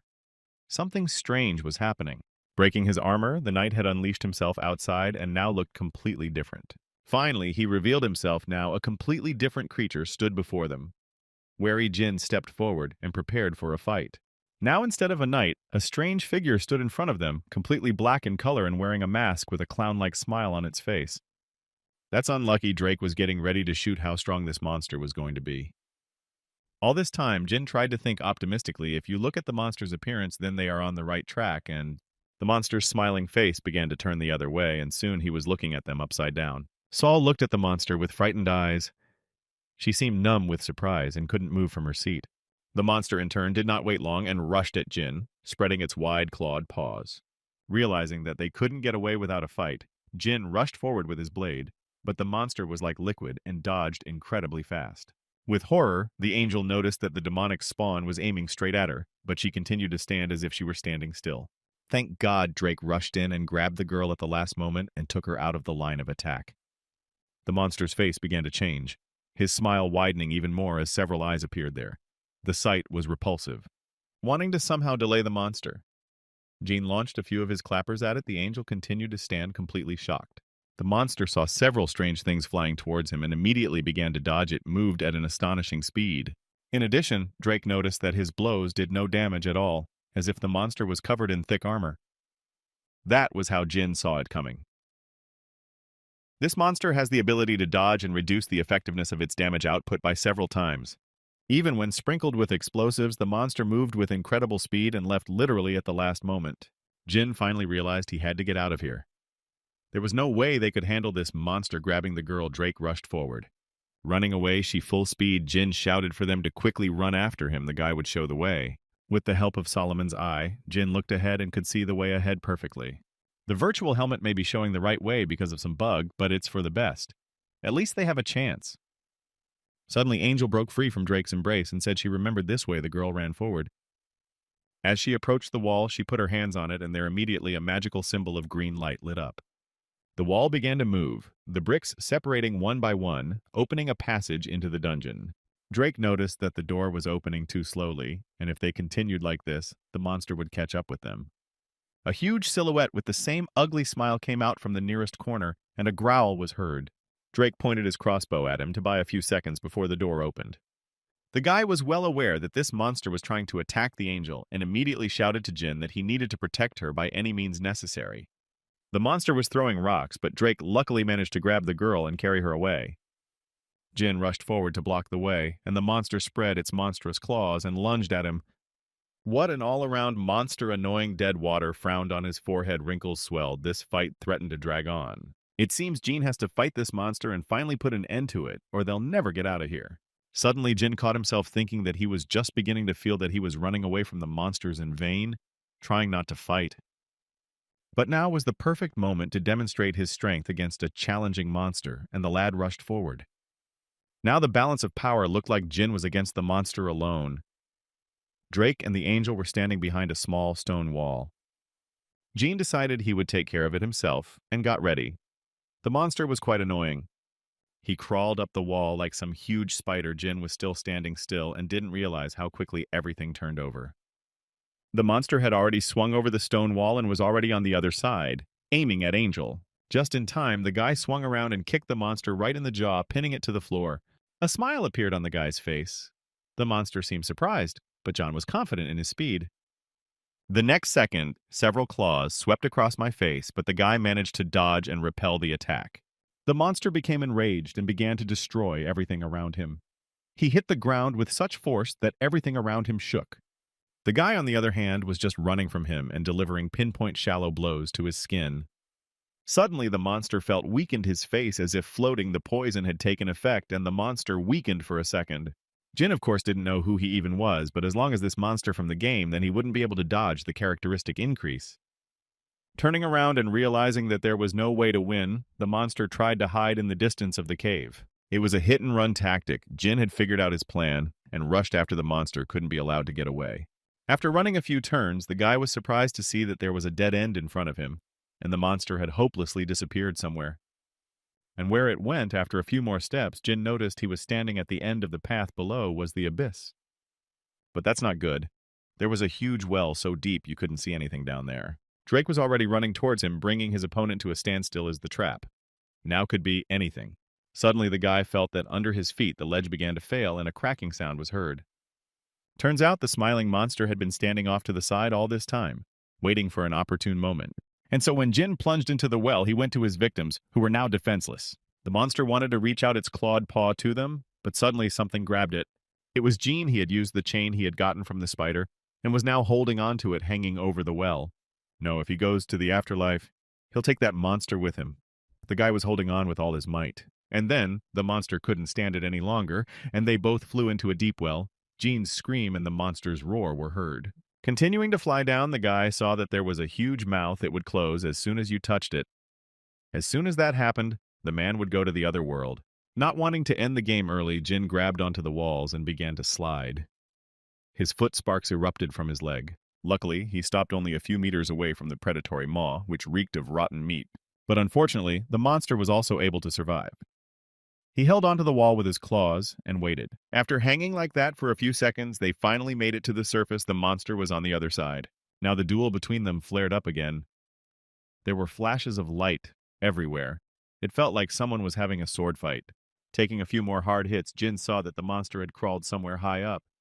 It then plucked the very fruit and hovered aloft, continuing to watch its opponent. The monster opened his wide mouth and ate the apple with a crunch. As soon as he did so, his strength increased several times over. Stunned, Jin watched the monster's actions. These are the same apples that the angel ate so recently. Why exactly did they become food for the monster? Meanwhile, the smile widened several times. The monster's face lit up. It was only now that Jin realized that this monster was regenerating its health, so now it was really becoming a problem. Bouncing off the wall, Monster glared his teeth forward with his claws and tried to grab the annoying guy. There was a rumbling sound, and the monster's paw stopped a few centimeters from the player's face. Jin literally physically felt the danger. The guy jumped up from his seat and ran to the duck. Of course, he knew that these monsters eat honey fruit, but the fact that they restore XP is news. Meanwhile, the smiling monster was destroying everything around him. His power had increased several times over. With great speed, the grin was approaching Jin, putting out his paw, which turned into a real spike. Luckily for the guy, a shot rang out. It was Drake. He got there just in time and hit the monster. The guy shouted for June to come up here faster. He couldn't hold him off much longer. The danger was growing. Thanking his comrade, Jin climbed up like a spider needed to get out of the line of attack. Within seconds of climbing up, the guy was in relative safety. At least the monster was down. It was too early to rejoice, but now the monster came out and it was a little bigger than last time. Turning around, Jin immediately ran towards the monster, then over his friends in horror. Was he going to fight again? Turning around, the guy yelled for the others to run to the door and get out of here as fast as they could, and he would catch up with them. But first we would have to deal with this monster. Jin stood in front of the monster. Neither of them dared to attack first. A smile continued to spread across the monster's ugly face, or maybe Jin would finish it off since the guy wasn't sure if he'd do any damage. He of course assumed it would be hard, but not that hard. The boy smiled nervously, anticipating the battle. But suddenly, something strange happened. The monster began to speak, though it was like some non-dick separate sounds. The whole time, the monster was looking at the little angel, hiding behind Drake's back. The girl was very scared. Suddenly, something happened that shocked everyone. A powerful charge of magical energy flew into the monster's back. Looking closer, Jean saw a strange man dressed in a hoodie with a book in his hands. It was an old man pulling back his hood. He asked if everything was all right here. He came just in time. Drake didn't understand and wondered who it was. Jean assumed it was an angel, but that wasn't what he had to think about right now. Monster Smile had come to his senses, and was now even angrier. He was heading straight for the Travels. The strange angel told them to leave the monster to him, and let them find a way out of here and finally get away. With a roar, the monster lunged straight at the hated angel, who had prevented him from getting his prey. But the man was not so simple. Putting his hand forward, he applied a thermal dome, and immediately a pillar of flame erupted from his hand. The boys didn't have to beg for long. They turned around and ran for the duck out of here. Jin thanked the angel and called him Gandalf. After running a few dozen meters, the guys plopped into the nearest entrance.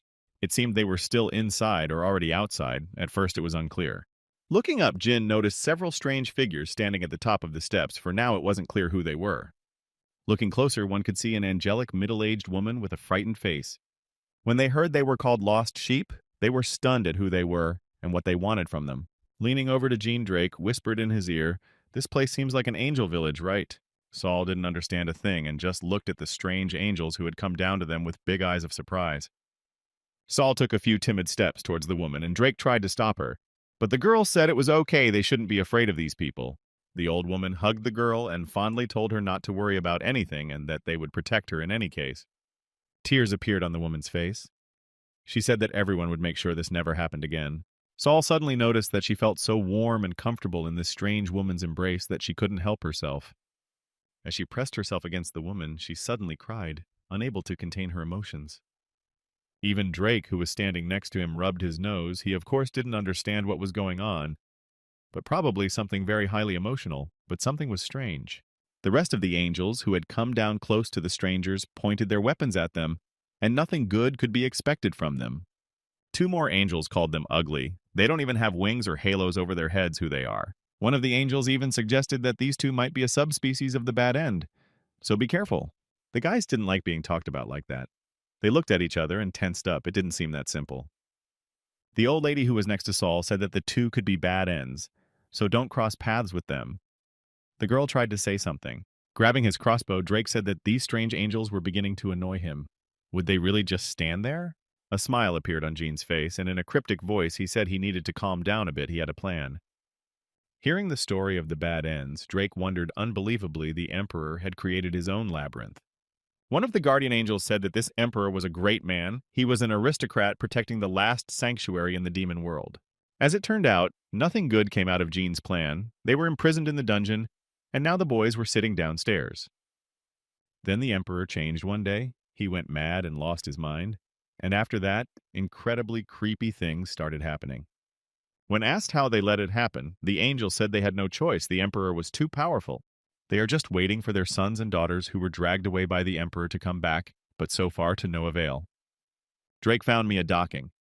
Didn't the angel say they were in the maze now? How are they supposed to escape from there? Looking at the captives, the angel said they have connections in the kingdom. This man takes the children and sends them to them. They call him the White Flame. Meanwhile, Saul was already fully integrated into the angel family and was in one of the houses. Next to her stood the same old woman and poured some concoction into a mug. She told the girl about the White Flame.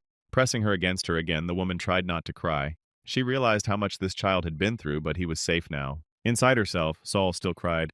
It's a shame she's not a real angel, but still it's such a shame to deceive her. While in the cell, Drake looked up. This prison is poorly made, but Gene said to wait a little while. Drake wondered. The guy upstairs answered all his questions. Is everyone here like that? Gene smiled, said they were angels after all. Suddenly there was some rustling upstairs. Gene raised his head and looked up. He hoped it wasn't too late. The old woman's friendly face looked directly at the little girl. She asked if Nettie remembered her older sister. The girl only clapped her eyes and could not remember anything. What other big sister she first heard about it? Memory has not reached there yet. The girl decided to ask the elder what her older sister was like, the woman wondered. With great reverence, the woman told me that the older sister, whose name was Betty, had been born a few minutes earlier and was the complete opposite of Nettie. One day she hit her youngest several times on the head because she couldn't forget a scary story. Placing her hand on the angel's two small hands, the elder said that since she had arrived here, they could hope her sister was okay too. Suddenly, with horror for herself, the girl realized that she could no longer hold back her eyes filled with tears. With a trembling voice, the girl tried to explain everything to the elder, saying that they were very much mistaken and the travelers were not the ones they needed. The words struggled to get out of her mouth. The girl was not used to talking about such things and was afraid. But suddenly someone drew the elder away. There was some strange sound, like the sound of a trumpet outside. It was the herald who held the horn in his hands, trumpeting that bad ends were coming. In the village of angels began to create real chaos. Monsters approached and ran through the streets. They took the angels by surprise. The archers quickly took battle stances and began to repel their village. They sprinkled arrows at the monsters. The monsters were too many, yes, and besides such damage was insignificant to them, they literally didn't feel it. Monsters like the smiling ones from the maze jumped on the angels and destroyed them one by one. The elder appeared literally out of nowhere. The woman used her most powerful spell. The rest of the angels were happy to finally have help on their faces with smiles on their faces.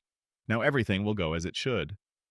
Warriors with spears went ahead and destroyed the monsters. They can't let one of them be taken away this time. One of the monsters approached them closely. His eyes were burning, and heavy breathing could be heard. But suddenly someone's clawed hand grabbed him and squeezed him with such force that his skull shattered.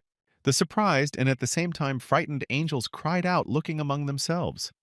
It was the same smiling monster now. It had taken on its nightmarish form, now much stronger and faster. The angels were terrified of this monster they couldn't handle. Even if they had a whole army, they had to contain it somehow. The elder was fighting alone against several monsters. She saw the most dangerous one coming and tried to stop it. Saul stood somewhere in the distance and watched. The girl was incredibly frightening. It was the same monster from the dungeon. He jumped at the elder, who had closed herself off in time with her energy shield, and a cracking sound was heard. The monster grasped the shield and began trying to destroy it. After a few hits, the spell weakened. The elder fell to the ground with a loud sound. The woman was without strength and nearly passed out. Raising her frightened eyes, the woman shouted that this monster had come for Nettie. He never leaves his prey alone, so we must run away. With frightened eyes, the girl looked at the elder as if she was dumbfounded and couldn't move.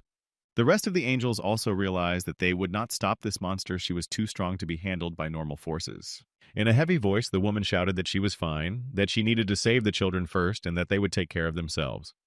The frightened Saul still continued to stand and watch the nightmare happening around her as if her head had blacked out. Memories from her past life suddenly came over her. She was frightened and ran in the opposite direction. From this flashback, Saul realized that the monster's name was Smile, a slightly creepy name for such a monster. But it was definitely him, and it was all connected somehow. The monster continued to rampage and destroy everyone in its path. To his horror, the little angel tripped and fell right in front of the monster. The grinning monster was coming closer and closer to him. He had already stretched out his clawed paws towards him. Saul resigned to the fact that her end had come. The girl froze in place. But luckily, Jean showed up just in time to snatch the girl right out from under the predatory monster's nose and ran away. Looking at his opponent, John asked if he should separate all of this monster's fingers at once or what. Drake had also freed himself and was now sprinkling everyone with a hail of arrows. The other monsters weren't as strong as Smile, so dealing with them was easy. Jin asked his comrade, "Can he help the angels stop another wave of monsters?" And Jin has a plan. Looking at him with surprised eyes, Drake still agreed, but what is Jean going to do in the meantime? Taking the form of the Demon King, the guy asked why Drake was asking him that. Of course he was going to destroy this monster. Seeing the ground beneath him begin to crack, his smile tensed, and he tried to run away from the spot, but it was too late. It happened so quickly that the monster did not have time to realize anything, and now flew back down, and the Demon King followed right behind him. Drake realized that the Demon King's attacks have no effect on this creature, so what is Jin going to do now? But the guy didn't listen to his comrade. He applied the bear strike mode and flew straight after the guy, screaming with rage. As expected of a high-ranked monster, such blows wouldn't do much damage to it, so it wasn't even worth hoping for. After flying a few dozen more meters, they broke through the wall and flew outside the island. Below was only impenetrable darkness and bottomless abysses, exactly where Jin wanted to drive this monster. All he could do now was laugh on the guy's face, a smile wide. Everything was going according to plan. Finally, breaking the island through, Jean flew out the other end and found himself in free fall. Monster Smile flew further. He did not have time to grasp and was now flying many kilometers high, straight into the ground. It was almost impossible to survive. Upstairs stood Drake, who had already dealt with most of the monsters, and now everyone was relatively safe. A tired Drake looked around with a keen eye. Basically, everywhere was clear. The monsters had gone to the other world, and the angels were safe. The elder immediately ran up to them and began to heartily thank the two strangers who had saved their settlement from the monsters. Moreover, she would like to accept these two as full residents of the city with all rights. The smiling Jin still refused, but on the other hand, it was great they had the support of the angels. The second day went on. Drake looked up in surprise at Jean's words before him. He was quite taken aback by what it means to get close. But the thing was that according to Jin's calculations, there was a treasure trove here, and it was full of rare items. For that, you need to get close to the inhabitants. Saul looked at her companion in surprise and asked her if she was already an angel in appearance. Though she resembled the angels outwardly, but still not close enough to them mentally, the girl opened her eyes. Moreover, not all the angels had accepted the two of them, yet Drake looked at Jean in surprise, but there was logic in his words. Jin didn't really know what they should do next either, but talking and doing what they asked would probably get them closer. The guy readily looked at his companions. Okay, then we need to split up and make them fall in love with us as much as possible. They scattered to different sides that, now they are the main thing to gain support, begins an interesting game. Well, it wasn't that simple. Some angels were just like the owner of the coffee plantation. Jin, along with the rest of the angels, dragged huge beams to build a wall for protection. He was building furniture and defenses, but the foreman was terribly disgruntled. Even when John did his best, the old man still found something to pick on. At one point, the guy even thought he was the reincarnation of this coffee plantation owner. Did he really go to heaven? Drake, on the other hand, was enjoying the fine company he was enjoying as he smiled and thanked the angels for the tea. In front of him stood two men and a girl. They were admiring the strangers who had come in and seemed to have succeeded in rubbing their way into the trust. Meanwhile, little Saul was getting a massage, and she too was trying her best to bond with the old people. Jin was the only one who was exhausted, and he had the hardest job, carrying heavy logs and feeling like he was on a construction site.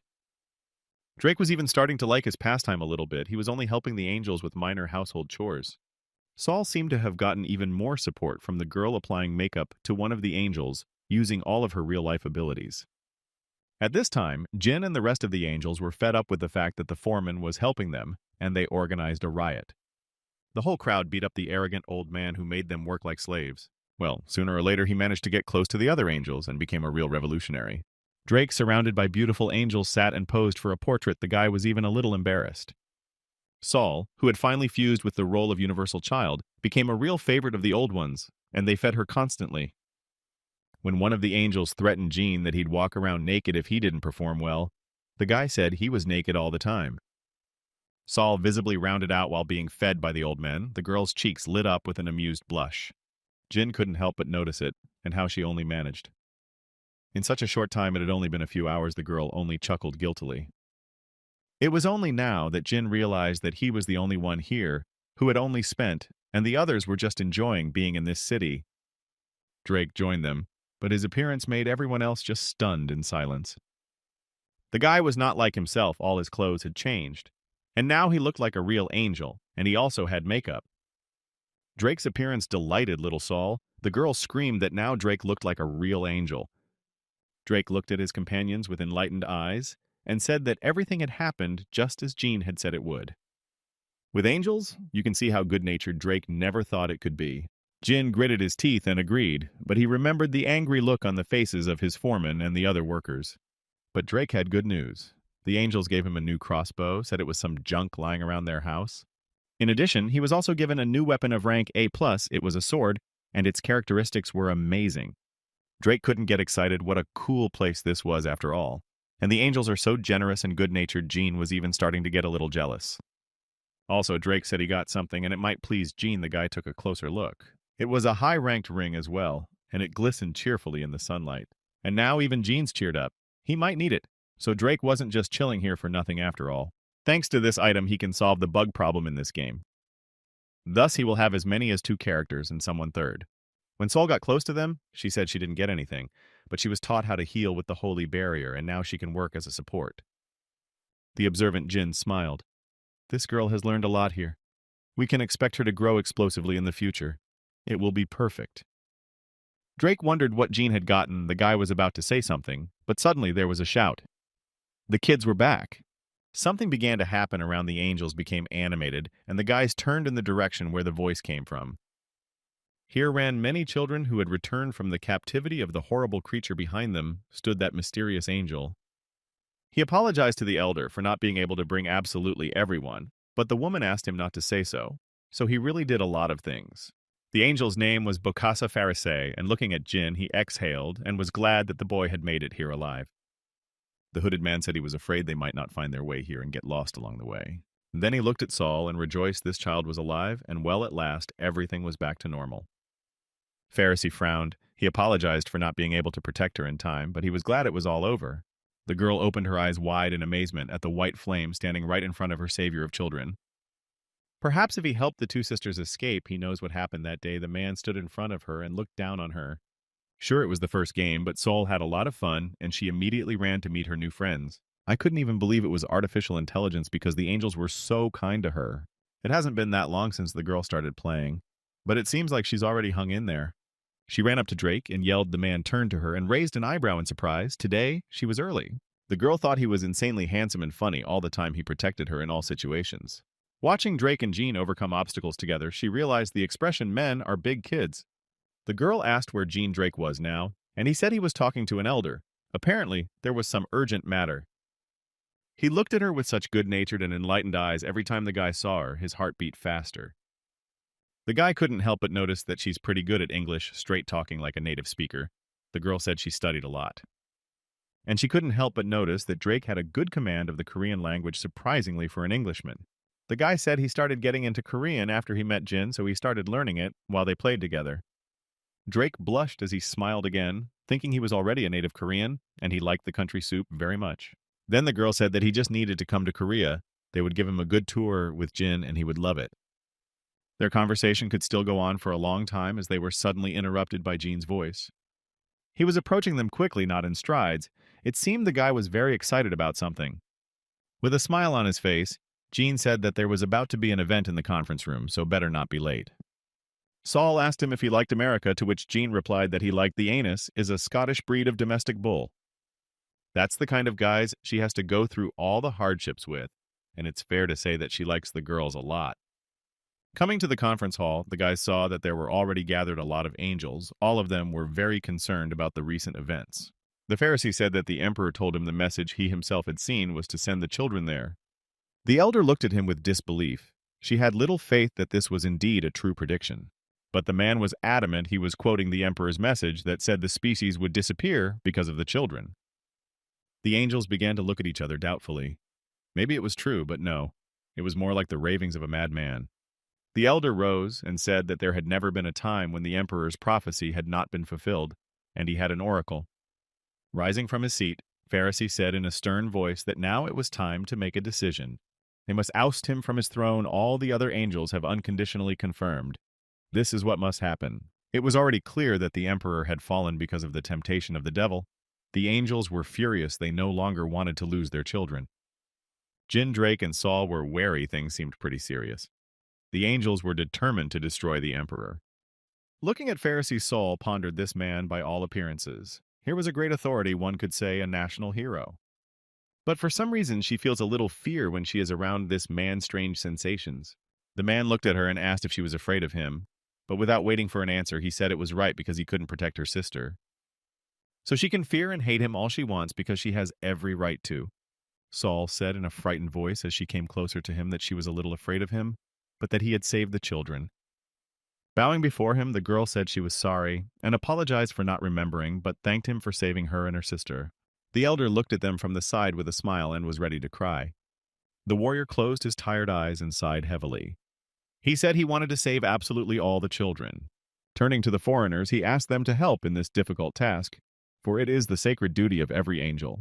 Jin and Drake stood nearby. Deadwater tensed. For some reason, the menu with choices did not appear in front of him, however. This is clearly a quest. At least without feeling some weird tension, they'll go to the trouble of saving the kids. Smiling, Drake nodded his head, another thing he hadn't expected from his comrade. A surprised Saul looked at the two of them.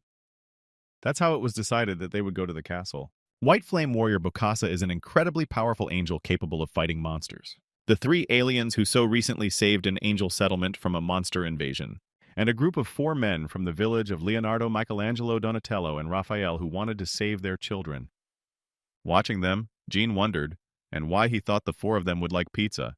Seeing this determination, Saul herself overcame her fear, even though it was creepy to go back into the labyrinth, but she agreed. Well then, they would go, all ready for the very hard climb ahead of them.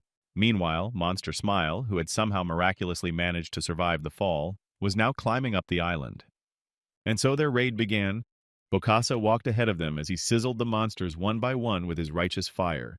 The other 4 angels swung their spears to destroy the spawn of hell. The battle was very fierce, but because of their coordinated work and clearly distributed responsibilities, they were able to clear the dungeons without any problems. Drake, standing on the dais, sprinkled everyone with arrows. He saw that the monsters were pretty weak no matter what smiled.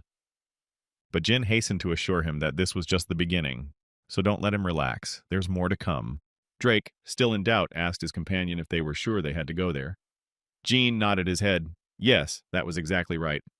The angels have also cheered up nicely. Now we need to destroy the remaining monsters and the way is clear. Making a serious face, Bokassa advised them to be careful. The farther they went into the maze, the more complicated it became.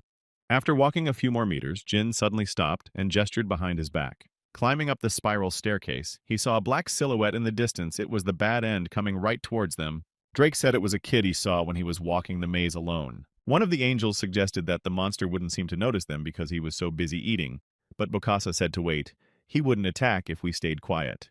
Jin looked at little Saul. The girl was frightened and looked him straight in the eyes. With a smile on his face, the guy said that she probably shouldn't look at the monster when they walked by, so he would hold her hand. Though I was curious, Jin said he would explain later, and the girl closed her eyes, obediently walking on. The problem was that this monster can't suck its mother's milk, so it was very sensitive to sounds that resembled this process.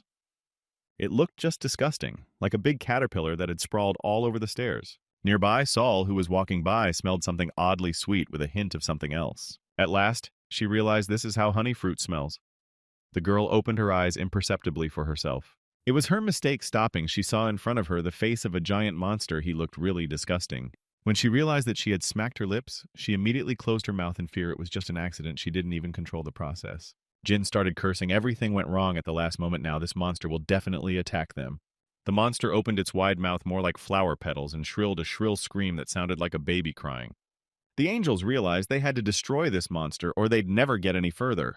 The two angels approached the monster, need to hold it off for at least a few minutes so the others can pass by. But Jin stopped them. If they destroy the monster, they will only make things worse, so we can't move. The frightened girl looked at what was happening with wide open eyes and could not understand what was happening. She was flooded with memories. Suddenly she yelled for the others to stop. They can't destroy it. It feels like they shouldn't. Bokassa continued to spew flames without paying attention to anyone. The man was too engrossed in the process. Another angel swung a huge cleaver to finally finish off the hideous monster, and it was all over. Suddenly, the girl felt something happen in her body. Drake immediately jumped up to her, but she didn't know it herself. It's like she feels guilty that they destroyed that monster. She's never been so sad. But Pharisee said that if they left him like that, the monster would definitely follow them, but Jin said to stop. The boy was very angry. He thought that this warrior should know more about it than the others. But it turned out not to be so. Hearing their fellow monsters scream, the other monsters also became active, turning their heads and growling in a low growl. With their sixth sense, the two angels felt it and tensed up. Now they were really in great danger. They were surrounded by huge monsters that were much stronger and bigger than what they had just destroyed. Drake lifted his head up. It was too bad these monsters are on a whole other level. Yes, and on top of that, there are a lot of them.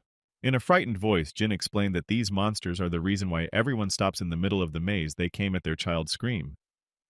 Bokassa, who was ahead of them, said that if they moved forward a little more, there would be a fork in the road leading to the palace. The man said they should split up. He'd take the sacred barrier and let the others cover. Nodding his head, Jin agreed, and they went forward. Everyone had to get ready. The man was creating a barrier. Angels used all their abilities to somehow hold back the horde of huge monsters. With each time it turned out, it is more difficult. But it's all working out. Jean and Drake are running forward. They've got a couple seconds. The old man told them to head north. There was only one way out of the labyrinth, and they should meet there. Turning to the girl, Jean saw how frightened she was and still called out her name. The guy said they would move faster if she jumped on his back. The girl did it the second she did. Looking at them from the side, Bokassa asked the strangers to take care of this child. In the man's voice, you could hear excitement and concern. Soon the guys found themselves in a relatively safe place where there were no monsters, and they could take a break. Looking at the girl, Jin saw that something was wrong with her. She was sitting leaning against the wall and looked kind of bad.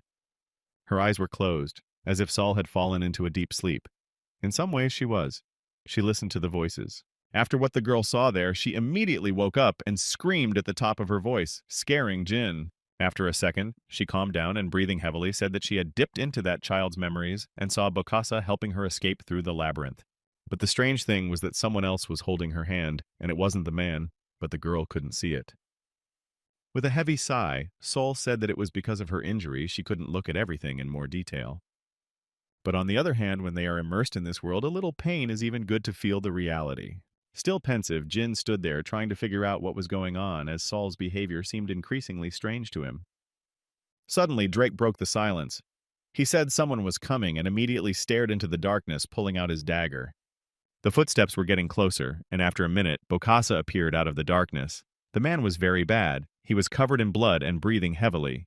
Seeing such a nightmarish sight, Jin was frightened what happened to him because he is such a strong fighter who did this to him. Following that, the angel fell to his knees and seemed about to pass out.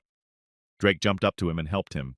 The man's voice sounded so quiet that you had to listen to him apologize for not being able to protect them fully. It seems he can't go. Then the warrior turned to Sol. The girl looked at him with surprised eyes and understood nothing. Closing his eyes, he begged her not to forgive him because he wanted to see it with his own eyes, the future of their clan and happiness. This made such a strong impression on the girl that she immediately jumped up to him and held out her arms. Immediately, a bright green light spilled everywhere she used her healing magic. Surprised, Jin walked up to her and asked what she was doing. The guy was seeing something like this for the first time. Concentrating, Sol said she wanted to save him. She had learned this the outdated way when she was trying to increase her popularity. Jin thought about what would happen if this resurrection led to unexpected consequences. Perhaps things would get worse. Oh well, the game had already changed beyond recognition anyway. The guy handed her a scroll and told her to try this. It was an old lost scroll with the ability to resurrect any creature. Sol asked what it was all about working hard last time, so don't let her be shy. To be honest, he never even thought that the girl would be so entranced by the ordeal and held accountable for her playful actions. Looking at her comrade with her blue eyes, Sol thanked him for his help. The girl really thought it was very important. As they placed the scroll on the barely alive warrior, they began to wait for a bright yellow light to appear everywhere. Eventually it worked, and the old man woke up. He opened his eyes and in a still weak voice asked what had happened. In the end, he finally came to his senses and said he had to go. It was a hard struggle, but the girl saved him. Perhaps it would have been better not to do so. The man suddenly changed. Somehow his eyes turned darker. After that, Drake didn't understand what the man meant about him having just come back from the other side of the world. Looking at his hand, the old man nodded his head. It seems this Drake was right. The man had suddenly changed. His voice became the same as before. He thanked the girl for saving him and said that the second chance would not be in vain, so we should move forward. Meanwhile, the smile monster continued to doggedly follow the trail of his victims he had already picked up on. As Jin moved forward, he heard an alarm and stopped for a second. It had been a long time since he had heard it. They had finally arrived at the castle. Now all that was left was to open the heavy door. The goal was very close. But it wasn't that simple. In front of them was a large moat with some kind of dangerous liquid that happened here. Bokassa explained that it was the Emperor's doing. Turning to the others, the man said in a hoarse voice that he would go through the south door and trust the others to go through the north door. Jin grinned and said that he shouldn't go alone because it could be dangerous and he was barely alive. But they were interrupted by what seems to be monsters on their trail, and now they will never let go of their prey. Goosebumps ran down Drake's body. Why are there even bad ends here? They're not supposed to be in the castle. It's nonsense. Well, on the bright side, it's about time Drake got ready to fight, a smile on his face. Now he can test something out. Time to try out the items he got in the Angel Village. The guy took out 2 crossbows and got ready. He shot incredibly accurately. Bokassa in turn sprinkled the monsters with his spells. It worked. Teamwork was given to them very easily. Another huge monster grinning approached Jin and prepared to strike. But the speed of the huge monster was so fast that Deadwater didn't have time to react and ended up on top. But it's even better that he used resilience and rebirth, thus destroying the monster in one summon. Putting his hands forward, the little angel said he would help Jin and immediately began to treat him. It was a skill angel prayer. Jin immediately felt incredible relief in his entire body. It was as if he had been reborn. Even his regeneration wasn't as fast to regenerate. The guy looked around. It was just fine. A healer nearby is incredibly convenient. Sol stretched out in a smile. She's glad she can be useful in the team. Bokassa said it's the last hurdle before he meets the Emperor. We must try harder. There's no other way. Seeing that the man was suddenly pierced by the fang of one of the monsters, Jin was frightened and rushed to help. Somehow, unbelievably, the smile ended up right there. But how did the monster even manage to survive such a fall and find them? Seeing that the monster was standing firmly on its feet, Jin prepared himself to make things a lot more difficult for the immortal monster. The warrior holding his hand concluded that it seemed this monster had been stalking them all along. Once again, that monstrous smile stretched across the monster's face, and it lunged straight at its victims. As he approached the monster, Jin immediately began to strike in order to hold it back. The warrior angel flew up, waving his long wings.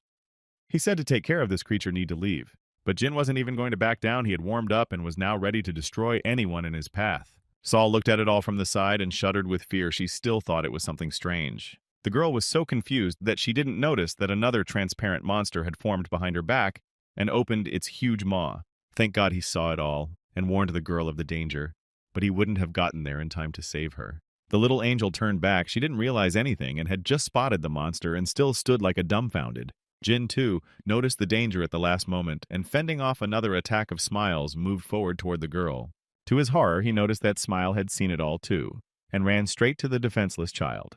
Trying to keep his friend safe, Drake began firing all his guns to destroy the monster. The unfortunate girl was about to accept her gruesome end, but to her surprise, she noticed that the monster had not touched her. The thing was that approaching Smile gave a colossal blow to the monster and stuck his hand into its mouth. It shocked the girl. She didn't understand why one monster was protecting her from another. Jin, who was standing nearby, shouted for her to get away from them. "It's dangerous out there. You can't let her get hurt." Angel followed his order and ran away, but the Smile for some reason did not rush after her. Covering the girl with his body, Jin didn't understand why that Smile didn't attack her but protected her on the contrary. Suddenly, Bukasa's voice was heard. He said he forbade them to raise their heads, let him open his lousy eyes. Jean and Drake in one voice questioned what it even was the guys turned back around. The Smile evaporated, and Jin and the angel stood and looked perplexedly forward. The boys realized that they had to help Bokassa because the bad end might not be far from him now. One of the angels was crying for some reason. He was asking Bokassa why he did it now he felt so bad about it. He was standing on the old man's body with his foot on his head. Something strange was going on. This angel seemed to have lost his mind. Jin saw all this and freaked out. Did one go against the other? What's going on here at all? Looking at the people from above, the angel wondered why they were even here, what they were doing here. With one powerful blow, the angel pushed the old man aside and asked, "How much longer will he fall ill-allied with lower beings?" It was the angel Emperor Nicodemus. He saw humans coexisting with angels, and it was disgusting. Jin clicked his teeth. This angel had very strong offensive power, and how to attack him now he had almost no vulnerabilities. The emperor looked down at them. What are they even doing here? It is strange, has this man borrowed Solomon's wisdom? Then Jin raised an eyebrow in surprise.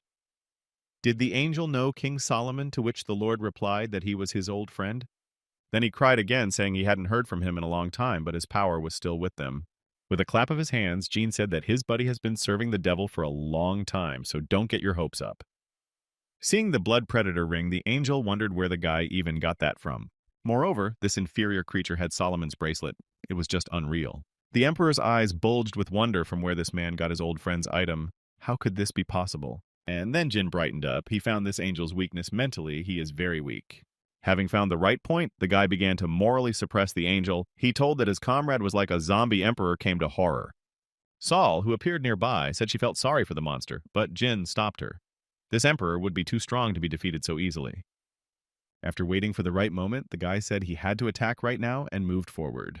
He jumped up and pulled out his dagger. The emperor expected nothing of the sort and looked at the strange man in fear. And Jin smiled and said, "It's too bad the emperor doesn't have any friends. It's all lies." Unhappy angel from fear, he could not believe his old comrade had vanished. He should have been here. It was only now that Jin realized how stupid the emperor was turning out to be that he still didn't want to believe it. As soon as the unhappy man heard that his friend had gone to the other world and was no longer alive, he immediately began to cry. And then a mighty blow rang out and the deity fell to the ground.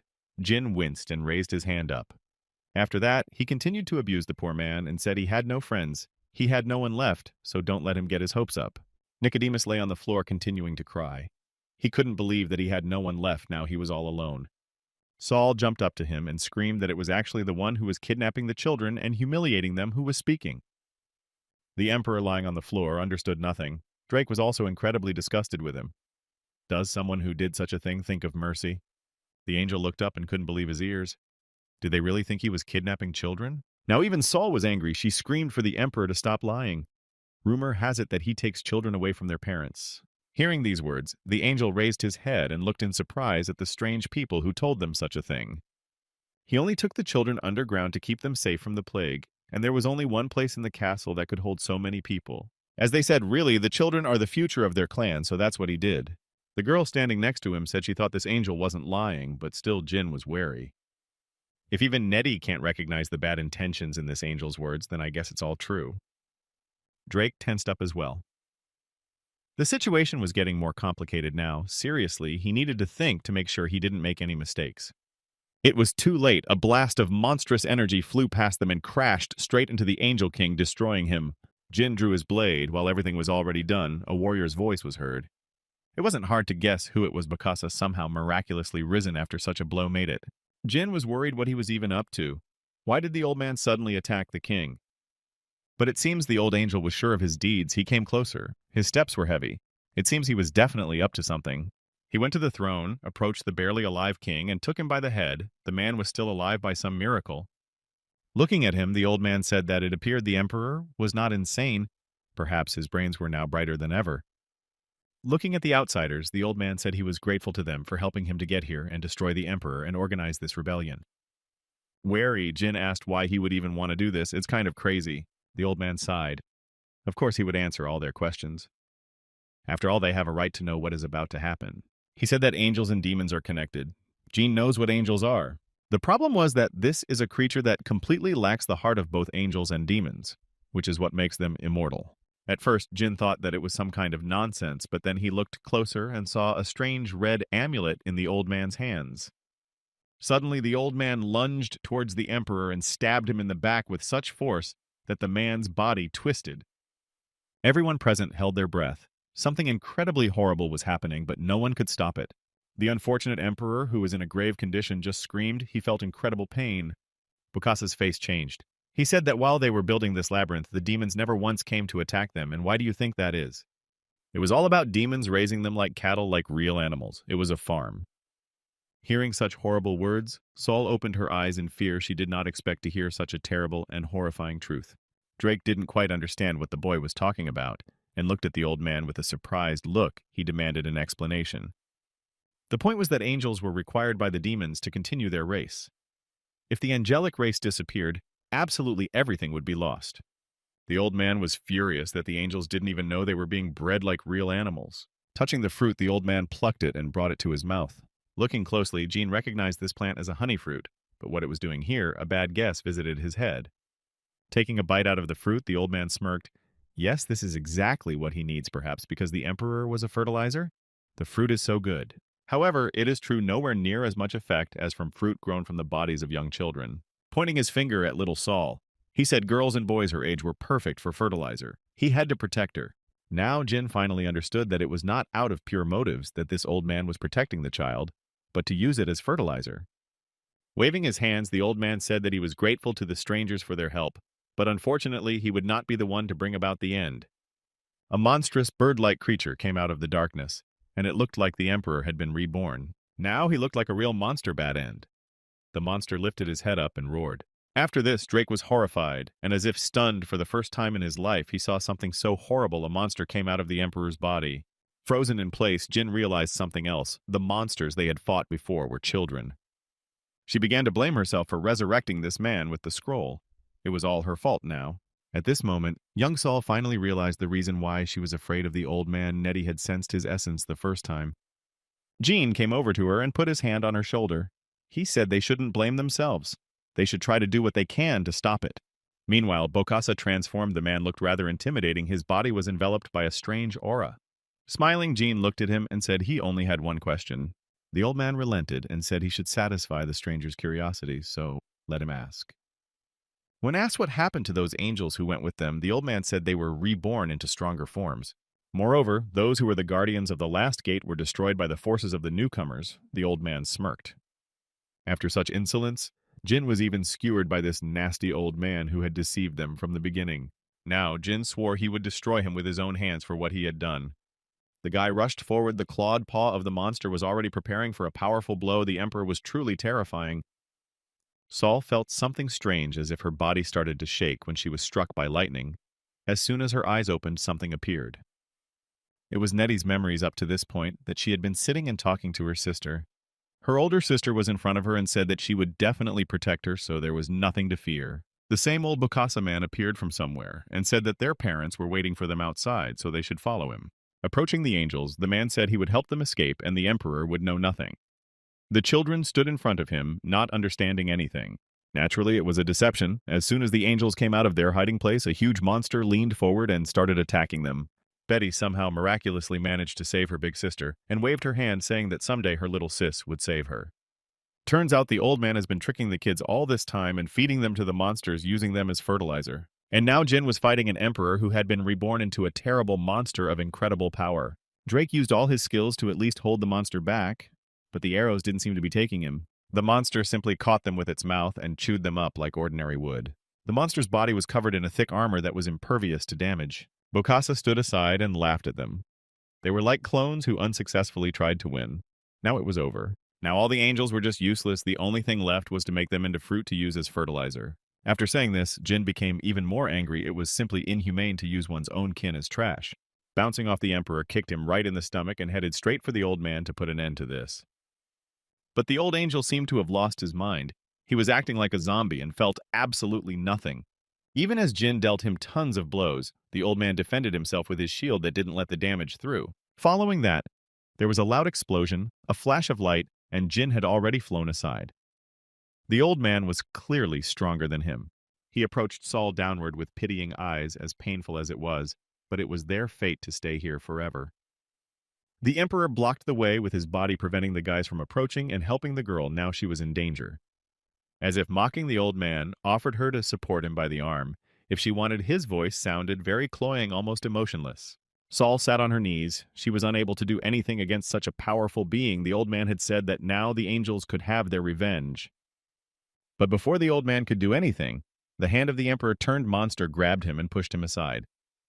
Drake opened his eyes in surprise. He didn't expect the monster to stand up for the little girl.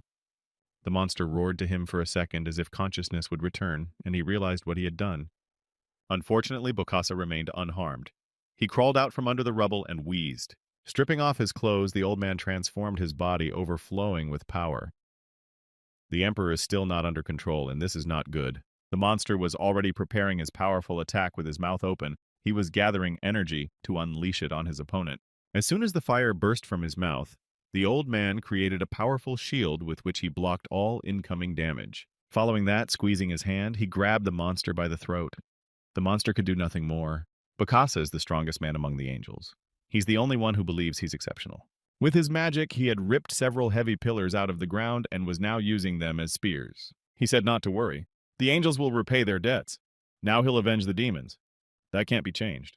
The man then raised his hand up and began to accumulate a colossal amount of energy to destroy everything around him in one volley. And then when he returns to the demonic sanctuary, he will destroy all 7 demonic constellations. This was a really bad situation. Even Jin didn't know how he should attack first. This person was too strong. Looking at the strangers, the old man said that they had done a good job, and he hoped that these 3 would be able to nourish this body. Bokassa was about to unleash his full power on them when the monster appeared behind him and opened its huge maw.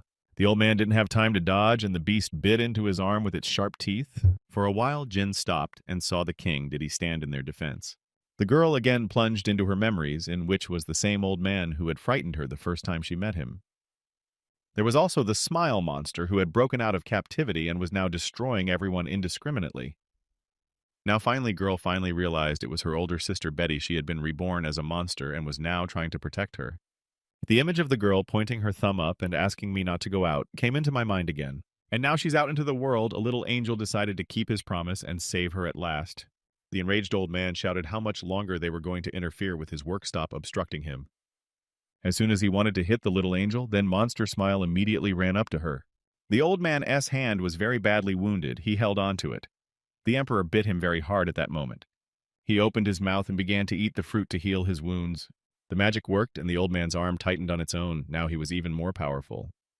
Well, now he's got it all figured out and prioritized his priorities, right? He realized he was looking down on everyone else. But if he doesn't destroy them, these strangers will continue to prevent him from realizing his plan. The old man's eyes lit up. The ground shuddered, and Betty clung to her, trying to protect her. The old man was surrounded by monsters with glowing eyes. Now he was ready to send this entire army against the outsiders. The boys looked in surprise in front of them. Could it really be the bad ends he was running them? How was that even possible? The old man smiled and said that he had called for help to finally destroy the insolent outsiders who dared to interfere with him. He waved his hand and the monsters immediately rushed to attack, opening their wide, stinking mouths. There were so many of them that their bodies obscured the sun for a second. You'd think it was night. Tensing up, Jin realized that it would be difficult. These monsters had too high a level to fight them alone. Suddenly, he heard a voice. Someone was addressing him. It felt like it was speaking from his head. Now the boy realized that it was the emperor. He was beckoning the boy to come to him at last. No time to explain, the Emperor told him to come quickly or the old man might guess their plan. With disbelief, the guy looked at the monster. What is this even? Why would he ask for help since recently he wanted to destroy everyone? Shouted to Drake to cover him, the guy immediately ran to the Emperor. Drake asked him if he wanted to run away again. The monster was on its last breath and spoke heavily. He had no energy left. This was his last chance. In a heavy voice, the monster ordered the boy to finish him off. Jin opened his eyes, wondering what this even meant. He didn't want to do it while it was necessary, but the monster stopped his protest. Whoever destroys him can use this one. The Emperor cried out for the boy to finally stop this crazy old man, but to do so, he must destroy him himself. Without giving it much thought, Jin cut short the miserable monster's suffering with one swift blow, and blood spurted out. Everything around her shook. Betty clung to her sister, trying to cover her with her body. Drake, as agreed, tried to cover his comrade from afar, covering everything with a hail of arrows. The old man in turn lost his mind and wanted to destroy everything to create a new utopian world for the angels. Jin stopped for a second. A notice appeared in front of him. He had received a new item. It was the scales of the soul. The guy could clearly see the object in front of him. Out of his last strength, the Emperor said that once, very long ago, his old friend Solomon had given him this. With the help of this object, you can stop an old man. Looking in his inventory, Jean saw that Solomon's necklace was glowing. Apparently it was some kind of synergy. Once the item reacted to the new item, its characteristics increased several times. Starting to dissolve into thin air, the Emperor asked the boy to destroy this madman at all costs to protect the future of the angels. Seeing the new find in front of him, Jin realized that such an item wouldn't disappear until another player destroyed it. And now Betty was trying her best to protect her sister. She was taking a lot of blows, but she was holding firm. Saul yelled for her to finally let her go, or else the monsters would keep attacking her. If this doesn't stop, everyone around them will go to the other side of the world. The girl opened her eyes wide with fear, but Betty continued to selflessly protect her little sister from the monsters. Taking a big leap, Drake fired several shots from his crossbow. He tried to hold back the monsters. With a smile on his face, the guy apologized for being late after all. They were hard to find through those monsters. Turning to the monster, Drake thanked her for protecting Saul, and now the guy called her Betty. Smile continued to clutch her sister's soul in her strong arms, also smiled now she felt protected. When she heard about the secret plan to destroy the old man, Soul became more excited. The fact is that each bad end has simply colossal power. Bokas, when made stronger, destroyed the hearts of each bad end. That white flame that surrounded him was the souls of countless angels consumed by him. Moving closer to him, Jean said how wonderful it would be if everything worked out the way he had envisioned. Wouldn't it? The old man looked up and said that he had forgotten about the boy for a second. Is Thoth still alive? Then Jean pulled out a scale and asked the old man if he knew what it was. The old man looked over there. Raising his hand up, Jin energized the object with his energy. The scales began to glow. The guy was ready to strike. Then he shouted for his friend to use her angelic prayer. Right now there might not be another chance. The girl put her hands forward and began to spread her angelic aura throughout the space. The object became even more powerful. Everything around it began to shake and filled with light. The scales were activated. The old man looked forward with surprised eyes. He couldn't believe it was really happening. It was as if the entire space was under a large dome of light from the energy. All the power was directed at Bokassa. For a second, everyone stopped. Betty was again trying to cover her sister from the monsters that were approaching at an incredible speed. The old man was horrified. He did not understand what was happening and why suddenly everything had changed. He looked up with a frightened look. And then he saw Jean completely naked. The guy was smiling and getting closer. He said he only gets really strong when he's naked. From such a sudden sight, everyone opened their eyes in surprise. No one expected that the guy would be so crazy. The old man didn't understand why this strange man was doing this. Is he so crazy? He seems to have gone completely insane since he doesn't even know how to resist him. But if he wants to check it out, then please.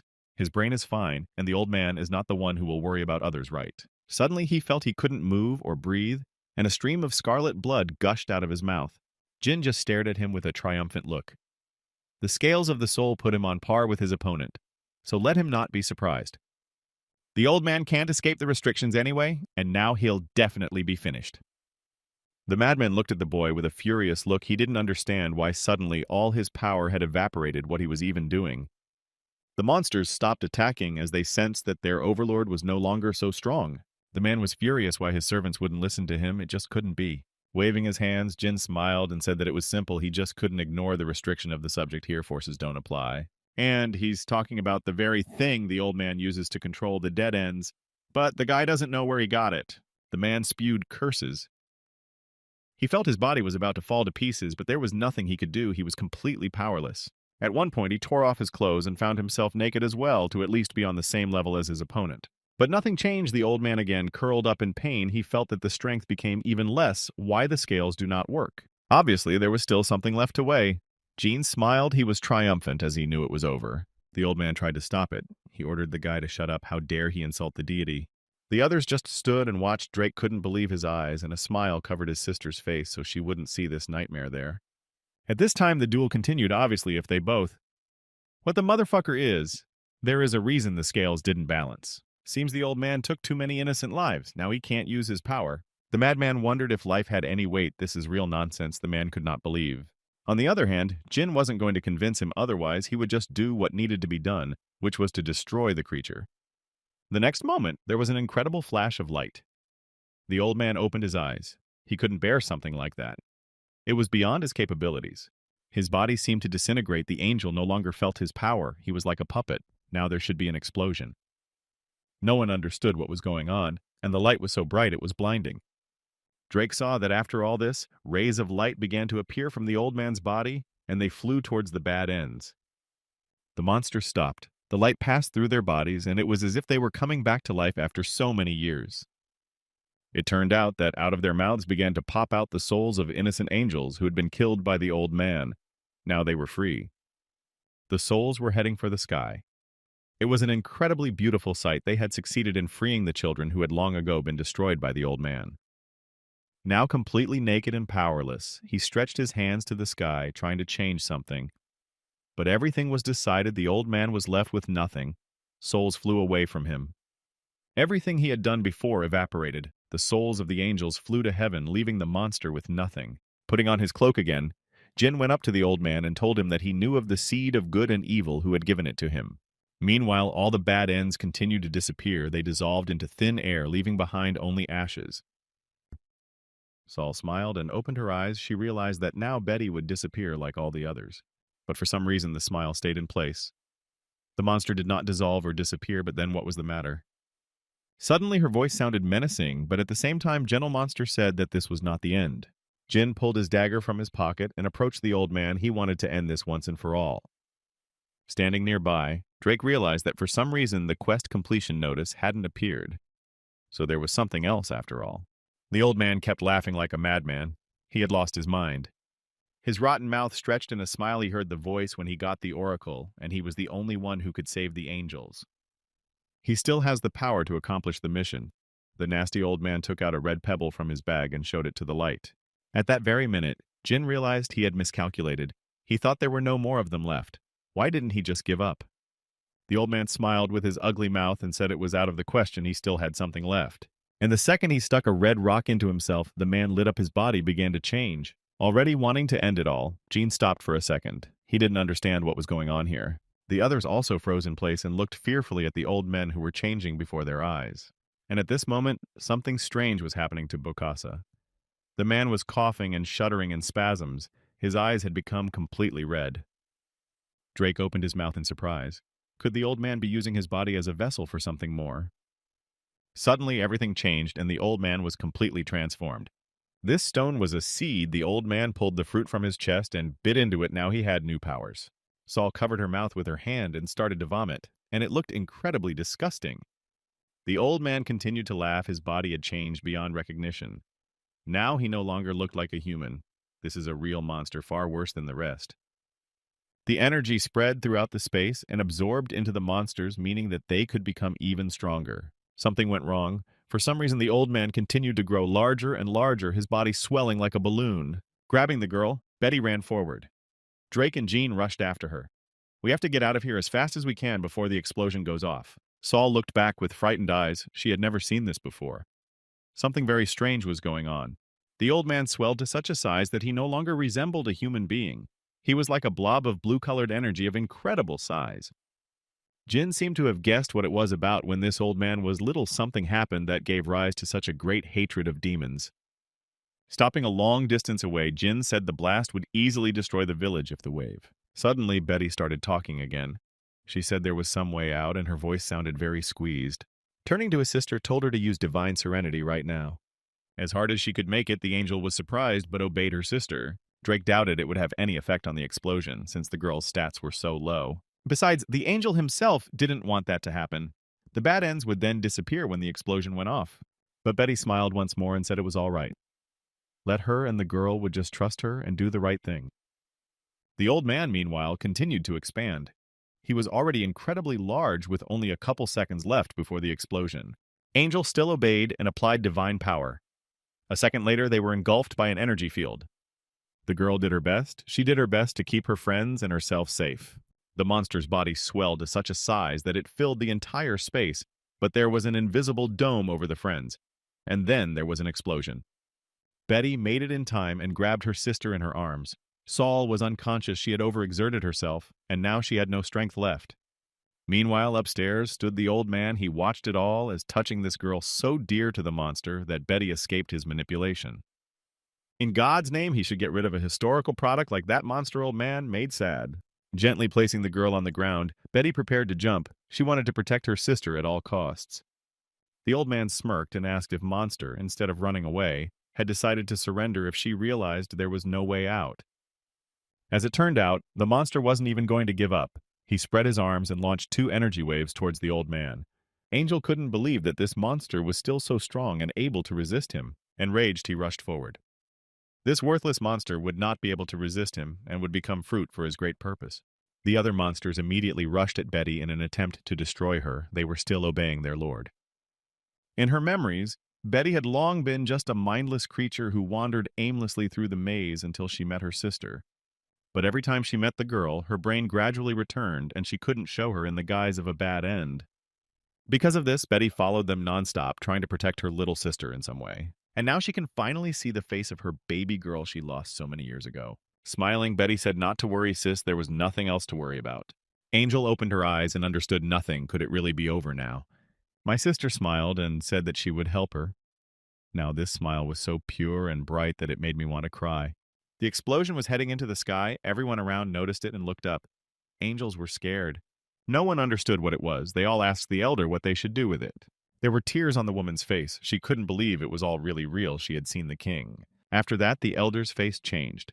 The woman became somber. She seemed to have realized everything now. With a wave of her hand, she ordered everyone to leave the island immediately. The angels didn't understand anything at first, but the woman didn't repeat herself. Eyes raised to the sky, the elder knew it was Nettie and the strangers who had gone there. The woman hoped they would be safe. Saul looked at her hand. Something was happening to her.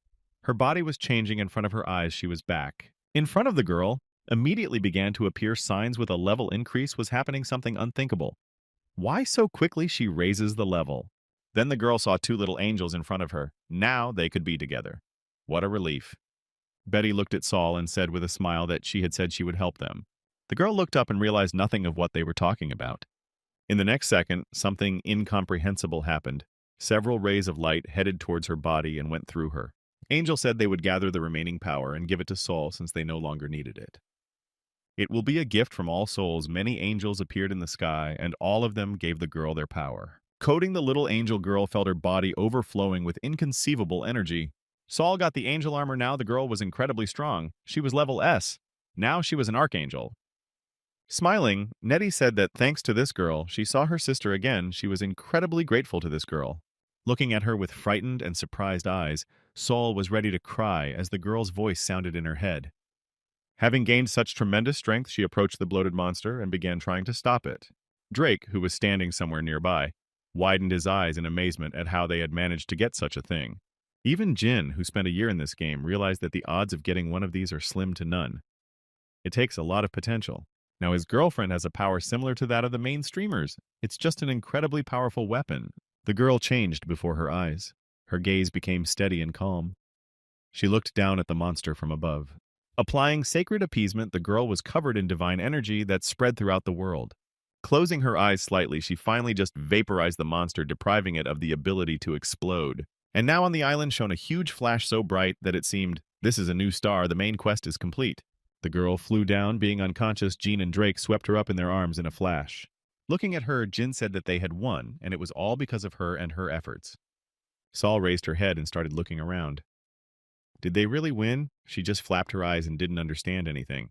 In a second, she was overwhelmed with feeling so much that the poor girl couldn't cope with her emotions anymore and just cried on the spot. The quest was over, but for some reason the earthquake was still going on. Guys on their hands ran towards the exit. We had to get out of here as soon as possible. Now the only way out of here was the ship on which the Angel Clan came here. We had to get here before it left. A huge airship of unbelievable size was already floating in the sky, and all the angels were gathered on it and were ready to depart. One of them pointed his finger forward, and there were strangers running straight for the ship, so we had to wait for them for a while. But suddenly the island began to move and hit the side of the ship. Everywhere, heard frightened screams remained only a few meters. The elder shouted that the chain was broken. They could no longer hold the ship. Jin yelled for them not to even try to wait for them with such a rush. They too would be caught in the epicenter of the explosion. The frightened elder looked at him with eyes full of tears as she realized that they wouldn't be able to save the outsiders. Soon the ship was flung away by a mighty gust of wind and flew somewhere very far away, leaving the boys on the island. Drake smiled nervously. Would they send them to the other side of the world like that? They would get the worst execution possible. But suddenly Jean's voice was heard. He said that in this, that problem-surprised comrade looked at him. Jin said that a small meteorite falling on the maze formed a huge hole, so what would happen to the Earth if Sky Island fell? Let them just remember the meteor that wiped out the dinosaurs, the big earthquake, the big fire, and the big opportunity. Yes, that's right. When the island falls, there will be a great cataclysm. By the way, the island began to collapse and slowly descended to the ground, gaining speed. Drake finally figured it out. So, it's not just some kind of expansion, it's the beginning of a cataclysmic event, it's something like that. The guy was horrified as soon as he realized what they had just done. Jean laughed. Didn't he say that? Jean thought it was pretty unexpected. Originally, it was a big event not happening until 5 years after the game's release. He sighed heavily, thinking about how they would survive this cataclysm. Drake asked in surprise, wondering how they couldn't just fly away. The smile widened on Jean's face. This is exactly what he had planned dozens of times before the cataclysm started. There were several options, but they didn't fit. There was only one option left. The guy pulled out a lump of octopus queen slime. Could try something. The friends looked in amazement at the strange thing. And what is Jin going to do about it? The guy smiled and said, to them, just watch. Swinging around, he launched the lump of slime. Straight up, something started to happen as if a large umbrella was covering them. The boys raised their heads in surprise and couldn't believe what they were seeing before their eyes. The elders on the ship blamed themselves for everything. They couldn't help the outsiders in any way. These people had saved their village. The woman said to herself that the emperor should at least follow them and keep them safe from the cataclysm. But it doesn't look like Jean and her companions were going down in a giant slime balloon like Mary Poppins. Seeing this, the elder begged with happiness. How good it is that the strangers survived. Now it is left to take them away. Smiling, Jean said that they weren't going to go to the other side early, and his hands were tired, so it would be nice to pick up.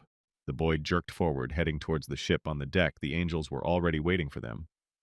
Suddenly, the guy heard a strange voice, with a painfully familiar feeling that he had heard it somewhere before, and there was an explosion. Opening his eyes, Jean finally realized what it was. It was Judy. It just couldn't be. Another bright flash of light shone in the sky, even brighter than the previous queen had appeared. At last, the baby had hatched, and could now fully exist in the world. It seemed to be very happy about its arrival. Everyone began to wonder who this little one was. She was incredibly cute. Jean himself didn't know she could hatch. With a wide yawn, Judy closed her eyes. She didn't seem to be getting enough sleep. This girl wanted to sleep all the time. Meanwhile, another battle was taking place on the ground as the heroes tried to destroy a large monster whose health was slowly decreasing. The squad leader said that it was time to strike. We must prepare and concentrate all our forces. But suddenly, one of the squad members raised his head up. The commander immediately ran up to him, shouting, "Where is he looking at?" But lifting his head up, and the commander himself froze in place from what he saw in his eyes, came out of his orbits. A huge, simply colossal heavenly island was moving towards the earth with great speed, and now everyone was about to be destroyed. Realizing this, the man trembled with fear. He appraised and could not move from such a colossal sight. Everything began to vaporize. Even the monster, forgetting about his prey, stared upward with his one eye, and then there was an explosion. After this incident, the game started crashing all over the world. People were outraged as to why this was happening.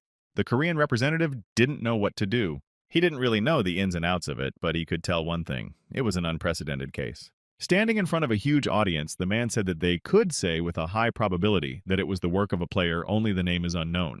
Everyone started asking, who is this player really, and rather, how could they have missed such a thing? The man smiled and started to get nervous. It was technically impossible to track or eavesdrop on any player. It was all on the orders of one man, Mr. William Wilson, who, and makes the final decisions. The man frowned. Cena, being the briefing manager, welcomed everyone. Now they will talk about Cataclysm. People exploded with screams. The girl looked at them with a scornful look. She really didn't feel like explaining anything to anyone right now. But she had to. She pointed to the map and invited everyone to look closely. There was a picture of a huge supercontinent in the shape of a cross, divided into east, west, south, and north, each region representing a separate area.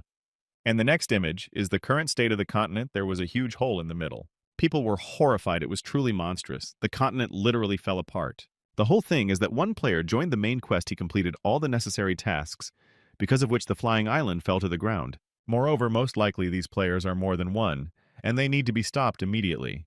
People started to whisper. The topography has been changed because of this. The whole world has been turned upside down. Obviously, the climate has changed. After taking a few sips of water, the girl continued, since all this has changed, the monsters may also change. Weak monsters will be wiped out due to their lack of adaptability, and the strong ones will become even stronger, and that's a problem. They evolve to the point where they can stand up to several invincible creatures. The level of monsters will also increase. The woman looked calm, although she had a real storm inside. Suddenly, one of the people present raised his hand and said he had a question. The woman looked there with an unsatisfied look. She really didn't like it when someone interrupted her. Manhwa got up from her seat and with a trembling voice began to speak. She was a producer from the game broadcasting department. She asked, what are the nicknames of these players? Nickname. This is a special advantage you can get. True, if all monsters start improving, basically only high-level monsters will be left, and that will be a big problem. But there was still no need to worry. Now they could only gain an advantage by defeating a monster of level A or higher. In addition, all the advantages gained through monster hunting before the release of the changes will disappear. Competition between players will eventually level off. The streamer still didn't get the hang of it. It could widen the gap between pros and rookies. Sena looked at her with a sizzling look. This girl was starting to annoy her. Young Hua was so frightened that she was speechless. She didn't expect to be paid such attention to. But exhaling, the manager said it was out of her area of expertise, so she couldn't fully answer more than that. She started to get even more annoyed. There were so many important things she needed to talk about besides that. The woman's voice became even more stern and irritated. And this manager knew what she was doing. She gave information just a little bit at a time, but did not explain, misleading people. Hearing that they were going to create a new system that would impact users made everyone else wary. Sena straightened up and frowned. She said it would be a brand new species unlike anything else. Meanwhile, in the Dead Water office, the manager just about lost his mind after hearing what Jean told him. Turns out Dead Water wants to start a team. Plus, he's hired sponsors. The manager said he'd never thought of it before, but if Jean decided to do it, then he could. The boy thanked Om for his support, and it was important to him because it was his first time. However, it was a little frustrating for the manager. Why didn't Jin tell him this earlier? The man exhaled heavily. Okay, he should think about it carefully because Jin is the smartest one here. And the next time they meet, they will be enemies. Jin shook his head. He can be a leader and a player coach, but a director? No. That's why he wants it to be Om, since he already has experience. The manager's eyes just rounded with amazement. He thought Jin's was now out of his mind. How could this be possible? The man is furious. Jin doesn't seem to realize what he's being offered. He's already the director of the national team. But after Jin said that K1 might not be anymore, that then the principal opened his eyes in surprise. But Jin said this team will just fade away. It will fade away as many other players are waiting for big changes. The manager sank back into his chair and exhaled heavily. Everything Jin had said before was true, but he still found it hard to believe. Suddenly, he saw the shadow of the Demon King who stood near the door and slammed the latch. Suddenly, Jin took off his mask. He decided to show his true face to go through these changes together. There should be no secrets. The manager was horrified and stunned on the spot. He couldn't believe what had happened. Now Jin revealed his true face. Turns out he was a Dead Water and Demon King. At the same time, the guy extended his hand to the principal. But the man turned away. He said he didn't think he could see Jin again. He purposely spoke coldly so as not to show his feelings and told Jin to leave quickly. But still, he didn't succeed in hiding his emotions, and now the principal was giving out like a girl. He rushed over to Jin and kept crying. The player in turn just stared at him with surprised eyes. The principal hugged Jin and kept thanking him. If the guy was even a minute late, a terrible thing would happen. Keep whimpering. Thanked him. He was really grateful to the man. The thing is that the wife of the famous coach of the national team left this world after a long struggle with cancer for 5 years. And so the coach, consumed by incredible grief, went for many years into depression and could no longer do his business normally. But then the principal got a gift of a medical checkup. It's completely different. They check everything from head to toe. It was just great news to learn that the director's wife was only in the early stages and things could still be changed. Of course, Gene couldn't immerse himself in the problem since he wasn't too close to them, but he did what he could. He was able to change the future to save the director's wife from what could have inevitably happened. The manager cried and kept saying words of thanks, but Jin only brushed it off. He just saw that the woman looked a little bad.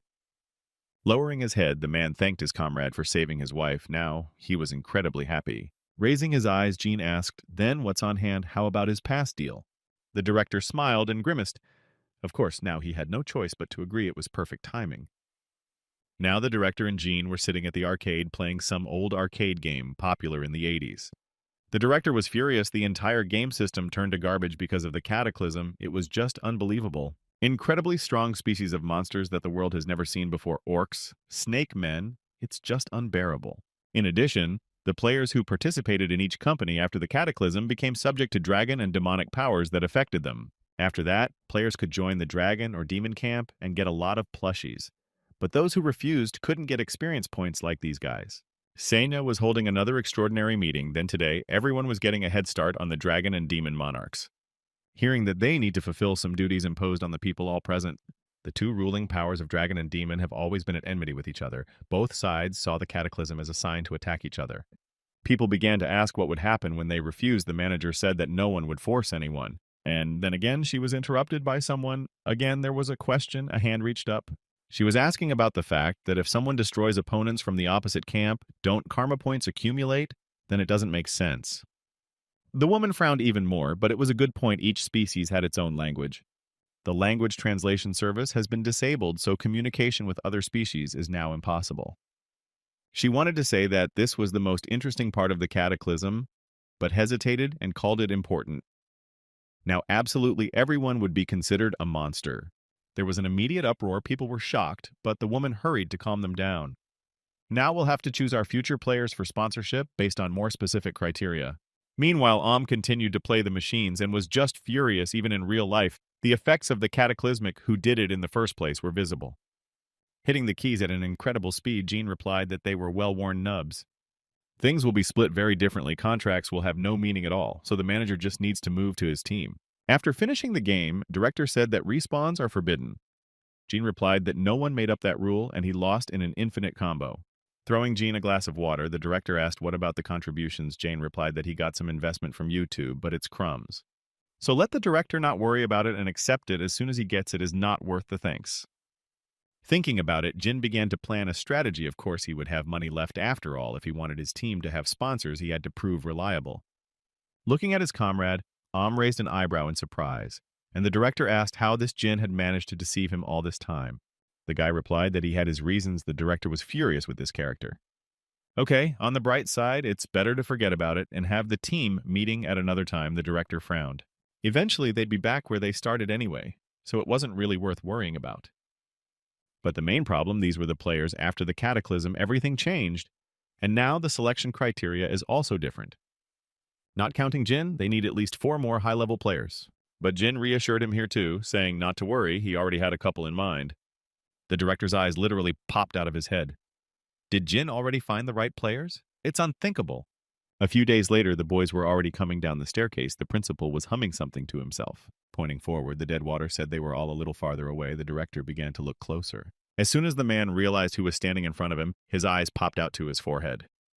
It was just unthinkable. He was stunned. In response to the principal's surprise, Jin simply said that these were their new players. They could not be doubted. Yeah, you guessed it, there stood the whole crew of the Deadwater Drake god of Warsaw and Seiki, except Drake unfortunately got hurt and was in a wheelchair. The director looked at the comrade with impatience and disbelief. Are these people at all established as professionals? Jin shook his head. Following that, the headmaster grabbed his comrade by the neck and dragged him behind him. It seems the man was slightly agitated, but tried to calm him down by telling him that these are his friends who are willing to work for free. What about YouTube investments? But it turned out that Jean had used everything on the manager, the man fell to the ground, and only his feet flashed overhead. He knew Jean had given him too much, but not as much as he could be sure of the amateurs. A smile appeared on Jin's face. If the principal really doesn't trust them, so why not talk to them in person?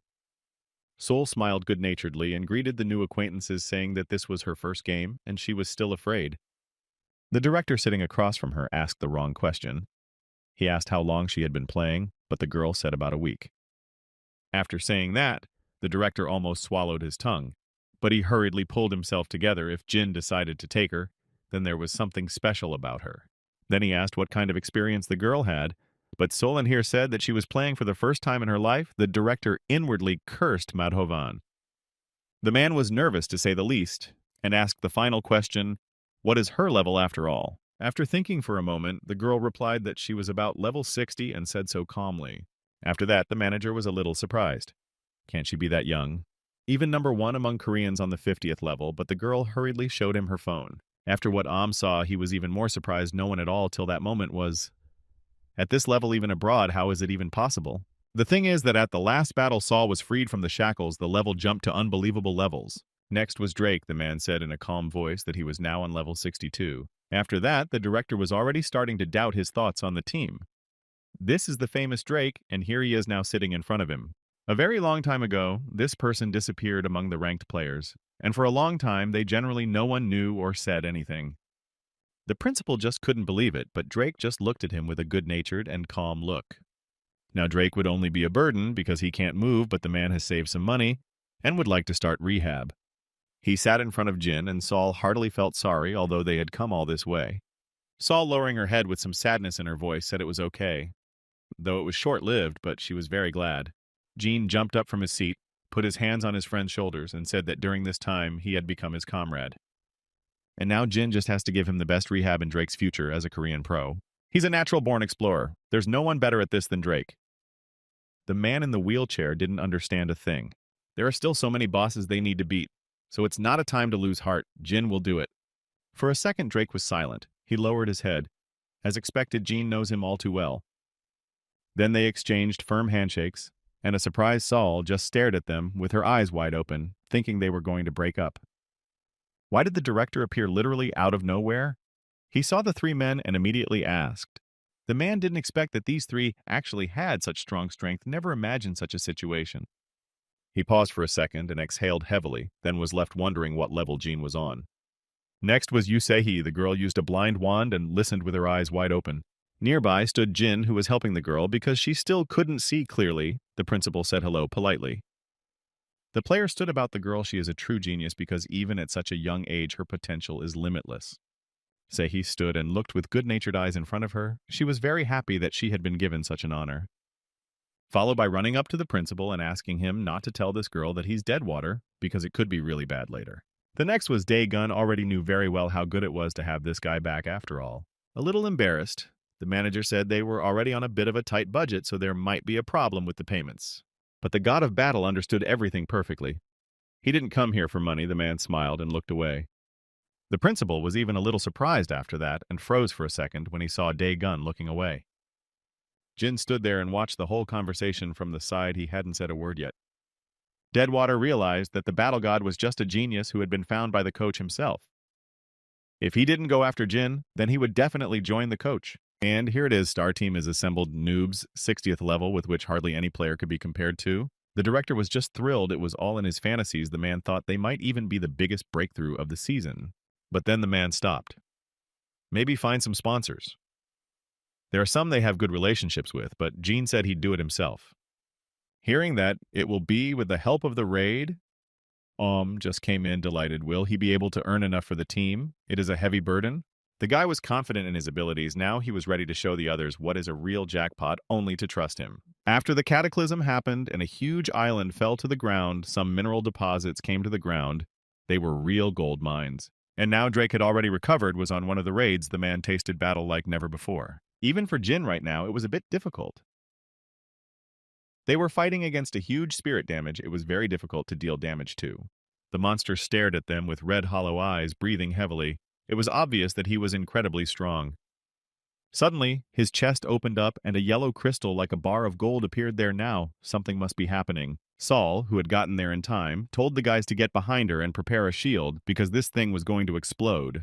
Immediately, the sacred appeasement girl triggered, releasing a huge protective dome outside. The explosion was suppressed, smiled great. You are only 4 of the 6 statuses of abnormality. Drake had a new weapon. He now sprinkled his enemy with a hail of arrows from his crossbow. Since Jin, Drake, and Saul were the only trio with a level above 60th level, A+ level monsters were only an easy walk for them. Soon the monster was defeated. Jin smiled perfectly. The real treasure of this dungeon, the fever time, had begun. There was a powerful explosion, and it was as if the entire sky was illuminated by a bright golden rain. Should have ignored the money they threw their way, right? Smiled. Now they will be billionaires. Saul was running from side to side with a huge bag collecting money falling from the sky. Eventually, she ran out of inventory, and the girl could no longer collect gold. Drake was trying to sort out the resources in his inventory, and there was gold everywhere. It was unbelievable. Jin smiled and said that the dungeon would remain like this for a while, so he would need to come here a few times. A woman named Herrera was just freaking out and ready to tear her hair out. Drake stepped closer and inquired about her, what happened to the building. There were animals on the ground with foam coming out of their mouths. The woman said that a few days ago a demon had come, and now their house looked like this. The unfortunate one was just crying with grief how they could leave something like that on her and how she even agreed to it. Drake was angry at who did this. Saul, for all his kindness, also clenched his fists. He must be punished.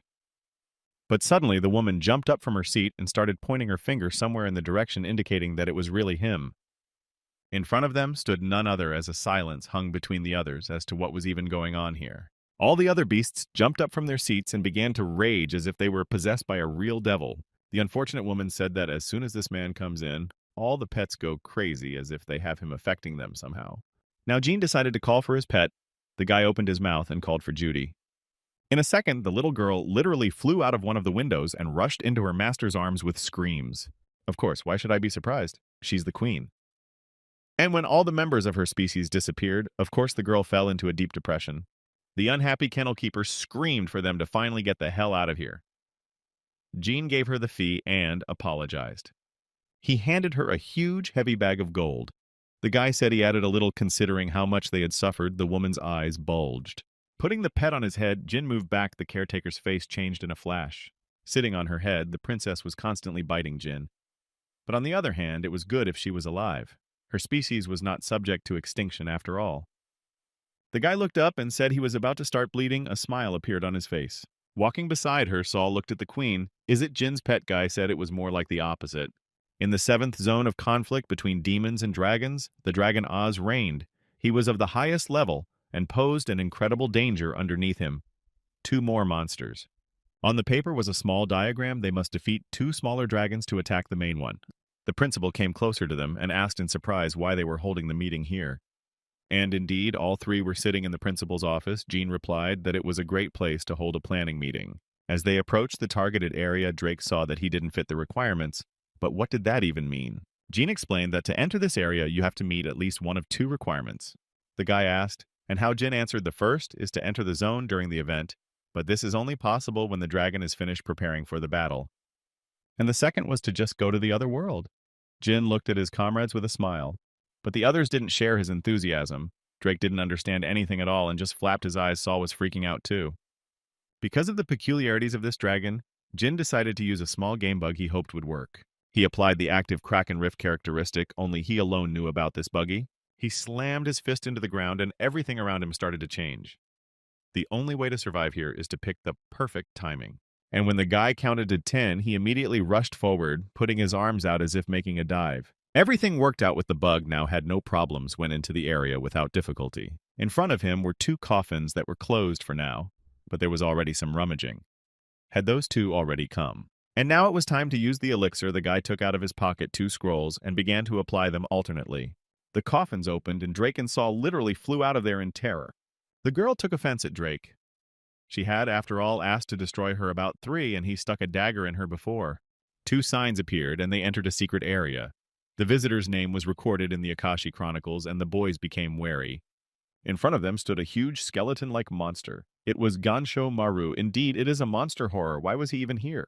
Drake had one thought: perhaps someone had started fishing this dungeon before them, but Jean didn't think so. Come to think of it, Drake hadn't seen anyone when he got here. The boy looked around with a careful eye. Staring forward, he said he wasn't done yet, but the enemy suddenly came up. Jin tensed up as well. They were blue wolves creatures that hunted in packs all the time and attacked their victims in droves. These guys are badly pissed off because they strike and run until their prey starts to weaken. Jin smirked. Drake had already prepared his 2 crossbows and began covering the monsters in a hail of armor-piercing arrows. But suddenly the wolves ran past him and rushed onward somewhere deep in the dungeon. Surprised, Drake looked after the monsters. But why were they running away? Could it be that someone scarier was chasing them? There was nothing to be afraid of. A huge Haranmaru monster suddenly appeared in front of them with a rumbling sound, its eyes glowing red. Wasn't it just unbelievable that an S-level monster had become just an ordinary elite boss? Would they really be able to defeat it? Drake saw the monster begin to attack them and cried out in horror, but Jin was fully prepared. The guy frowned and was the first to jump into the fray, right into the thick of things. The guy hit him as hard as he could and bounced aside. It seems the monster got the same thing he wanted to do to him. The monster looked at him with burning eyes and roared. The whole air was filled with vibrations. He raised up his huge paw and started to form a huge sphere of energy. Jin was even scared after that. In a second, the monster unleashed its full power right on the ground. Everything around it shook and huge rocks broke off from the ground. Saul, who had no time to react, couldn't stand on her feet and flew into the icy abyss. But there was nothing the girl could do. A frightened Drake looked that way and cried out.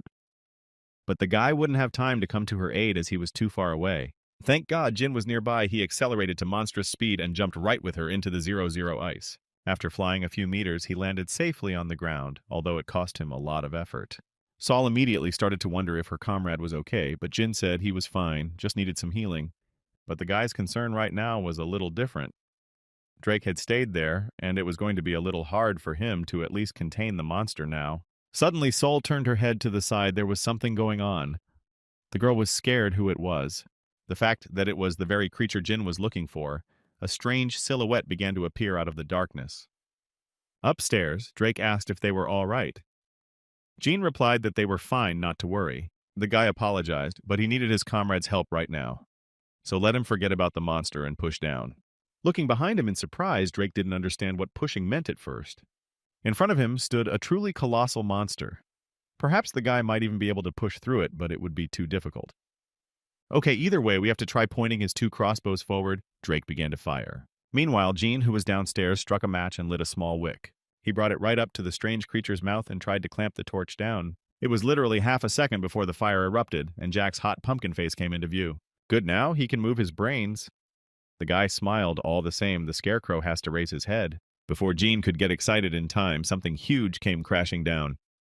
Drake probably did it. It didn't take long for the monster to be followed by Drake himself, who kept firing. Great, he arrived just in time. A comrade ran up to Jin and proceeded to cover him. The guy asked what's next since he brought a monster like Jin and asked for this place to be too narrow for him.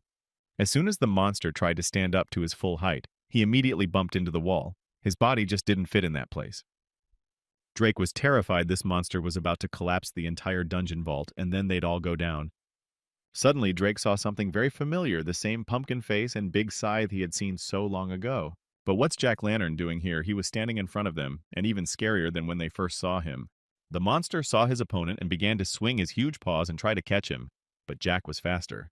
At some point, the monsters managed to get him, and Jack flew upward like a star and crashed into the wall. Thank God the pumpkin was alive, but he still didn't understand where he was or what was happening to him.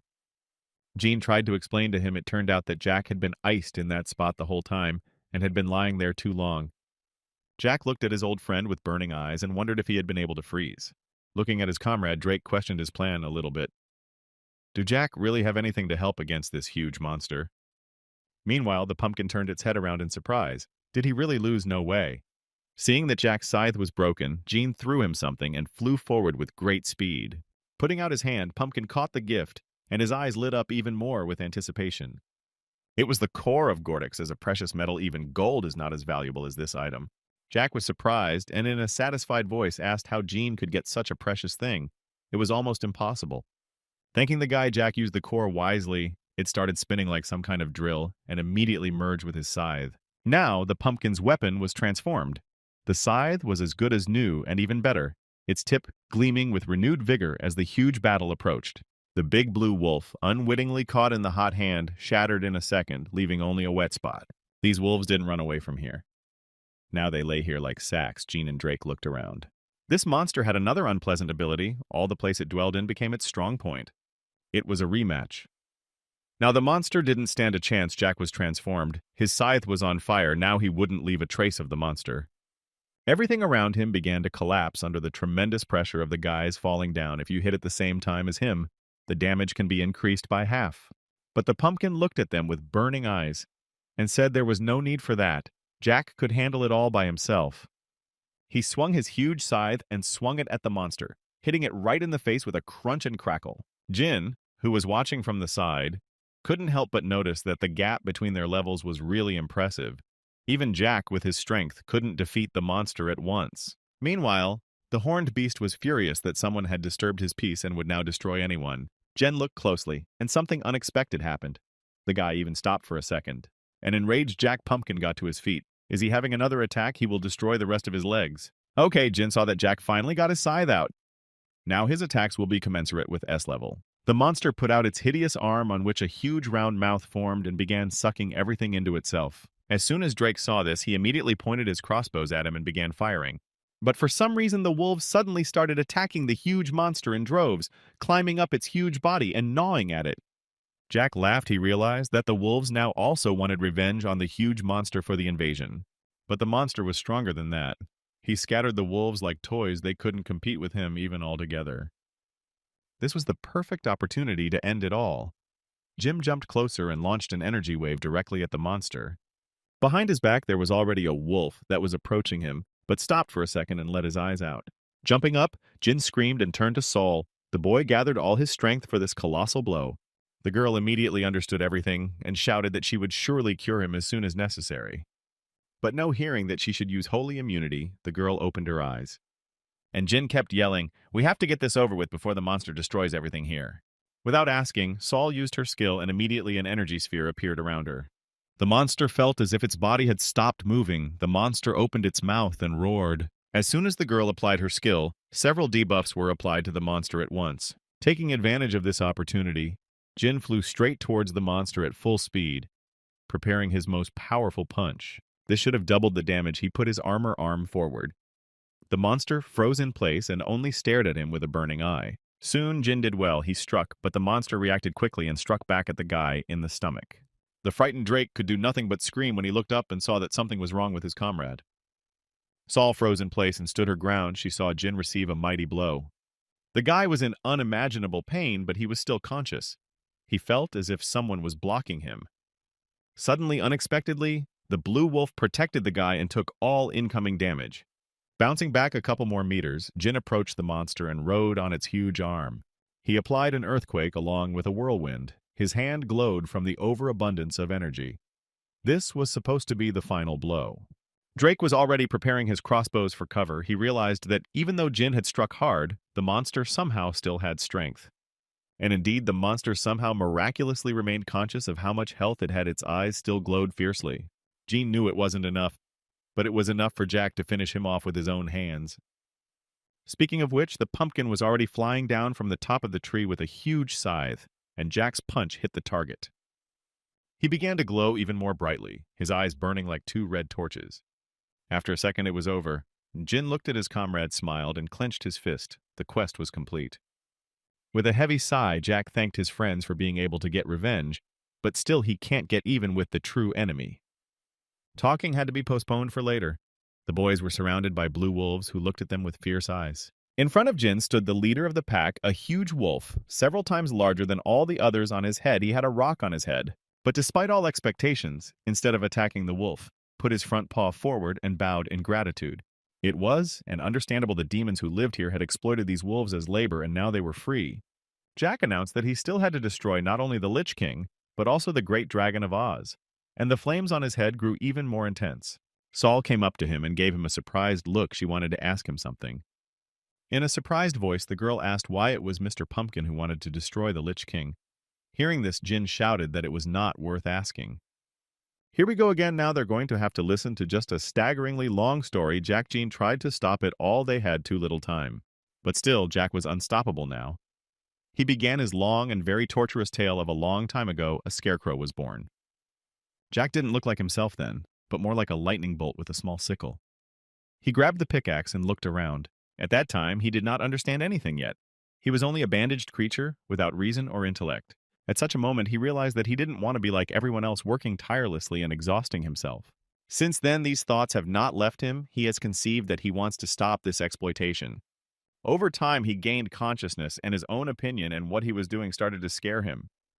He began to think about possibly imitating someone else's life without much meaning. Suddenly, he saw an incomprehensible being dressed in strange clothes with a pickaxe. The stranger asked why this guy was working without any sense. Pointing his finger at the blazing abyss, the stranger asked why not become fuel and jump over there. Jack obeyed. He was weak and insignificant and could not express his feelings, so he moved into the very bakehouse. He realized that the many stuffed animals behind him would go through this and become just as much fuel for the fire. When he saw Jack hesitating, the stranger asked him why he was standing. Let him jump. It doesn't hurt at all. Suddenly there was a loud sound behind Jack that sounded like a rumble and an explosion at the same time. When Jack turned around, he realized that a real miracle had happened. He was free, and his exploiter was on the other side of the world. There was someone's thin voice. The girl immediately apologized, but at least she swatted that witch. A girl stood in front of him and introduced herself and said her name was Dorothy. Jack's life has changed dramatically since then. Now he has a piece of volcanic rock stuck in his head. That's probably why he looks so dumb. It'll work a lot better if the fire doesn't go out. By the way, there was a small wick in his head now. There was one more thing. The girl started going through her things. Jack looked at her in surprise. She pulled a small watermelon out of her bag and said in a cocky voice that he needed it to protect the flame. Obediently putting on the pumpkin, Jack was transformed. Now he looked completely different, more like what he is now. Dorothy smiled brightly. She said she bought the thing at the market. It seems Jack is going pumpkin thanked her now. Since then, and began their long road to adventure, Dorothy was a very strong and brave girl. She always laughed with delight when she called Jack by his sweet voice by name. They became real friends. One night when Jack couldn't sleep, he thought about his past life and realized he had to get revenge on the man who made him like this. Dorothy slept next to her and knew nothing. The girl was pretty exhausted from today and was just resting. In the beginning, they went to the Oz faction. There were only giant demons left there who cut down trees to send them to the furnace. They met a lumberjack who was there fighting demon servants of the dragon. The woodsman said with sadness in his voice that he had lost everything to this overlord, the forest town, and the man he loved. In a devastated voice, he said that now he had nothing and no one to love. As Dorothy came closer to him, she held out her hand and said that his revenge wasn't over yet. There was a chance to make things right.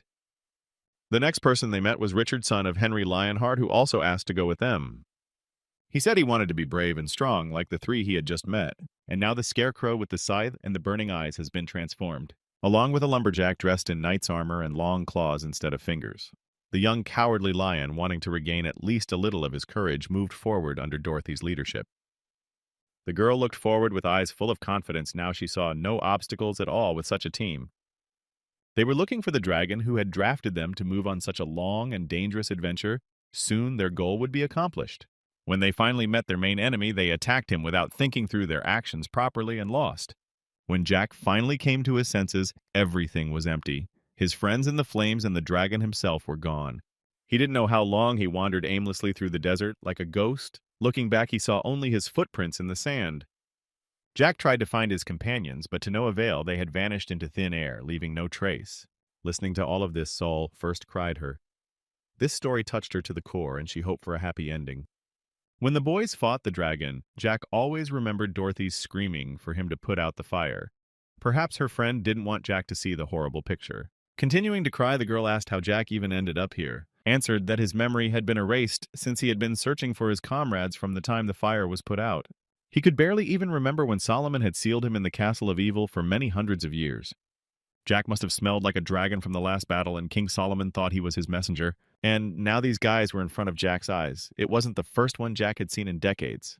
Drake assumed that when they went to the Lord of Darkness, Jack went to the dragon. Jean added that then the pumpkin was frozen here because the demon defeated him. Jack concluded that now he was back here to exact his revenge, to find the one he'd been looking for so long. That's exactly how Dorothy had taught him then, and now Pumpkin remembered it for the rest of his life. They have come to the edge of a frozen land, and now they are attacked by ice vampires, two hideous creatures. Drake saw them immediately and started shooting straight at the monsters, trying to contain them somehow. Jack waved his scythe and destroyed the monsters one by one as they literally fell apart like toys. Jin rejoiced. As expected from Jack, he was really strong, maybe their boss, not so strong, and Pumpkin could beat him. Lantern said that the dragon may have recruited talented monsters for his battle controls the left side of the castle, and the knight controls the right side of the Tower of Swords. With another swing of his scythe, Jack shattered the stone and cleared a path forward. The pumpkin stood ahead of everyone. And now they wandered into the throne room where King Lich, one of the dragon's most powerful servants, would sit. Pumpkin immediately asked Jin if the guy knew anything about him, but Jin knew nothing. This monster was the first time in front of them. The unmelted ice shatters, and the Lich King begins to rise from his seat with a crackle spreading his limbs. Soon the king of the throne awakened. Jack froze in place, and now, after all these years, he finally saw his enemy. There was a creak of metal, and the king stood up heavily, stretching his limbs, which had grown stiff over time. One of his eyes lit up green.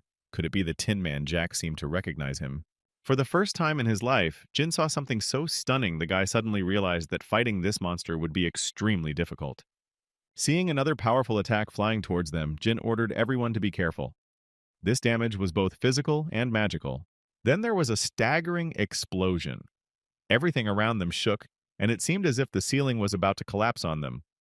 And now the raid was officially underway. Jin prepared himself to deal with this monitor once and for all. At a quick gallop, he approached the woodsman, but suddenly he saw that Jack had overtaken him. Pumpkin flew straight forward at his old friend, waving a huge scythe. The king drew his weapon and blocked the powerful blow. Jack tensed with all his might. Jack tried to wake up his old friend. He shouted for him to come to his senses. Finally, the lumberjack's name was Nicholas. Jin rushed straight towards him, swinging his blade. It was impossible to let the woodsman recover. But the armor is so hard that even a blade bounced off of it like wood. Even if you scratch it, the person will still be injured. The lumberjack grouped up and prepared his ice attack. Jin saw a bright ice beam at the last moment. Something flew past them and hit them right in the upper vault of the castle. A crackling sound was heard. The air began to fill with cold. Thrown back by a mighty gust of wind, Jin flew into the nearest wall and hit his back. The woodsman sprang toward him and was already bringing his huge axe to destroy the guy. With one blow, Jin was startled and let his eyes bulge. Trying to block the blow, the guy put his hands forward, but no doubt it's possible to block such a direct blow. He still had no time to escape. So there was only one way out. Jin prepared to take the full force. Drake cried out, seeing his comrade in great danger. The shooter began to shower the lumberjack with a hail of arrows from his 2 crossbows to distract him somehow. The arrows bounced off his armor without doing any damage, but the Tin Man still stopped in place. Jumping up to him, Drake immediately asked how Jean was feeling. The guy was laying on the earth. He seemed dazed. Meanwhile, the king began to bring his hand in for another frosty strike. His fingers turned into real claws. Saul, who had seen it all, used her sacred immunity to do something to protect the guys around her. A huge energy wave flew straight at the king, and in a flash stopped him. The girl put all her strength into it. It seems she was lucky the skill worked. The paralysis engulfed the king's entire body, and he stopped his hand. But Jin looked at her and said that this monster's magical defense was too strong. Don't get too excited. The king stopped, but was still conscious. The enemy had not been defeated. The battle had only just begun. She gave Drake a surprised exclamation. Jin said that the girl's attack had only confused him. In fact, he was even more enraged now. Compared to this monster, the others just look like ordinary players who can't do anything. But monsters exist to be defeated, which means even this monster has a weakness worth preparing for. A column of flame suddenly appeared in front of the guys and spread throughout the entire castle space. It was Pumpkin Jack. He had finally come to his senses and was now ready to fight with renewed vigor. He tried to bring his old friend to his senses. Drake asked where this pumpkin got such talent. Jean didn't understand anything either and just stood there watching. Meanwhile, Jack tried to wake up his old friend Nicholas by reminding him of the old days when they fought side by side. Putting the scythe forward, Jack said that perhaps this alone would remind Nicholas of him. Great. That was a chance. Jean drank his potion and told Jack to keep it up. Everyone would have to attack at the same time. Well, let's get started. The guy put his blade forward and moved towards the monster who stood on his throne. Shots and flashes began to erupt everywhere. The king repelled all attacks. His strength was too great to break him so easily. Jin shouted that the king was approaching. The guy had prepared all his strength for it. But it was necessary to leave. Everyone else just fell to the ground and crouched down to dodge the attack. Above was flames. Drake notices that the raid has already been going on too long. Jim is really sure it's going to be okay, but Deadwater says not to worry. The main thing is to stall for time when they see a change. Then it will be their chance not to miss it. The king, covered in cold, looked at his uninvited guests and suddenly stopped. Gene heard some strange voice in his head as if someone was addressing him. The guy even stopped a little. He didn't remember that voice at all. Though he knew everyone in this game stopped for a second. Well, it doesn't matter if he hears a voice or not. What matters is that the guy can defeat this monster. So it's worth a shot. Drake suddenly shouted for everyone to look forward. There apparently something was wrong. The king and his demeanor changed. Seeing that the Demon King's armor had changed and cracked, Jin laughed as the rust debuff that only affects metal objects. A few more knights with burning eyes rose from their seats and moved forward straight towards their comrades. The first was the lion chimera monsters with burning eyes and the head of a lion, though he was clad in the same armor. Next was a stuffed soul collector. He looked like Jack, only his flames were stronger and blue in color. And last was an iron golem monster with a long arm that had 4 fingers that looked more like spikes. Smiling, Jack finally realized that it seemed the king still remembered them, but why was he pointing his axe at his old friends? Turns out Gene was right. Drake shouted that the other monsters came almost immediately, just as the comrade said. But turning around, Drake saw that for some reason his buddy had frozen in place as if paralyzed. Something was wrong. It didn't happen the way Jin had planned. The summoning was supposed to happen when the king was weakened due to the debuff, but things didn't go according to plan. Saul saw that the rust on the king's body was beginning to fade. He seemed to be renewing himself. Moreover, the king had increased his HP and was now much stronger and more resilient than before, which was already causing problems. Jin bounced back. I tried to regroup. Now the monster he was fighting was much stronger than expected. Everything was completely different. The guy did not understand why the scenario has changed so much because his information cannot be reliable. But everything is not as he imagined. Perhaps it is because they are the first to get to this phase. The guy was trying to ponder dodging attacks. But maybe something changed because they were helped by Jack-Lantern. Drake was throwing his clappers around in an attempt to do something to stop the pesky monsters. It didn't work, and one of the monsters was already flying at the guy, bearing its wide fangs forward. Saul, who had seen it all, was horrified and concentrated to protect her comrade from imminent danger. She applied the sacred barrier and protected Drake at the last moment into the magical wall. Behind the girl's back, something started to happen.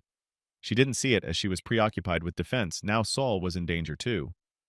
Luckily, Jack was in time to hit the unknown monster that had appeared behind the girl's back with his scythe. Now Jack is furious that they dared to turn their weapons against his allies. It's inhuman. Now he will destroy them. Looking up, Drake thought it would be too hard. The king had cured high-ranking monsters and was supporting them. Something was wrong with Jin's plan. Then he shifted his frightened gaze to his comrade, with whom something strange was happening. Drake had never seen him so confused, and indeed Jin was standing in the middle of the monsters and couldn't figure out what was going on. Inside, the guy was a mess without understanding the situation. They'll never win. He tried to get his thoughts together. With his skills and resurrection capabilities, they could basically defeat the king, who was incidentally approaching. He kept hearing some strange voice in his head and ordered everyone else to hold out for 3 minutes.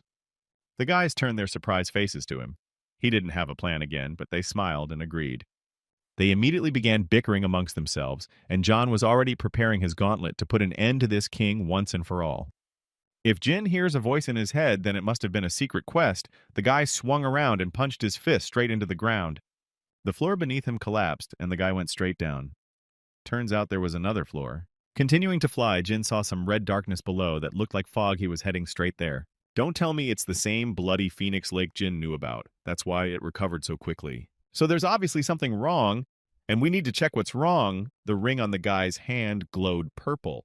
A second later, a huge kite appeared in the air and was already flying next to its master.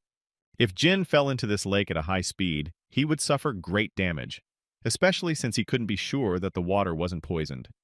With only one single option left, the serpent opened its wide mouth and Jin immediately jumped inside its body. Now it was as if he was inside a spaceship. The snake did not perceive the poison at all and just floated freely inside the lake.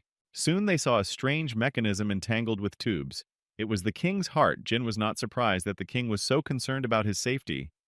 The second heart, it was just an incredibly good chip. If Jin is not mistaken, this characteristic did not get to him immediately. At one moment, Jin saw a strange, vague silhouette of a girl looking suspiciously like Dorothy. She was standing in front of the boy and ready to fight. Wasn't that the call? There are more monsters than just the ones above ground. Dorothy jumped up and headed straight for the snake. She was ready to give her life to protect her comrade. It moved so fast that Jin couldn't even follow it with his eyes, just incredible power. And how only to fight this monster? Meanwhile, Dorothy was building up her firepower and stabbed the serpent right in the back. The monster staggered and flew off to the side. He was knocked off course. Even monsters of his level couldn't compete with this monster. It was Whirlwind Jin holding on as best he could, for it was a huge effort for him not to fall out of there. When he opened his eyes, he saw Dorothy running toward him, swinging her fists at him. Following this, the unfortunate serpent received a mighty blow. Straight into its neck, the monster deflected, and in a second, the guy was out of its mouth. Once underwater, I didn't even quite realize what had happened. The guy was flying in free fall and couldn't concentrate. Seeing her victim, Dorothy pulled out her blade and immediately went straight for him to destroy him. Well, no, Jean wasn't going to give up so easily. He lunged straight for her and swung his arm in an attempt to hit her. But the girl was phenomenally fast. She seemed to anticipate all his movements and deftly dodged to the side. It was as if Jin had now gained a new level. Now his rank was the sunken sea devil guy transformed. It was phenomenally cool. He no longer felt any pressure from the water and could move freely around the entire lake. The serpent also transformed on his head, grew 2 large horns, and now he looked like a real dragon. Stopping for a second, Dorothy looked at her opponents. The girl expected to defeat them quickly, but failed. Jen realized that this time was going to come sooner or later, but didn't anticipate that so quickly. It seemed luck was on his side. Great. Now it was time to go back. His friends were waiting for the snakes, and the guy prepared to end it once and for all. After Drake saw the girl's body come out of the water, he stopped for a second, unable to believe his eyes. Saul even stopped applying her spell out of surprise. The girl didn't expect something like this. It didn't take long for the new item to arrive. Jin got his hands on the left and right hand of the King of Evil Spirits, an incredibly powerful item. The guy decided to give this item to Saul. He thought this thing would be just right for her. It was worth a try. As soon as the girl put the gloves on her hands, they immediately became the right shape for her and became incredibly light. Running in the opposite direction for the last time, Jim shouted for her to use this as a means of self-defense. Nothing more, she'd be fine. These things could be a real surprise to her enemies. A triumphant smile appeared on Jin's face. The magic that the girl possessed merged with these gloves, and now her power has increased several dozen times. Drake was still in a daze. He couldn't believe it had all happened in 1 second before he even realized it. While Drake was trying to deal with those nasty monsters, Jean walked up to Saul, who was trying to recover him from behind. Now she had a real ultimatum. The girl prepared to hit the next monster. Of course, it was clear to everyone how powerful this weapon was now. Saul was simply invincible. The girl was preparing to deliver a devastating blow. As soon as her hand made contact with the monster's hand, then the monster felt an incredible pain. The force was simply staggering. The girl struck with such force that no monster could resist her onslaught. Drake noticed it. Did Jean really give it to her? But on the other hand, it's great for self-defense. We'll have to hold out a little longer. The boys got ready and began to restrain the monster with renewed vigor. Dorothy came to her senses and again began to attack the intrusive man who dared to show up at her door. Even though the dragon was showering her with flames, the girl was incredibly powerful. She seemed to ignore all incoming damage. But Jin wasn't going to give up. He jumped over her and headed back to attack her from behind. No, Jin is as agile as anyone else, so don't let the monster have any hope of beating him. Turning around with great speed, she flew after him and could not let this man win. But it was all useless. Someone's huge mouth grabbed the girl and flew straight up. It was a chance. With a few quick lunges, Jin struck the target and the metal cracked. He struck with all his might. The king standing above felt some kind of malaise, as if his strength was leaving him, and he began to dissolve. Drake noticed all the summoned monsters disappearing as if dissolving into thin air. But what happened? It seemed Jin could even clone Jack disappeared into thin air, dissolving into his flames. It seemed it was over. Jean climbed up the hole where the heart should have been changing. The lake was draining. All the blood that had filled the opening began to flow into that very hole. Things were getting out of control. This wasn't like a normal attack. The people standing upstairs got ready. It was trying to survive any way it could, so Drake aimed his full power at it and started coming in with arrows. Smiling with some sadness in his voice, Jack said that now the end had come for his old friend Nicholas. The Lich King was already powerless to resist, and Jack took advantage of this by striking with his scythe. The voice of the lumberjack is heard saying he has no heart. He feels no pain. He asks Jack to end it. There is an explosion. When they defeated the king, then Drake felt his power increase. His level increased several times. Well, now she was much stronger. She had increased her level by 2 and now felt an incredible surge of strength. Jean got a boost too, but it was still a bit disappointing. But he got so many rewards and titles that it was hard not to be surprised. Jack picked up a piece from the Lich King's armor and wished his friend rest in peace. Now he wouldn't run away either. Pumpkin was very sad that his old comrade had forgotten them and turned into a real monster, but there was simply no other way out. Following that, they received a new unique item. The actual heart of the Lich King was the most valuable item right now. As soon as Jin saw this, he immediately started jumping for joy and shouting, "Did he really get the rarest item in the world?" He said it was his heart. Now Sol ran up to him and wondered what it was all about. The guy couldn't stop cheering. Drake wondered where Jean would even use it, but the guy just laughed. It could be used anywhere. The point is that now its wielder can apply the same characteristics as the king. Friends marveled, "Wow, this is truly an ultimatum item for a reason they call it a spare heart." Jin pondered, "Yes, there is a reason why this item is the most valuable item in this game. It is really useful when you have a certain rank." But it seemed too early to rejoice. Something began to happen, and the whole space was covered with a strange green veil. Drake lets assume it's some kind of sudden shutdown. But why? What's even happening? Sol looked up and opened her mouth in surprise. She invited everyone to look up. There is really something strange there. There was a huge eye that looked at the comrades. A voice came out of nowhere asking what kind of bunch of show-offs they were. Jack was furious. He must have realized what was going on. It really was Oz, and the pumpkin was on fire. Standing on the ground, Jim looked at the strange eye and pondered. Most likely, he had already guessed what was wrong. This task was only available to Jin. Drake wondered, is this really the king? If he didn't accept this offer, the king would get very angry. Deadwater had already put his finger up to the sign, but Drake tried to stop him. Something was wrong. On the other hand, Jean was very fond of honors, so the only question is what about his passing to the next world? As soon as Drake noticed that his comrade had agreed to these terms, he was immediately horrified. Why only he did it? But Jean had no other choice. He needed that title, but the only question is whether Jack Pumpkin himself would be okay with it. Maybe it would affect him. However, he did not say anything, but simply stood and looked at the others with his fiery eyes. Anyway, their next target was the knight. Jane raised his hand up and prepared for another battle. His friends followed him. The events moved to the real world. Kim Jong-un pulled her cap over her face as she walked down the street at night. The girl walked quietly and tried not to attract unnecessary attention to herself, but unfortunately, it was impossible. The stranger said he had been waiting for her for a very long time. In front of her sat an incomprehensible man on a bench. His face and body were hidden in darkness, and his voice was eerie. As the man came out into the light, it turned out to be the Zodiac who had been waiting for the girl all along. Kim said she saw posters on the street about the bounty. The battle scene was pretty exciting. Lifting his head up, Zodiac proudly said that he just didn't like being provoked, that's all. Walking up to the girl, he took out a screwdriver and presented it to her throat. He said he wanted to know a lot about her and had to go through a lot. Kim smiled and said it was very funny because she wanted to meet with him, so she had the same interests. Surprised, Zodiac looked down at her and hesitated for a second. It seems this girl is not so simple. The girl continued to stare at him with a defiant look, although it was clear from her look that she was very worried. Turning to the man, she asked if he wanted to work with her. She could use an ally like Zodiac. In the world of the game, Sol got another upgrade. Now she had a cloak and beautiful clothes. She said that the elder of the angel tribe gave her this one. Drake glared at her and said the girl looked really good. Jean stood behind her and smiled.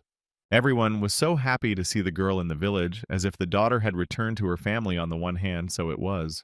When the ball boys were getting ready for battle, Drake said that the Lich King was Lumberjack Nicholas. Smiled Jack said that perhaps the knight would be Richard Lionheart. Pumpkin was already anticipating a battle with another old friend. Of course, Richard had a strong body and bright mind like his father, and he was to become a general afterwards, so the level must be high. Jack had finally made up his mind he would do to Richard exactly what he had done to the lumberjack. The problem was that the knight didn't have a clear attack pattern, so it was difficult to track and learn the movement. The monsters will attack from the first floor, but Jin has already created a strategy in his head, so there's nothing to worry about. They moved forward.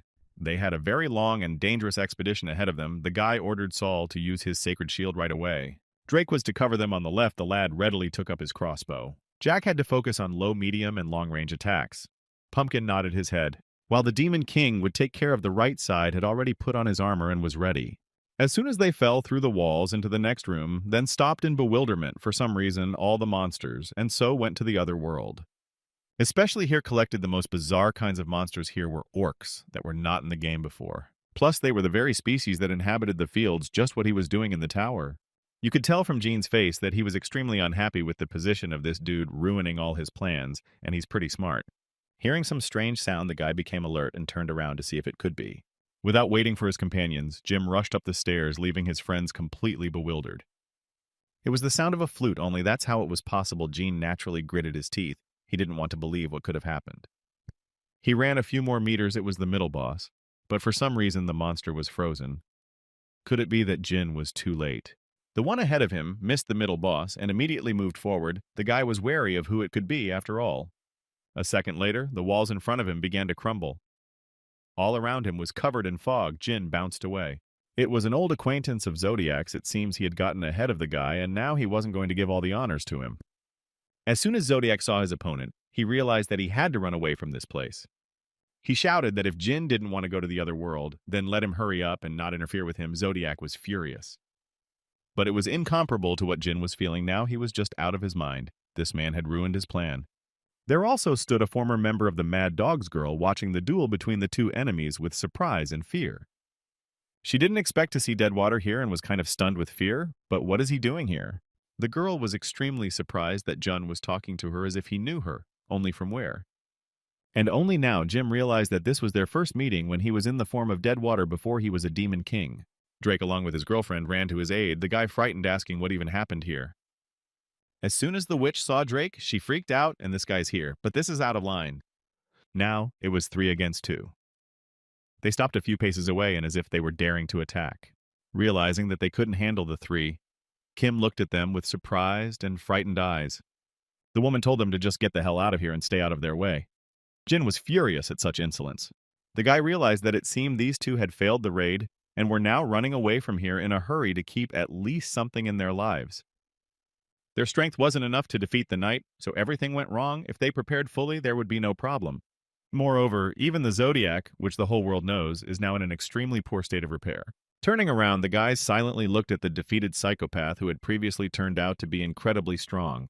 There was the sound of armor rubbing against each other as the knight approached. A silhouette appeared from the broken wall. Jim was horrified. Could it be so soon that he'd meet the knight? The boy prepared for the battle to be intense. This monster was no comparison to the one before. His eyes were glowing, and he looked really menacing. The guy continued to stand there in a daze, unable to say a word. His eyes widened to their fullest extent. Finally coming to his senses, Zodiac lifted his head and started twirling in different directions. What had happened here in the first place?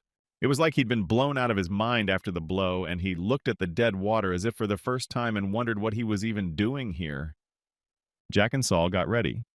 They realized that the battle was about to get very intense, and they couldn't give up. From somewhere came 2 orcs dressed in knight's armor. Kim seemed to be controlling them. After this, even Jin opened his mouth in amazement at how unbelievable it was that monsters were now working with humans. Where has this ever happened in this game? What happened in this game? Turns out they were former members of the Mad Dogs. Apparently the cataclysm affected them so badly that they turned into orcs. Coming to her senses, Kim yelled that Deadwater really pissed her off, so let her get the hell out of here and stay out of the way. Guiding her charges forward, the sorceress ordered the destruction of this pesky man. Jin was even a little surprised. Did they really think they could defeat him? One orc had already brought his axe to bear.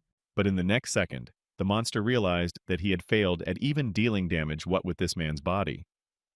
Really not a scratch. Although it was a direct blow to the head, Jean stood alive and well and only laughed.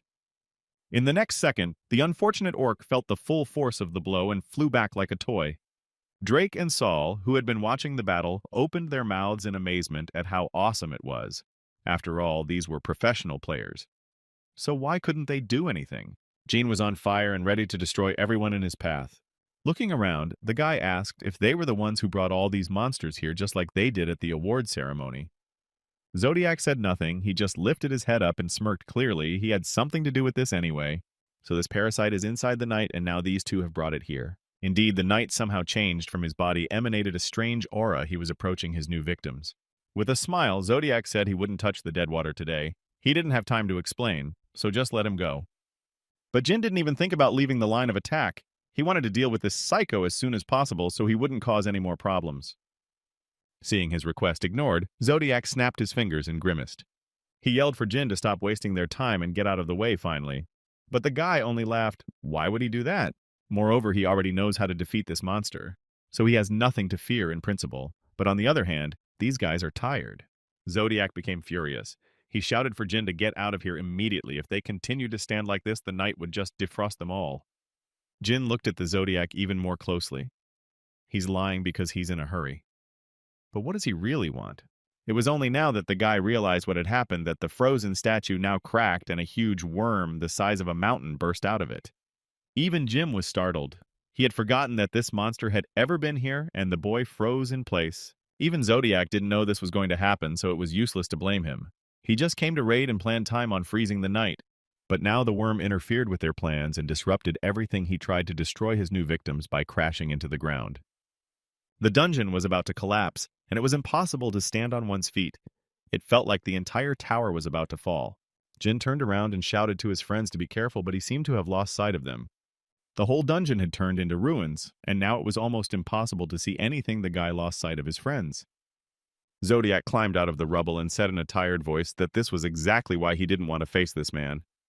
They ended up splitting into pairs. Drake stayed with Saul, and Jin, to his great regret, was now paired with Zodiac.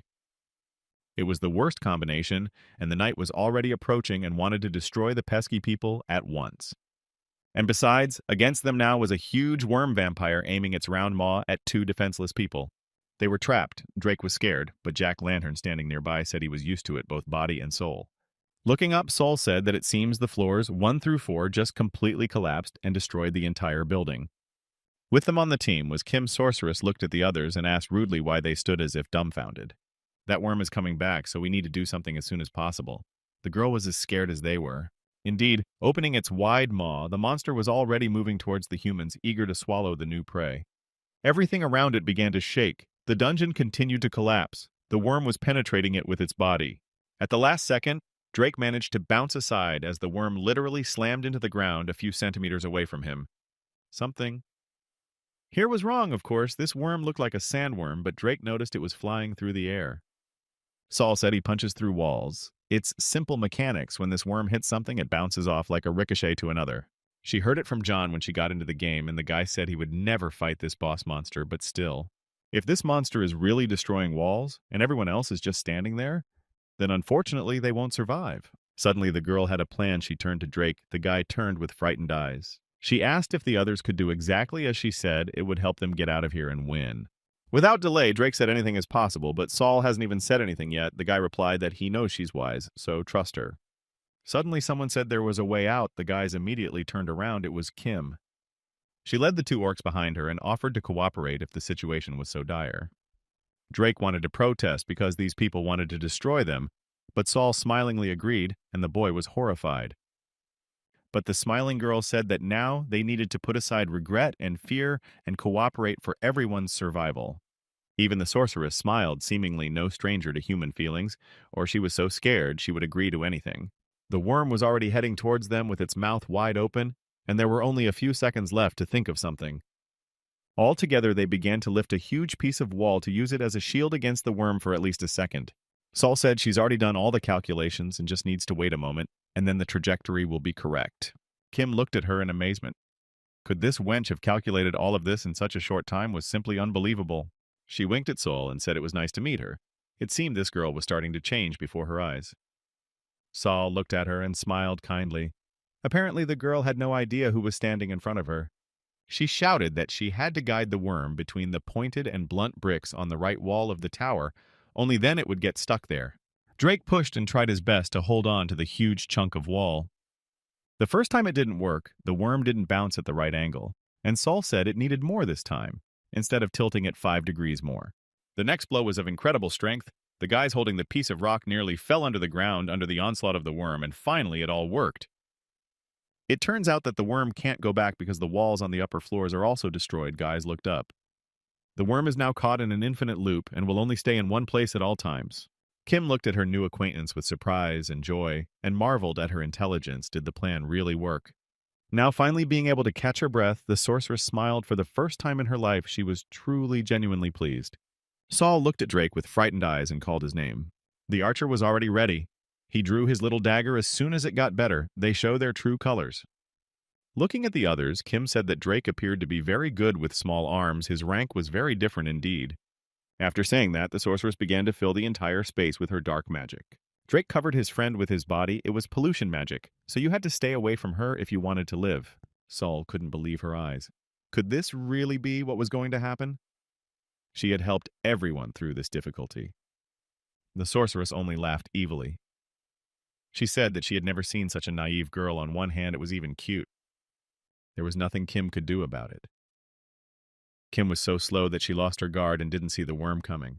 All she could do was cry out, and the monster immediately swallowed her friend in one go. Drake and Saul just stood in the distance and watched the guy cover his face with his hands to keep from throwing up. A distraught Kim screamed she didn't expect the monsters to attack so quickly, much less come back here. But the healer began to speak. She said she had calculated everything, and so Kim looked at her wondering what else she meant. Saul looked at her with a completely devastated look. Did she really think the girl would reach out to her seriously? After Kim realized that she had been tricked, she was seized by fury, who had never been so easily tricked before. The worm, meanwhile, was approaching her at an unbearable speed, and it was almost unreal to dodge it. Meanwhile, the guys were fighting a knight who had risen from the other side of the world and was now very angry, and it was too hard to hold him back. Zodiac smiled. The knight was inadequate. The man couldn't believe there was only one critical situation left. Well, he has no other choice anyway, so the man suggested that the dead water join forces, but Jin has disappeared. The psychopath turned his head and couldn't believe where he could hide here. The space was empty. Zodiac was furious. He shouted that the dead water was just real trash since he decided to run away from here like the last coward. But it was too late anyway. The knight flew straight at Zodiac at full speed. The man did not have time to dodge and now flew straight down into the abyss. The situation was desperate. He gritted his teeth and tried to save his life, but so far it was useless. Meanwhile, just hiding, he had that invisibility cloak, and now the guy could just wait out the attack in a secluded place. All the while, Kim was trying to get away from the pesky worm that was following her everywhere. Watching Saul thought they couldn't afford to go to the other world, so she decided to use these people. From the beginning, there was no need for a fight. No one should have gone to the other side of the world, but everything happened. As it happened, she only made a rough calculation and put it on the case. Drake looked at the girl respectfully, wondering if she would get mad if he took her smart. Meanwhile, Kim was struggling to stay on her feet. She didn't expect this girl to fool her so easily. She was worse than dead water. The sorceress screamed that the next time they met she would be sure to destroy her and turn her to dust. Unlikely, Saul had heard it all. The method of dropping the vampire worm seems to be the way to escape from the tower. Drake assumed that was the reason Jean didn't want to go through with it. But it wasn't over yet. One orc came out of the wall and somehow miraculously survived the blow. He immediately looked at the healer who had caused all this chaos. Saul looked up fearfully. She could not seem to get away from this opponent now. The orc decided to start with the weakest to destroy her as quickly as possible to take revenge. Drake noticed that the girl wouldn't be able to dodge too quickly due to her low agility, so he yelled for her to duck. The monster was already flying at her like a huge metal ball. He was ready to crush the girl, but she was ready and struck first. Of course, with such an item, one could easily fight any opponent. Drake was incredibly proud of her.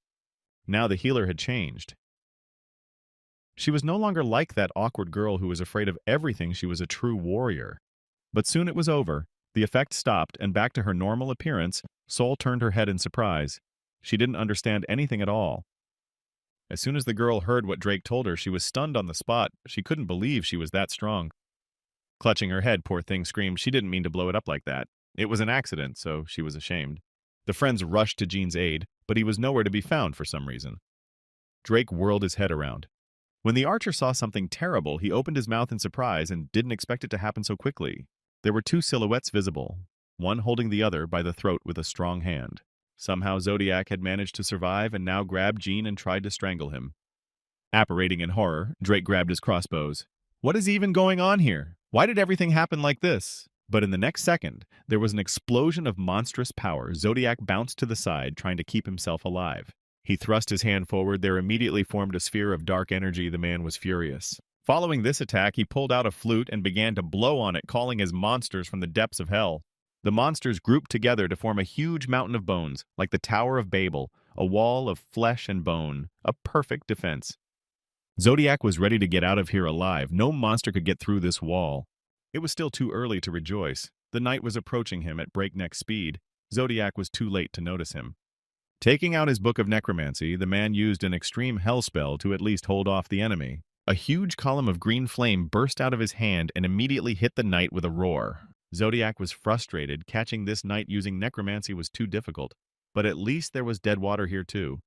The man began to look for the teleport scroll. He was extremely tired of being here. He had to get out if he looked for it. Maybe he could survive. But no sooner had he found what he needed than he was grabbed by the firm hand of the knight who was still alive. Naturally, this attack had no effect. From somewhere Jin appeared, he snatched his blade and lunged at his opponent. Now, he will take charge and end this. The knight began to transform where his head should have been. There were spikes like a huge porcupine. Bouncing off the rocks that flew directly at him, Jin tried to get out of the line of attack. At the last moment, Jin managed to dodge the barbs flying at him, but they still ruffled his cloak. On the other hand, there is always a chance to break through, so the guy snatched the bottle of life-giving potion and drank it all down. The next moment he used the blood raptor, he began to absorb the knight's blood to poison it later. A bloody smile appeared on the monster's disfigured face, and its eyes also lit up. But even despite all of this, somehow the monster remained conscious and still posed a danger. In the next moment, Jin not had time to react, and felt as if his body was being pierced by hundreds of needles. He was hovering overhead and was struck by several thorns growing out of the ground. But it wasn't over yet. His body was suddenly overflowing with energy. He grabbed onto the spikes and simply destroyed them in one blow. Now all of Jin's characteristics have increased several hundred times. The guy changed beyond recognition. His body became completely black and his speed increased. Putting his gauntlet on his hand, he swung around and prepared to hit the knight right on target. He had a heavy feeling at the attack, even much heavier from what he felt before, but still the guy didn't give up. Looking to the side, Jin saw something. It had been over 40 seconds since he had gone into berserk mode. His health was decreasing. But still he reached his goal and was just throwing hundreds of punches in a second. Even he didn't care that he was in a lot of pain. Looking at the fact that the knight was still alive, Jim became even more furious. When will this monster finally go to the other world? Suddenly, he felt someone talking to him. Someone's voice was booming right in his head, but Jin didn't stop punching. At some point, a bright flash of green flashed, and the guy was thrown many meters backwards. He didn't understand how that psycho was still alive. It was impossible. The Zodiac had survived. It was like that Zodiac was alive and well. Besides, without a scratch on his body, he had developed his survival skills well. In his hands was the very book of necromancy, with the help of which the man was most likely able to resurrect himself. At that moment, Jin felt like an incredible fool. He should have anticipated this preparation, but missed the moment. Zodiac was none other than a dark priest who learned that skill in a special secret chapel of darkness. And now the position was restored. Zodiac was again holding Jin by the throat and trying to strangle him. Finally, the answer hung in the air. A smile spread across Zodiac's face. He triumphed. He just lay there and got all sorts of benefits from it. The knight, meanwhile, came closer and closer. The grip on Jin's neck got stronger and stronger. The guy felt like he was losing consciousness. Besides, he was very weakened by the battle. The Zodiac said he didn't expect it to end in a cataclysmic event, but it did, and it came out of the blue. Jin was once again horrified. Did this guy know about the cataclysmic event? It was all for nothing, and he foresaw it. The man explained that Jin had already heard of the term closed beta, but had not reacted in any way. He certainly couldn't be wrong. With a grimace, Zodiac asked who Jin was. It's impossible to know everything, but Zodiac will hear about that a little later. He had already pointed his huge spikes towards the enemy. Luckily, Jack showed up just in time. The pumpkin threw the Zodiac aside, and the man didn't have time to stay on his feet. Flying off somewhere very far away, the psychopath looked towards, could it really be Jack-Lantern from where he came from here? Freeing himself from Jin, breathed in the air with a full chest and finally regained consciousness. Zodiac couldn't believe how the pumpkin was able to escape from the castle of darkness. It's simply impossible who freed him. But all was so Jack was now raging. He saw a comrade trying to be sent to the other side of the world and now to take revenge. Luckily, Drake and Saul saw Jin falling and rushed to his aid to heal him somehow. The girl applied the angel's prayer and put a protective dome on Jin so he wouldn't shatter when he fell to the ground. Luckily, the guy managed to stay in one piece, but he didn't realize everything around him was red. Could it be Jack-Lantern how he came? Now the Zodiac is left alone with a giant pumpkin spirit. But what did the Mad Dogs do? Where are they anyway? Deciding that he would leave as soon as he dealt with the night, Zodiac rushed straight at the monster. There was no time to delay. But Jin wasn't going to give up his victory. He ran straight forward at Zodiac, couldn't give him such a tidbit. All of them rushed forward. Zodiac realized that it was only necessary to hit the knight once he was barely alive. But the man had no time to do anything. He was again pierced by spikes that appeared literally from under the ground. The poor man couldn't believe it had happened. He'd come all this way just to go to the end of the world like that. But the Jeep was healthy and alive, and he screamed at the Death Knight to finally pay attention to him. Seeing that the knight had separated his own head, Saul was horrified. The girl froze in place and opened her eyes wide. It wasn't really like that. Drake explained that Knight would be leaving this world soon, and so he wanted to get rid of the body. Jin shouted for them to keep the Knight out of here and stop him at all costs. Drake began firing at the Knight with his crossbow. His armor-piercing arrows whistled through the air and reached the target. Jin himself was in a very poor condition. His body was completely exhausted from the battle. Saul was trying to help him in any way she could. She was healing him as best she could. But it was as if Jin wasn't listening to her. He blamed himself for missing the Knight in such a state of how persistent the rotten water was.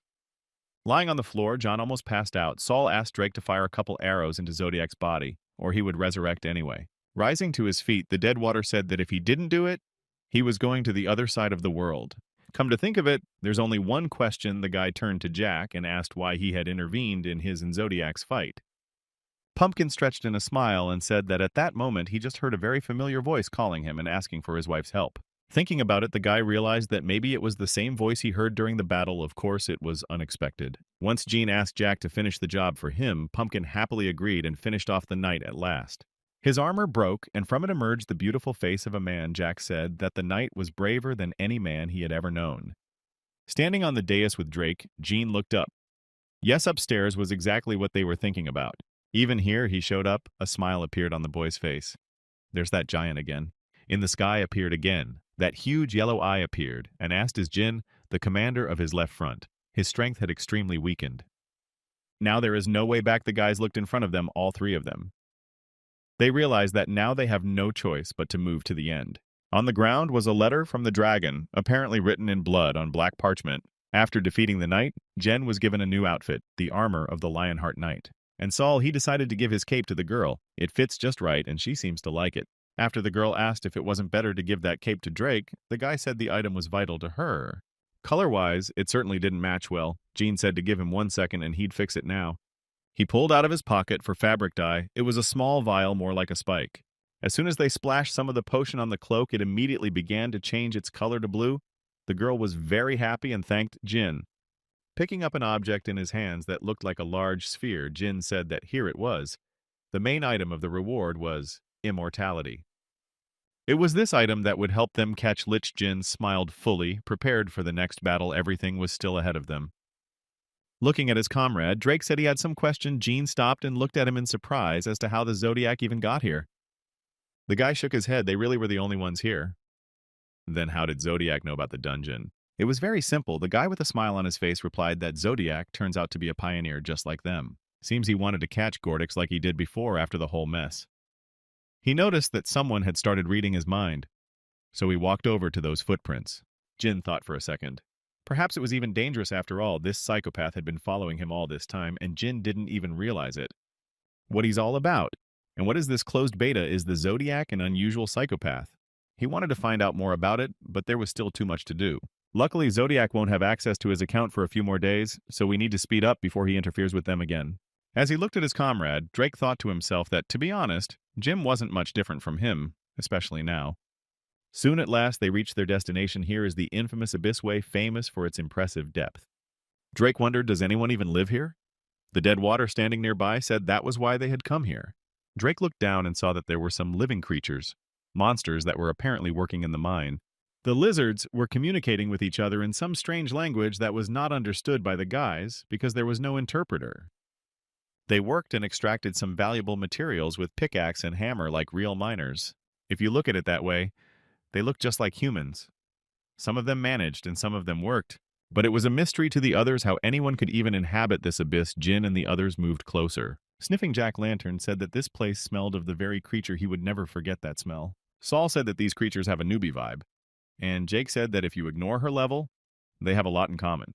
At the moment, each race in this game has its own hunting ground to obtain various materials as needed. The dungeon is not originally a place for people with low levels. Then there's something that needs to be done. Drake began to draw a diagram with his dagger in the sand of the low-level lizard special summoned here by the king. Now let them see. This place is very sloppily organized. If you look closely, there's no order at all. As he looked closer, Drake began to notice something. His eyes widened in surprise. This dungeon has 4 floors. The lizards would have kept working if someone hadn't called out to them, but they all stopped and looked away. There were too many orcs, a whole army of them, and apparently they didn't come here with good intentions. The workers began to look amongst themselves and speak in a frightened voice. Again, these orcs came here to raid. Meanwhile, the monsters went on a rampage, destroying everyone in their path and telling the lizards to stay out of their way. But the lizards were not going to give up so easily. They took up their weapons and began to fight back furiously.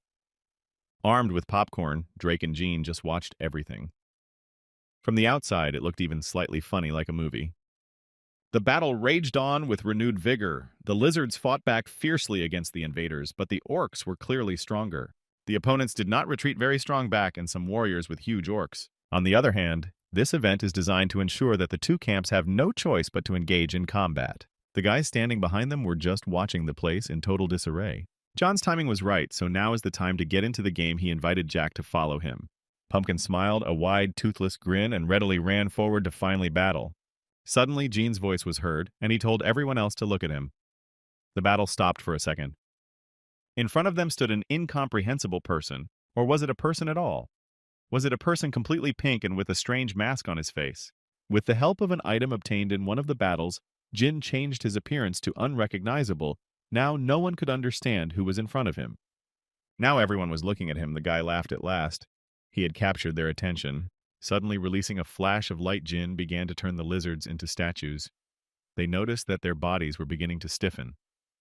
It was the ability to burn. Manhwa orcs would go blind, and the rest would freeze in place like statues. Soon they remained in their poses, forever transformed into golden statues.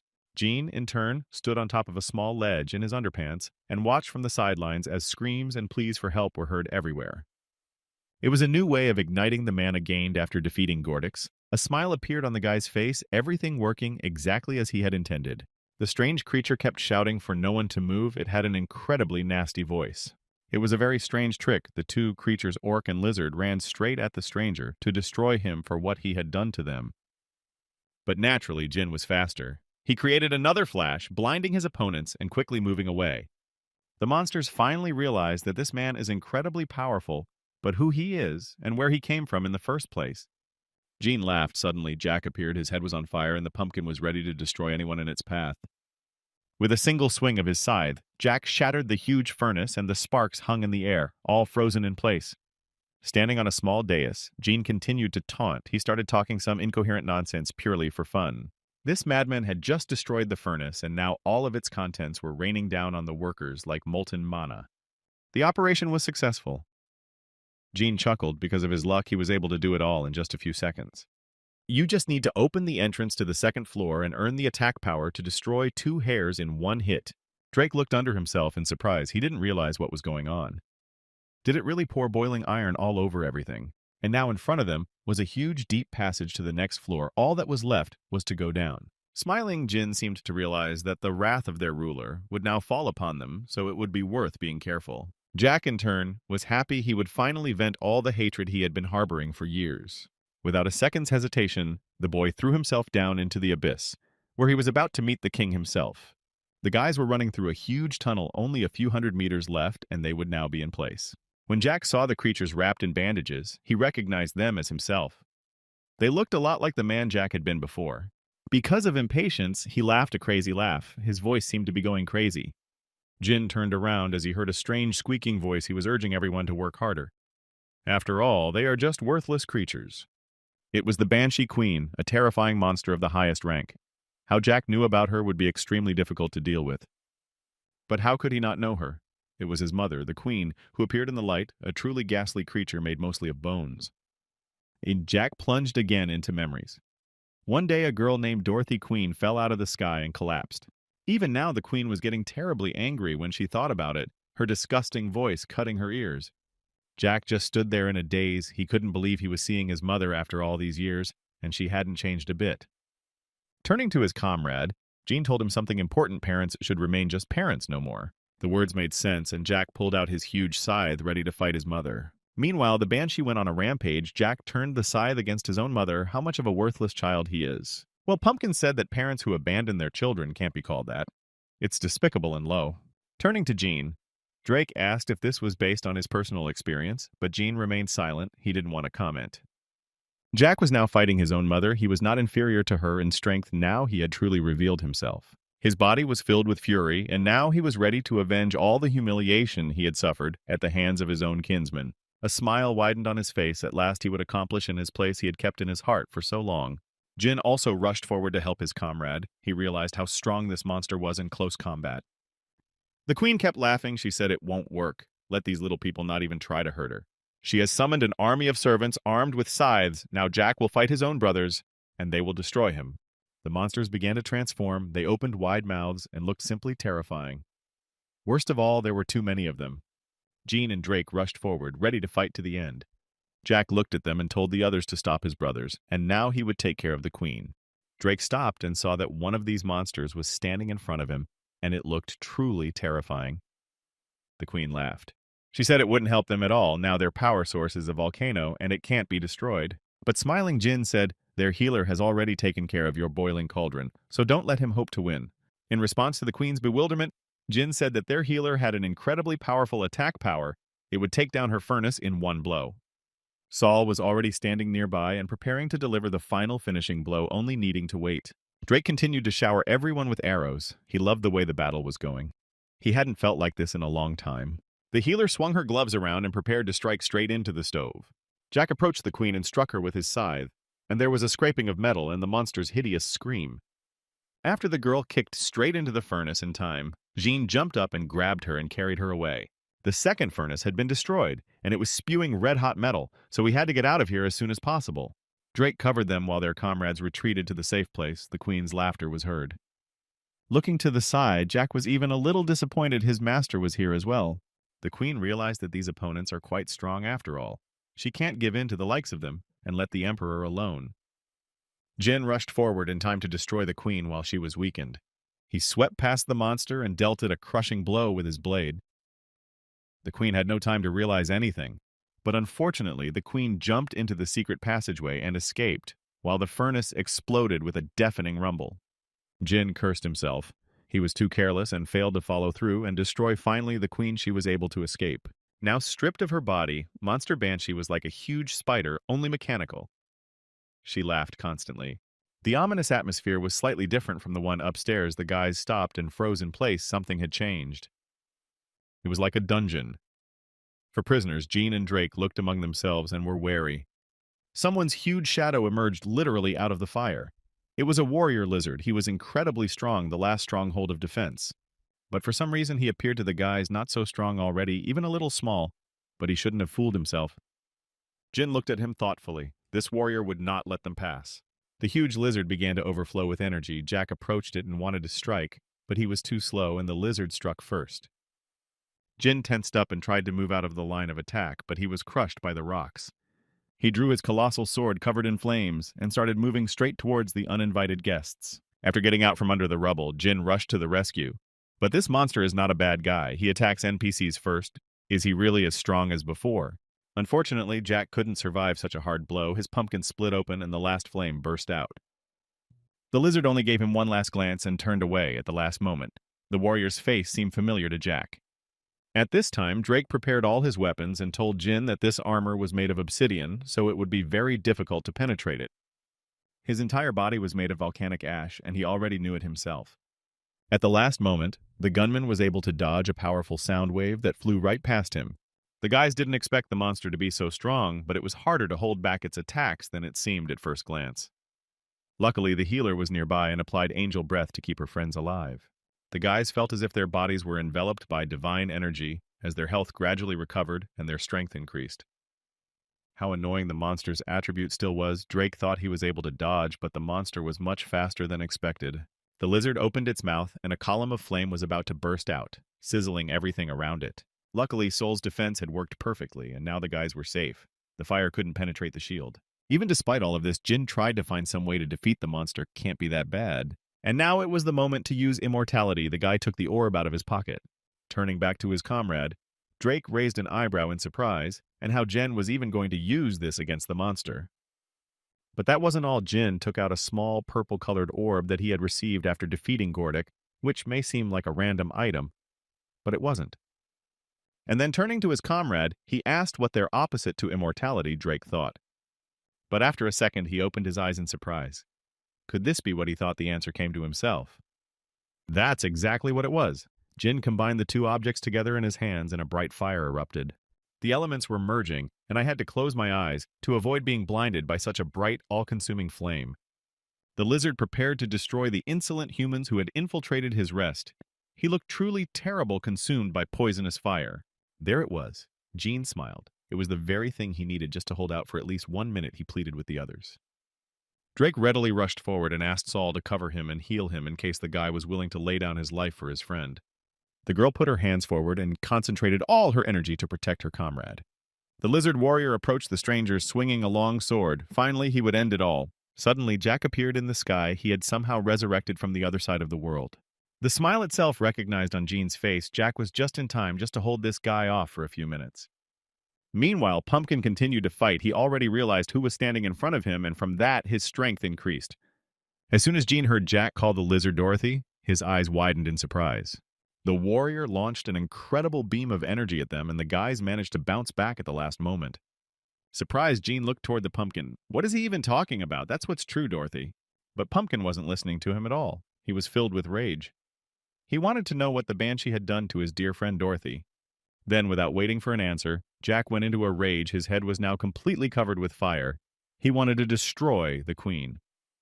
Jean rushed forward to help Jack to finally finish these two off once and for all. No matter how honest the queen's words are, they will know everything when they destroy their enemies. Preparing the item, Jin flew forward. There was only one final strike left. Swinging his arm, he put the object directly to the lizard warrior. A bright yellow light spread everywhere. The warrior's armor disintegrated like a toy, and from there showed the face of a girl. Indeed, Jack was right. Stopping dead, Water looked forward. He couldn't believe his eyes.